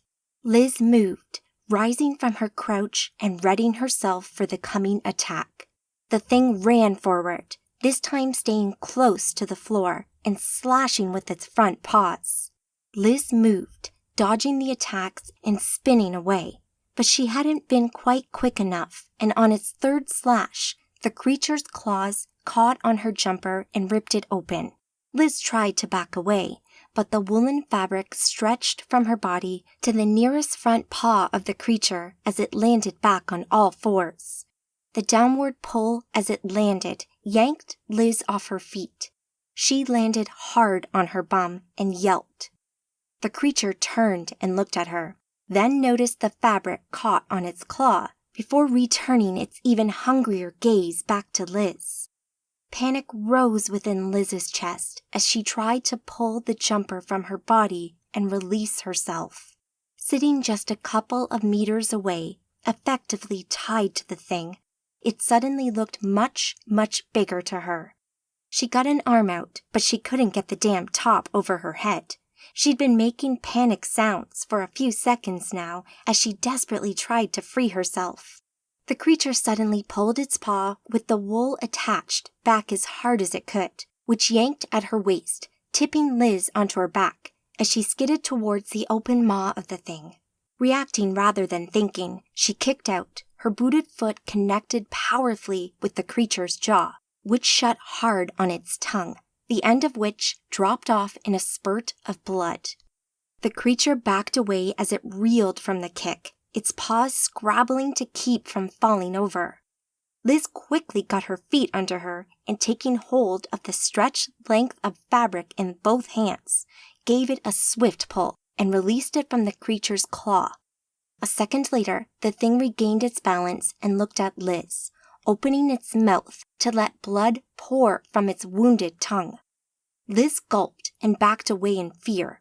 She looked over to Raven and Gentle Water. Both of them were preoccupied with their own fights and in no shape to help her. Taking a breath as she looked back at the thing, she made up her mind. She turned and ran. Shooting round the doorway, she sprinted back down the corridor, back the way she'd come, heading towards the stairwell. She glanced back once to see if it were following her, not that she needed to. The sounds it made were not subtle. Reaching the stairs, she ran up them, taking several steps at once, concentrating hard on where her feet landed so she didn't fall and lose her lead. Halfway up the 3rd flight of stairs, she realized she'd passed the level that Amanda, Maya, and Yo were on. She slowed for a half a second, debating whether to drop back down and find Amanda, but the sound of the creature closing in on her changed her mind. She continued on up to the next floor, where she exited into the corridor and ran along it, looking for clues that might lead her to Orion Insane. Amanda walked along the corridor away from the stairwell and the entrance they had arrived through. She walked quietly and concentrated on the ebb and flow of Essentia around her, looking for any clue as to Lucian's whereabouts. They passed through a few passageways, all of them mostly bare with little character to them. The rooms they saw were all empty and varied in decor and usage, but were not really useful to them. In the stillness, Amanda started to make out the sounds of talking, and as she concentrated, she could feel some magical energy ahead. She stopped and listened. She couldn't make out too much, but it sounded like a group of voices. When a Magi uses magic and pulls Essentia to them and manipulates it, they leave a slight signature on the Essentia they use, and this can be seen by another Magus. It doesn't last forever and can often be unreliable, especially in public places, but down here she felt she could trust it a bit more. She scanned over the small eddies of Essentia she happened across, and soon found traces that matched the feel of Lucian. She smiled. "He's here," she said. "Lucian," Yo whispered. "I believe he's just up ahead. Are you ready for this?" Maya nodded. "Of course," Yo answered as she noticed he took a breath his body didn't need. Old habits die hard, she supposed. Amanda turned back to face the direction of the magic. "You're planning on killing him, right?" Yo asked. Amanda sighed. She hadn't thought about it much, but she knew it might be her only option. So far, she thought that she'd cross that bridge when she came to it. Thinking ahead of time that she would kill him sounded too much like the thoughts of a psycho. Premeditated murder wasn't something she had ever planned on. But she had also seen just what Lucian and his coven were capable of. Letting him live to continue doing this just didn't sit well with her. She knew she'd be condemning more people, including young girls and kids, to death and worse. She also knew that the threat from Yasmin changed things, but only for a limited time. Lucian was vulnerable for this time being. Who knew how long that would last? "It's the only way I can see of stopping this. We have just one chance. It must be done." "You have no argument with me there," Yo said. "I just wanted to be clear on this." "So are we clear?" "Crystal," said Yo. Amanda walked towards the sound of the talking and around another corner discovered an open set of double doors where the sound came from. She paused for only a second before she gathered her confidence once more and walked towards a fight she didn't know if she would walk away from. The previous meetings with Lucian and the fight in Columbia last night had made Amanda have a rethink of her fear of facing a nomad like Lucian again. The legends that she'd heard before moving here and her previous experience with Angel on the train had dented her confidence. She had doubted her ability to fight and stand up to these people, these nomads. She'd built Lucian up in her mind into something not only horrific, but also unbeatable, someone who could kill her so easily that she should avoid him as much as possible. But her rash actions yesterday at the mansion and her meeting with a truly powerful nomad had changed her perspective. Now, she had started to feel much more confident in herself and her abilities. Also, there wasn't any going back now. It was very likely that Lucian, who from the magical energy she could feel, would be in there and had probably detected them as well. If she knew he would be in this room, then it became equally likely that he knew she stood out here, so why wait? She walked forward and rounded the corner, through the double-door entrance, and looked over the room. Huge and well-appointed with sofas and rugs, She found the communal area of the coven where they could all relax together. Amanda stopped in the doorway, flanked with Yo and Maya, and quickly picked out Lucian from the 10 people that were sitting in here, relaxing on the sofas. Lucian looked up and cocked his head to one side, causing his dreadlocks to shift and a couple of them to fall across his face. Beside him sat the tattooed man in black, and on the other side sat the voodoo woman with the strange runic script tattooed on her face, the same 3 magi who had appeared on her doorstep not all that long ago. Sitting nearby were numerous initiated humans. 2 of them were fairly close to the female magus. The rest looked part of a group and all sat together. Everyone sat in silence now and looked at Amanda. I knew you'd come on, sooner or later, Lucian said. How's Liz? You're a depraved dick, Lucian. A poxy little gobshite that has had his own way for far too long, she answered. I'll take that as she's doing fine, then, shall I? Take it however you like, she answered. So, you're what? Here to kill me? If that's what it takes, she said. She noted that the initiated gang members had started to stand and make themselves ready. She stepped down to a raised area just inside the room that then dropped down a few more steps to the room proper below her. At that moment, faint gunfire echoed through the complex, just a couple of bursts that made everyone listen for a moment. Friends of yours? Lucian asked. This ends today, Lucian. I've seen what you do, what your organization does to young girls and children. It has to stop, and we're here to make it stop. Stop? Ha!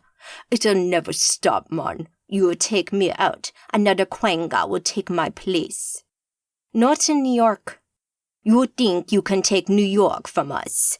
Nymira will hunt you down. Maybe. But we both know that Yasmin will have a say in all this, don't we? Lucian's face darkened at the mention of her name. Kill them, he said to his men. She knew she'd pissed him off, but that's exactly what she wanted to happen, and now the game began. The gang of 5 initiated raised their guns and opened fire. The entranceway where Amanda and her friends stood exploded in debris and dust as the bullets ripped the walls apart, ricocheting off of the force shields that Amanda, Maya, and Yo had on them.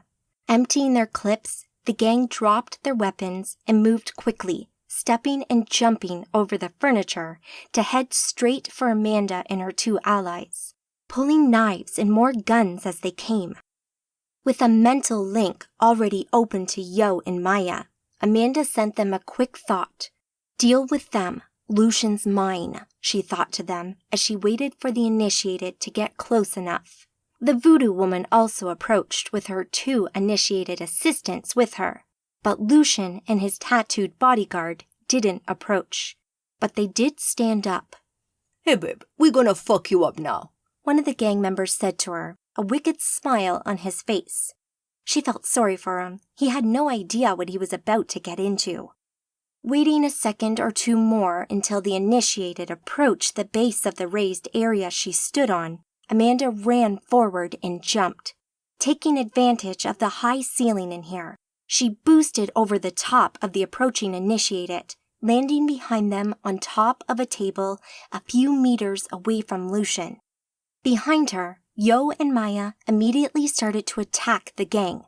She could hear the fighting start with movement and gunfire from the gang members to mix in with the fairly constant distant gunshots echoing from other parts of the complex. Gunfire probably meant that Zane and Orion were having some fun. Amanda knew Maya and Yo would be fine. They were both competent fighters. They both had enhanced force shields cast on them, meaning that between them, they should easily handle these mortals. You and me, Lucian. Let's go, Amanda said from her new vantage point. Lucian cocked his head to one side and raised his eyebrows. Really? You expect a fair fight from me? He said. Something about that comment and a flick of his eyes made Amanda quickly glance behind her to see one of the two initiate it with the voodoo woman sneaking up behind her, knife in hand. Amanda span, kicking out behind her. The female initiated took the kick pretty hard to the side of the face, which slammed her head onto the tabletop Amanda stood on. Twisting round at the same time, Amanda crouched and punched her hard in the head once. The woman collapsed to the floor, no longer a worry for Amanda. She stood up, turned slightly sideways, and looked at Lucian and the voodoo woman and her other initiated, who hesitated, looking to Lucian for instruction. Lucian gave her a dismissive movement with his hand, so that she went back to the fight with Maya and Yo. Amanda turned her head back to Lucian and his friend, and watched as the tattooed man in black pulled out 2 daggers from the back of his belt. Lucian backed off as his friend approached her. "And what do I call you?"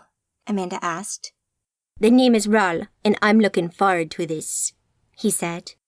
"I bet you are, pretty boy," she said as she raised her hand, and with a swift working of magic, conjured and directed a huge blast of lightning at Rawl. The blast hit home in Rawl's chest, knocking him off his feet and causing him to drop the daggers as he landed. The electrical energy played over his body as his force shield did its best to deflect it in a shower of pyrotechnics. She wasn't sure how much damage that had done to him. She'd taken a gamble on which protective shields Rawl might have cast on him currently as an Aegis, which most Magi cast on themselves as a matter of course, only stopped magic itself, not the results of magic. Amanda's lightning bolt may have been created with magic and essentia, but the electrical blast that resulted from the conjuring wasn't magic, but rather a wholly mundane but very dangerous phenomena. An Aegis would not stop such an attack, but a force shield would. Rawl jumped back to his feet right away, smoking, but not really suffering as a result of Amanda's attack. Amanda dropped down off the table and set one of her multitasking minds to hammering his Aegis with essentia, blasting it hard in an attempt to break it down. At the same time, she pulled down another blast of electricity from the nearest light fitting that caused him to stumble. She went in for a punch as he recoiled from the electrical blast, but he caught her fist, blocking the attack and spinning away, getting in a quick essentia strike as he moved, punching her in the gut, making her magical shields flicker with light as they deflected it. She didn't need this fight. Rawl no doubt wanted to prove something to Lucian, but to Amanda, he was little more than a hurdle. The real opponent stood a few meters away, watching. She didn't like being distracted like this, and she had no illusions that Lucian would let this fight play out fairly. She expected an attack by him any moment. Amanda spun and elbowed Rawl in the face, following it up with a punch and more attacks against his Aegis, while bolstering her own back up from Rawl's attacks. Rawl blocked her next strike and delivered his own that hit home hard. Then she sensed the flare of magical energy from Lucian, and in the next moment, the familiar feel of a magical attack against her Aegis. She went with the momentum from Rawl's punch and gained some distance from him. A couple of meters away from Rawl now, she refocused all her magical might to defending against Rawl and Lucian's attacks against her Aegis, flooding her shields with power to keep them from collapsing and leaving her defenseless. Blood trickled down from her nose into her mouth. Rawl's punch had hit home all right. "By the end of this, I'll be prettier than you, I think," Rawl taunted. Amanda looked up from under her eyebrows and spat the blood out of her mouth. It splattered to the floor at her feet as she rose back to her full height once more. Amanda didn't answer. She let her body language do the talking for her as she moved back towards Rawl and attacked once more. But he blocked her again and hit a quick 1-2 into her gut, making her Aegis flare again as it strained to resist the attacks. He followed that up with an uppercut that struck her jaw like a freight train and knocked her to the ground, while Lucian blasted her with magical energy again. She landed on her side and quickly rolled away. She got her feet beneath her again and rose into a crouch, looking up at Rawl once more. She wiped her mouth with her back of her hand and saw the blood that now smeared her forearm before looking back up at Rawl. That didn't exactly go according to plan, she thought, as Rawl let out a gloating laugh. Liz sprinted through the corridors, making quick turns and doing everything she could think of to try and lose this nightmare creature behind her. She broke left, then turned right through a room into another corridor and sprinted along that before turning again. The rooms zipped past too fast for her to follow or see inside. She hoped she'd find Zane and Orion, but so far had no luck. She could hear gunfire, but it bounced around these corridors, making it near impossible to tell where it came from. So instead, she just ran. A few more turns, and she started to think she might have lost the wolf creature. She slowed and came to a stop at a crossroads, leaning against the wall with her hand and fighting to get her breathing under control. She listened as best she could, but failed to hear any kind of noise that sounded like that thing. Instead, she could hear talking in a nearby room. It came from an open doorway just a short distance away, and she felt sure she recognized the voice. Pulling off the remains of her jumper, leaving her in a white vest top and her cream leggings, she walked towards the sound and listened some more. "We need to head downstairs to Lucian. The others are down there now, fighting for him," said the voice she knew. She felt sure it must be Jason, the guy she had taken a shine to at the Jade Palace, the same one who then helped kidnap her the other day. Other voices answered him, some in support, some not, but she didn't take much notice what they were saying as she walked up to the door and looked inside. Jason and 4 or 5 others stood at another exit to this room and were moving through it, talking as they went. Jason went last, and as he walked through the doorway, he glanced back into the room and noticed Liz standing there staring at him. He paused, looking over the room to Liz, an expression of surprise, and could that be guilt maybe on his face? She couldn't be sure. He put his head out the doorway and called to his mates. "I'll be along shortly. This won't take a moment," he said before turning back to the room and looking back at Liz. "Liz," he said, sounding like he was about to explain something, but she interrupted him. Where do you get off doing that to me? She asked. "I'll do what I damn well like to you, and you will fucking like it, bitch," he said. Liz raised her eyebrows in response, not quite expecting that kind of language from him. Is that right? She asked, after her moment of surprise. He started to saunter across the room towards her, slowly, without any urgency to his movements. "Babe, you think you're the first dumb blonde I've seduced for the Harbingers? Lucian's contacts need idiots like you for their business. Sure, it was a little different with you being a Magi and all, but you fell for it, just like all the other dumb fucks. You're all the same," he smiled. Liz had backed out into the corridor now. Jason stood opposite her and leaned against the doorway. She noticed the gun in his hand, the way his thumb played with the feel of it. No doubt he felt powerful with that in his hand, and he had probably underestimated her as well. "I don't think you'll be tricking any other girls with your lies after today, babe," she said, mocking his use of the word. "Is that right?" he replied, mocking her back as he raised his gun as quick as he could. He moved fast, but Liz reacted quicker and kicked the gun from his hand before he pulled the trigger.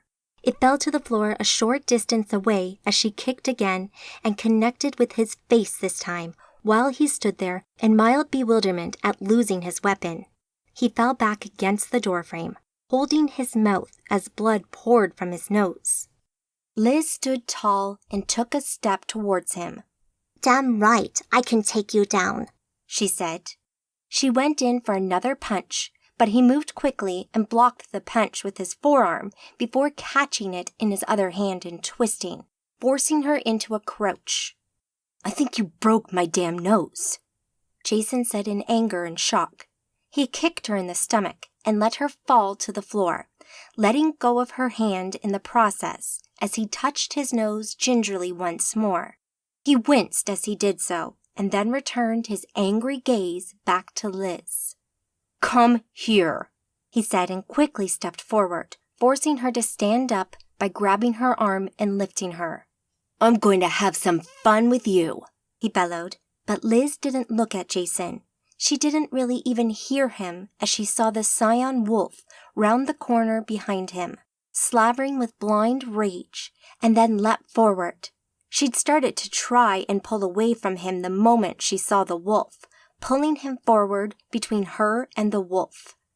The wolf landed on Jason's back, roaring madly, and threw him forward. Liz fell alongside him, pulled to the floor by Jason's grip. She rolled with the momentum and stopped a couple of meters in front of him. Jason had landed on his front, the beast on his back, pinning him as it immediately bit him, sinking its teeth into his shoulder while raking his back with his claws. Jason screamed in pain, his body thrashing about in utter panic, trying in vain to dislodge the wolf. Shuffling backwards on her bum, Liz's hand knocked against something. She looked down and saw Jason's gun. Picking it up, she pointed it at the beast and wondered where to shoot it. She called on her magical sight, looking into the fates and where the best place to shoot the thing might be. A few options presented themselves, but the one place that seemed to call to her the most wasn't actually on the creature at all. Next to them in the wall, an electrical cable sat very close to a water main, their hidden location revealed by Liz's magical sight.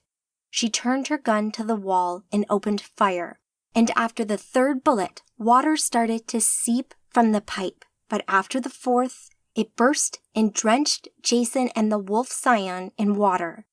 The wolf flinched away from the water, looking surprised, almost releasing Jason, who started to try and pull himself free from the wolf's grip. But Liz kept firing, altering her aim slightly to hit the electrical cable above it. A few rapid-fire shots later, and the broken cable contacted the water, electrifying it and shocking Jason and the creature. Both of them dropped to the floor in a spasm as Liz stopped firing. She sat there for what seemed like forever, breathing hard and just looking at the pair of twitching wet bodies while keeping out of the water. She couldn't quite believe she'd taken out two people who were both quite intent on killing her. She couldn't wait to tell Amanda about this. She decided it might be best if she kept the gun with her. She really didn't like firearms much, but she could see the appeal for dangerous missions like this.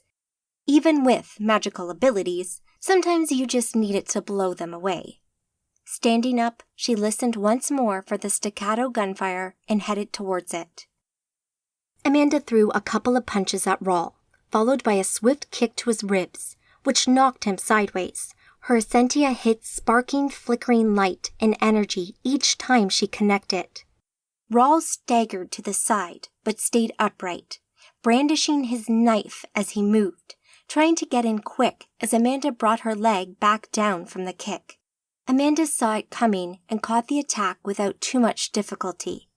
All the while, her other minds, separate and whole and able to use magic, did their best to shore up her aegis and magical shields. Lucian and Rawl's magical attacks threw more and more Essentia at her, hammering a spike of magical energy into her defenses in an attempt to break them down. Amanda's powerful connection to Essentia meant she could bring a lot of strength to her aegis very quickly, and she found that she managed just to hold them both off together. Feeling comfortable that her aegis would hold for the time being, she concentrated on the fight at hand and used Rawl's own strength against him, twisting him around and into a hold with both hands pinned and his own knife to his throat. She pressed it in, making his stored essentia fizz and pop with light and energy as Rawl's aegis fought the attack of the knife and the proximity of Amanda's own aegis. Able to look around her now that Rawl had been forced to kneel here under her control, she looked up at Lucian from her crouched position. He had now backed away even more. "This ends tonight, Lucian," she said. Actually, no, it doesn't, Lucian replied as she noticed the flare of essentia from within him that Amanda recognized as a porting. But just as suddenly, there came another surge of energy from an unknown source that washed over Lucian's casting and caused the buildup to fizzle and die. Amanda looked about her, as did Lucian, and saw no obvious culprit, but Amanda had an idea who it might be. "Seems like someone doesn't want you to leave, Lucian," she said. Lucian looked worried for a moment before he scowled at Amanda again, and after backing off a few steps, turned and ran, bursting through the far doors moments later and disappeared from sight. "Feck," said Amanda to herself. She couldn't lose Lucian now, not after coming this far. With Lucian gone and his attacks on her aegis no longer worrying her, she quickly refocused her own magic use and dedicated her 3 minds to ripping Rawl's aegis apart. "Give it up, Rawl, you're done," she said. "Don't count on it," he replied. The extra power she could bring to bear overwhelmed Rawl's defensive shields in a matter of seconds, and they quickly faded to nothing. Wasting no time, Amanda reached inside his head with her magic, and with a quick working, she knocked Rawl unconscious and let his limp body drop to the floor. "Finally," she said as she sprang from the floor and bolted across the room, straight for the same door Lucian went through just seconds before. Crossing the room, she vaulted over a few sofas and managed to glance back at the fight in the doorway with Yo and Maya, and noticed that Liz, with Zane and Orion, had just arrived as well. They were winning, and within moments, they'd be able to help, but she couldn't afford to wait even a few seconds more. On reflection, she understood now that Lucian had seen Liz and the boys arrive a few seconds ago, which had probably led to his swift exit. Using her magic, she looked back in time to when Lucian ran through the doors. She followed him through them and turned left as he had. It felt like following a ghost as she sprinted along the corridor as fast as her legs could carry her, and looking back in time to see where Lucian had run. She moved fast, running at speeds beyond those an athlete could achieve. Amanda barely slowed down to tackle the corners, taking as wide a line through them as she could. She still ended up using her hands to keep herself from slamming her shoulder into the wall. As she watched, she knew she couldn't see Lucian's magic use back in time, but she could see that he flickered for a moment, disappearing and reappearing with an angry and frustrated look on his face. Amanda guessed he tried to pour it out once more, but had been resisted once again. Amanda suspected the culprit to be Yasmin, stopping him from making a quick and easy getaway. It also served as a nice little reminder from the Archmaster that although she might not be in the room, she was watching. Amanda saw the indecision for a moment in Lucian's face before he swore to himself and ran down another corridor, but maybe not the one he had wanted to take ideally. Amanda careened off the walls and followed round the same corner she just watched him take brief moments before, and saw the door at the end of the corridor that now stood ajar. Unlike the other doors in here, this one had been made from metal and looked like it had seen better days. As Amanda watched the vision of Lucian step through the door, she also noticed him fade from view and turn invisible. Amanda canceled the time magic effect and slowed down to a walk by the time she reached the door. He'd only come through here maybe 10 or 20 seconds ago at most. He didn't have much of a lead, and he now needed to be much more careful and quiet if he wanted to get away from her. Amanda stepped slowly through the doorway, her aegis and force shield back to full strength. On the other side of the door, Amanda found herself back in the sewers and subterranean passages beneath New York. There were a few dim lights scattered about the place, but otherwise, the tunnels were very dark. Amanda's eyes had been enhanced by magic permanently and were able to see in all but absolute darkness to a much better degree than a riven human. Before her, a metal staircase descended from the steel mesh platform she stood on. Amanda looked around her, her vision looking into the magical realm and into other spectrums of light invisible to the average human eye, but saw nothing. Lucian had moved on from here and into the tunnels beyond. Amanda reached the top of the steep stairs and looked down. Rather than trust the structure, she jumped and fell lightly to the floor below, her magic making her landing gentle and silent. Passageways led off into the darkness in several directions. Pipes lined the walls with the occasional pump or other bit of mechanical engineering jutting out into the walkways. Puddles covered the floor as mist and steam hung in the still air. Amanda noticed the remains of a few eddies in the stream down one passage that looked like someone had recently walked through it. It seemed likely that he had passed this way. Walking forward, she could feel the essentia she had built up inside her on her skin like a static electrical charge. The looming fight with Lucian both scared and excited her, causing the essentia within her to feed off that emotion and produce that static feeling. Amanda followed her instinct most of the time, letting fate take its course and following whatever clues she could find. But she didn't need to go far before she rounded a corner and saw his silhouette ahead. "I should have you arrested for stalking me," he rumbled to her as magic flared out of him and slammed home into her aegis.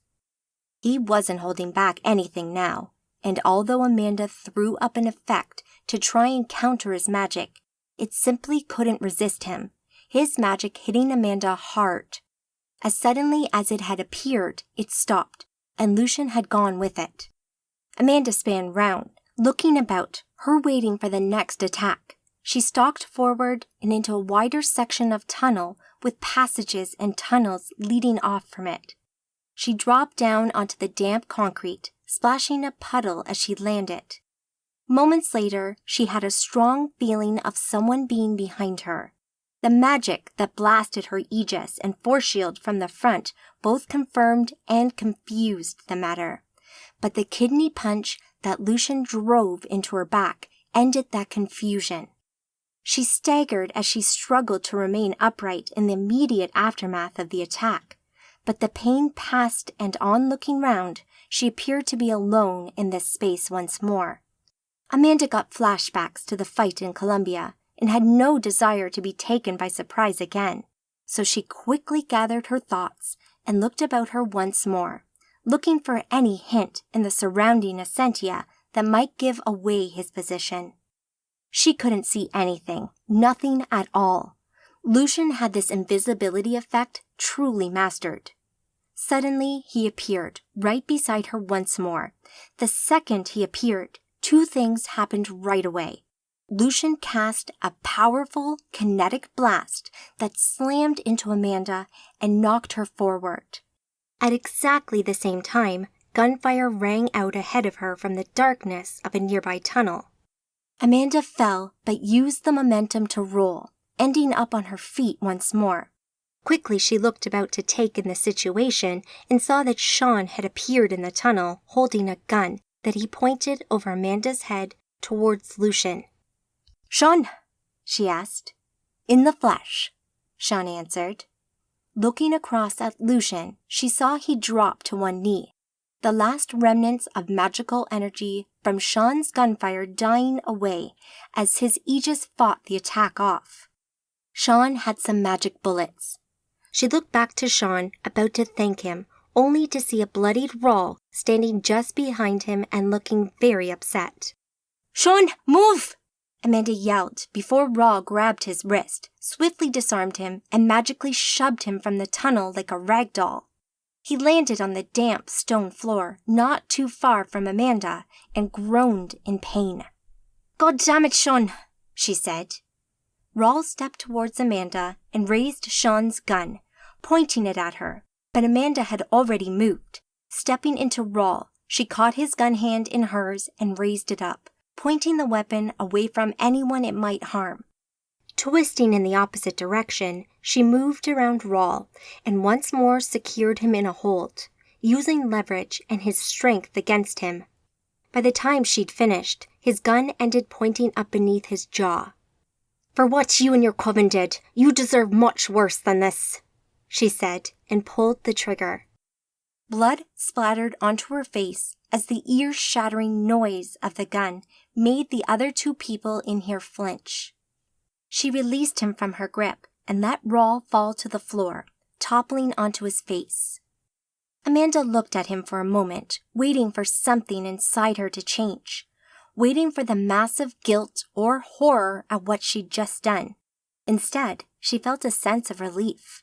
She knew she had moved a step closer to stopping further innocent deaths and the suffering of parents. Lucian looked up and saw Rawl on the floor before Amanda, the hole in the top of his head leaking blood. The scowl on Lucian's face darkened and she could see his fists ball up tighter. Amanda slowly rose from the slight crouch she had held Rawl in, watching for Lucian's next move.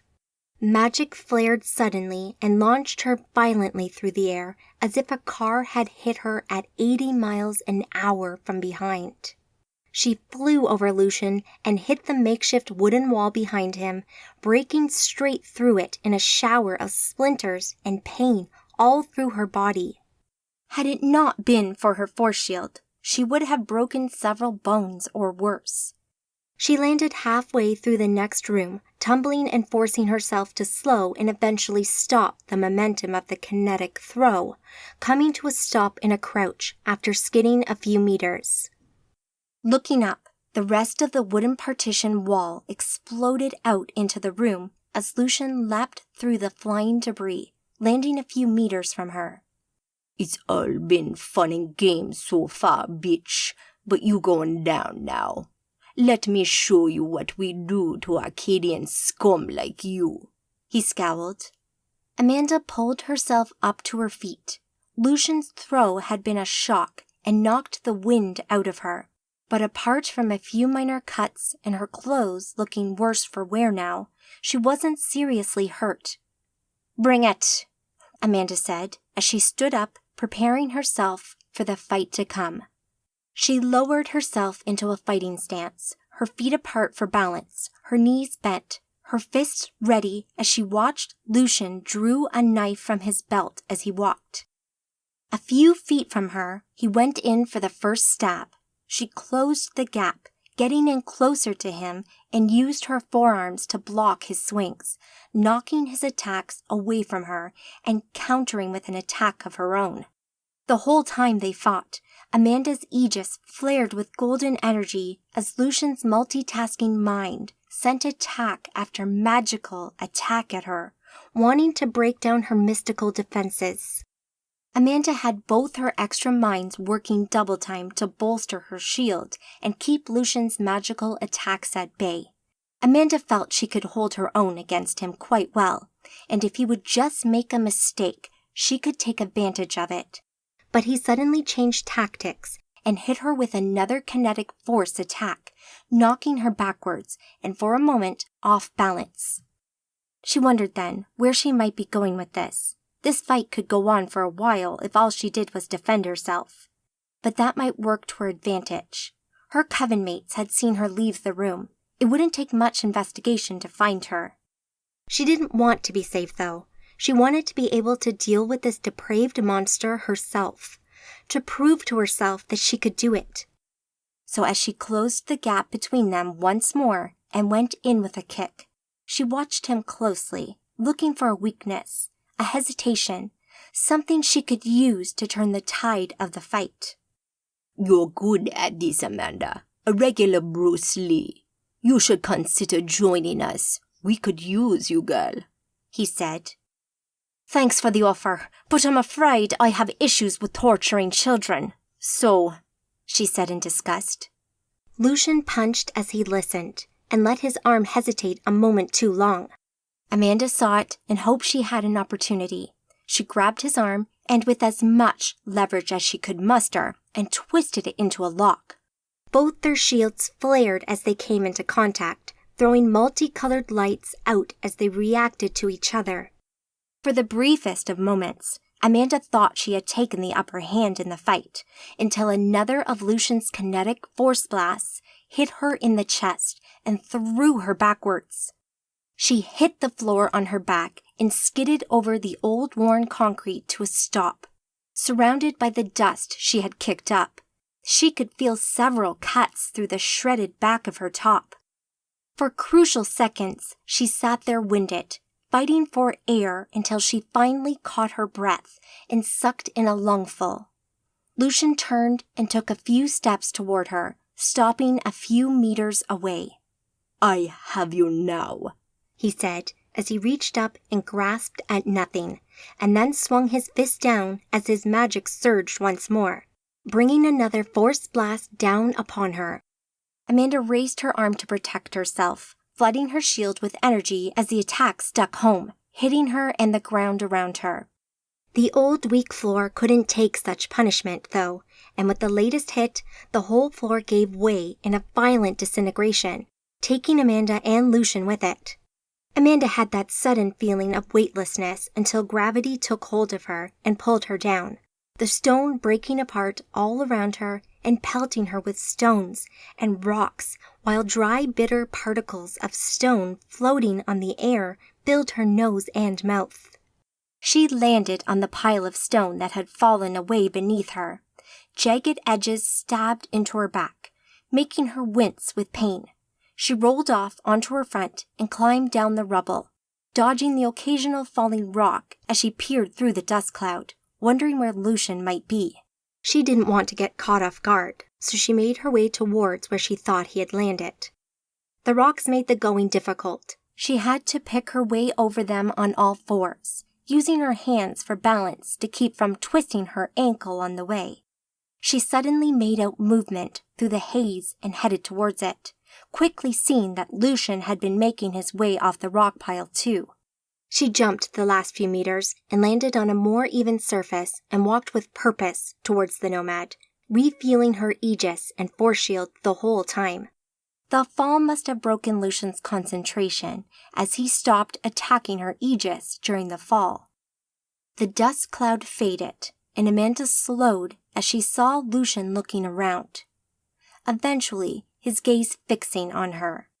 Except that it didn't. She'd seen Lucian a few times now, and every time she'd seen him, he'd been wearing his sunglasses.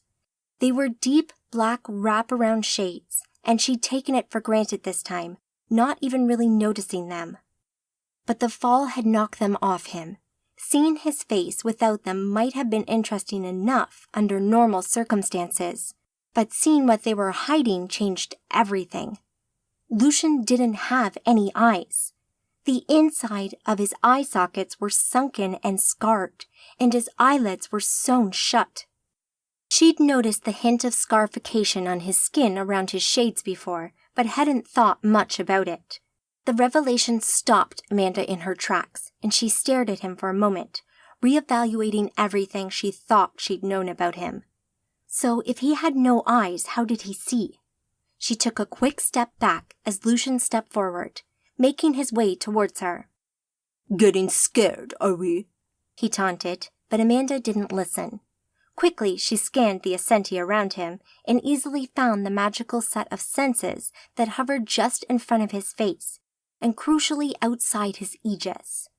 Of course, he used magic to see. He didn't need eyes. And now that she thought about it, she'd seen this casting on him each time she'd met him, but thought nothing of it. Magi often used additional sets of senses to see things, get a second view on things, look round corners and more. This ridiculously common effect nearly always went unnoticed when you met another Magus. Seeing things from an alternate viewpoint could be useful, but Amanda had never thought of countering such an effect as it had always seemed inconsequential. Lucian, however, needed those senses to see. Without them, he would be blind. but he had no need to worry because the commonality of the effect pretty much guaranteed that they were never counted, never dissipated because in a fight they weren't dangerous for an opponent. Amanda smiled. This basic little effect that no one took any notice of meant the world to Lucian and allowed him to see. Amanda could counter the effect and blind Lucian in less than a second. But she waited. She wanted to do it just as she attacked him, causing the most confusion she could. Suddenly she ran, bolted straight at him, and roared at the same moment. She caught him slightly unprepared and landed her punch right on his jaw, and just as she did it, she put as much magical energy into blowing away the magical senses Lucian had been using as she could. The effect dissolved into nothing instantly. Amanda noticed Lucian's reaction right away as he stiffened and seemed suddenly surprised, but she had no time to waste. She gave him no quarter and followed up her punch with more kicks and punches. She wanted to keep him off balance and make the most of his confusion because she felt sure it wouldn't last long. At the same time, she used her multiple minds to hammer into his aegis with her magic as much as she could. Lucian's defenses were strong and held up against her attacks on them as he tried to cast his senses again, but Amanda had been waiting and the working looked far too hastily made, so she countered it easily, unraveling his magic before it went anywhere. Fuck off!" he shouted and worked a swift combat casting, sending out a wave of force energy in all directions. The kinetic shockwave hit Amanda and knocked her back, skidding and stumbling away from Lucian as she went. Lucian stood tall, noticing the brief lull in her attacks. He pulled his sentia back into him and started to work his magic once more. "Clever girl. No one's figured out that I'm blind before today. I respect that, but you should know that I cannot allow you to live now," he said. "No," yelped Amanda, seeing her chance to beat him slipping through her fingers as Lucian regained his control. She could see his senses spell reappearing inside his defenses as he started to repair the damage Amanda had done to his aegis. Gunfire rang out suddenly and Lucian's aegis lit up as the sentia bullets ripped into it, peppering his shields with tiny destructive little rounds of essentia. Amanda looked up and saw Liz standing there, holding a gun in both hands as she fired her clip empty as Lucian dropped to his knees with a roar. "Are you all right?" she called. Amanda jumped up and strode forwards, looking back at Lucian. "I'm fine," she called up as she brought her magic to bear, ripping apart his aegis, while his confusion at the sudden attack caused him to fumble his senses, casting at the last moment. Amanda knew this would be it. This would be her last chance, so she pulled out all the stops. She threw everything she had at him and screamed in anger and rage at the monster who kneeled before her. Tears fell down her cheeks as she blasted him, the surging energy rushing through her body like a hurricane as golden energy like fire and lightning flew out of her and slammed into Lucian, his aegis flaring black and blue from the attack until it fractured and fell with a pulse of light, scattering to the four winds. Lucian's body whipped backwards from the attack, and as her sentia blast faded, he came back upright and dropped to a sitting position. Amanda didn't stop there, though. Catching her breath, she stepped forward and pulled on a sentia again, unraveling his multitasking effect and a few other little workings of magic he had cast on himself, all without any resistance from him. Moments later, Amanda stood before the defeated nomad where he knelt on the floor. He tilted his head back, as if looking up at Amanda from his empty eye sockets, his face filled with hatred. She'd done it. She defeated him. She felt elated, tired, but elated. She stood about 6 feet from him with a few more rips in her jeans and her dirty top barely hanging on. It had been torn so many times during the fight. Lucian sat in the puddles and debris from the roof collapse, covered in dust and dirt like Amanda. his body scratched and bleeding with an air of defeat surrounding him. She'd not seen him like this before. He'd always looked strong, powerful, in control. You're powerful, very powerful for a knight. It's a shame you can't see the truth, he said. What truth? The truth that all nomads realize. The knowledge that when the Archons return, only we will survive to rule by their side, he preached. Is that right? She asked rhetorically, rolling her eyes. You would have made a sublime nomad, he continued, ignoring her. Amanda sighed. You brought this on yourself, you realize. You had to know it would end this way one day, Amanda said. Just get on with it. Death would be a release from your self-righteous whining, he answered, hanging his head. I go to the dark embrace of my master in dread Tartarus, he muttered to himself. Amanda sighed. Very well. This is for all the lives you have destroyed, she said as she closed her eyes and pulled on the threads of magical energy once more.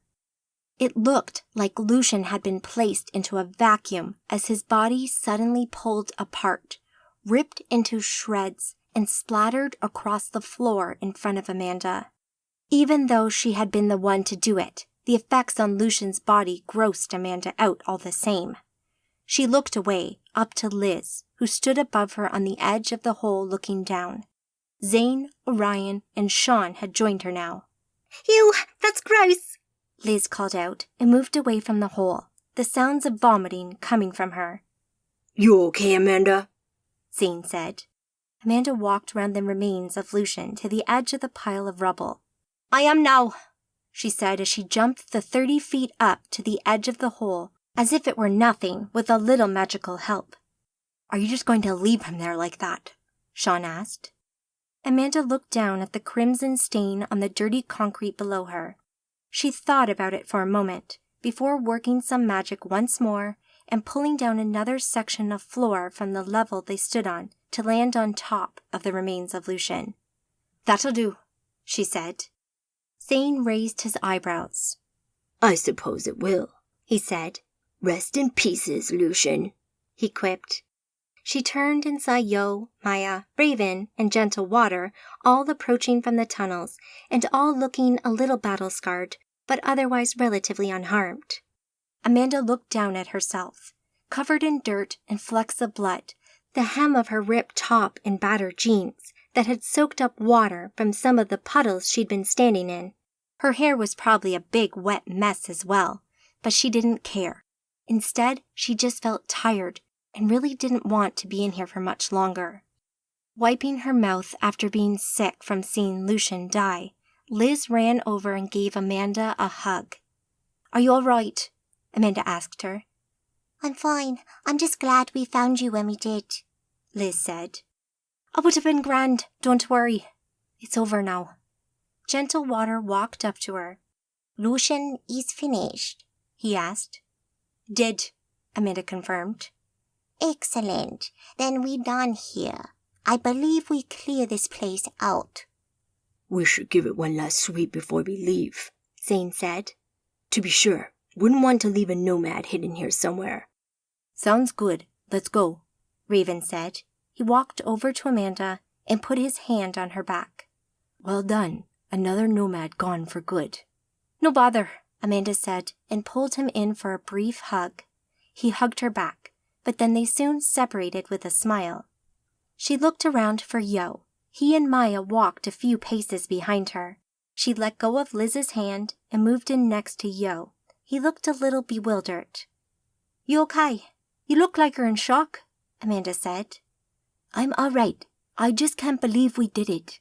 I've lived in New York for years and have seen firsthand Arcadians try and take out Lucian before, and how badly that went.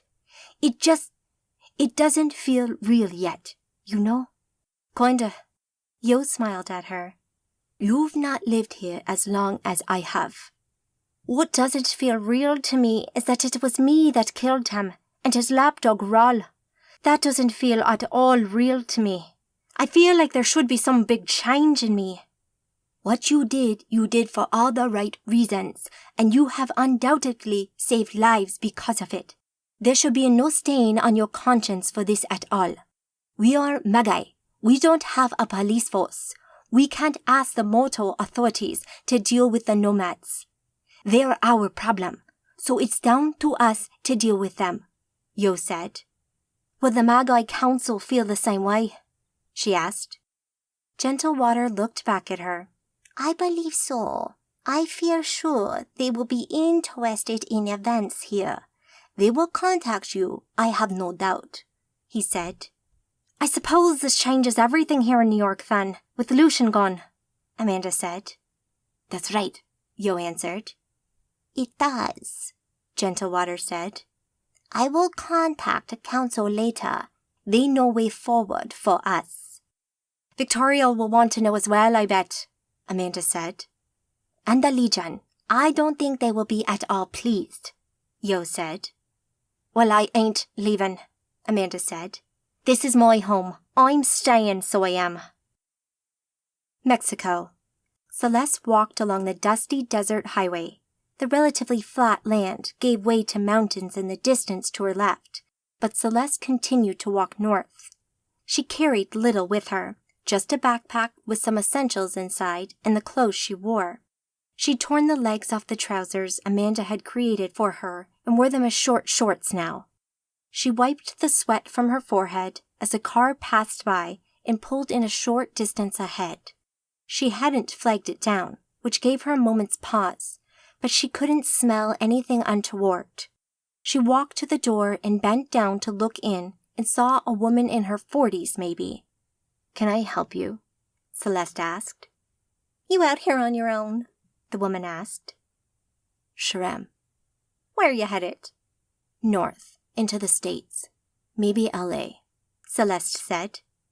Jump on in. I'll take you as far as I can. You shouldn't be out here all on your lonesome. I can take care of myself, lady, Celeste stated. I can see that, she said, looking at her huge muscled arms. All the same, jump in. Don't be a martyr. Celeste looked down the road at the journey ahead of her before opening the door and jumping in, putting her bag into the footwell. The car revved and wheels spun on the dry dirt before hitting the road and disappearing off north through Mexico. Chapter 19. Taking Stock, Greenwich Village, New York. Sitting with her legs crossed and leaning back in her chair, Amanda soaked up the warm sunshine that beat down upon her this morning. City life buzzed on around her with conversations in half a dozen different languages. People walked this way and that, going about their business, while the cars on the nearby road did the same, sounding their horns occasionally in frustration. Life going about its day-to-day routine, unaware of the war all around them. She felt good today, really good. The coffee in her hand felt warm through the porcelain mug, mixing with the other aromas coming from the coffee shop she sat outside of. The smell of freshly ground coffee beans tingled in her nose as she sat there drinking in the atmosphere. The warm weather today had been a welcome surprise after a few days of cooler temperatures. So she'd splashed out and worn a light summer dress with knee-high brown boots. Sat at the table with her in a figure-hugging maxi dress, Maria also took a moment to enjoy the sun. She wore sunglasses with large lenses to complete the sun worshipper look. Amanda had just finished telling Maria about the assault on Lucian's stronghold. It had been a long story, but Maria had listened intently and asked questions as they went. On finishing it, both of them had sat back in their seats. Amanda felt a little mentally tired after reliving the whole thing and almost needed to take a few deep breaths. When she'd moved here, she felt a strange mix of her usual optimism that all would work out in the end, but she also had a distinct lack of confidence in her ability to stand up to Lucian. She'd run with the boys on their missions numerous times before her trip, but she'd always been with them. She'd always had backup and had followed their lead. They were their missions. She just happened to tag along. But New York had been her choice. It had been her dream to move here. She'd come here with her friends, and they would always be there for her. But it was different. This had been her thing, her mission.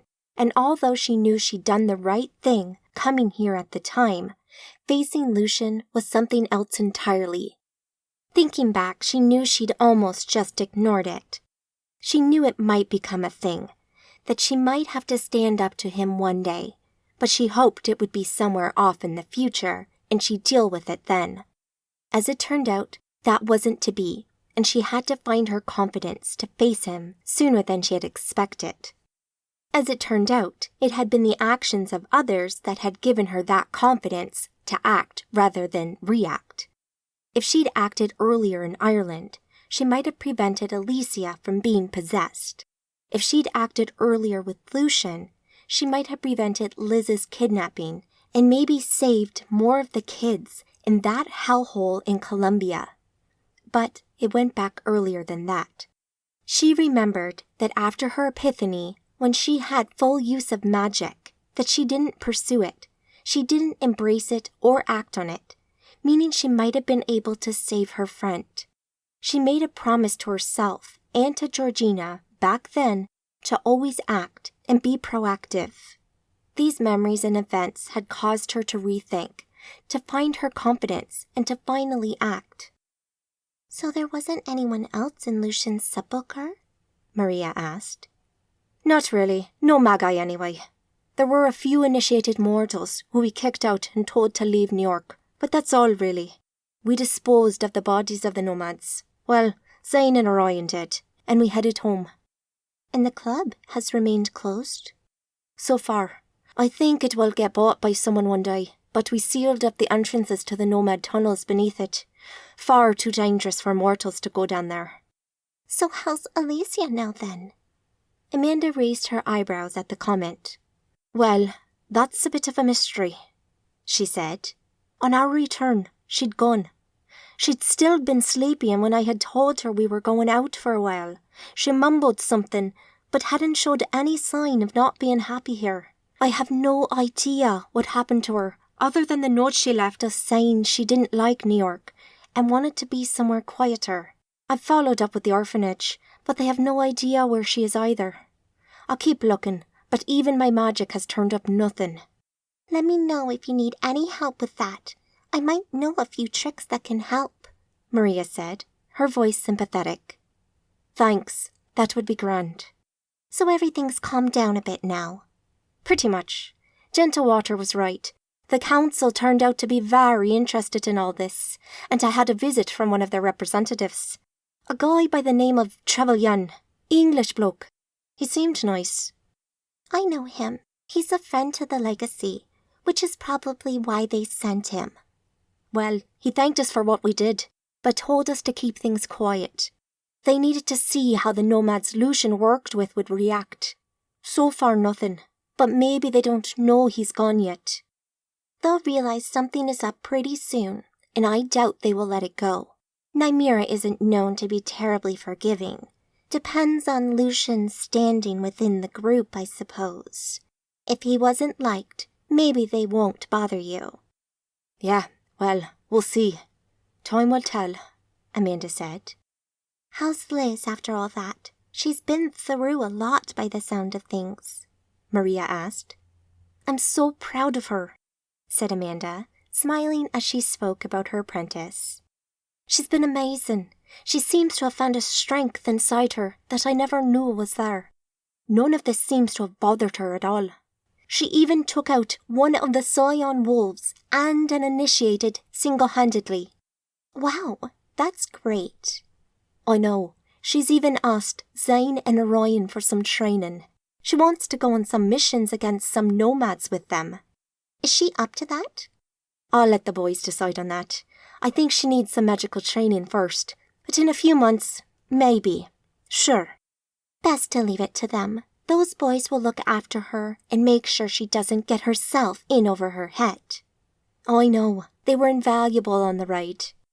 On the topic of men, I've got to ask, Mandy, is there anything going on with you and Raven yet? Ugh, Amanda said, a little deflated over that whole thing. No, I think he's spoken for.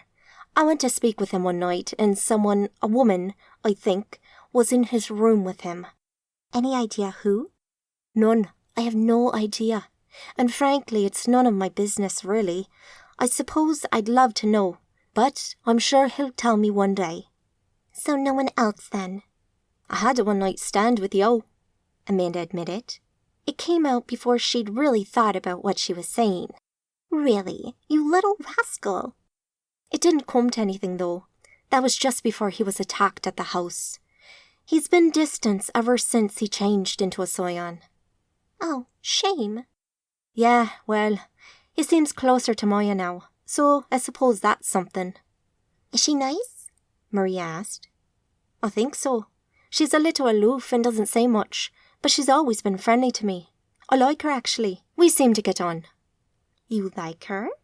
You really do have a one-track mind, Maria. Amanda smiled. Maria laughed. Why, I'm offended. I'd never stoop to such a low innuendo. Of course you wouldn't, Amanda said dryly. So yeah, I'm signed off from men for a moment, I think. Maria smiled and looked at Amanda with mischievous eyes. Don't you get any funny ideas, though? Amanda said. Maria raised her hands in supplication. Did I say anything? No. No, but if you ever want to try batting for the other team... Geez, Maria, Amanda said, putting her hand to her face. Maria laughed. I'm kidding. You're too easy. Amanda raised her middle finger to Maria. Is that an offer? Amanda rolled her eyes, and they both laughed. You're insatiable, Amanda said. I've been called worse, Maria mused. Amanda drank the last of her coffee and placed the mug back on the table. Fancy a walk, Amanda said. Sure, Maria answered and drained her own cup before standing and gathering her things. Where do you want to go? I've no idea. Let's see where this street takes us, Amanda said. Chapter 20. Epilogue 1, Niagara Falls. Kaz stood behind Yasmin as they both looked down and watched the girl wander through the crowds here at the viewpoint for the Niagara Falls. They stood upon a rooftop, invisible to mortal eyes, and just watched. The dark-haired girl wore all black and moved slowly, as if in a daze, before she moved to the railing and looked out at the wall of the falling water. You want me to watch her, my belle? Kaz said. Not in any great detail.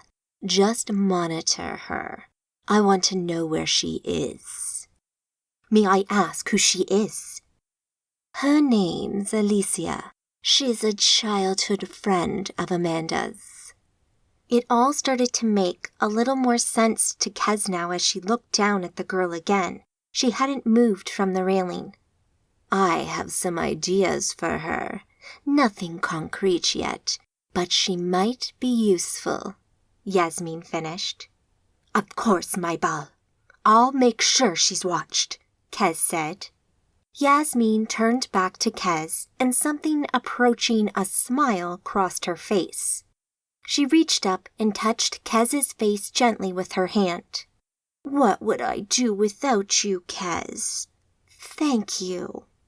Yasmin leaned in and kissed Kez gently on her lips. It's my pleasure to serve you, my belle, Kez answered. Yasmin did smile then. Good. I'll see you back home. Of course, Kez answered and watched as Yasmin disappeared. Kez looked back down at the lost-looking girl. A friend of Amanda's, Kez thought. She wouldn't want to be her when Yasmin put into action whatever plans she had for this girl. Chapter 22. Epilogue 2, The Vatican. Come in, Mary called out on hearing the faint knock on the door. She'd already okayed Augusto to come in through her secretary, but he always knocked as well, just to be polite. The door opened and Augusto walked in. He wasn't just one of her most competent knights. He also had a keen mind and a handsome face, tall and dressed in a suit, with long, mousy hair down to his jawline, with a well-kept goatee beard.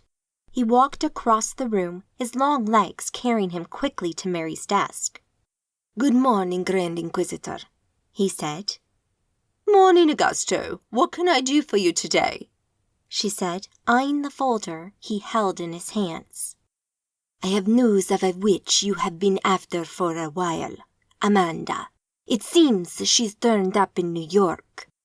Mary sat back, suddenly interested in what Augusto had to say. "Go on." "We've just found out that New York has been liberated from the control of Lucian, who has been declared dead. No word on who killed him, but it's the usual infighting amongst the witches and warlocks. And our source has discovered that Amanda has been living in New York for several months now. We are now trying to ascertain if she had anything to do with Lucian's death." New York? Well, that fits with what we know about her past from reports Vito brought in during his investigation. "It does, and it looks like we are searching in the wrong location." Recently, maybe, but I have a folder full of evidence that placed her in Europe, working with the Legacy Coven until she disappeared 6 months ago. Mary pulled out the folder from the filing cabinet behind her and placed it on the desk, a few photos of a pretty red-haired girl spilling out onto the desktop. "So, what are your orders, ma'am?" Let's get some surveillance on her right away. Find out where she is if we can, and who's with her. Then we can start to plan our next move," she said conspiratorially. "Very good, ma'am. I'll get right on it." Mary watched Augusto walk out, having left the folder on her desk for her to look through.